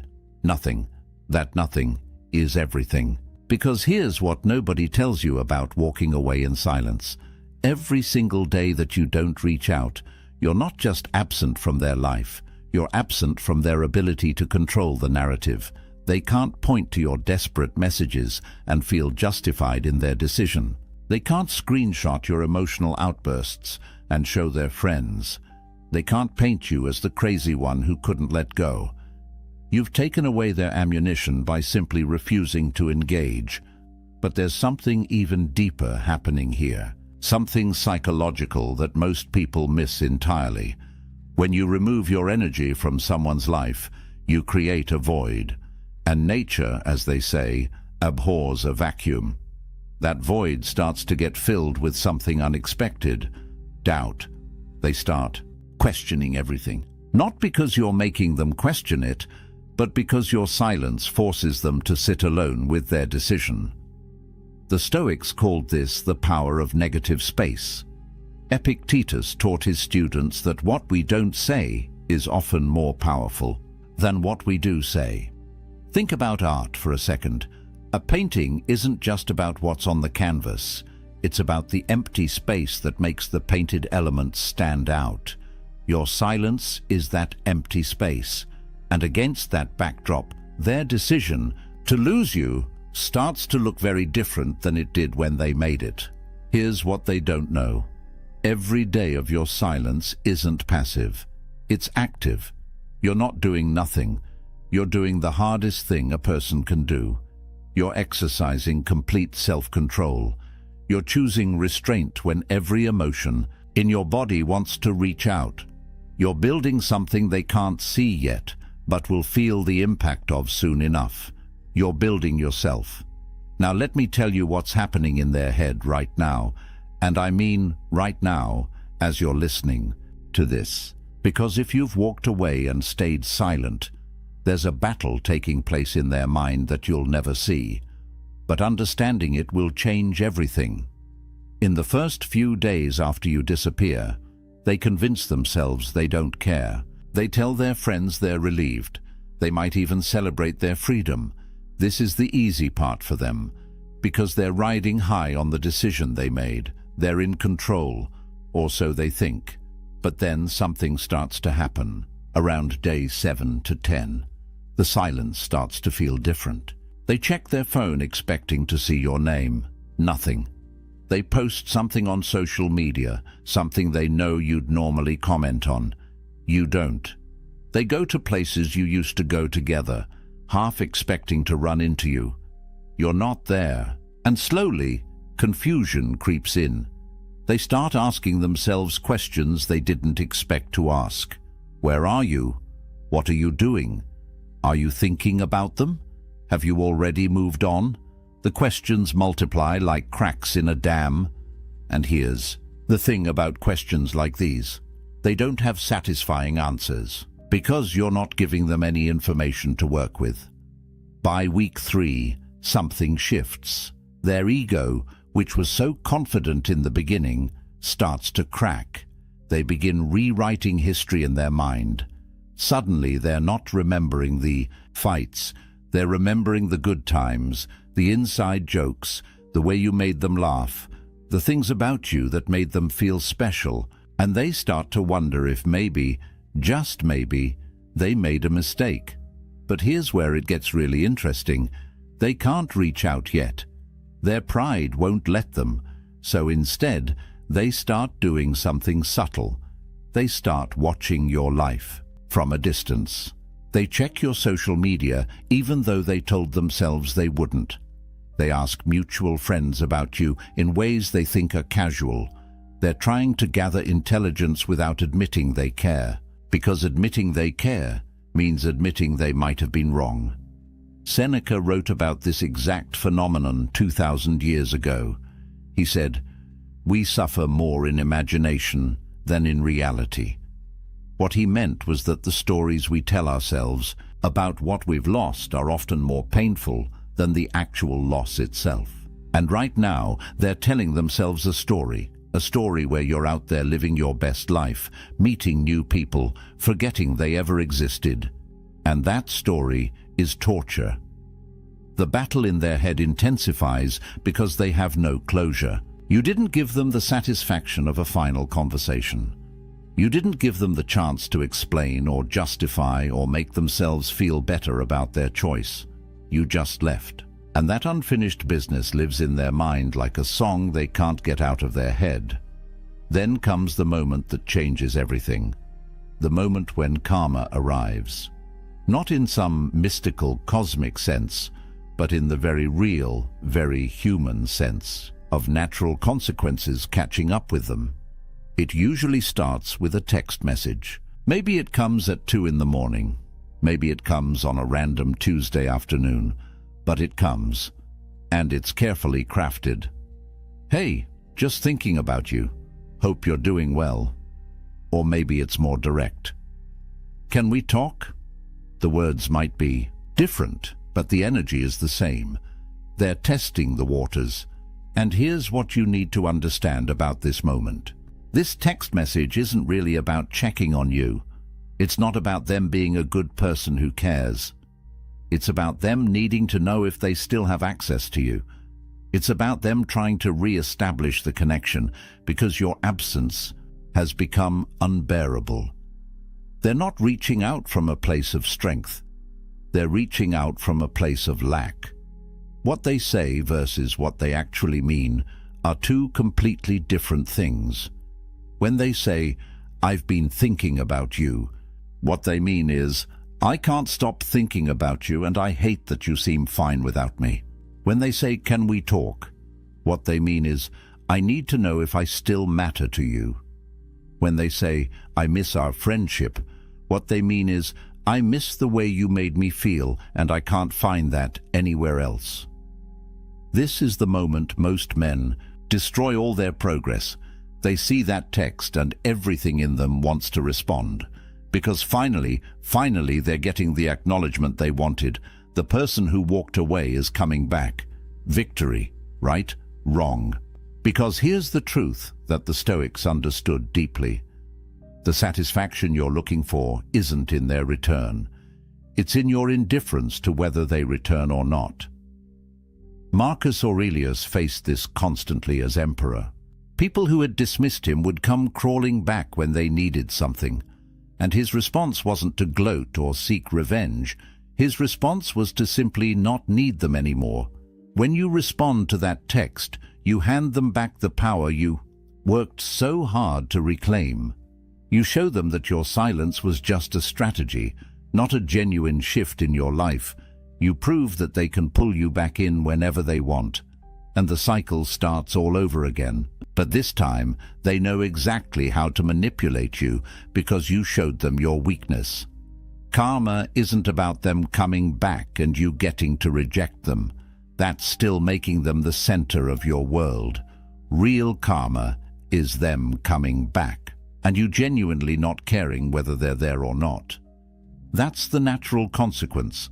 They left when you valued them. They returned when you valued yourself. And by then, the math has changed entirely. The Stoic perspective on this is profound. Karma isn't some cosmic force keeping score. It's simply the natural order of things playing out. People who take others for granted eventually face the consequence of being alone. People who chase after those who don't value them eventually face the consequence of losing themselves. The universe doesn't need to punish anyone. Natural law handles it automatically. So when that text comes, and it will come, you'll be faced with a choice. Do you respond and go back to being the person they could take for granted? Or do you honor the work you've done by maintaining the boundary that your silence established? This brings us to something crucial you need to understand. Why breaking your silence is actually breaking yourself. Let me tell you what you lose the moment you respond. First, you lose weeks or months of progress. Every day you stayed silent, you were rewiring your brain. You were teaching yourself that you don't need their validation. You were building new neural pathways that didn't revolve around them. One text, one response, and you're back to square one. But it's deeper than that. You lose respect, not just theirs, but your own. Think about it. You made a decision to walk away. You committed to silence. You told yourself this person doesn't get access to you anymore. And then the moment they reach out, you fold. What does that teach you about yourself? It teaches you that your boundaries are negotiable, that your word to yourself doesn't mean anything, that you'll abandon your standards when tested. Seneca wrote, "The greatest empire is self-command." Not commanding others, not controlling circumstances, but having mastery over yourself. Every time you break your silence, you prove that you don't have that mastery. You prove that they have more power over you than you have over yourself. Here's a hard truth. Real examples of men who broke their silence and regretted it are everywhere. The guy who spent 3 months healing, building himself back up, feeling strong again. Then she texted. He responded. Within a week, they were back in the same toxic pattern. 6 months later, he had to start the healing process all over again. Except this time it was harder because he knew he had betrayed himself, or the man who successfully moved on, started dating someone new, someone who actually valued him. But then the ex reached out. He thought he could just be friends. He thought he was strong enough to handle it, but engaging with her again created confusion. The new relationship suffered, and he ended up alone again, wondering why he couldn't just let the past stay in the past. The temptation to respond is real. I'm not going to pretend it isn't. You want to respond because part of you still cares. Part of you wants them to know you're okay. Part of you wants to have the last word. Part of you wants to show them how much you've grown. These are all understandable feelings, but they're also traps, because the moment you respond, the power dynamic shifts instantly. You're no longer the one who walked away with dignity. You're the one who couldn't maintain your boundaries. You're no longer the mystery they couldn't crack. You're the solved puzzle. You're no longer the lesson they needed to learn. You're the backup option they know will always be there. So how? Do you transmute that urge to respond into something useful? You use it as fuel.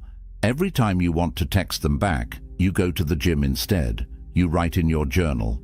You call a friend who actually values you. You work on the business you've been building. You take that energy and redirect it into something that actually serves your growth. The Stoics practiced this constantly. They called it turning the obstacle into the way. Every challenge, every temptation, every difficulty became an opportunity to practice virtue. Your urge to respond isn't a weakness. It's an opportunity to practice self-discipline. It's a chance to prove to yourself that you're stronger than your impulses. And here's what's beautiful about this. Every time you don't respond, you're not just resisting them, you're building yourself. You're becoming the kind of man who doesn't need external validation, the kind of man who can sit with discomfort and not react, the kind of man who makes decisions based on his values, not his emotions. That's the man you're becoming in the silence, which brings me to the most important part of this entire message. This was never really about them. It was always about you. The man you're becoming while they're wondering where you went is worth more than any relationship you lost. Think about who you were before. You were seeking validation from someone who couldn't give it. You were measuring your worth by whether someone else chose you. You were willing to accept breadcrumbs because you didn't believe you deserved the whole meal. That version of you needed this experience, needed this loss, needed this silence. Because in the silence, something happens. You're forced to sit with yourself, not the version of yourself that performed for them, not the version that tried to be what they wanted. Just you, raw, unfiltered, alone. And at first, that's uncomfortable. But then something shifts. You start to remember who you were before you met them. The interests you had, the dreams you put on hold, the friends you neglected, the version of yourself that didn't need anyone's approval to feel whole. And slowly, you start to rebuild that person, but this time with more wisdom, with more strength, with more self-respect. 6 months from now, you'll look back at this moment and everything will make sense. The person you thought you couldn't live without will seem like a stranger. The pain that felt unbearable will be a distant memory.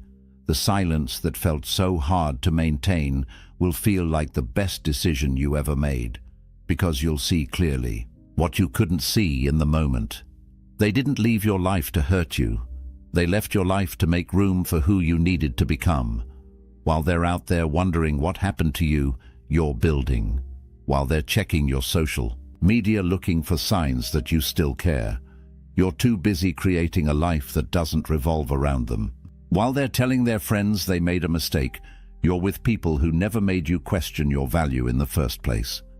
The evidence of your growth is something they'll see from a distance, not because you're trying to show them, but because transformation is impossible to hide.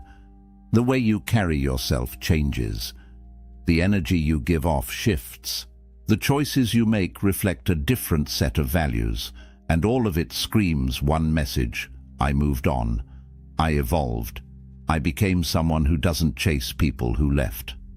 Marcus Aurelius wrote, "The best revenge is not to be like that, not to become bitter, not to seek vengeance, not to hope they suffer, but to become so fundamentally different that their absence doesn't define you anymore.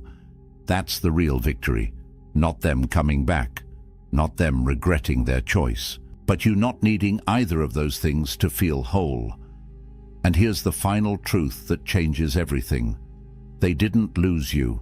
They lost access to your best self, the version of you that was loyal, caring, present, invested. That person doesn't exist for them anymore. Not because you're trying to punish them, but because you've moved that person to somewhere it's actually valued. The man you become through this process is someone who understands his worth, who sets boundaries and maintains them, who can walk away from anything that doesn't serve his highest good, who knows that silence is sometimes the most powerful thing you can say. That's the man who was forged in this fire, and that man is unstoppable. So let me ask you this, right now, in this moment, who are you going to choose to be? The person who caves at the first sign of attention from someone who didn't value you? Or the person who honors the journey you've been on by staying true to the path you're walking? The Ancient Stoics believed that our character is built in moments of decision, not in the easy moments when everything is going our way, but in the hard moments when we're tempted to abandon our principles for temporary comfort. This is your moment. This is where you decide what kind of man you are. You're already ahead of 99% of people just by being here, by listening to this message, by considering these ideas. Most people never get to this level of self-awareness. They spend their entire lives reacting to circumstances instead of intentionally shaping who they become. But you're different. The fact that you've made it this far tells me everything I need to know about your potential. Here's what I want you to remember. Your silence isn't a punishment. It's a boundary. It's a statement that says, I value myself too much to accept less than I deserve. It's a commitment to your own growth that supersedes any temporary desire for connection. It's the space you're creating for something better to enter your life. Marcus Aurelius said, "You have power over your mind, not outside events. Realize this, and you will find strength. You can't control whether they come back. You can't control whether they regret losing you. You can't control what they think or feel or do, but you can control your response. You can control whether you maintain your silence. You can control whether you honor the work you've done, and that control, that self-mastery, that discipline to stay silent when everything in you wants to speak, that's where your power lives. Not in them coming back, not in karma teaching them a lesson, but in you becoming someone who doesn't need either of those things to feel at peace. This applies to so much more than just romantic relationships. This applies to friendships that don't serve you, jobs that don't value you, family members who take advantage of you, any situation where someone has shown you through their actions that you don't matter to them. Your response is the same. Silence, boundaries, walking away, and becoming so focused on your own growth that their absence becomes irrelevant. If this message changed your perspective, hit that like button. If you want more content about building unshakable self-respect and living according to Stoic principles, subscribe to this channel and drop a comment below. What's one relationship or situation you're walking away from? What's the boundary you're setting that's going to change your life? I read every comment and I want to hear your story. Remember, they will regret losing you. But by the time they do, you'll have become someone who doesn't need their regret to feel whole. That's the ultimate victory. That's the power of silence. That's what it means to let karma speak. Stay strong, stay silent, and most importantly, stay committed to becoming the best version of yourself. Because that's what this was always about. Picture this. Your fists are clenched. Your jaw is locked tight. Heat floods your chest, racing up your neck, pounding in your temples. Someone just disrespected you, crossed a line, threw words at you that cut deep. And right now, in this moment, every fiber of your being wants to explode, to unleash, to make them feel what you feel. But here's what you don't realize. That fury building inside you isn't strength. It's a prison. And you're both the jailer and the prisoner. Every second you spend consumed by rage is a second stolen from your life, your peace, your power, the relationships you've destroyed, the respect you've lost, the things you've said that you can never take back. All because in that moment you thought anger was the answer. But what if I told you that nearly 2,000 years ago, ancient philosophers discovered something that modern psychology is only now confirming? A truth so powerful that once you understand it, anger becomes almost impossible, not suppressed, not hidden, actually impossible, because they found the secret that most men never discover.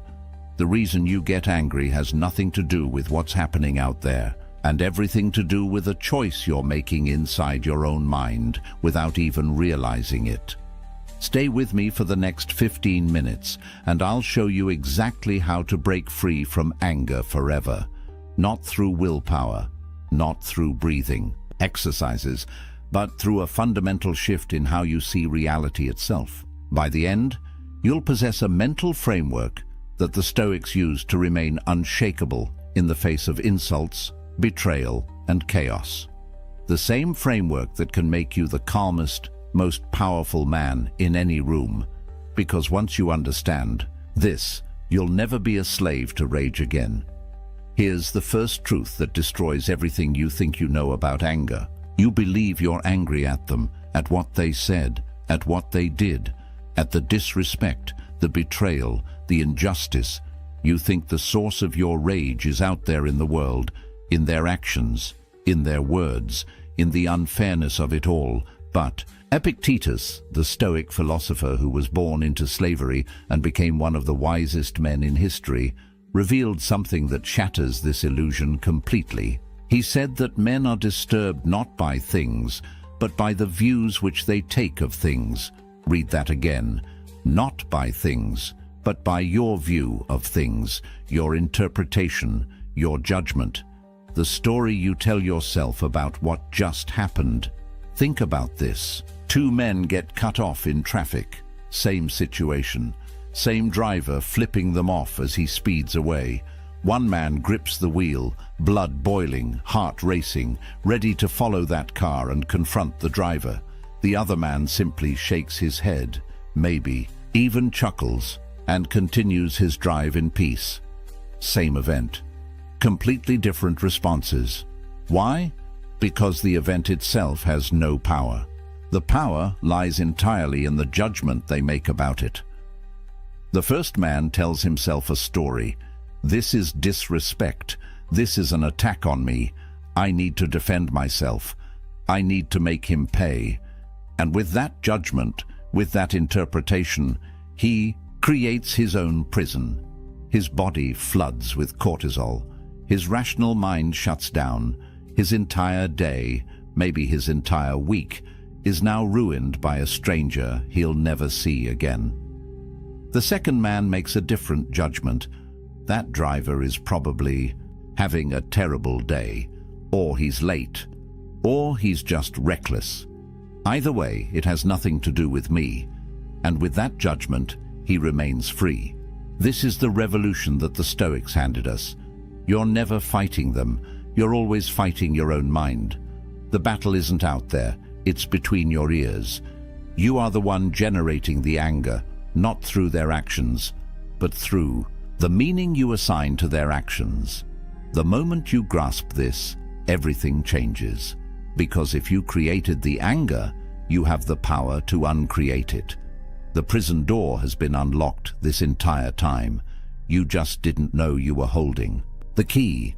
So if anger isn't coming from them, if it's coming from your own judgments, then who actually controls this? That's where Marcus Aurelius enters, the most powerful man in the known world. Roman emperor, commander of armies, ruler of millions. And yet, as a young man, he couldn't control his own temper. He writes in his personal journal, The Meditations, about his struggle with rage, about how he would become furious with his Stoic teacher Rusticus, about how close he came to losing control and doing something he would regret forever. Marcus knew the story of his predecessor, Emperor Hadrian, who in a moment of rage stabbed a slave through the eye with a writing stylus. Later, when Hadrian calmed down and apologized, the slave said the only thing he wanted was his eye back. And even an emperor couldn't give him that. The damage was permanent. The lesson was clear. You can rule an empire and still be a slave to your emotions. You can command armies and still be conquered by anger. But Marcus discovered something that changed everything. The Stoics called it the dichotomy of control, and it's the single most powerful framework for understanding life that has ever been created. It's brutally simple. There are things you control, and there are things you don't control. That's it. And when you truly internalize this distinction, anger becomes nearly impossible. Here's what you actually control. Only 3 things: your thoughts, your judgments, your responses. That's the entire list. Everything else, every single other thing in this universe is outside your control. Other people's actions, their words, their opinions, the past, the future, outcomes, circumstances, traffic, weather, the economy, your body's aging, other people's respect, all of it, completely outside your control. Now here's the brutal truth. Almost all of your anger comes from trying to control things you cannot control. You're angry because someone disrespected you, but you cannot control what they say or think. You're angry because something didn't go your way, but you cannot control outcomes. You're angry because the past happened, but you cannot control what already occurred. Every moment spent in rage over these things is energy poured into a bottomless pit. It's trying to move a mountain by shouting at it. It's absolute insanity. But look what happens when you shift your focus to what you actually control. Someone insults you. You cannot control their words, but you can control your judgment about those words. You can choose to interpret them as the ravings of someone having a bad day, or the opinion of someone whose opinion doesn't matter, or the behavior of someone who simply doesn't understand. The event stays the same, but your judgment transforms your entire experience. Your project fails. You cannot control the outcome, but you can control what you do next, how you learn from it, how you adapt, how you rebuild. The failure stays the same, but your response determines whether it destroys you or strengthens you. This isn't resignation. It's not giving up. It's the opposite. It's radical empowerment. Because when you stop wasting energy on what you can't control, you suddenly have enormous power for what you can. You're no longer fighting a war on 1,000 fronts. You're focused, directed, unstoppable. The Stoics understood something profound. Accepting powerlessness over externals gives you ultimate power over yourself. And power over yourself is the only power that actually matters. Because the man who masters himself can never be conquered. The man who tries to master the world will always be at war. Marcus wrote that you have power over your mind, not outside events. Realize this, and you will find strength, not the strength to control others. The strength to remain unshaken no matter what others do. That's freedom. That's power. That's the dichotomy of control. Now here's where most men fail. They understand this intellectually. They nod along. They think they get it. But when the moment comes, when someone disrespects them, when something goes wrong, they explode anyway. Why? Because they didn't meet anger at the gate. They let it in. And once it's inside, it's nearly impossible to control. Seneca, another Stoic philosopher, wrote an entire essay called On Anger, and in it he gives us a metaphor that's absolutely brutal. He says that anger is like an invading army, and the best plan, the only plan that works, is to resist it at the very beginning, to stop it at the frontier before it crosses into your territory. Because once anger enters the city, once it passes through the gates, it doesn't allow you to set limits. It does whatever it wants. It burns everything. And by the time you realize what's happened, the damage is already done. Think about the timeline of anger.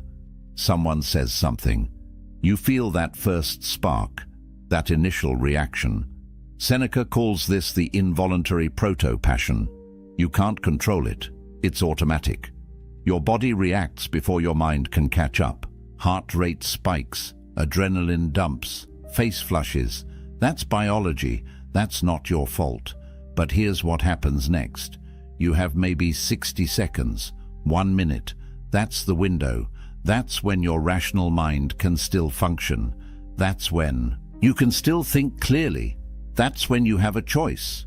You can either let the anger build, feed it, justify it, fan the flames, or you can recognize it for what it is and let it pass. But if you let it in, if you say yes to that second movement, if you assent to the judgment that you've been wronged and someone must pay, then the third movement happens, full-blown rage, and now your prefrontal cortex, the part of your brain responsible for judgment and reason, goes offline. You're operating from the amygdala, pure fight or flight. You're no longer human, you're an animal, and everything that happens next, you'll regret. The Stoics knew this. That's why they emphasized what they called postponement. When you feel anger rising, do nothing. Wait, walk away, create space. Because anger is temporary. It peaks and then it fades. But the consequences of what you do in anger can be permanent. Words said in rage can destroy a marriage. A punch thrown in fury can ruin a life. A decision made in anger can cost you everything. Hadrian couldn't give that slave his eye back. You can't unsay the words. You can't undo the damage. Marcus Aurelius understood this deeply. He wrote to himself, "How much more grievous are the consequences of anger than the causes of it?" Think about that. Whatever made you angry, the insult, the betrayal, the disrespect, it's nothing compared to what your anger will cost you.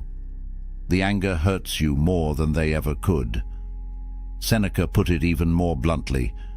The person who angers you becomes your master, because now they control you. They pull your strings, they make you dance, and you've handed them that power willingly. So here's the first defense. Recognize the physical signs before the explosion. Tight chest, clenched jaw, racing heart, hot face, shallow breathing. These are your warning signals. Your body is telling you that anger is at the gate. Don't ignore it. Don't push through it. Pause. Just pause. Count to 10. Walk away. Do whatever it takes to create that critical gap between stimulus and response. Because in that gap lives your freedom. That's where you're human instead of animal.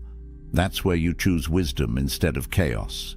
Meet anger at the gate or lose everything inside the walls. But here's the deeper question. Why does anger show up at all? What actually triggers that first spark? And the answer brings us to the most liberating truth in Stoic philosophy. It's not them. It's not what they did. It's your opinion about what they did. Epictetus is absolutely clear on this. It's not things that disturb us, but our judgments about things. Remove the judgment and you remove the anger. It's that simple and that difficult. Think about what actually happens when someone disrespects you. They say words, sound waves hit your ears, neurons fire in your brain, processing those sounds into language. And then, and this is the crucial part, you interpret those words. You assign meaning, you create a story. You tell yourself, this is disrespect. This diminishes me. This cannot stand. This demands a response. And with that interpretation, with that story, you create your anger. But here's what's wild. That interpretation isn't reality. It's just your opinion, your judgment, your chosen narrative. Someone else hearing the exact same words might interpret them completely differently. They might see desperation, or projection, or jealousy, or they might not care at all. Same words, different judgment, different emotional result. The words themselves are neutral. It's the meaning you attach that gives them power. So here's the practice. When someone does something that triggers you, catch yourself before you interpret. Before you create the story, before you assign the meaning, just observe the facts. He said these words. She did this action. That's it. No interpretation, no judgment, just raw data. Now watch what happens to your anger. Without the judgment, it has nothing to feed on. it dies before it's even born. Take a scenario. Your colleague takes credit for your work in a meeting.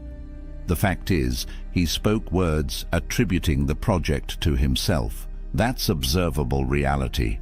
Now watch the judgments you could add. Judgment 1. He disrespected me. He stole from me. He's trying to undermine my career. This is an attack. Result: rage, resentment, a desire for revenge. Judgment 2. He's insecure about his own abilities. He needs validation. This says more about his weakness than anything about me. Result: pity, maybe mild annoyance, but no real anger. Judgment 3. In the long run, truth comes out. Good work speaks for itself. My reputation will be built on consistent results, not one meeting. Result: complete calm, strategic thinking about how to address it professionally. Same event. 3 completely different emotional results, based entirely on the judgment you choose. And make no mistake, it is a choice. It doesn't feel like a choice because you make it so quickly, so automatically, that it seems like the anger just happens to you. But the Stoics are telling you that there's always a gap, always a moment where you choose the interpretation. And once you start paying attention to that gap, once you start catching yourself in the act of judging, you realize you've been the author of your own suffering this entire time. This is what the Stoics mean when they say that the obstacle is not the thing itself, but your view of the thing. Change your view, and the obstacle disappears. Someone insults you? Only if you agree that it's an insult. Someone betrays you? Only if you judge that as a betrayal worth your energy. Someone treats you unfairly? Only if you believe that your worth comes from how others treat you. Strip away your judgments, and you're left with neutral events. And neutral events can't make you angry. Only you can do that to yourself. But the Stoics have one more tool to make this even easier. When you're in the middle of it, when you're triggered, when you can feel that anger rising, Marcus Aurelius gives you a visualization that changes everything. He calls it the view from above. And it's simple but devastatingly effective. Zoom out, pull back, see yourself from outside. Imagine you're looking down at this moment from 30,000 feet. From orbit, from the perspective of the cosmos. From that height, how important is this moment? This insult, this slight, this frustration? Will it matter in a year? In 5 years? In 50? When you're on your deathbed looking back at your life, will you remember this? Will you care? The brutal answer is almost always no. It's completely insignificant. It's a tiny ripple in an endless ocean. And yet, you're about to sacrifice your peace, your dignity, your relationships over it. You're about to let it steal your day, your week, maybe more. Marcus would remind himself constantly about the shortness of life. He wrote, "You could leave life right now. Let that determine what you do and say and think. You have a limited number of days, a finite amount of time, and every moment you spend angry is a moment wasted, a moment you'll never get back. Stolen not by them, but by your own reaction to them." The cosmic perspective reveals the absurdity of anger. You're a brief flash of consciousness in an infinite universe. A few decades if you're lucky, and you're going to spend those precious moments raging over someone's opinion, over circumstances you can't control, over events that won't matter tomorrow. Here's another angle Marcus used: the impermanence of everything. That person who just disrespected you, they'll be dead soon. So will you, both forgotten, both dust. The Roman Empire seemed eternal. It fell. Your career, your reputation, your pride, all temporary, all fleeting, all ultimately meaningless in the grand scale. So why give them the power to disturb your inner tranquility? Why hand over your peace for something so temporary? And here's the final piece of the cosmic view. Recognize your shared humanity. Marcus would remind himself every morning that today he would meet people who are meddling, ungrateful, violent, treacherous, envious.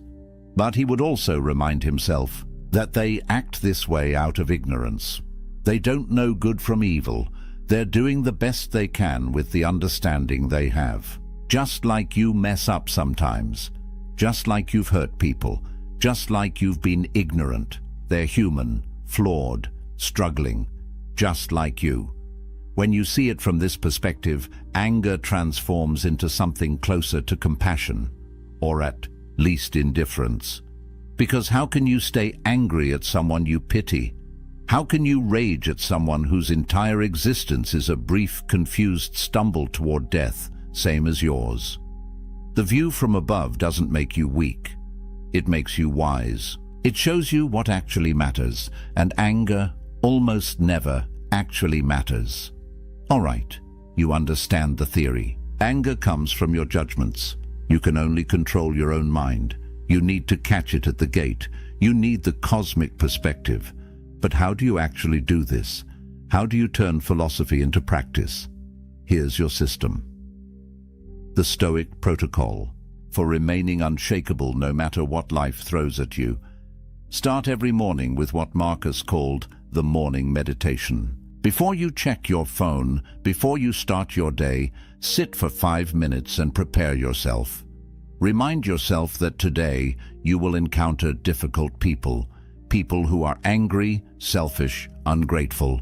But here's the key: you expect it. You're not surprised by it. You're prepared for it. When you expect challenges, they lose their power to upset you. You've already mentally rehearsed the moment. So when someone cuts you off in traffic or snaps at you in a meeting, you don't react with shock and anger. You think, ah yes, just as I expected. One of today's challenges, and you handle it with calm. This is premeditation of adversity. The Stoics would visualize worst-case scenarios not to be negative, but to be prepared. If you spend time each morning imagining someone disrespecting you and practicing how you'll respond with dignity instead of rage, then when it actually happens, you've already trained for it. Athletes visualize performance before competition. Stoics visualize challenges before daily life. Same principle. You're training your mind to respond with wisdom instead of emotion. Now, in the moment, when you feel anger rising, use the 3-breath rule. Before you speak, before you act, before you do anything, take 3 slow, deep breaths. Count them. Feel the air moving in and out. This does 2 things. First, it creates that crucial gap between stimulus and response, that space where freedom lives. Second, it activates your parasympathetic nervous system, the calming response, which literally counteracts the fight or flight response your body is having. While you're breathing, ask yourself one question: what would a wise person do right now? Not what do I want to do? Not what does my ego demand? What would wisdom choose? Would Marcus Aurelius blow up over this? Would Epictetus let this disturb his inner peace? Would Seneca sacrifice his tranquility for this temporary irritation? The answer is always no, and if they wouldn't, why should you? Then comes the evening review.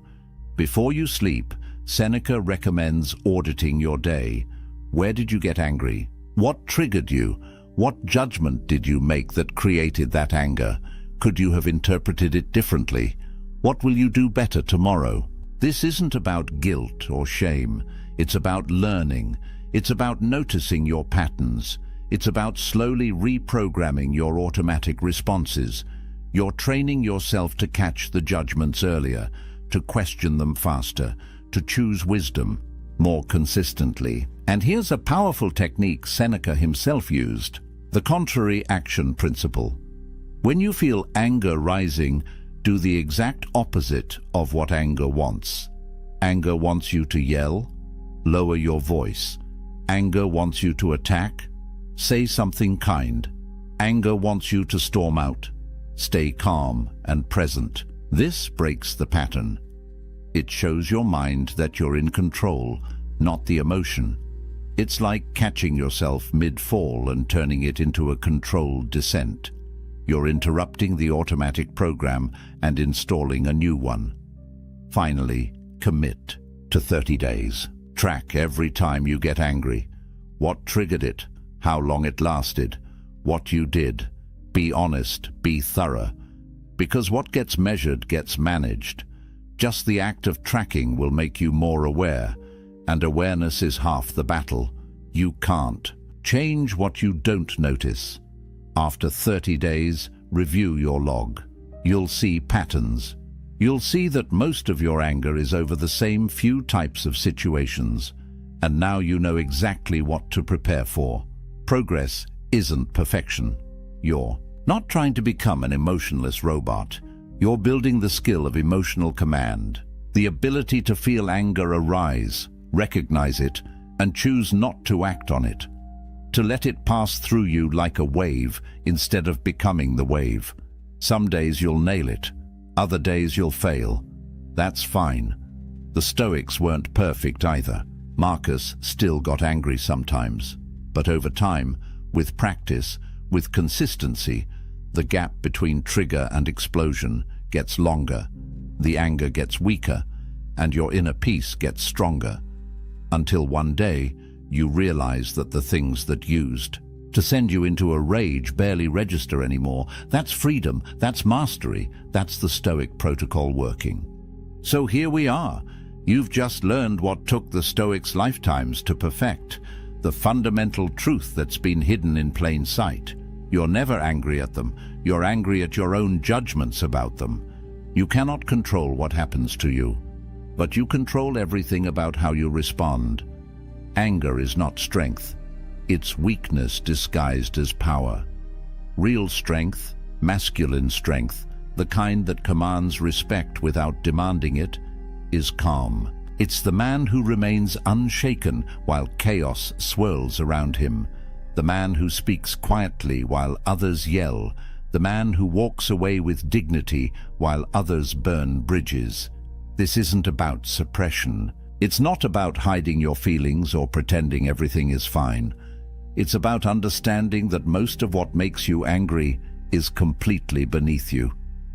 You're letting strangers who won't remember you tomorrow steal your peace today. You're handing your power to people who don't deserve even your attention. You're sacrificing your inner tranquility for situations that won't matter next week. That's insanity. And now you see it. When you master this, everything changes. Your relationships deepen because you're not reactive anymore. Your respect grows because people see that you can't be rattled. Your decisions improve because you're thinking clearly instead of through the fog of rage. Your peace becomes your default state instead of something you're always chasing.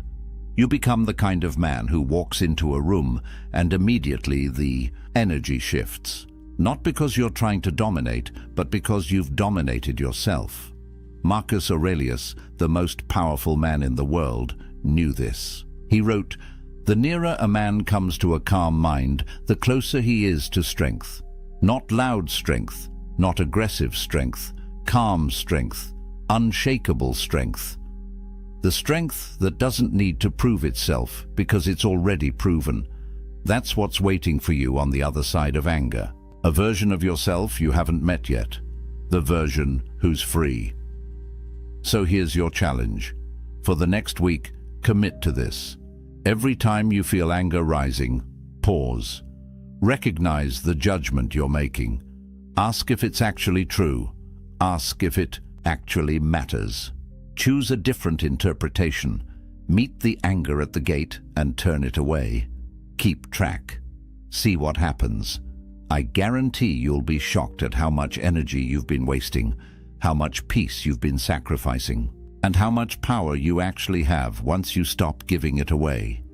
If this resonated with you, if you're ready to join a brotherhood of men who choose wisdom over chaos, who understand that real power is internal, hit that like button right now. Subscribe to this channel because we're building something here, a community of men who refuse to be slaves to their emotions, who understand that the ancient philosophers weren't teaching theory, they were teaching survival skills for the modern battlefield of life.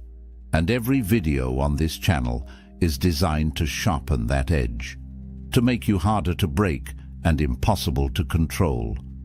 Remember what Marcus wrote. You have power over your mind, not outside events. Realize this, and you will find strength. That's not just a quote. That's the key to unshakable peace. That's the answer to a life lived without rage. That's your inheritance from the Stoics. Don't waste it.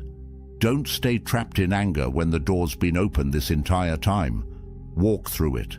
On the other side is the man you're meant to become.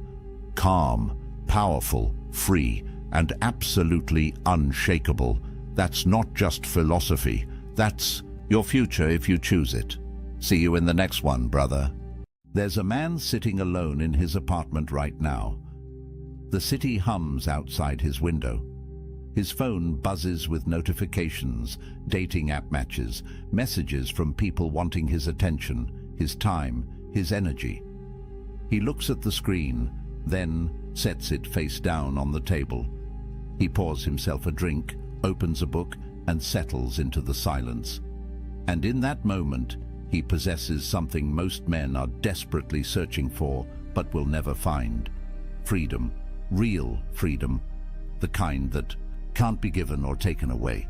The kind that lives inside you, independent of anyone else's approval, desire, or presence. Society will tell you this man is broken, that he's missing out. That true fulfillment only comes when you find someone to complete you. But what if I told you that the ancient Stoics, men who built empires and weathered exile, who faced death with calm eyes and lived through chaos with unshaken minds, understood a truth that modern culture has forgotten? What if the greatest power a man can possess isn't the ability to attract someone, but the ability to be whole without anyone at all? This isn't about bitterness. This isn't about fear or avoidance. This is about sovereignty, about building an inner fortress so strong that you don't need external validation to feel alive. Marcus Aurelius ruled the Roman Empire, commanded armies, held the fate of millions in his hands. Yet he wrote in his private journal that the most peaceful place a man can retreat to isn't a mansion in the countryside or a vacation by the sea. It's his own mind, his own soul, the space within that no one else can touch. The Stoics called this autarkia, self-sufficiency, the ultimate virtue. And they understood that until a man learns to be complete in his solitude, he'll spend his entire life as a beggar, seeking scraps of worth from others. So, let me ask you something. When was the last time you sat in silence with yourself and felt at peace? When was the last time you made a decision purely for you, without considering what someone else might think? When was the last time you felt truly free? Because what I'm about to share with you isn't just philosophy, it's liberation. And once you see it, you can't unsee it. The world has sold you a script. From the time you were a boy, you've been handed a blueprint for what success looks like. Get the girl, build the relationship, settle down, find your other half. The narrative is everywhere, in movies, in songs, in the casual conversations where people ask with pitying eyes, "Why are you still single?" As if being alone is a disease that needs curing, as if you're incomplete until someone else validates your existence. And here's the trap. Most men spend their entire lives chasing this script without ever questioning whether it's true. They measure their worth by their relationship status. They gauge their masculinity by how attractive their partner is, by how quickly they can lock someone down, by whether they can prove to the world that they're wanted. But the Stoics saw through this illusion 2,000 years ago. Epictetus, who spent years as a slave before becoming one of history's greatest philosophers, taught that true freedom has nothing to do with external circumstances. A man can be chained in a prison cell and be free. A man can live in a palace and be enslaved. The difference isn't what surrounds you, it's what lives within you. He wrote that when you attach your happiness to anything outside your control, you become a slave to that thing. The weather, your reputation, other people's opinions, and yes, whether or not you're in a relationship. Think about that for a moment. Every time you check your dating app, hoping for a match, you're giving away your power. Every time you change who you are to be more appealing to someone else, you're surrendering your sovereignty. Every time you measure your day by whether she texted back, you're living as a prisoner. And the cruelest part is that society applauds this slavery. It calls it love. It calls it devotion. It calls it being a good partner. But here's what nobody tells you. 63% of men between 18 and 29 are single right now. That's not a statistic from ancient Rome. That's from 2025. And it's rising. Meanwhile, only 34% of women in that same age group are single. What does that tell you? It tells you that the dating landscape has fundamentally shifted. It tells you that the old rules don't work anymore. And it tells you something even more important. You're not alone in feeling like the game is rigged. But here's where most men make their fatal mistake. They look at these numbers and feel inadequate. They internalize the message that something is wrong with them, that they're not good enough, attractive enough, successful enough. They double down on the chase, working harder to prove their value in a marketplace that treats them as disposable. And with every rejection, every ghosting, every situation where they compromise their values just to keep someone interested, they lose a little more of themselves.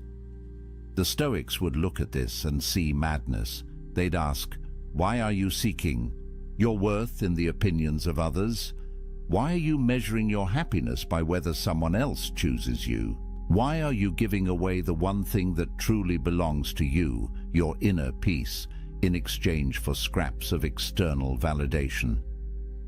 Marcus Aurelius wrote, "You have power over your mind, not outside events. Realize this, and you will find strength." Read that again. You have power over your mind, not over whether she likes you back, not over whether your relationship works out, not over whether you end up alone. You have power over how you interpret these things, over what meaning you assign to them, over whether they disturb your peace or leave you untouched. And that, brother, is everything, because here's the truth that will set you free. Being single isn't a problem to solve, it's a power to harness. And the moment you understand that, the moment you stop seeing solitude as something to escape and start seeing it as something to embrace, everything changes. You stop being a man who needs someone. You become a man who chooses connection from a place of fullness, not emptiness. You stop being the beggar at the table. You become the king who decides if and when he shares his throne. But society doesn't want you to know this, because a man who is complete on his own is dangerous. He can't be controlled. He can't be manipulated. He doesn't need the validation that keeps the whole system running. He's free, and free men change the world. So let me show you what that freedom looks like. The ancient Stoics had a word that most people have never heard: autarkia. It's Greek, and it means self-sufficiency. Not in the sense that you live in the woods, chopping your own wood and filtering your own water, but in the deeper sense that your well-being, your peace, your sense of worth comes from within. It's the understanding that you need nothing outside yourself to be complete. That happiness isn't something you find in another person. It's something you cultivate in the fortress of your own mind. Marcus Aurelius understood this at the deepest level. Here was a man who had everything society says should make you happy. Emperor of Rome, immense wealth, beautiful family, power that stretched across the known world. Yet he wrote in his meditations, Nowhere can man find a quieter or more untroubled retreat than in his own soul, not his palace, not his empire, his own soul. And he added, "It is in your power to retire into yourself whenever you choose." Think about what he's saying. The greatest sanctuary you'll ever know isn't a place. It's a practice.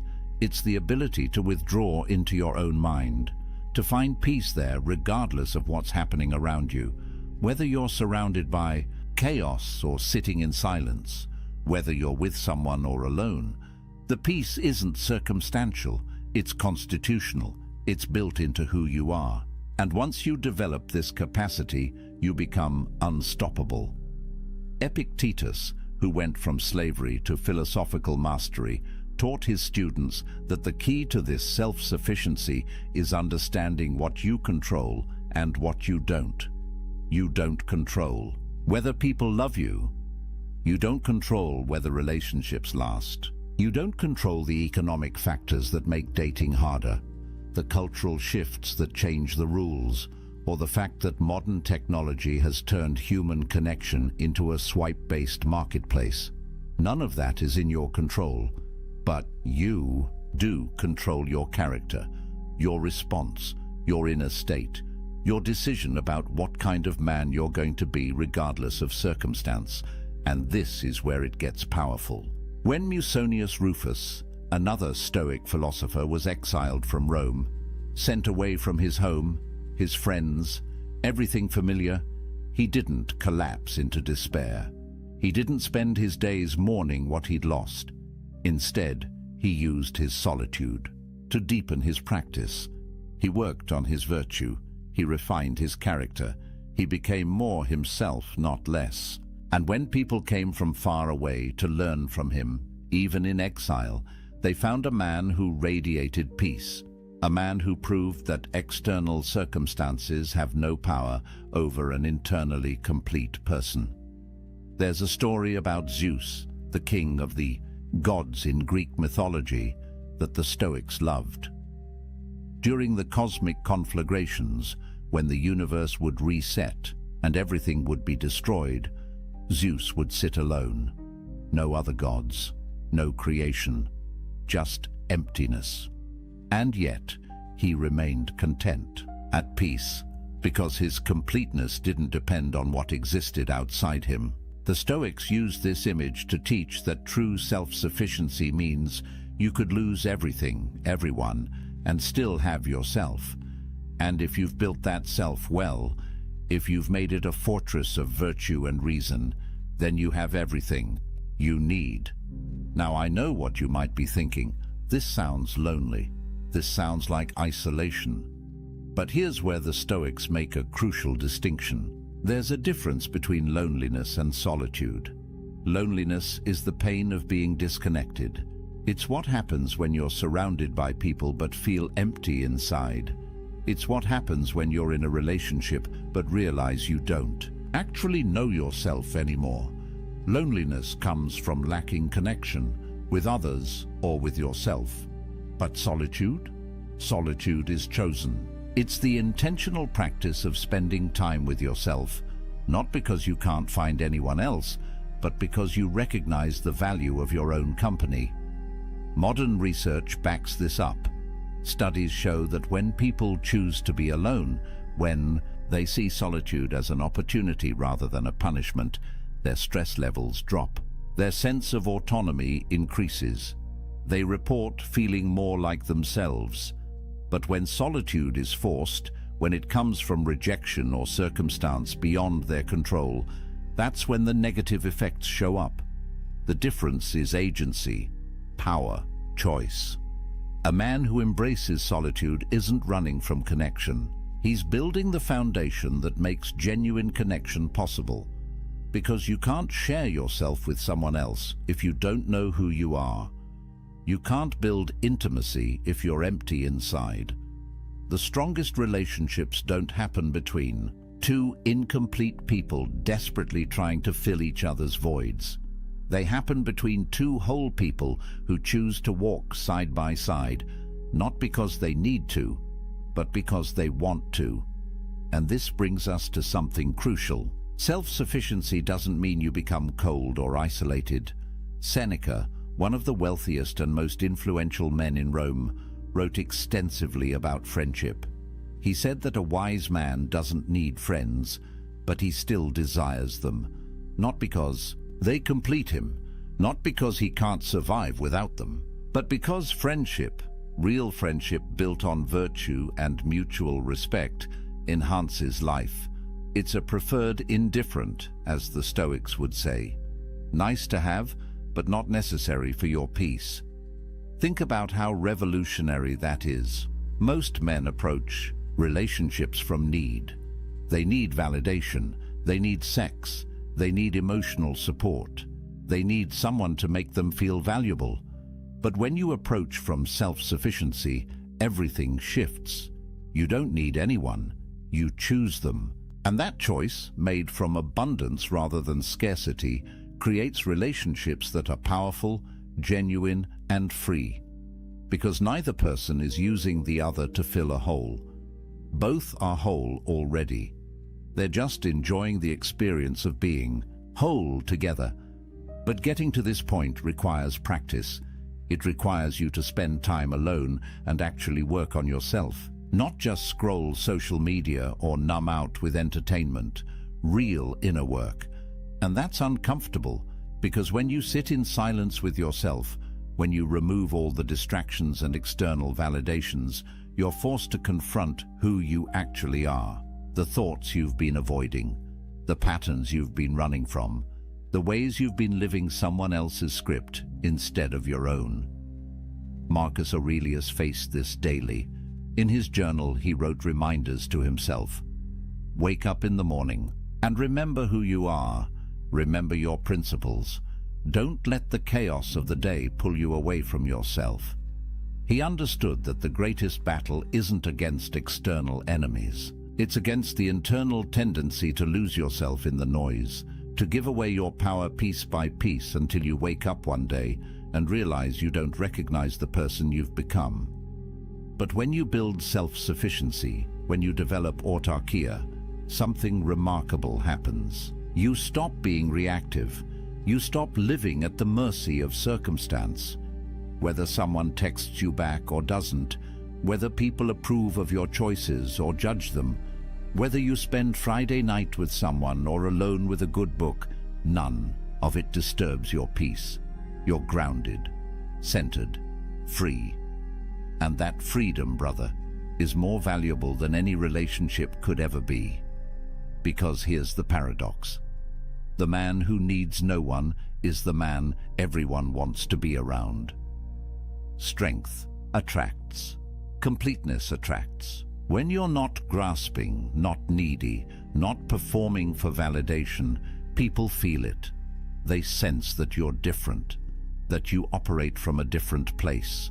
And the connections you do form, when you're ready, if you choose them, will be deeper and more real than anything you could build from a place of need. So what does this actually give you?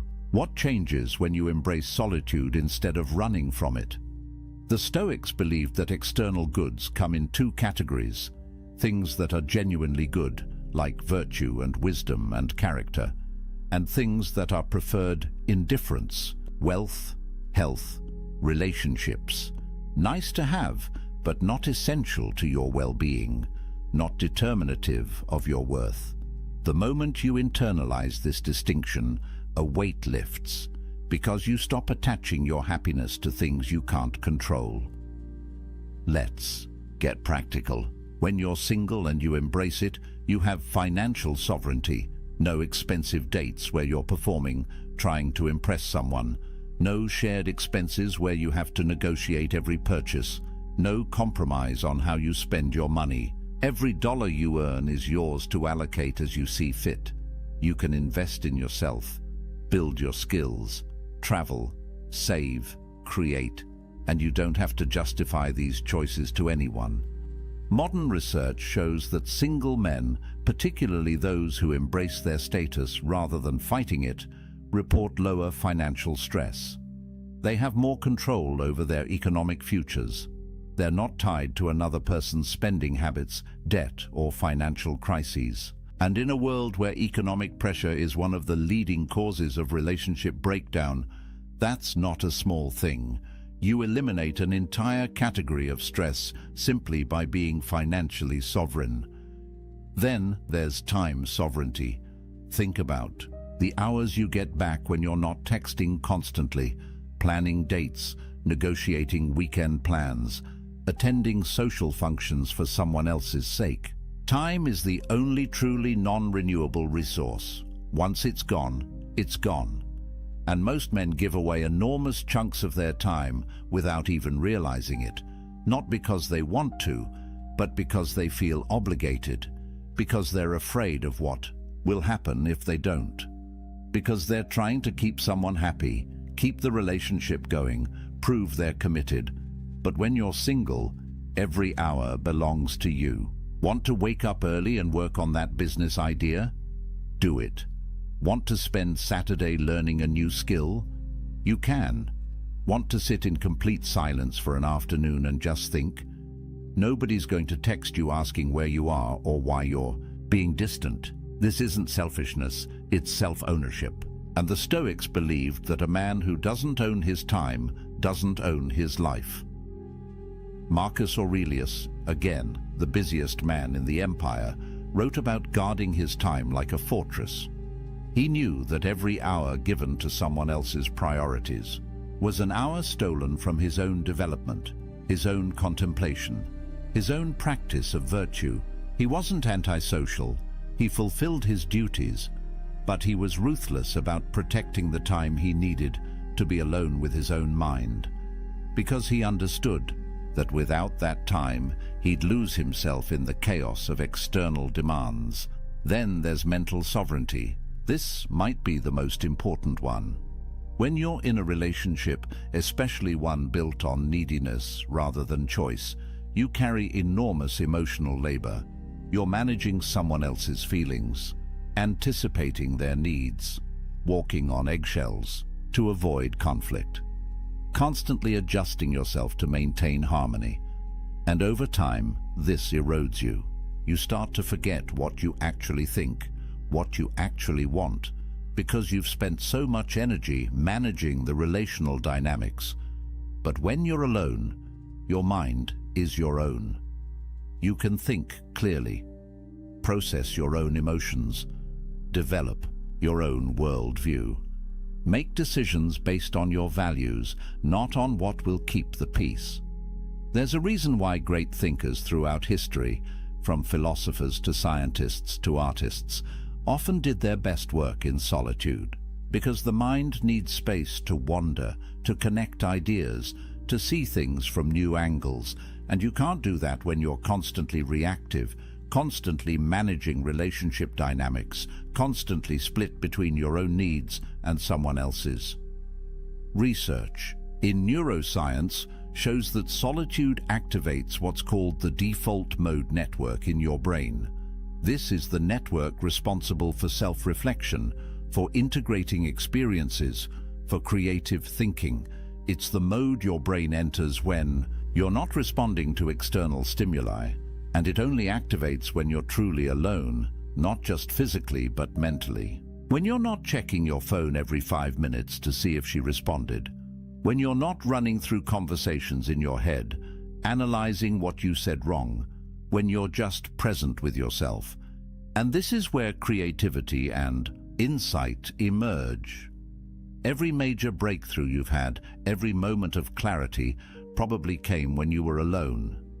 In the shower, on a walk, lying in bed before sleep. Because your brain needs that downtime to process, to connect, to see patterns. But if you're constantly engaged with others, constantly stimulated, constantly performing, you never give your brain that space. You stay on the surface, reactive, never truly creative or deeply thoughtful. The Stoics understood this intuitively. They practiced morning and evening reflection, time alone to examine their day, their choices, their progress toward virtue. Seneca wrote about the importance of setting aside time each day to commune with yourself. not to judge yourself harshly, but to observe, to understand, to refine your character away from the eyes and opinions of others. Because real growth happens in private. The person you become in solitude is the person you actually are. Everything else is performance. Then there's creative sovereignty. How many men have buried their dreams because a relationship demanded their time and energy elsewhere? How many businesses never started, books never written, skills never mastered, because there was always someone else's needs taking priority? This isn't about blaming relationships. It's about recognizing that everything has a cost, and the cost of relationship, especially one you're not fully choosing, is often paid in abandoned potential. When you're alone, you can be selfish with your ambition. You can pour yourself into your craft, your mission, your vision for who you want to become. No negotiations, no guilt, no compromise. Just pure focused energy on building the life you actually want. And here's what's interesting. The men who do this, who use their solitude to build something significant, often find that relationships come naturally later, not because they went looking, but because they became someone worth finding, someone who radiates purpose and completeness, and that energy attracts. But there's something even deeper here, something the Stoics saw clearly. When you build your life on your own terms, when you develop skills and pursue excellence and create value, you build self-respect, real self-respect. Not the fake confidence you try to project to impress people, but the genuine, unshakable knowledge that you're living with integrity, that you're becoming who you're meant to be, that you're not wasting your life trying to meet someone else's expectations. And self-respect, true self-respect, is the foundation of everything else. You can't love yourself if you don't respect yourself, and you can't respect yourself if you're living a life of compromise and neediness. Epictetus taught his students that the only thing truly yours is your character. Everything else can be taken away. Your possessions, your relationships, your reputation, your health. But your character, the quality of your inner life, belongs only to you. And it's built in solitude, in the choices you make when nobody's watching, in the discipline you maintain when there's no external reward, in the integrity you hold when it would be easier to compromise. This is why the Stoics saw self-sufficiency as the ultimate virtue, not because they were antisocial, but because they understood that a man who can't be happy alone will never be truly happy with anyone else.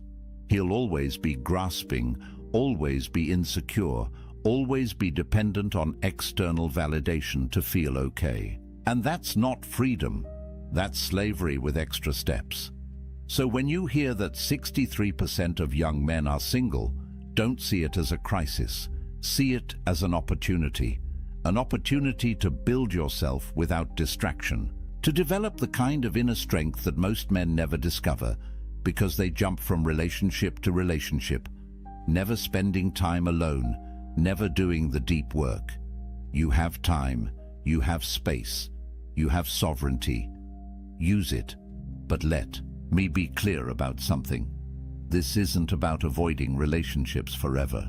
This isn't about becoming some isolated hermit who thinks he's better than everyone. The Stoics didn't advocate for that. Seneca had a wife and family. Marcus Aurelius had a wife and children. They participated fully in social life, but they did it from a place of inner completeness. They engaged with others not because they needed to, but because they chose to. And there's all the difference in the world between those two positions. The goal isn't to stay single forever. The goal is to become the kind of man who doesn't need to be in a relationship to feel complete. And once you're that man, if you choose to be with someone, it will be from a place of strength, not weakness, from abundance, not scarcity, from sovereignty, not desperation. And those kinds of relationships, rare as they are the only ones worth having. But here's what most men miss. They think being single means they're incomplete. They've internalized the message that they're only half a person until they find their other half. And this belief, more than anything else, keeps them trapped. Because when you believe you're incomplete, you'll do anything to feel whole. You'll compromise your values. You'll tolerate disrespect. You'll lose yourself piece by piece trying to hold on to someone, anyone, who makes you feel less empty. But the Stoics would tell you this is backward. You're not empty. You never were. You've just been taught to see yourself that way. Society profits from your insecurity. The entire dating industry, the relationship advice industry, the self-help industry depends on you believing you're broken and need fixing, that you're incomplete and need completing. But what if none of that is true? What if you're already whole, you've just forgotten how to feel it? Marcus Aurelius wrote about this constantly, the idea that we already possess everything we need. That virtue, the only true good, is already within our capacity. We don't need to acquire it from outside. We need to cultivate it from within. And the best place to do that cultivation is in solitude, away from the noise, away from the opinions, away from the endless pressure to be something other than what you are. In solitude, you can be honest. You can strip away the masks you wear for others and look at who you actually are. And that honesty, uncomfortable as it might be at first, is the beginning of real transformation. There's a concept in psychology called self-determination theory. It says that humans have three basic needs: autonomy, the sense that you control your own life; competence, the feeling that you're capable and growing; and relatedness, connection with others. Most people think relatedness is the most important, but research shows that autonomy is actually the foundation. Without it, without the sense that you're living your own life on your own terms, the other needs can't be truly satisfied. You might have relationships, but you'll feel trapped in them. You might be skilled, but you'll never feel like it's enough because you're measuring yourself by external standards. But when you build autonomy, when you develop true self-sufficiency, everything else flows naturally. You pursue competence for its own sake, not to impress anyone. And when you do connect with others, it's genuine, because you're not performing, you're not pretending, you're just being yourself, and you're okay if people accept that or don't. That's the power position. That's freedom. And here's something crucial. The Stoics believed that you had to be careful about who you spent time with. They weren't elitist about it, but they understood that you become like the people you surround yourself with. Spend time with complainers, you become a complainer. Spend time with people who lack integrity, your own integrity erodes. Spend time with people who see relationships as transactions, who manipulate and play games, and you start to see the world that way too. But when you're selective, when you use your solitude to clarify your values and then only engage with people who align with those values, your life transforms. You're no longer tolerating relationships out of loneliness. You're cultivating connections based on mutual respect and shared virtue. And those connections, even if they're fewer, are infinitely more valuable than 100 shallow relationships. Built on convenience or need, Seneca wrote extensively about this. He said that you should associate with people who will improve you and avoid people who will corrupt you. And he added that you should also be someone worth associating with, someone who adds value, someone who embodies the virtues you want to see in the world. That's the work of solitude. Becoming that person, not for anyone else, for yourself, because you want to look in the mirror and respect who you see. And this brings us to perhaps the most important point: the validation trap. Traditional masculinity, at least the toxic version of it, measures a man's worth by his romantic and sexual success. Can he get girls? Is he a player? Is his girlfriend hot? These are the metrics by which many men, consciously or unconsciously, judge themselves and each other. and it's poison, because it makes your self-worth dependent on factors largely outside your control. Physical attractiveness, which is mostly genetic, social status, which is often circumstantial, the approval of others, which is fickle and unpredictable. But the Stoics would say this is insane. Why would you tie your sense of value to things you can't control? Why would you give others that much power over your inner state? Epictetus taught that the only thing you truly control is your will, your capacity to choose your response, your commitment to virtue. That's it. Everything else is fortune, and fortune is unreliable. So when you measure yourself by relationship status, you're basically saying that your worth depends on luck, on being born with certain features, on meeting the right person at the right time, on 1,000 variables you have no control over. And that's a recipe for lifelong insecurity, because even if you do get into a relationship, you'll never feel secure. You'll always wonder if you're good enough. You'll always fear losing what you've tied your identity to. You'll be jealous, controlling, needy, because deep down, you know your worth isn't real. It's contingent on her staying. But when you build your worth on virtue, on character, on the man you're becoming, nobody can take that from you. Relationships come and go, circumstances change, but who you are, the integrity you've built, the self-respect you've earned through right action, that's permanent. That's unshakable.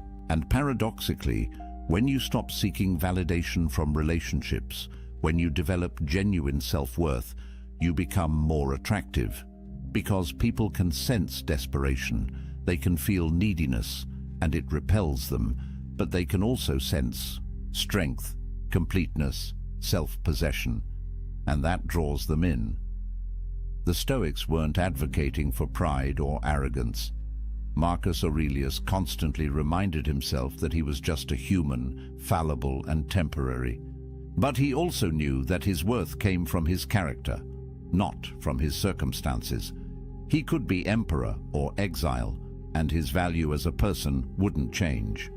Because value, true value, is internal. It's the quality of your thoughts, your choices, your virtue. And that's entirely within your control to develop. So here's what I want you to hear. If you're single right now, you're not broken, you're not incomplete, you're not less than. You have something precious: time, space, sovereignty. Use it. Build yourself. Develop your skills. Clarify your values. Strengthen your character. Read the books that expand your mind. Pursue the projects that ignite your passion. Train your body. Master your emotions. Become so complete in yourself that you don't need anyone else's validation to feel whole.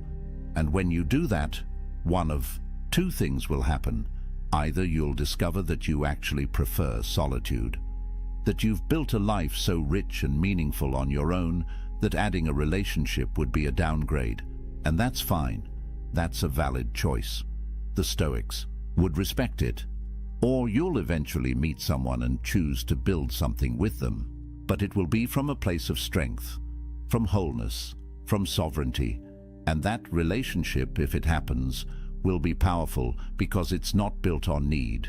It's built on choice, on two complete people deciding to walk together, not because they have to, but because they want to. But either way, you win, because you'll have done the work.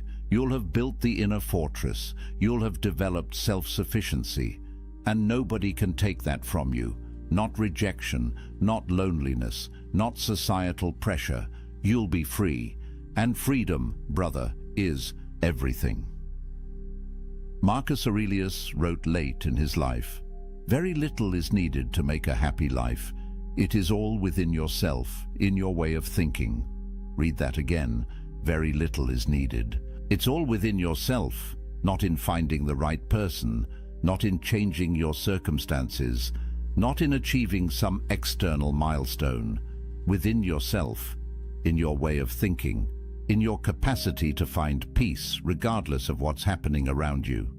That's the promise of Stoicism. That's the gift of solitude. Complete independence from external validation. Total sovereignty over your inner state. The ability to be happy, genuinely happy, in any circumstance, alone or with someone, wealthy or poor, praised or criticized. None of it touches you, because you're grounded in something deeper than circumstance. You're grounded in virtue, in character, in the kind of strength that can only be built in the forge of solitude. So use this time. Don't waste it wishing you were somewhere else, with someone else. Don't spend your days scrolling dating apps or feeling sorry for yourself. The Stoics would tell you that's a form of suicide, killing time, killing potential, killing the opportunity to become something greater. Instead, wake up every morning and ask yourself, what kind of man do I want to be? And then become that man, not for anyone else, for yourself, because you respect yourself enough to live with integrity. Build your morning routine, train your body, develop your skills, read philosophy, journal your thoughts, sit in silence and just breathe. Let yourself feel what you feel without judgment. Work on your projects, create value, help others when you can. But always come back to yourself.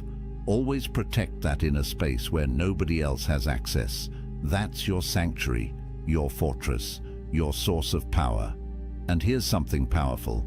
Every time you choose solitude over connection born of desperation, you strengthen yourself. Every time you decline to compromise your values just to keep someone around, you build self-respect. Every time you sit with discomfort instead of numbing it with distraction or validation seeking, you develop emotional resilience. These choices compound. They build on each other, and over time, you become a different kind of man. The kind who doesn't need external validation. The kind who trusts himself. The kind who's free. The Stoics had a practice they called negative visualization. They'd imagine losing everything they had. Their wealth, their position, their relationships, their health. Not to be morbid, but to remind themselves that these things are temporary, that they're not truly theirs, that the only thing that can't be taken is their capacity to respond with virtue. And by imagining loss, they appreciated what they had without clinging to it. They held things lightly, including relationships. Try this practice. Imagine you never end up in another relationship. You're single for the rest of your life. How would you live? What would you pursue? What would bring you meaning and joy? Really sit with that question, because the answer reveals what actually matters to you beyond validation and approval. And when you know what actually matters, when you build a life around those things, you become unshakable. Relationships become bonus, not necessity. Connection becomes choice, not desperation. And here's the paradox again. The man who could be completely happy alone is the man most worthy of companionship, because he's not using another person to fill his emptiness. He's whole already. He's inviting someone to share in his fullness. That's attractive. That's magnetic. That's what genuine partnership looks like. Not two halves making a whole, but two wholes choosing to walk together, each maintaining their own sovereignty, each respecting the other's independence, each complete whether together or apart. Seneca wrote, "The wise man is self-content. He is so in the sense that he is able to do without friends, not that he desires to do without them." That's the balance. You develop the ability to be happy alone. You build self-sufficiency, but you remain open to genuine connection when it appears. You don't avoid relationships, you just don't need them. And that makes all the difference. So where does this leave you? Right here, right now, with a choice. You can keep buying into the narrative that you're incomplete without someone, that your value depends on relationship status, that being single is something to escape as quickly as possible, and if you choose that path, you'll spend your life chasing, compromising, losing yourself piece by piece in the pursuit of external validation. Or you can embrace what the Stoics knew 2,000 years ago, that true power comes from within, that self-sufficiency is the highest virtue, that a man complete in solitude is free in every circumstance.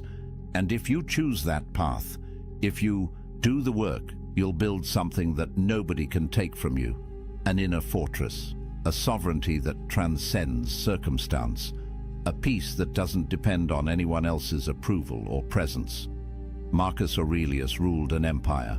He had wealth, power, family, everything society says should make you happy. Yet he spent his evenings writing in his journal, reminding himself of what actually mattered: virtue, character, inner peace. He knew that everything else was temporary, that the only lasting value was the kind of person he was becoming, and he did that work in solitude, away from the crowds, away from the demands, in the quiet space of his own mind. You don't need an empire to do this. You don't need perfect circumstances.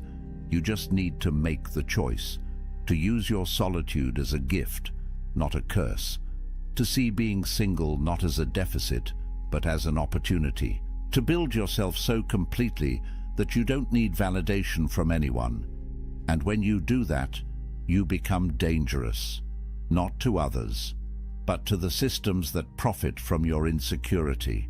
You become a man who can't be controlled, can't be manipulated, can't be sold something he doesn't need. You become free. And freedom is what the Stoics were teaching all along. Not freedom from circumstances, those will always change, but freedom within circumstances. The ability to maintain your peace, your integrity, your sense of self, regardless of what's happening around you, alone or with someone, successful or struggling, praised or criticized. None of it touches your core, because you've built something unshakable inside. And that, brother, is power. Real power. The kind that transforms not just your life, but the lives of everyone you touch.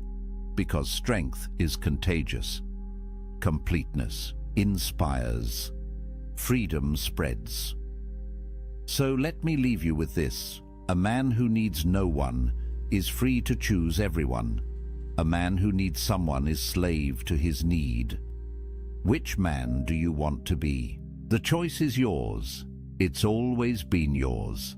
And it starts right now, in this moment, with this decision, to stop seeking yourself in others and start building yourself in solitude, to stop measuring your worth by external validation and start grounding it in internal virtue, to stop running from being alone and start embracing it as the ultimate gift, the space where you become who you're meant to be. The Stoics are waiting for you, Marcus Aurelius, Epictetus, Seneca. They walked this path. They proved it works. They left you a blueprint. All you have to do is follow it. Build your inner fortress. Cultivate self-sufficiency. Embrace solitude not as a punishment, but as a privilege. And watch what happens. Watch how your life transforms when you stop living for others and start living for yourself. Not in a selfish way, but in the way that honors your potential, your values, your unique path. That's what the Stoics called living according to nature, being fully yourself, and there's nothing more powerful than that. So if you found value in this, if these ideas resonate with something deep inside you, if you feel that pull toward building a different kind of life, do me a favor. Hit that like button. It tells me this message matters. It helps this reach other men who need to hear it. Subscribe to the channel because we're building something here. A community of men who refuse to live by society's script, who are doing the work, who understand that real strength comes from within. Drop a comment and tell me, what's one thing you're going to do this week to build your inner empire? One practice, one choice, one step towards self-sufficiency. And remember, this isn't the end. It's the beginning. Every journey toward freedom starts with a single step, a single decision. The decision to stop seeking worth in external validation and start building it through internal virtue. You've taken that step by being here, by listening, by opening your mind to a different way. Now keep walking, keep building, keep becoming.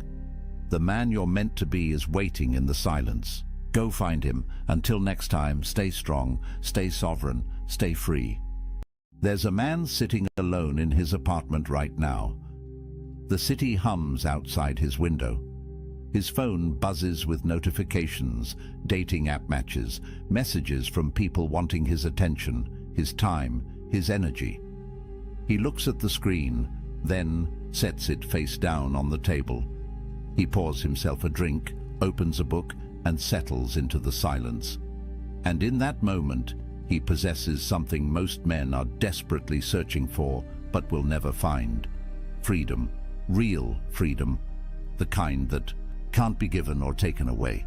The kind that lives inside you, independent of anyone else's approval, desire, or presence. Society will tell you this man is broken, that he's missing out. That true fulfillment only comes when you find someone to complete you.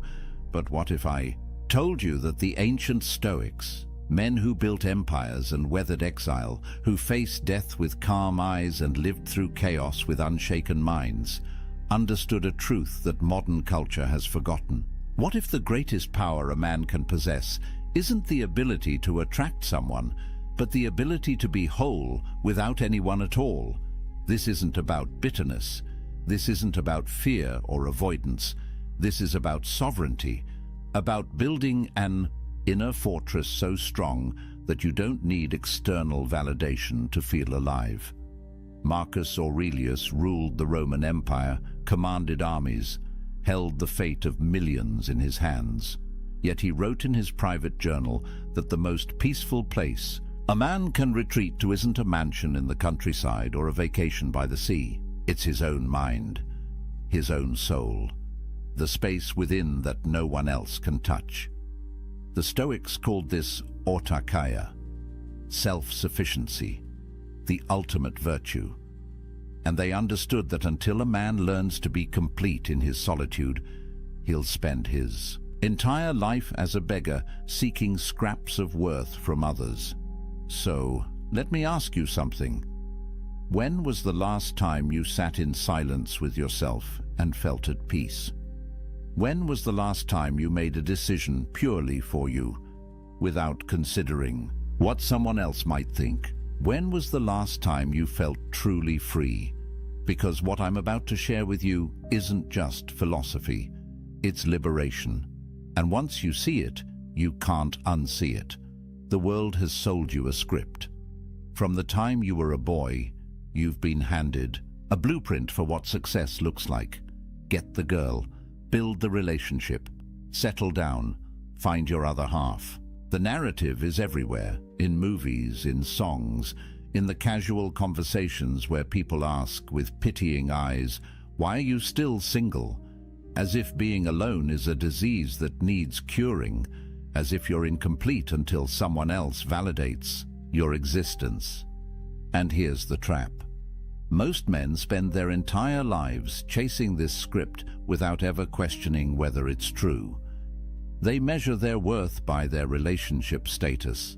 They gauge their masculinity by how attractive their partner is, by how quickly they can lock someone down, by whether they can prove to the world that they're wanted. But the Stoics saw through this illusion 2,000 years ago. Epictetus, who spent years as a slave before becoming one of history's greatest philosophers, taught that true freedom has nothing to do with external circumstances. A man can be chained in a prison cell and be free. A man can live in a palace and be enslaved. The difference isn't what surrounds you, it's what lives within you. He wrote that when you attach your happiness to anything outside your control, you become a slave to that thing. The weather, your reputation, other people's opinions, and yes, whether or not you're in a relationship. Think about that for a moment. Every time you check your dating app, hoping for a match, you're giving away your power. Every time you change who you are to be more appealing to someone else, you're surrendering your sovereignty. Every time you measure your day by whether she texted back, you're living as a prisoner. And the cruelest part is that society applauds this slavery. It calls it love. It calls it devotion. It calls it being a good partner. But here's what nobody tells you. 63% of men between 18 and 29 are single right now. That's not a statistic from ancient Rome. That's from 2025. And it's rising. Meanwhile, only 34% of women in that same age group are single. What does that tell you? It tells you that the dating landscape has fundamentally shifted. It tells you that the old rules don't work anymore. And it tells you something even more important. You're not alone in feeling like the game is rigged. But here's where most men make their fatal mistake. They look at these numbers and feel inadequate.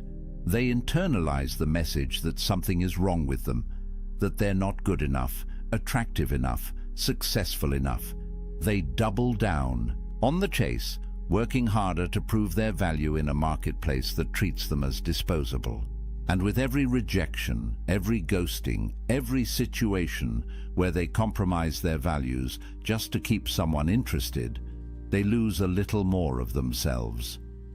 The Stoics would look at this and see madness. They'd ask, why are you seeking your worth in the opinions of others? Why are you measuring your happiness by whether someone else chooses you? Why are you giving away the one thing that truly belongs to you, your inner peace, in exchange for scraps of external validation? Marcus Aurelius wrote, "You have power over your mind, not outside events. Realize this, and you will find strength." Read that again. You have power over your mind, not over whether she likes you back, not over whether your relationship works out, not over whether you end up alone.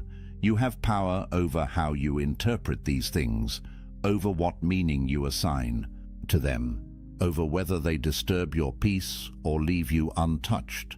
And that, brother, is everything, because here's the truth that will set you free. Being single isn't a problem to solve, it's a power to harness. And the moment you understand that, the moment you stop seeing solitude as something to escape and start seeing it as something to embrace, everything changes. You stop being a man who needs someone. You become a man who chooses connection from a place of fullness, not emptiness. You stop being the beggar at the table. You become the king who decides if and when he shares his throne. But society doesn't want you to know this, because a man who is complete on his own is dangerous. He can't be controlled. He can't be manipulated. He doesn't need the validation that keeps the whole system running. He's free, and free men change the world. So let me show you what that freedom looks like. The ancient Stoics had a word that most people have never heard: autarkia. It's Greek, and it means self-sufficiency. Not in the sense that you live in the woods, chopping your own wood and filtering your own water, but in the deeper sense that your well-being, your peace, your sense of worth comes from within. It's the understanding that you need nothing outside yourself to be complete. That happiness isn't something you find in another person.